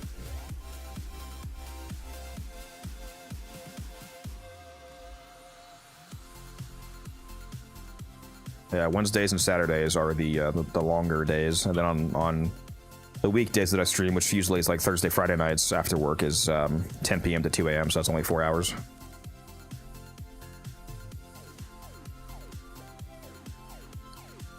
Just throw another mod in here you might need. There you go. Just in case you don't have that out. Oh, actually, you know what? We'll throw Precision Intensify in here as well. Might not have that either.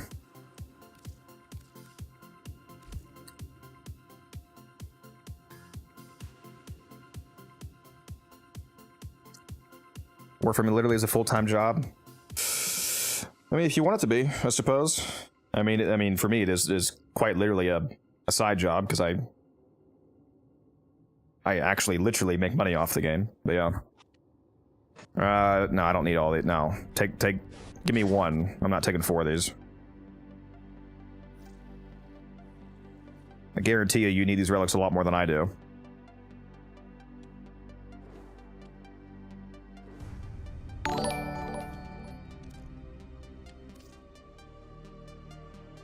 Existential, thank you for the follow, appreciate that.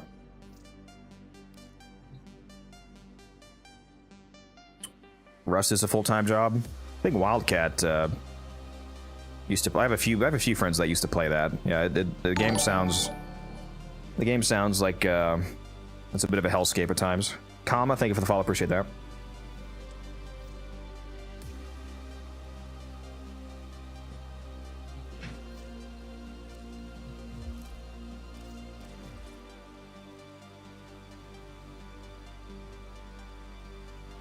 We hit 1,500 followers today on Twitch, so now we're on the path to 2,000. King Fire, thank you for the follow. Lots of follows.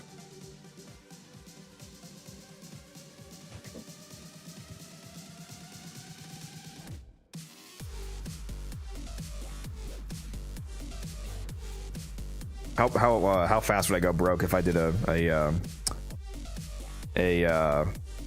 platinum giveaway matching the follower count for every 1,000 followers? So 2,000 at 2,000, 3 at 3, 4 at 4, 5 at 5.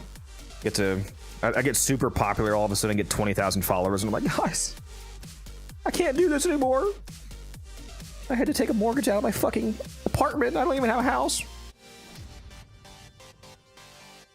That'd be pretty funny, actually.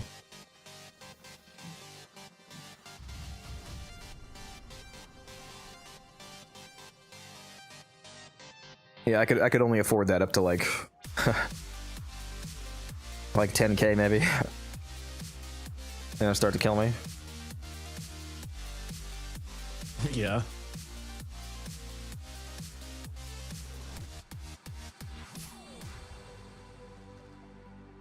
I need to find a new way to make plat. Void Cascade's getting stale now.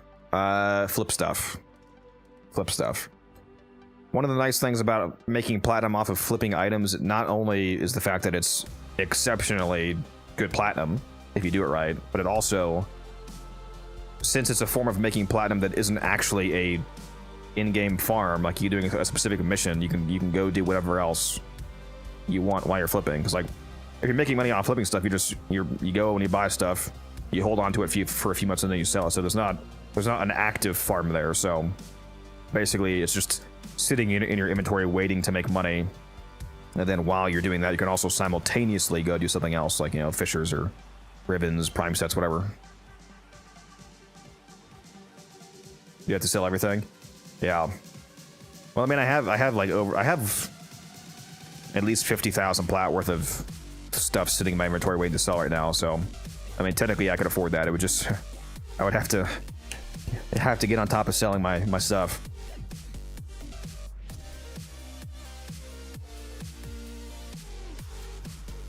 Have to move it all real quick.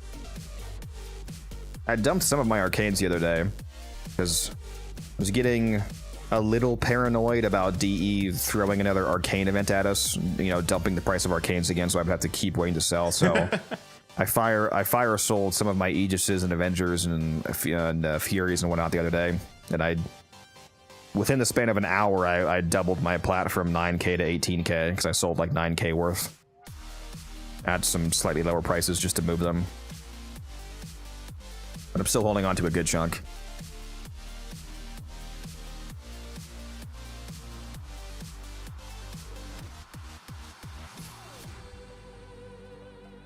You gonna sponsor me, Ward? Appreciate that. Give me a small loan. Small loan of 100,000 platinum.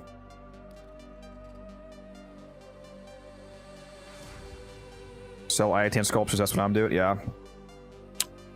That's one way of doing it.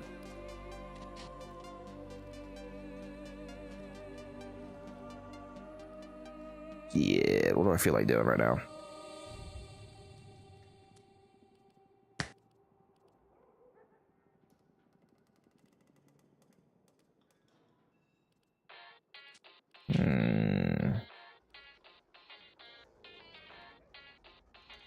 Capture, rescue, capture.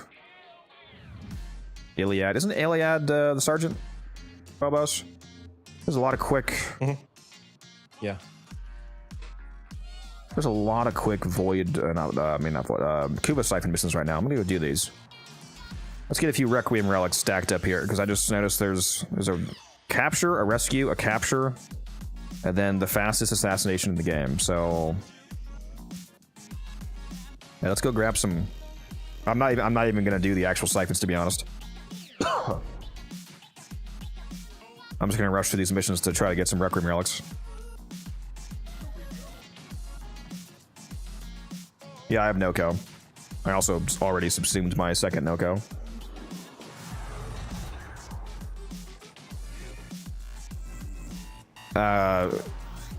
No, my clan is not public, Avery.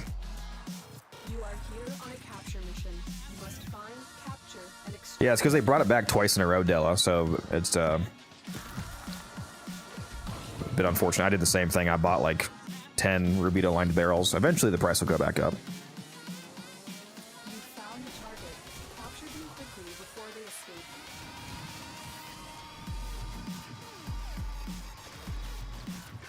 I make a lot of passive platinum by just grabbing the occasional stack of prime mods from barrels. If you have extra endo, it's like some of the easiest plat in the game. Just max them out, sell them for around 150 most of the time. Prime Target Cracker got all the way up to like 175 before it came back again.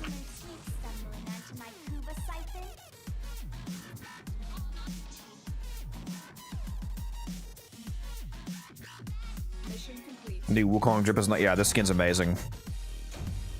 And I have the Rhino heirloom Signa on as well, the horns.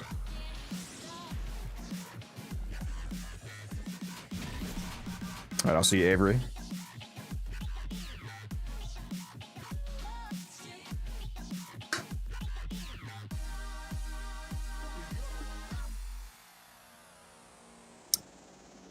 Man, I wish I had some more of that Chinese food. That was good.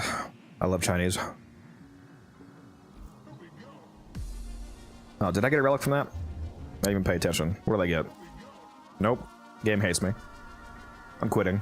It's time to go play, what's that game? What's the anime ripoff? Duet Night Abyss. Yeah, time to go play Duet Night Abyss, guys.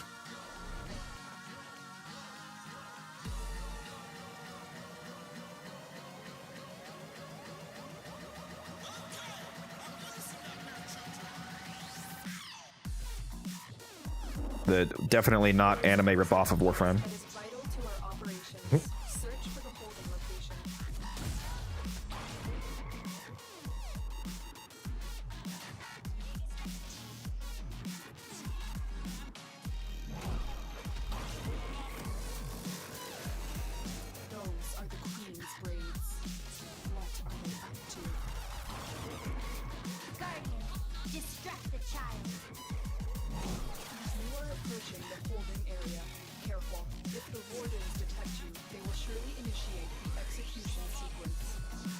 Speed running, baby. Let's see if we can do this in under a minute.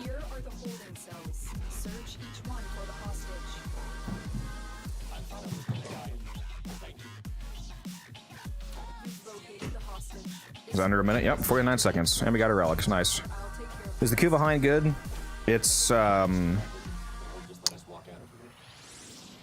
usable. It's certainly not meta at all. It's not gonna. It's if you're comparing it to other weapons, no, it's not very good. But it's serviceable if you want to use it. This Warframe looks awesome. Yeah, it's the new Wukong skin. Another capture. Division was okay back in the day. Yeah, I did actually play a lot of Division 1. Hey dude, can you tell me the easiest and best way to farm platinum? I've been asked this question a lot today. Are you a new player? If you're a newer player, then you have more limited options. If you're a newer player, I would recommend that you farm corrupted mods from Deimos. And sell those, because you can usually sell them for about 15 to the good ones at least, like Overextended, Blind Rage, Naira Minded, so on, so on. You can sell those for like 15 to 25 each. So it's a pretty good early game farm. If you want to see a more of a rundown on that, I do have a. Let me just link these videos. These two videos are really good for new players. One of them, the new player loadout guide. The first 10 minutes of that video is me explaining that platinum farm, basically. And this Warframe is Wukong, by the way, for whoever just asked that.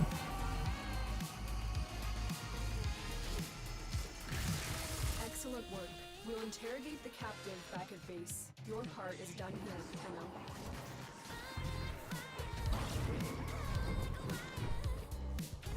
Oh, where am I going?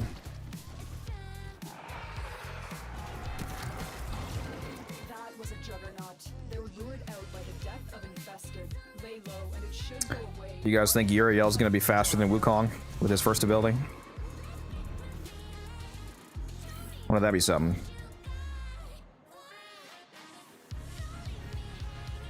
Mission complete. Excellent work, Tenno. Does Wukong have that ability, or am I tripping? The Cloud Walker is his second ability. Yeah, me turning into this really fast-moving cloud. It's his second ability. I agree. I don't think Uriel's going to be as fast. Also, even if Uriel was as fast, Uriel has like the kind of Gauss restriction where he's always forced to keep moving forward. Like they could curve the ability, but you can't do like instant 180s basically, like Wukong can. Like Wukong has full directional control of Cloud Walker. Uriel's first ability is more like pushing forward with a curve. So even if it was faster, it's not going to be as controllable.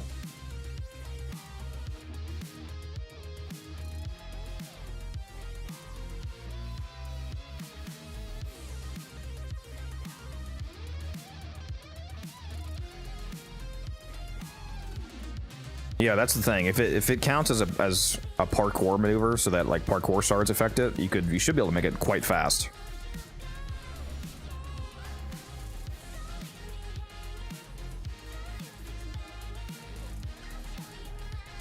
All right, it's time to go bully the sergeant, guys. Don't worry, he deserves it. Trust me. I just found out that the VA for Hero Protoframe is voice actor in Zenless Zone Zero. He's the wolf butler. Interesting. Yeah, there's honestly not huge differences between the prime and non-prime versions of Warframes. Why? So if you had to use regular Wukong on base Steel Path, then yeah, you could. I don't use Wukong for like actual missions. I only use him for like the speedrunning that I'm doing right now. But yeah, if you were using him in like, you know, missions where you had to actually be able to kill stuff and survive and whatnot, you could if you needed to. Where are you, Sergeant? Come back, bro. Stop hiding.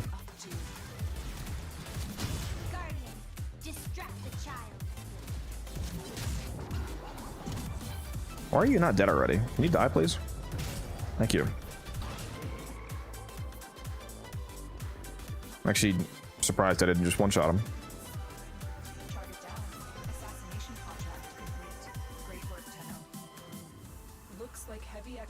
What am I farming? I'm just speedrunning some of these Kuva Siphon missions right now so I can get these Rec Room relics, because I saw that there was a bunch of quick ones up. There was 2 captures, a rescue, and the fastest assassination in the game, so I just decided to go grab some quick Requiem relics.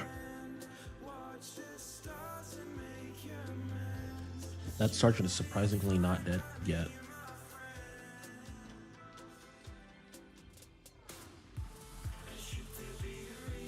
Mesa is greater than Mesa Prime. If you're referring to the Arcane Velocity bug, they fixed that, so that's not true anymore. I thought they were talking about the ass nerf.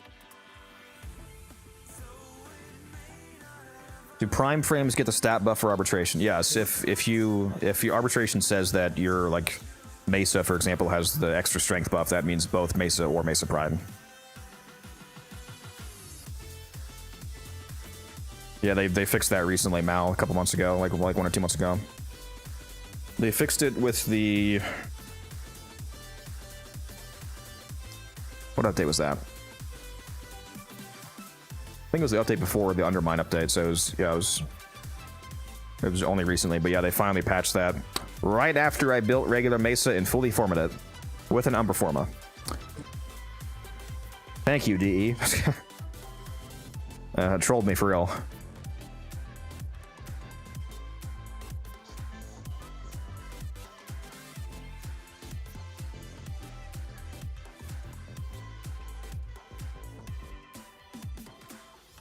Yeah, no, it was funny timing, to be honest. Like literally the day after I finished that regular Mesa build, they patched it, and I was like, "Oh, they're in my fucking walls, bro." You could have released a video on it. They're after me. Yeah, I didn't even get to farm a video on. I should have released a video so I could farm the views before they fixed it, bro. Just imagine, release a video on it, and literally like an hour after you drop it, they patch it out. I dropped the video on the Acuity mods like 3 days before they patched Acuity, and there was a bunch of comments of people like, "Oh my god, bro, you got nerfed." I'm like, are you actually so fucking stupid that you think a video released 3 days before a certified update is what, like, do you understand how update certification works? This has been certed for like weeks, probably. I had no impact on that. The timing was just really funny, though. I released a video explaining how the Acuity mods used to be bugged to have the multiplicative crit scaling, and then literally 3 days later was the update where they fixed the Acuity mods. So yeah, I had a bunch of fun comments in that video. Thoughts on the Stephalos? You can make it do a pretty substantial amount of damage since it has multiplicative scaling. And when you get Gerudo, she's a good frame. Very good frame. Gotta go get dinner, BRB. It's all good, Ward. I'll see when you get back. What element do I want on it? On... What should I do first? Kuva, Czar, or Ogress? Kind of depends on your... You definitely... I mean, both. You do want both. The Kuva Czar, the main reason why you'd want that is because it's by far, in a way, the best weapon in the game to give your crewmates. So if you have your elite crewmate unlocked, and you put a Kuva Czar build on it, you give it to your crewmate, whenever you call your crewmate in, it'll immediately obliterate everything around you. Let me show you. Make sure that it's not a regular, like if you have ribbons, arcanes, and galvanized mods do not work on crewmates, so you have to do basically like a 2015 style build. So this is the build that I have on my crewmate, for example.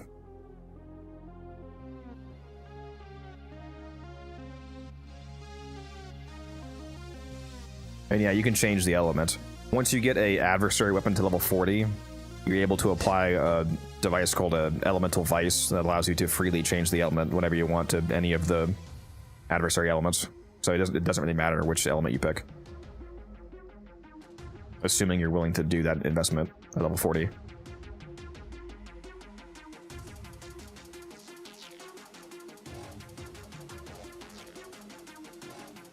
Say that again. What the thing about the elements? Is like it doesn't matter what element that your adversary weapon starts with, because if you get I'll just show you. Hold on. Let me just go find one that I haven't done it to yet. Like the Kuva. What have I not done this to? The Kuva Dracoon, for example. So right now, my Kuva Dracoon, the element that I currently have on it is 25.5% Toxin. So this is currently a Toxin Dragoon. But since I have it at level 40, if I go to Actions here and go to Valence Override, if you spend a Elemental Vice, it says Install Elemental Vice to unlock Valence Swap in this weapon. If you unlock that, you unlock this screen where you can freely change the element whenever you want. So right now it's Toxin, but now I can make it Heat. Now it's Heat. I can go do it again as many times as I want. Now it's Cold. Here, now it's Magnetic. You can change it just as much as you want after you install that. The requirement to install Elemental Vice, though, is that it has to be level 40, so you have to put 5 Forma on it, and then get it all the way to level 40, and then you can install Elemental Vice. Only for these types of weapons, only for the adversary weapons, so Kuva weapons, Tenet weapons, and Coda weapons. Once you get them to level 40, you can install Elemental Vice, and freely change the element. Is Wukong any good? Yes. Especially for speedrunning, like I was just doing.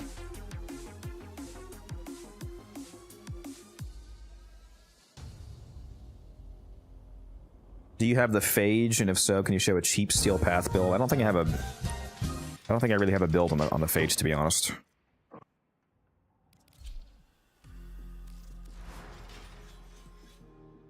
Well, I guess I kind of do, actually. You said a cheap build, though, so I'm not sure what your definition of cheap is. Like, basically just, like, no prime mods, I guess? So, like, regular Charge Shell and regular Ravage, for example. Makes it, cheaper. This is what I was well, I mean, I was running the prime mods, obviously, but this is what I was currently running on it. Easy to get mods is what I meant. I mean, that still kind of relies on your definition of easy. Like, for example, I think the galvanized mods are easy to get because all you have to do is get Vita Assistance from arbitrations, but some people would not agree that these are easy to get.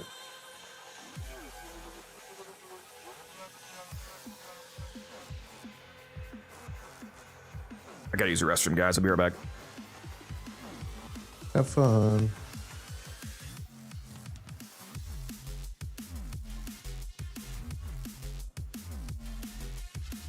Cringe.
All right. Also made a pit stop to get an Applejack refill. I just ran out of milk though.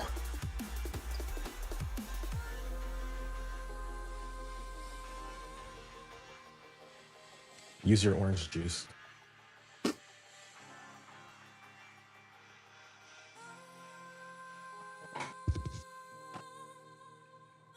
Dell, it's the cereal, Apple Jacks.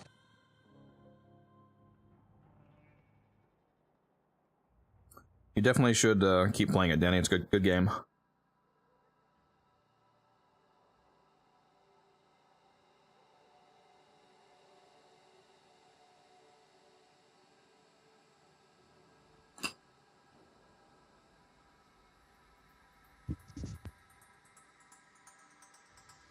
What's Applejack? It's a cereal.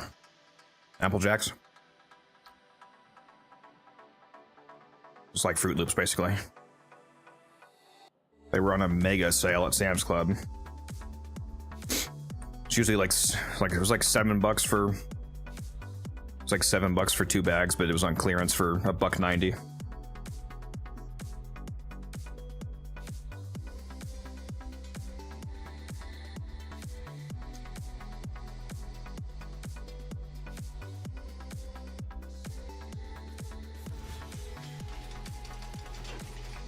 Why is this Cephalus so bright? That's a great question. All right, let me go. What bounties are currently active right now? Any of the good bounties up?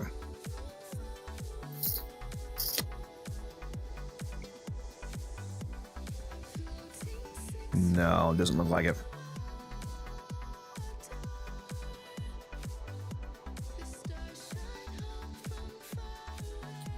There's not much in the way of good missions up right now, looks like. Huh. Let me go to Teshin and see if I bought all the relic packs this week. I know I bought all the coup though. I don't remember if I bought all of the relic packs, so let's go take a look.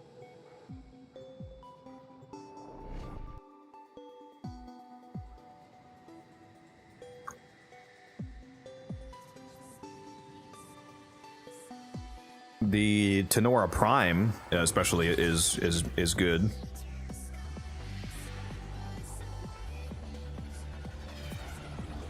Good enough to be usable.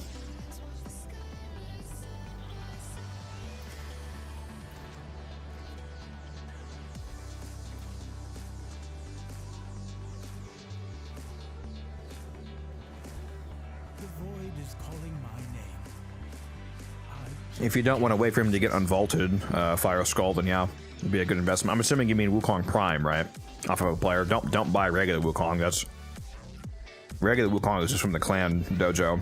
But yeah, if you want to buy Wukong Prime off somebody, it's a good frame. How do you get the new Archon shards? I'm not sure what you mean by new because there hasn't been any new Archon shards for a long time. If you mean the hybrid colors, which aren't new, but if you mean the hybrid colors like emerald and whatnot, you need the what's it called? The like fusion segment that allows you to mix 2 base colors together into a hybrid color. Like if you mix together an amber shard and a azure shard. What does that give you? I know my colors, guys.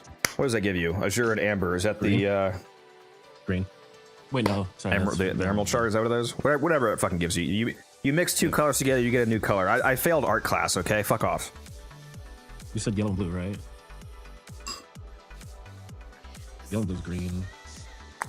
Red and yellow is purple. You guys like me for the math, okay? Not the color theory.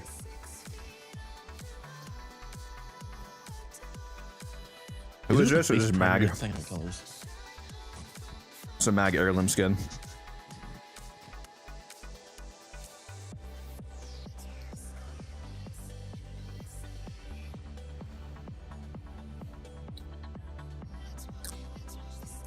You can't get it anymore, Nighthawk. It was a one-time buy. It's not available. It was you can't get it, unfortunately. There's a Mag and a Frost heirloom. They were the first 2 heirlooms that ever came out. What was it, 2 years ago? And They were the only heirlooms that Three were. at this point. They were the only heirlooms that were limited. You can't get them anymore.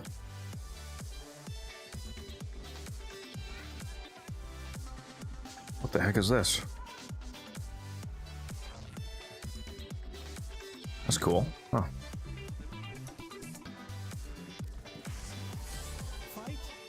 A damage blessing base, thank you. Alright, Teshin. Did I buy all your stuff this week? Make sure.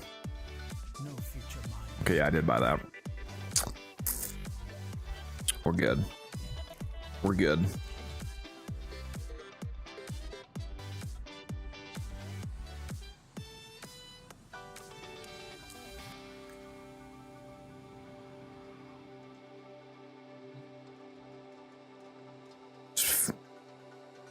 It's 50% Della, but yeah.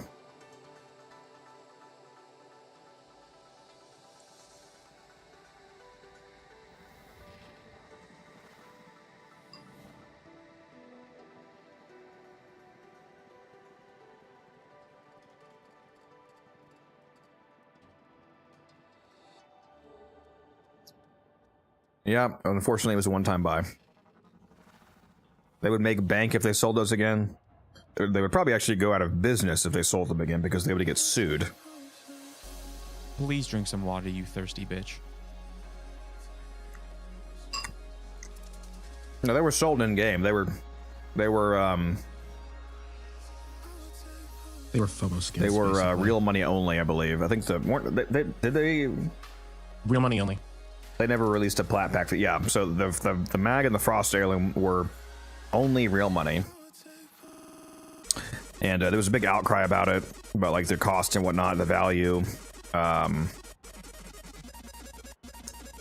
they were the only heirloom skins that were. It was during the 10-year anniversary for the game. They were the only skins that were the only heirloom skins that were temporary. Then after that, they started doing the permanent ones with Ember and whatnot.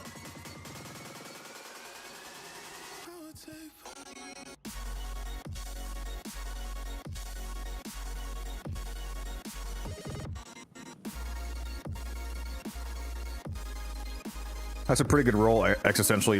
You're probably not going to get a better roll than that, to be honest.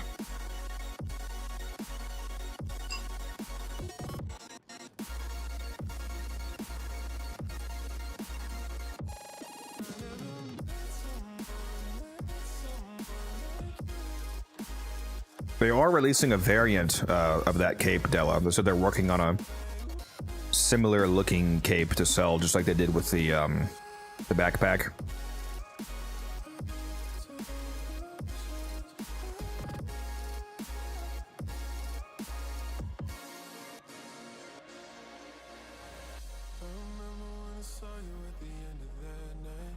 I'm not gonna lie, I really want some more Apple Jacks.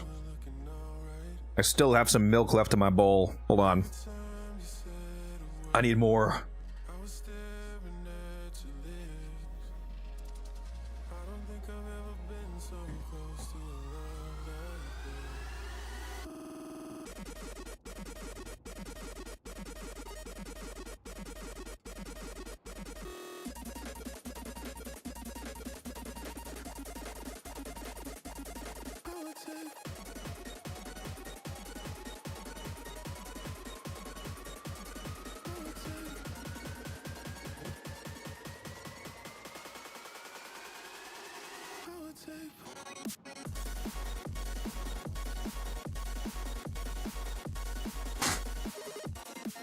Stream is sponsored by Big Applejack.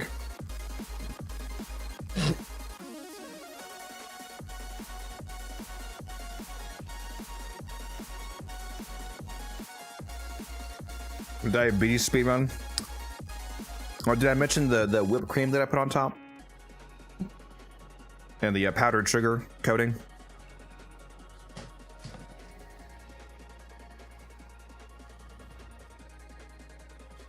That's ridiculous.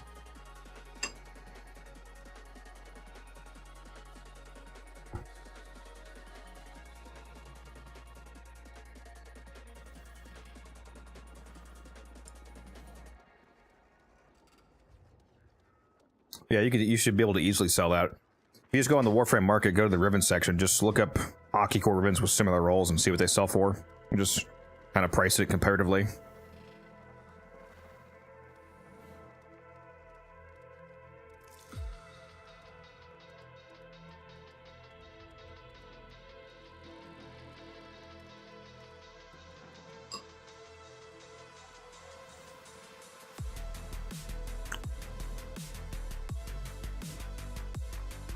Alright, let me go actually do something.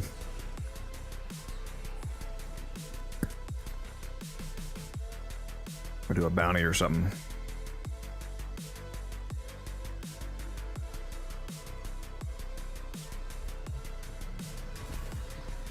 Sure, I'll go do a... And of course, somebody wants to trade me now. As always. Finally selling a Silva and Aegis set. Crazy. Had that listed forever.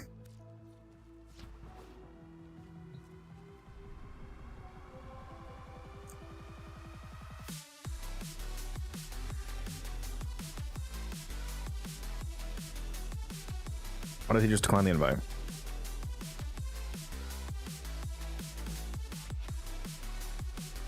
There he is.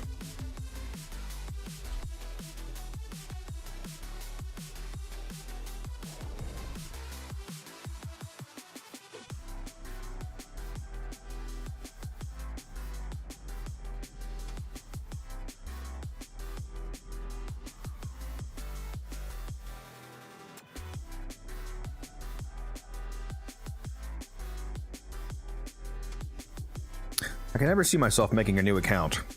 I do not want to start over. The only reason that I might make a new account is if I want to do like a new player walkthrough, like type video series for my channel.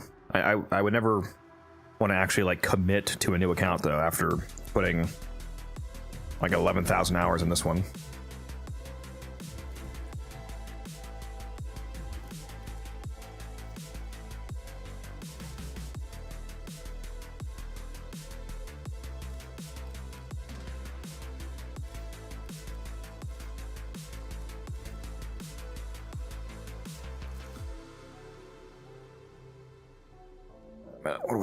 What do I actually have this listed?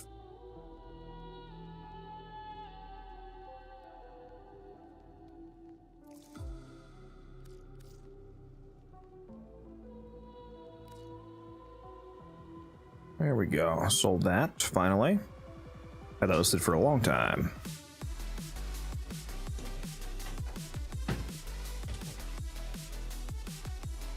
Come on, buddy. Click the button.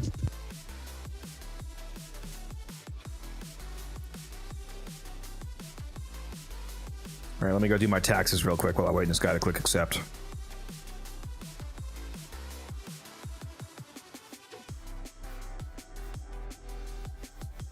Can you do mine while you're at it too? There we go.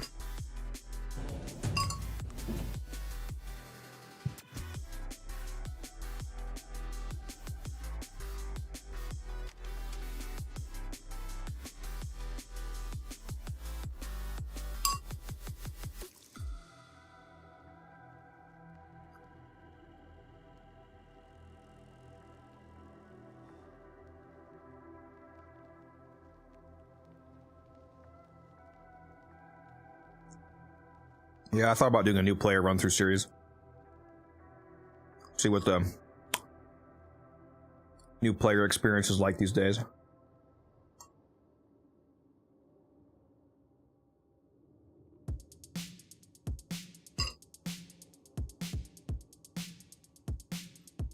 Play through that abysmal dog shit teacher quest that they added.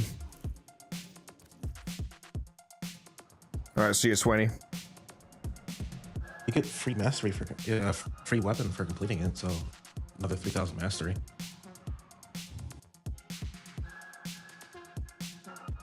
Yeah, I actually just ranked it up today.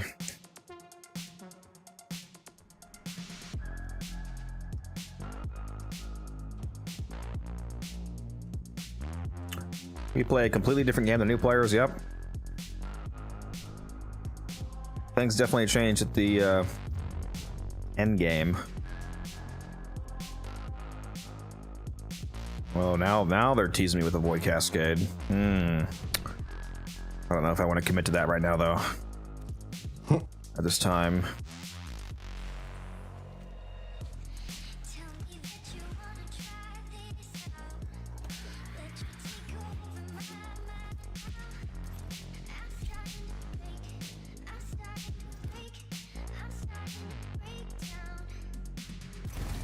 Each enemy is more powerful than before. Only with true mastery of the Tenno arsenal will you succeed. Well, not quite multiple years yet, Diablo, but I do have over a year, because what, a full year, 365 days at 24 hours is what, like 8,300 hours? And I have 11,000 hours in the game, so I do have over a year in the game. Not quite 2 years, though. Not yet. These scrubbers are prone to spore growth. Shoot it off and it could become fatal. For the scrubber and you. Infinite victory.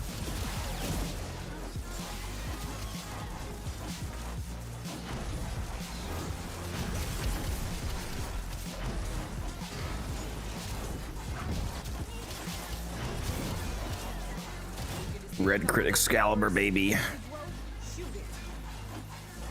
I'd love to see it. Nothing like hitting cool 5 millis with the Exalted Blade. I'm not even at max combo yet. Situation critical.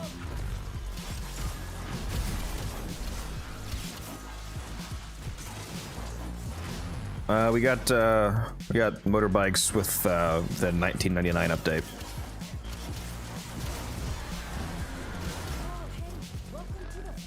I need to grind the Archon Helmet segment. Yeah, it is quite game changing. Just the helmet itself with the ability swapping, and then the Archon and Invigoration segment on top of that are all nice systems to toss up your gameplay experience a little bit.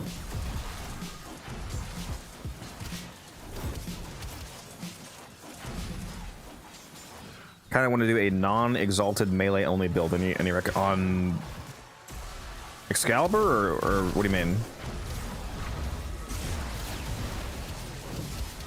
You might be insane if you want to do a non-exalted melee Excalibur.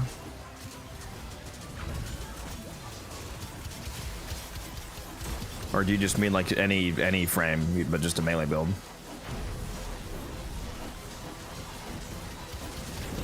No, just in general. Only play female frames? Well, that's a bit limiting then. I was gonna say Clairvaux would be an obvious choice for a melee frame, but if you're gonna be sexist about it, oh, I'm just kidding. I mean, I guess you could still use Wrathful Advance on other people because it's his helmet. It's only half strength though. You could do, oh man, you're really limiting yourself by not using male frames because there's a lot of good male melee frames. I was gonna say Volt too, like Volt with Wrathful Advance is insane. Volt with Wrathful Advance and Shock Trooper is one of the most tasty melee setups.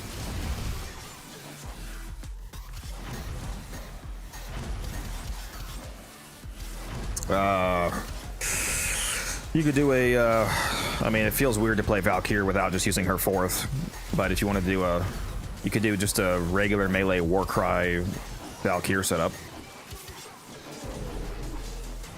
There's also Wisp, yeah. Wisp gives you free melee attack speed with the haste mode, so that's a good melee synergy.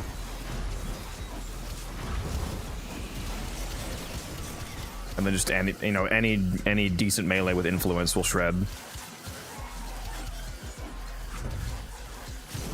I need to get the high ground kills. Whoops.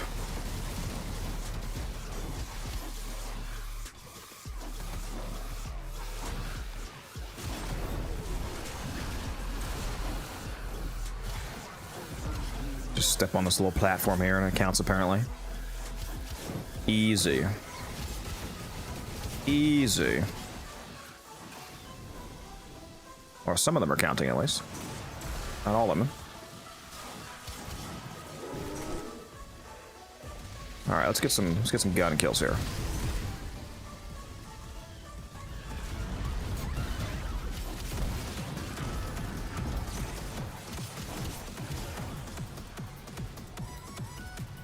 There we go. 50 high ground kills. Alright, I'm going to peace out for tonight. I'm trying to get bed a little bit earlier tonight because I didn't go to sleep until like 2 yesterday. Alright, I'll see you up. Alright, see you. Bye.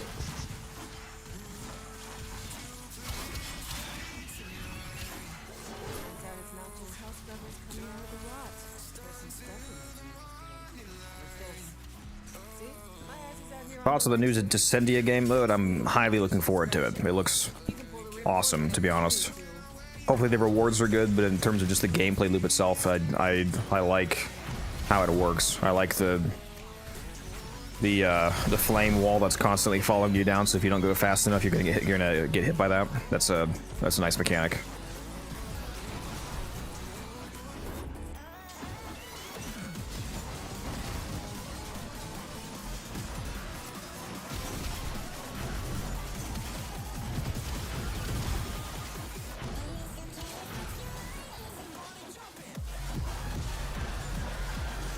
That's true, Nova. Nova's good with basically any setup, yep. You do a hot shot Nova if you want the 300% free crit chance added to your melee. Well, why am I still here? I've been able to leave for a minute. Let me get out of here. I'm just mindlessly killing stuff.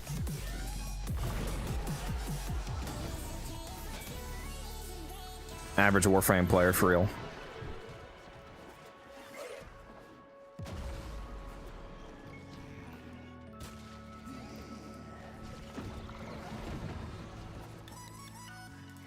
Let me leave. Let me leave, please. Didn't realize I was 14 light years away from extraction.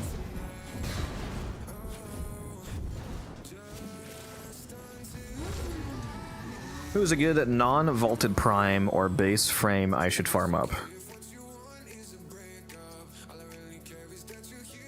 Let me go look at the list of non-vaulted frames right now.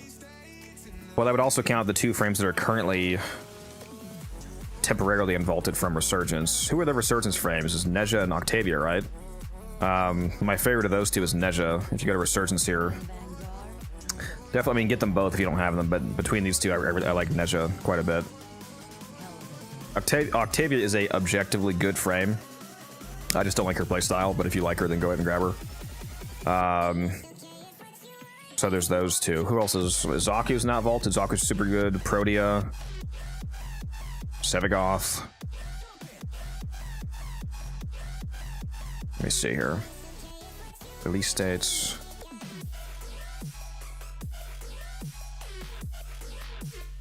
Prime.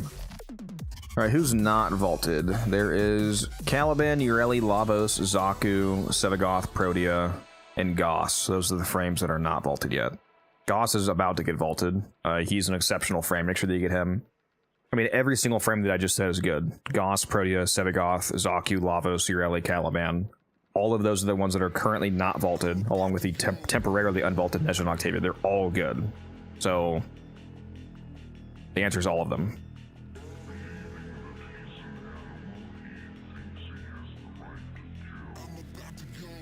I have Goss. I could probably got. Yeah, you should go check out my my melee Goss build on YouTube. It shreds.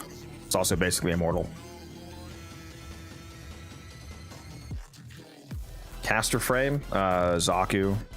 Zaku is absolutely insane, especially if you like doing. Zaku actually gets stronger the higher levels you go to because the damage of his second ability scales with enemy levels. So Zaku basically one-shots enemies at level 10,000.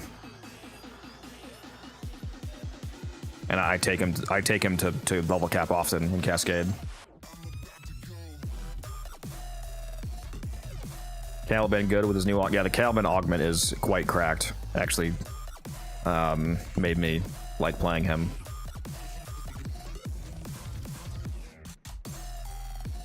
I wish I had Valkyrie Relics Pixie. Valkyrie's selling for 100 fucking plat right now.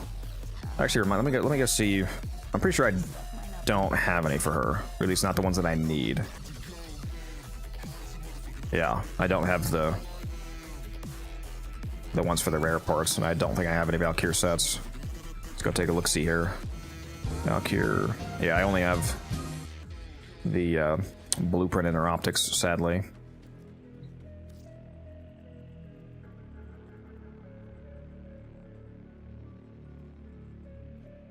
But yeah, I don't have the relics I need. Rip. Your Invis Noko build is easy mode in Void Cascade. Yeah, Noko he's pretty good at high levels. I want her, but I hate Railjack. Well, instead of farming Railjack, you could farm Platinum and just buy her, I suppose, if you don't want to do the direct farm.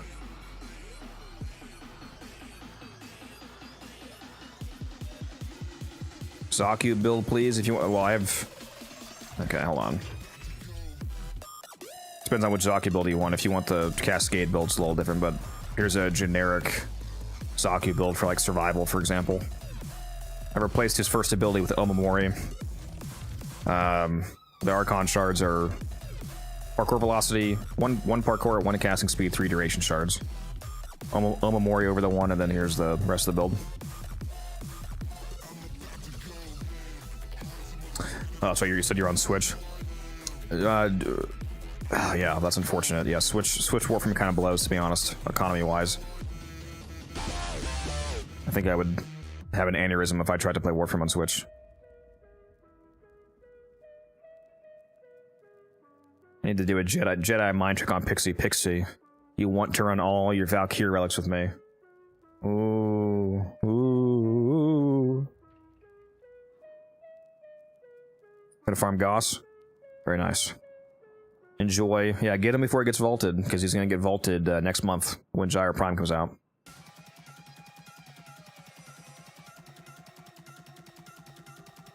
He's a fantastic frame. Goss absolutely fucking shreds. You know, just because I'm not doing anything, I'll show you. I'll show you my Goss build. Actually, do I have a loadout for this? I think I do. Yeah.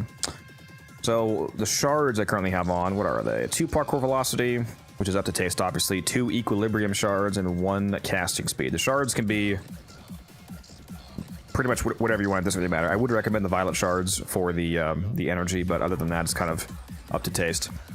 I replaced his kinetic plating with Wrathful Advance, which I know sounds crazy. But don't yell at me yet if you don't know how Goss works. Hold on.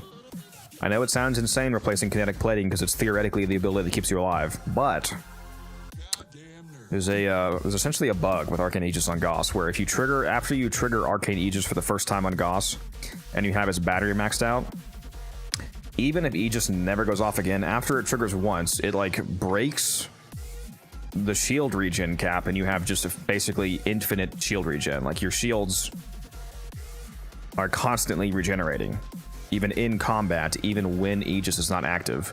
So you are literally immortal to everything except for the only 2 things that can kill you are magnetic procs and toxin damage.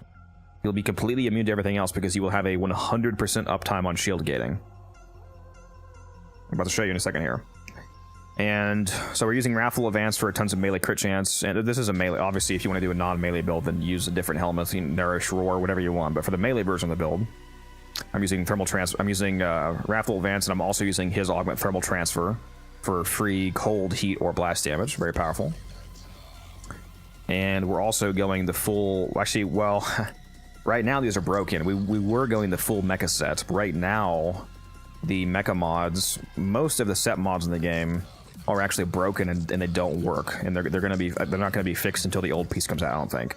So this is actually not working right now, the mecha detonation. So just keep that in mind. This is bugged to not work until old piece comes out. When it does work, it makes your Kubro nuke the room for you, basically, whenever the 30-meter detonation goes off. But for now, you can replace these mods if you wanted to. I'm not even going to replace them because the build is so overpowered, I don't even care. Oh, you do need to have fast deflection on, by the way. Like, it's fast deflection plus Arcane Aegis plus his battery passive results in the shield gate immortality that you're about to see. And since this build has... I'm using Arcane Fury for my melee damage. I have my crit chance from Wrathful Advance. and I have attack speed from his redline ability. That means that I have a lot of mod space freed up on my melee, so I'm using a unique build here on my Wrathful Goss. For me, it'd be my Riven, obviously. This is the non-Riven version of the build. Since I don't need to mod for attack speed, crit chance, or base damage, that frees up 3 mod slots. So, for example, I can use both rain mods. I'm using both Primed Reach and Spring-Loaded Blade. So that is 5 extra meters of range, which is cracked, obviously. I'm able to run both Shocking Touch and Voltaic Strike for even more electric weighting to make Influence even more overpowered than it usually is. It basically just allows you to do a very funny build that you typically can't fit by offloading all of those mods. Now, for me, I would be running my Riven, obviously, instead of Shocking Touch, but I'll show you guys the non-Riven version of the build performance. And if you want to, I know a lot of you guys hate Smite mods, so do you guys want me to show you the version of the build using the Smite mod, or do you want me to replace this?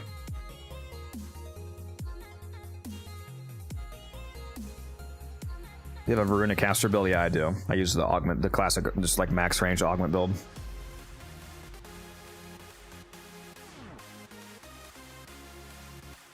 Does conjunction survival not count for the summer challenge? Yeah, no, it counts.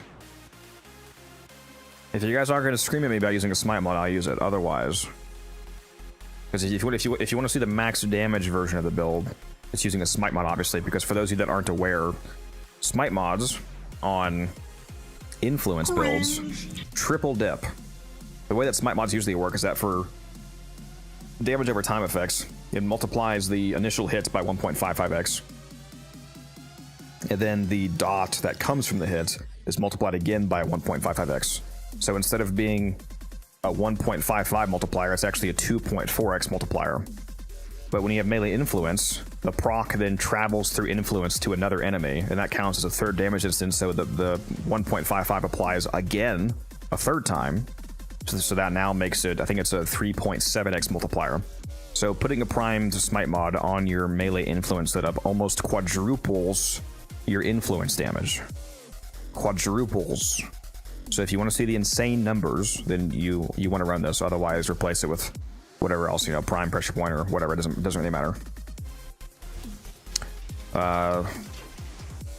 Let's go showcase that. I'll just hop into a conjunction survival real quick here. Cringe. Cringe.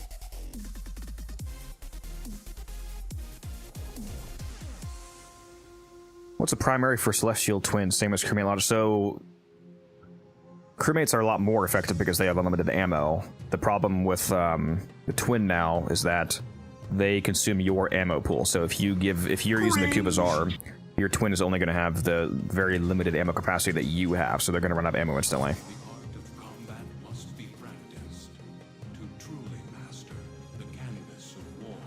All right, so once Aegis triggers, I'll be immortal. Right now, I'm not immortal yet. I need Aegis to go off just once. All I need is one time. Come on, Aegis. Come on, Aegis, go off. Come on. Cringe. Okay, I'm getting trolled by Arcane Aegis right now. Please. Please. There we go, it went off. Okay, now I'm immortal. The only thing that can get why is everybody redeeming? Do I need to put a fucking cooldown on this? Jesus.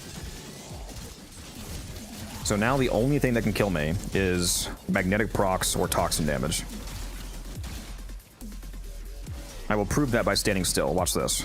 These guys will just constantly shoot at me, but you can see that my shields are constantly regenerating to the point that they can't get through the shield gate. Unless they just decide to not shoot me for some damn reason. Come on, guys. Your literal job is to kill me. Yeah, you can see when I get down to 0 shields, it's just infinitely generating. Right now, Aegis is going off, but even when Aegis is not going off, it's still doing it. It's basically Aegis is always active. Now let's go ahead and cast Wrathful Advance and Thermal Transfer here for the extra heat damage. And you can see, like I said, that the damage is fucking insane. And since we're getting free uncombining heat damage, or blast damage if you want to do blast damage, from thermal transfer, we now have a influence setup that's both spreading electric procs and heat procs, or blast procs, or cold procs, whatever you choose. Just thermal transfer can give you multiple elements.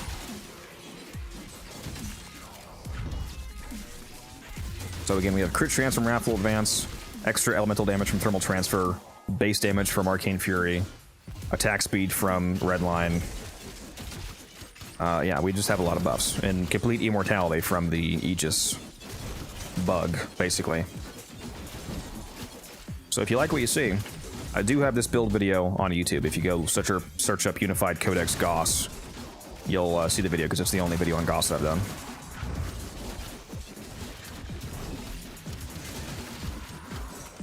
Yeah, it shreds. Della, I'm sending a Hellfire missile to your house.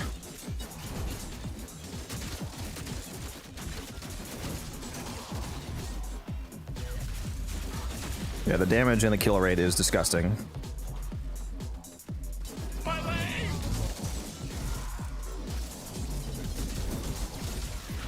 And it also instantly kills Acolytes, especially if you have a TennoCreate mod on, so you can get the free TennoCreate heavy attack. Oh my god, what are you guys doing? You know, I have 15 minutes left that I have to hang out with you fuckers, and then I can go. You know that?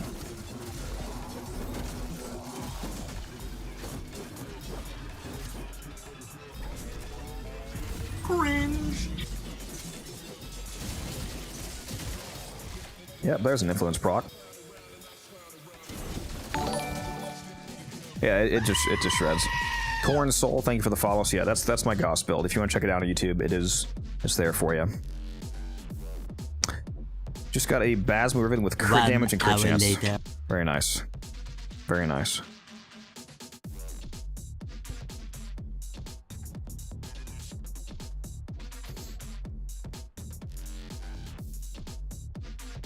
Damage is solid though. Yeah, it's absolutely shreds.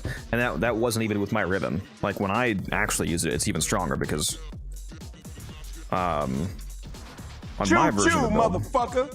On my version of the build, I replace.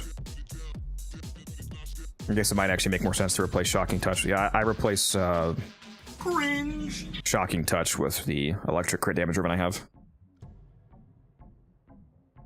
Should I farm another Gauss to sell when he gets vaulted? Let me answer you that question. Let me answer you that question with a visual display of how I feel about that.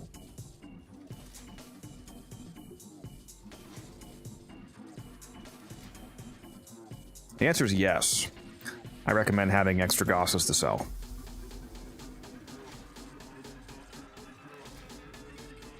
Also, yes, I am in fact still on.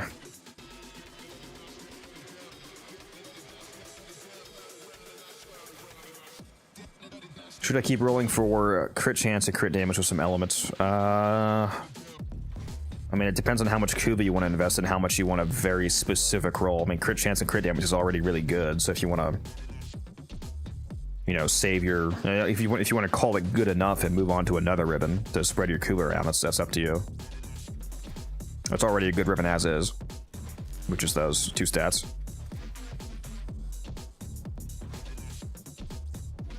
Got a bunch of Valkyrie relics, I guess. Yeah, Valkyrie is apparently selling for 100 plat right now, so if you have enough Valkyrie relics to get a few sets, you can make some easy plat. Is it bad that I only use Ivara? No, it's up to you how you want to play the game.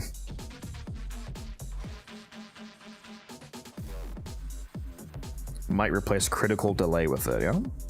Well, depends. Are you currently using both critical delay and galvanized scope? Because the Basmu already needs, if you want to hit at least 100% crit chance, it already takes 2 crit mods. So if that's your only crit mod, you might want to run it in tandem with it if you're not using. I recommend using galvanized scope on the Basmu because it only has 15% crit chance. So if you run galvanized scope plus critical delay, you're still only hitting around 100%.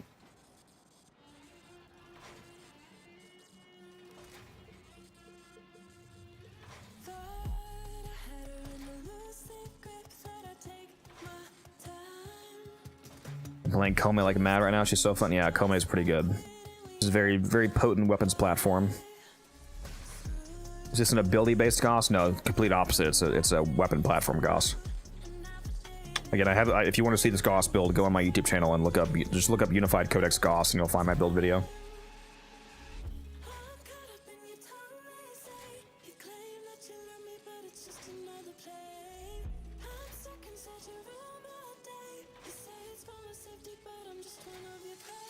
I mean, I can show you the build I would recommend, Derek.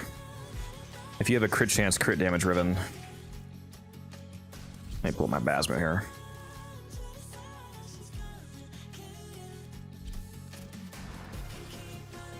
Basically,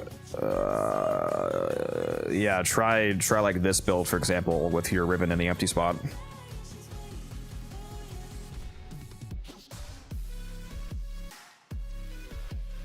Why do you think people hate the Bane mods so much?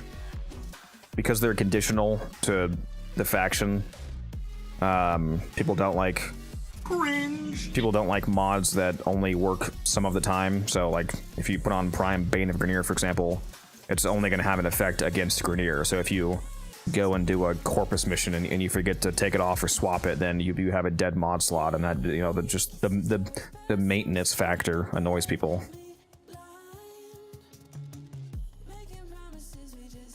Well, I mean, if you want to use Frostbite, you can change the Arcane, Derek. I just like mainly mod-wise. You try this build.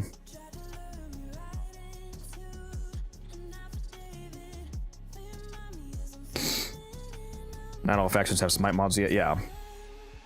Yeah. That's true. I'll tell you what, I'm ready for these Basmu and Hema Augment mods to come out. I've got some, we got some Rivens waiting here. We got one or two Hemas, as you can see.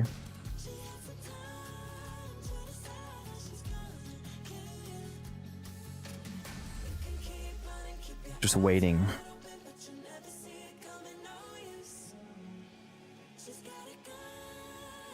What's your Czar build finna make right now? A Czar build for the crewmate or a Czar build for me?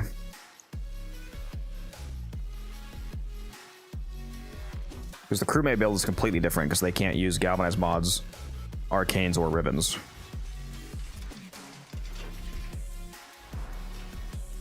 If I want to be a YouTuber, do you have any tips?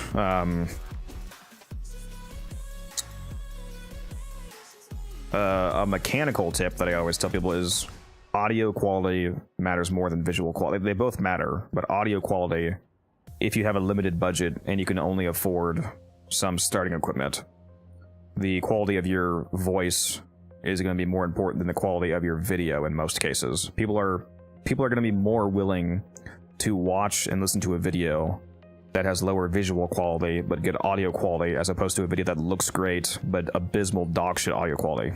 Like if you sound like you're talking through a blender, nobody's going to want to listen to it.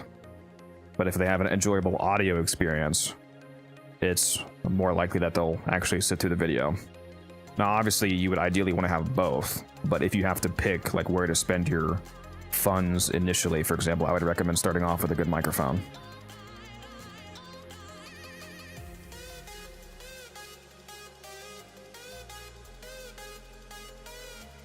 Anyways, the crewmate build is this right here for the Czar. This is what I'm currently rocking.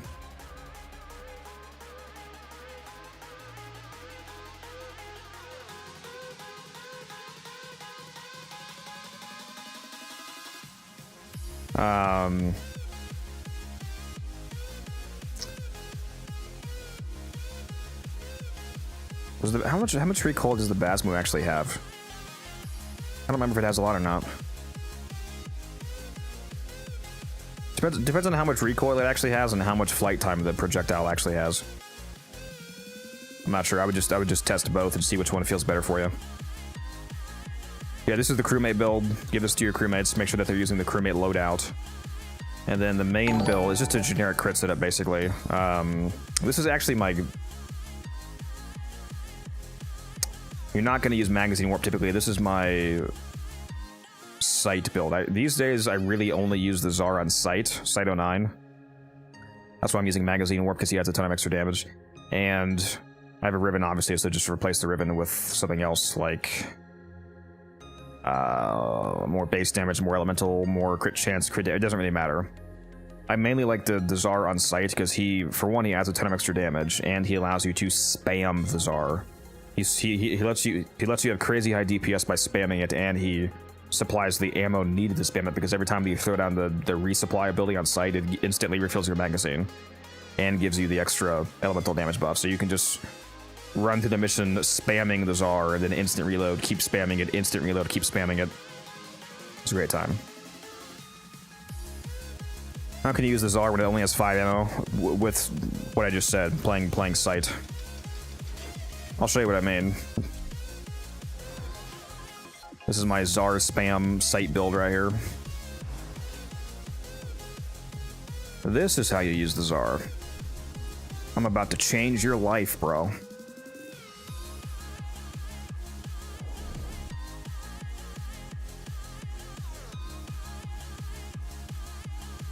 Yeah, crew members can't use arcanes. They don't trigger arcanes or galvanize mods or ribbons.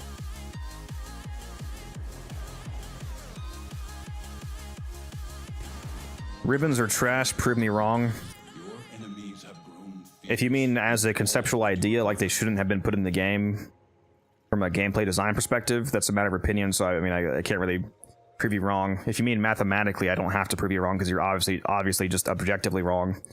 If you have a ribbon that gives you 200 crit damage, that's obviously better than Vital Sense giving you 120%, so that you would just be objectively, mathematically wrong in that case. Anyway, here is the... Actually, I typically go blast on this. Blast. There you go. The Oregon Neural Sentry is attempting to purge you from this place. Stand by for life support. Spawn in. There we go. So out of ammo, instant reload. Out of ammo, instant reload. This is how you use the sight, or how you use the Tsar, I mean.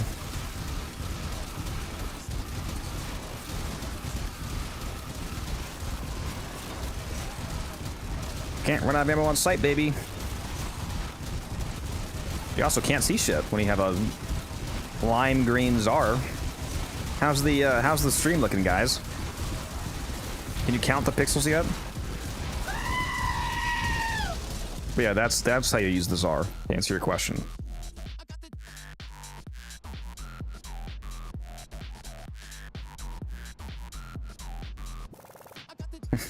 My eyes.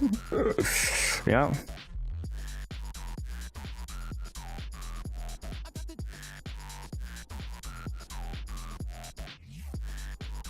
But yeah, that's the main time I use this is the Tsar is on site.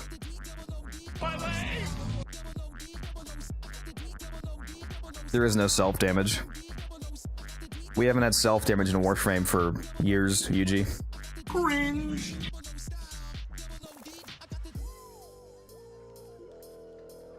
Finally, a streamer who knows what he's talking about. Well, I'm glad you feel that way.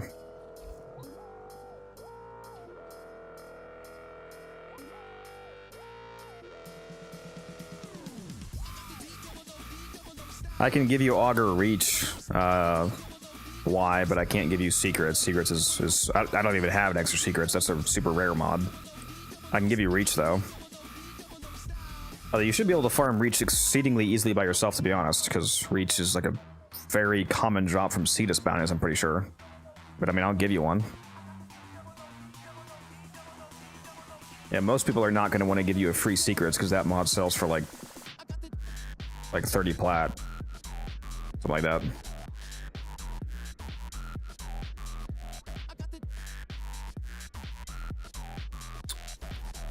Ogress build. I mainly use my Ogress for arbitration. So it's a Nightwatch Napalm setup. The build's going to change depending on which frame that you're playing in the arbitration. But basically, you just go a heat build with Napalm, and a Bane mod is... A Bane mod in this case is mandatory because it's one of the things that actually affects the damage of Napalm. Cringe.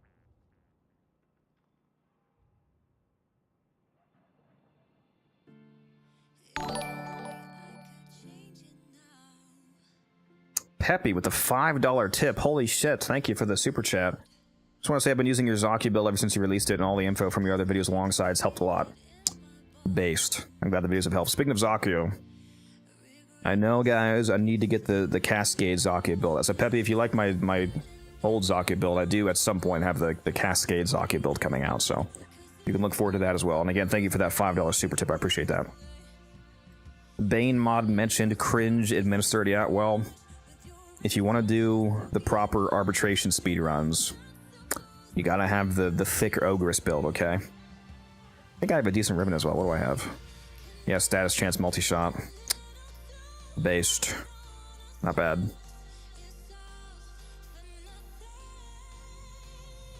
I think it's actually technically ideal to use... This isn't actually the proper arbitration build because you're supposed to use a partially ranked adhesive blast. I think you're supposed to use a rank 2 adhesive blast is the meta for arbitrations. So that would go in here somewhere. If you didn't have a ribbon, it'd probably go there. Otherwise, probably just replace one of these.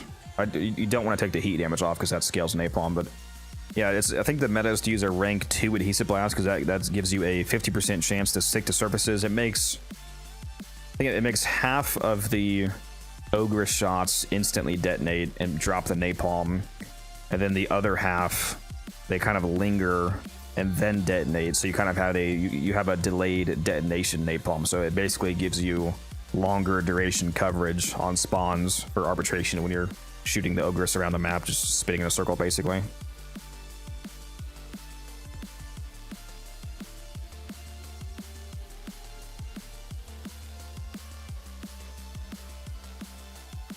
Midnight Codex is free. That's true. I could leave if I wanted to. I wouldn't mind getting to sleep at the same time. I love hanging out with you guys, so. Cringe. Oh, then you call me cringe right after I get all right after I get all lovey-dovey with you guys. You ruined it, Bird. That's crazy. Why would you do this to me, bro?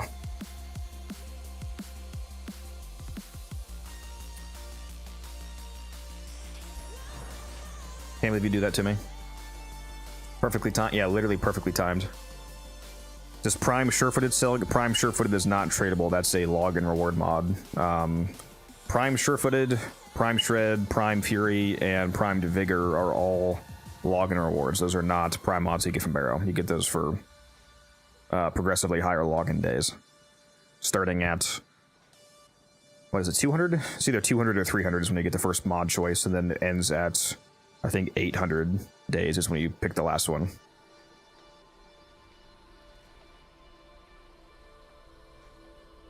Prime Surefooted Brain Rot is not transmittable. Originally it was. Fun fact, when the login mods first came out, they were accidentally tradable, and there was a bunch of people that sold their Prime Surefooted and then couldn't get it back because when they then fixed it to be untradeable and you only get it once because it's a login reward, they just didn't have Prime Surefooted. I think some of them got it back from support, but some people literally just permanently lost Prime Surefooted, which is highly unfortunate to say the least. I think they were planning on selling it while it was super expensive, and then probably they were going to buy it back later when it was cheaper because I mean, I would never sell my Prime Surefooted if I thought that I couldn't get it back, because it's one of the most useful mods. Literally, if I could sell Prime Surefooted for 10,000 plat, I would not do it because it gives you permanent. I don't care. You can throw the huge DPS increase memes at me all you want. You got to admit, Prime Surefooted is actually cracked. Total knockdown immunity for just the cost of an Exilus slot is pretty hard to beat. Does Surefooted resist knockdown? Yeah, Prime Surefooted gives you 100% knockdown resist. So you're immune to all knockdowns. Enemies can't knock you down. You can shoot explosives at your feet and you won't knock yourself down. It is actually a very, I know there's memes about it going on every build, but there's a reason why it's so popular. It's because it turns out being totally fucking knockdown, I mean, it's pretty cracked. Now, fun fact, for those of you that don't have Prime Sure-Footed yet, is if you want to make a build... I don't have any free builds on this. Hold on. Let me go to a different frame. If you want to make a build... Well, that's very awkward timing for Twitch ads, but for those of you that can still hear me, I guess. If you want to make a build knockdown immune, but you don't have Prime Sure-Footed, there is a mod combination. There's other ways to get knockdown immunity, like you can use Unairu, for example, or you can use Titania Subsume, or blah, blah, blah, blah, blah. But in terms of mods, you can still make yourself knockdown immune by using regular Sure-Footed, which gives you 60% knockdown resistance, and then using a mod called Fortitude, which gives you 100% shield recharge rate and 40% knockdown resistance. 60 plus 100, or sorry, 60 plus 40 is 100%. So if you use both of these mods, they're additive to each other and they add up to 100% knockdown resist.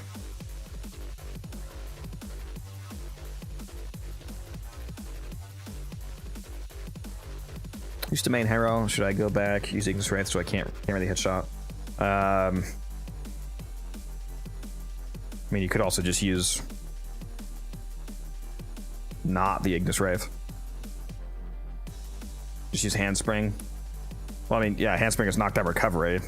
That is an option, but I'm specifically showing you how you can get knockdown immunity still with mods, even if you don't have Prime Sure-Footed. It does cost an extra mod slot, obviously, but if you're playing as a frame where you would like knockdown immunity and you're willing to sacrifice the extra mod spot, if you combine these two mods, then it gives you knockdown immunity. How do people get the Cuba Nuke Ore to do good damage? With an Innervate build. The Cuba Nuke Ore absolutely shreds. This is my build.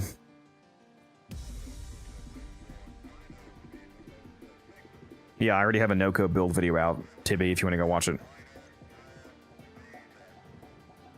This is my build on the Nuke Ore, and I chose Magnetic Progenitor as my progenitor element, so yeah, this absolutely dominates. Do you think the Irelia augment that accidentally makes you immune to your own knockdown, but not the enemy's intended?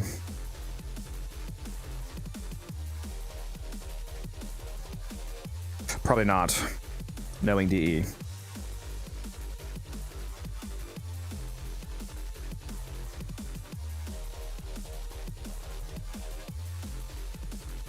Is the con effects good on Harrow?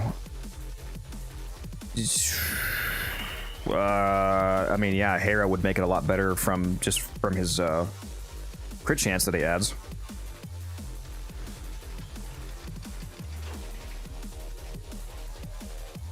If you were going to use it on a Harrow, then you wouldn't even need to mod crits. This is the build that I'm currently rocking. But if you were using it on a Harrow, assuming that you keep your Covenant buff up all the time and you keep it maxed out, and you get headshots, then you would always have a free 200% crit chance, for like flat crit chance, so you would hit only orange and red crits. So you wouldn't even need crit mods. So you could drop Galvanized Scope for a Harrow specific build, and you could put something else there. What would I put there? What would I put there? Because I already have magnetic capacity on.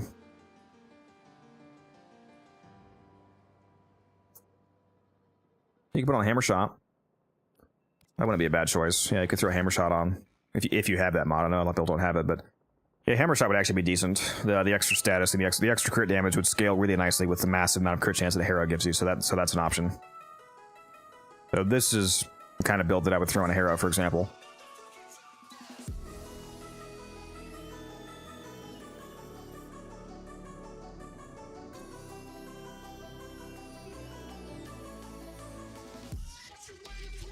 I always hear people using magnetic progenitors, and it makes a bit of sense. Doing extra damage to all fireballs over guys, but it's really worth using over target.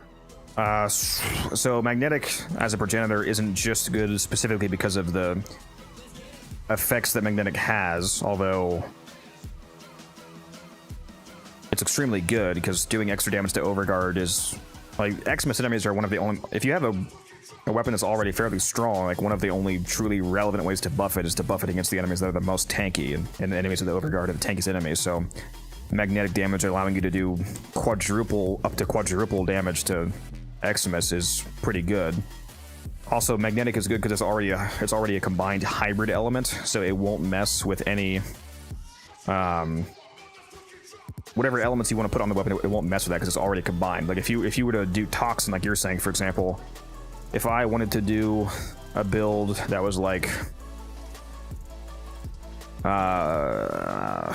what's an example? If I like just threw on heat damage, for example, the Toxin would combine with the heat and force me to have gas damage, just as an example. So like having non-hybrid elements can sometimes cause issues with the build.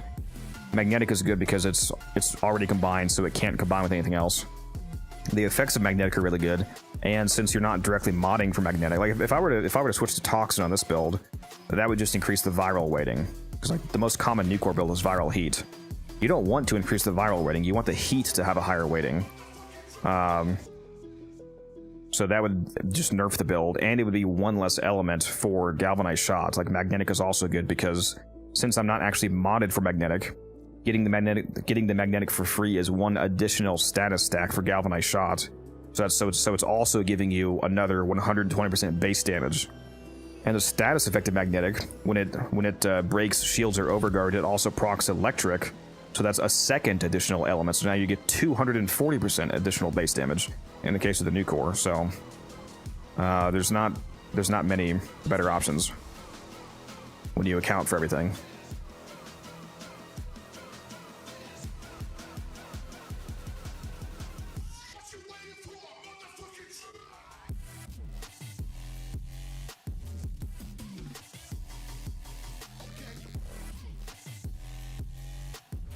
My new core has Scorch, Magnetic. How does that against it?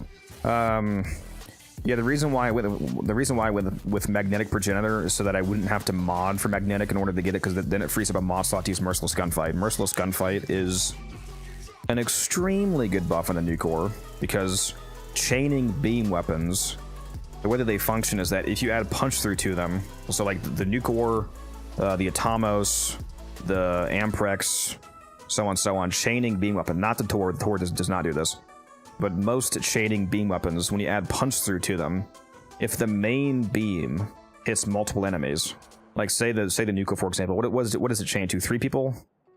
I think it's 3 guys. So if you shoot somebody with a new core, it'll chain off to 3 more guys. But if you punch through, why did my Discord notes just go off? If you punch through that first enemy and hit a second enemy with the main beam, both the first guy and the second guy will both chain 3 times. So you're adding a ton of extra chains, which is a huge damage increase in crowds. And it also gives you extra crit damage.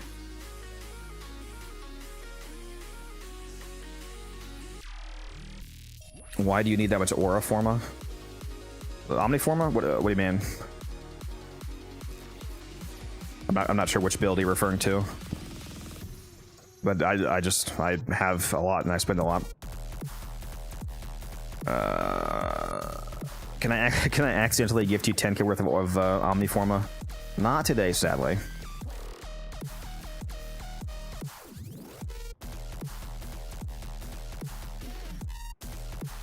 Alright, see ya, Della.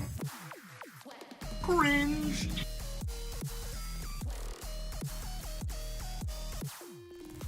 Also, I can't send you 10k worth of Aura Forma because the Aura Forma doesn't exist. Cringe.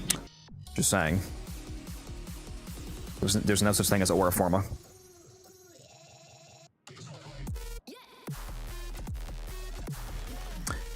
The Octi-Core build? Yeah, I can show you that.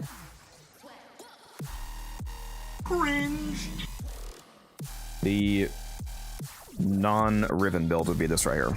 You can either use Innervate or Flare. They're both good options.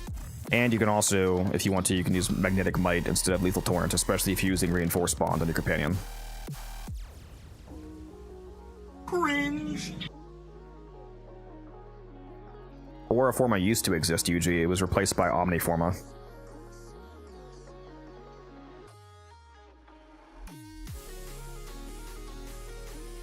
Cringe.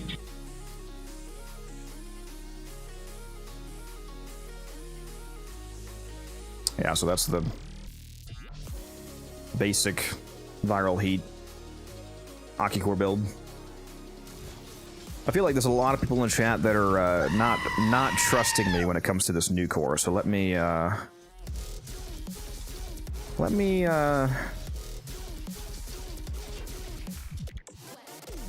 Let me prove myself here, okay? Let's go to Simulacrum. You'll see. Aura Forma is a thing? No, it's not. Aura Forma has not been a thing for a long time. It's Omni Forma now.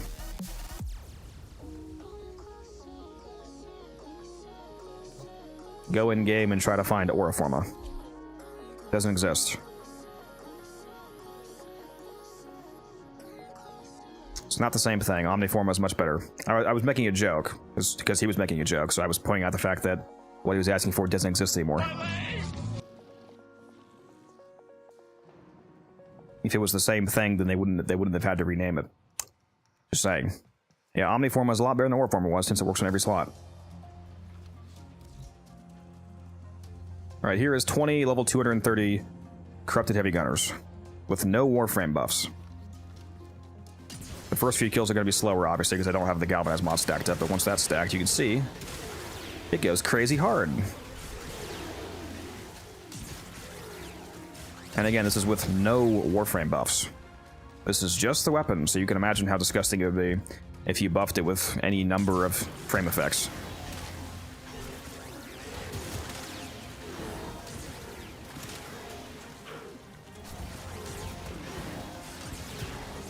Yeah, it goes ridiculously hard.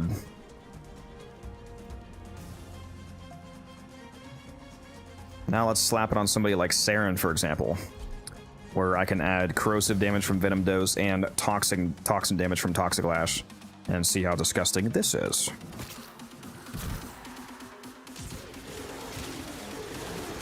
Yep. Goodbye, enemies. So again, here's the build. Now that you all know that I'm not lying.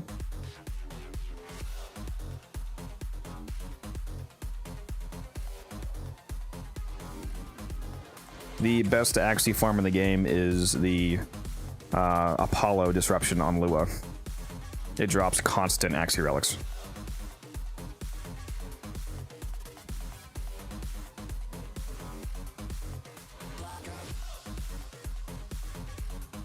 Yeah, so I would go there. I really wish they would make a Lua, or Apollo on Lua, a Omni Fisher. That'd be so cracked. I would fucking love that, dude. Yeah, I got my plat back. They reversed the gifts, thankfully. So I got my 10k back. It'd be real awkward if I couldn't get that back. Quite the expensive mistake that would be.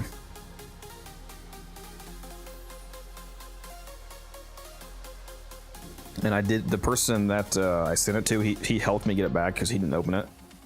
I sent him 5 packs as a thanks for helping me get my plat back. So he still got 15 Omniform out of it.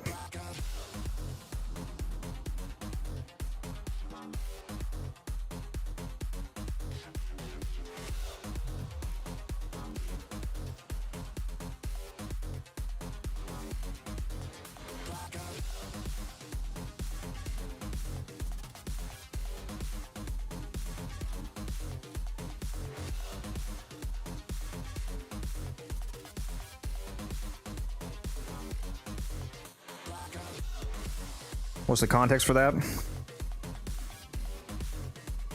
It's funny if you watch it as opposed to me telling you. Hold on.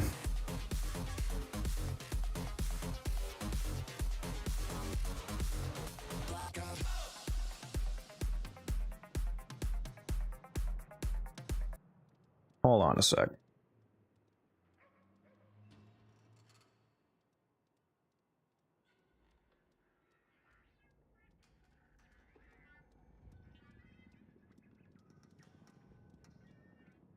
All right, here we go. Anyways, let's give this format away. X6 Chris 6X. In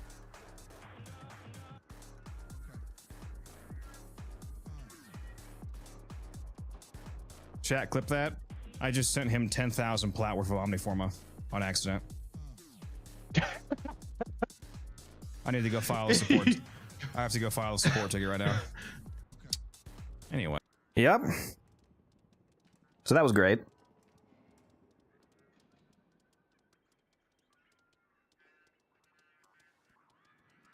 Yeah, accidentally sent somebody, unironically, 69 packs of Omniforma, which was all approximately 10,000 on my plat.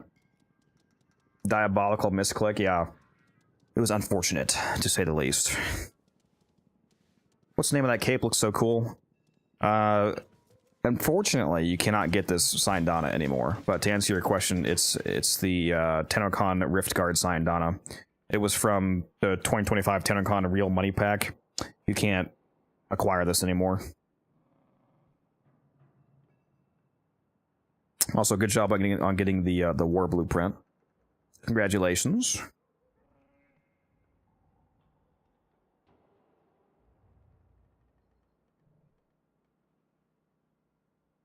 I can't do anything to help you, Taz. You need to go on the Warframe website and submit a support ticket. Do you helmet over any of Saren's abilities? Yeah, on my main Saren build is a Gloom Saren, a health tank Gloom Saren. I replace her 4th with Gloom. This is my main build right here.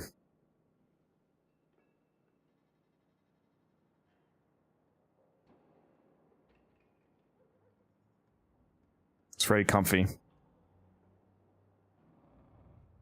And yes, I am using a rank 0 combat discipline on purpose.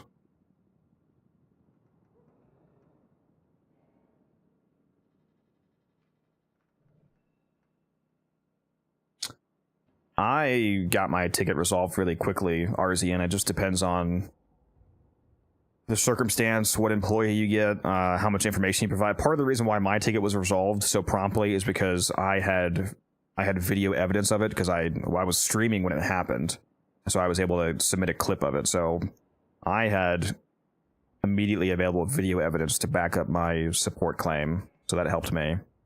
So it definitely helps if you have like pictures or videos of whatever you have to submit a ticket. If you have like a video of what happened, that helps a lot.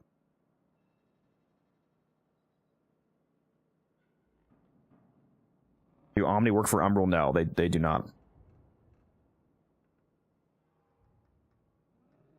Best resource to have ribbons graded. There is a grading bot called, I think it's Semlar.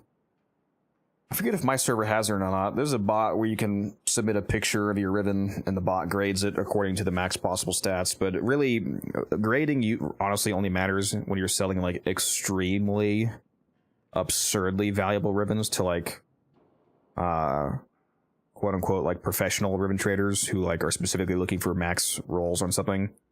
Otherwise, for most general pricing, just go on Warframe Market and compare your rolls to similar rolled ribbons.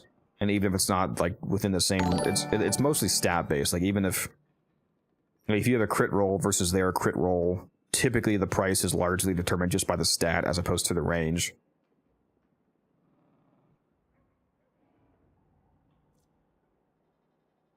Is Broken War better than War? Yes, probably DPS wise. Are rifle, shotgun, or pistol ribbons the best? Rifles and pistols are... There's more high value weapons in the rifle and pistol categories than there is in shotgun. Oh fuck, that reminds me, I never gave away that fucking Corinth ribbon.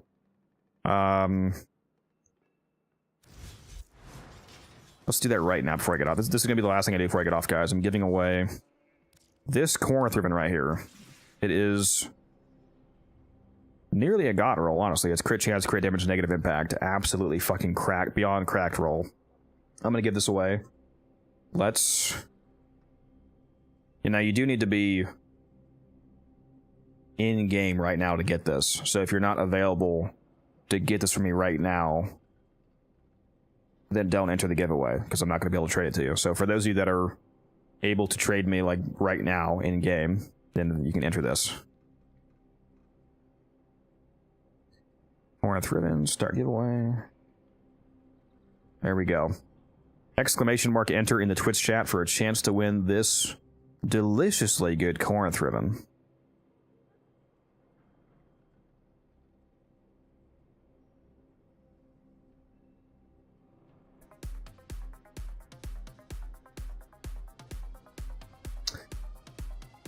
Let me go post this on the Discord as well. Get some more people in here.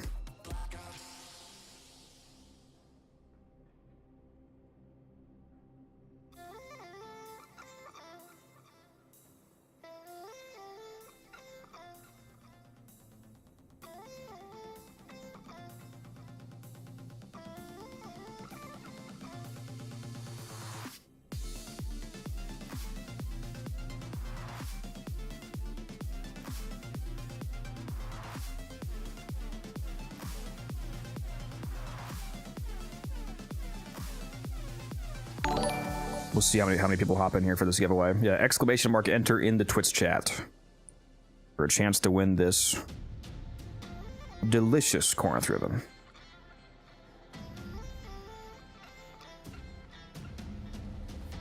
Trust me, you want it. You want it. Any tips for farming endo?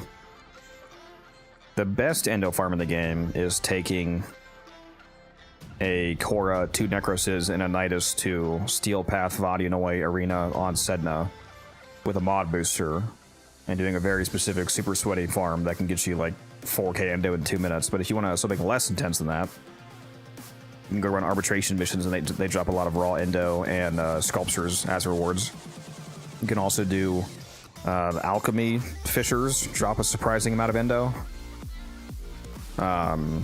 Make sure that you dissolve your extra mods. Like when you're in your mod screen right here, make sure that you, if you have a lot of extra mods, you can click on this quick select right here, and you can quickly select a bunch of your mods. You can select either common, uncommon, and common, or all the way up to rare. You can choose how many copies of each to keep. Cringe. And then if you have a bunch of duplicates like me, like if I were to do this right now, I would get 600,000 endo. So dissolve your duplicate mods for endo, never for credits. Always dissolve for endo, because credits are really easy to farm.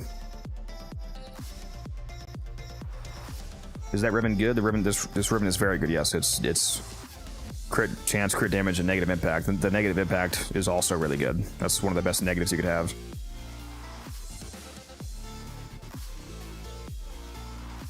Again, exclamation mark enter in the Twitch chat. Just make sure that you're currently available in game, so that if you win this, you can actually come trade right now. Because if you can't come get this right now, then I'm gonna re-roll it to somebody who's actually in game, because I'm giving this away right now before I get off.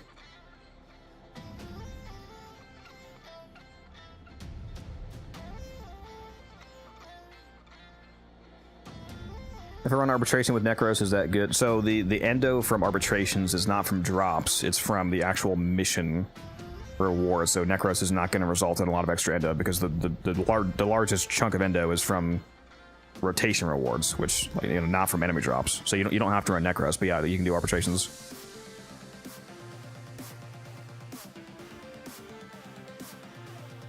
Well, it's a good thing that you're still here then, Dele, isn't it?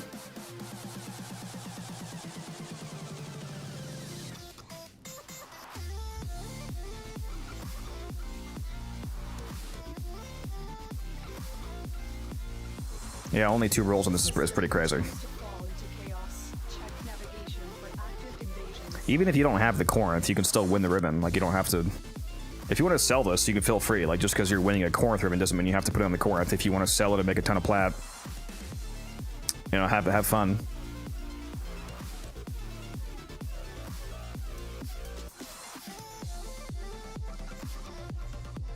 How much is it worth?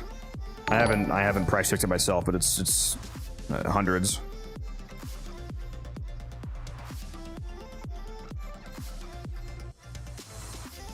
It's hundreds of plat if you were to sell this. Thank you, Mr. Pancake, for the follow.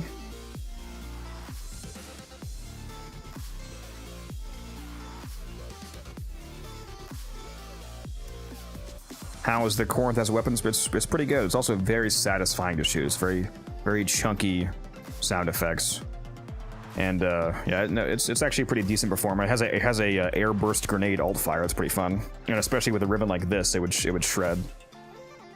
All right, is it time to pick the winner? 10 more seconds. If you haven't already entered, make sure you enter exclamation mark enter in the Twitch chat. 10, 9, 8, 7, 6. Last chance. 5, 4, 3, 2, 1. I sure hope you entered. All right, let's go see who the winner is. Who is going to win this extremely thick Corinth ribbon? Drum roll. The winner is Mal_IO. Mal, you are the winner of the Corinth ribbon. Let me know your in-game name so I can invite you right now. Mal.io, okay.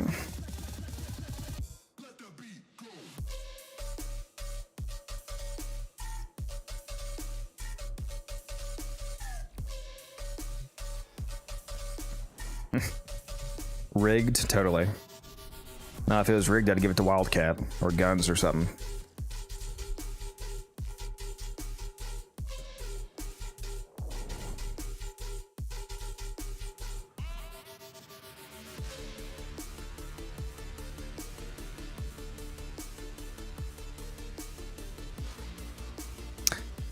Alright. I actually like the Corinth of this rule. Very nice.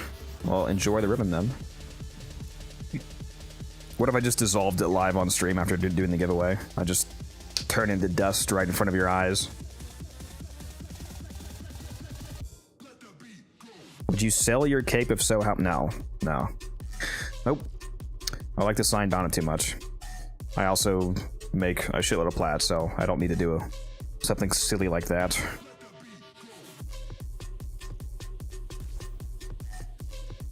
You see, I think, honestly, I'm getting the better end of this deal, getting the fish here. Trade deal of the century, honestly. There you go. Enjoy.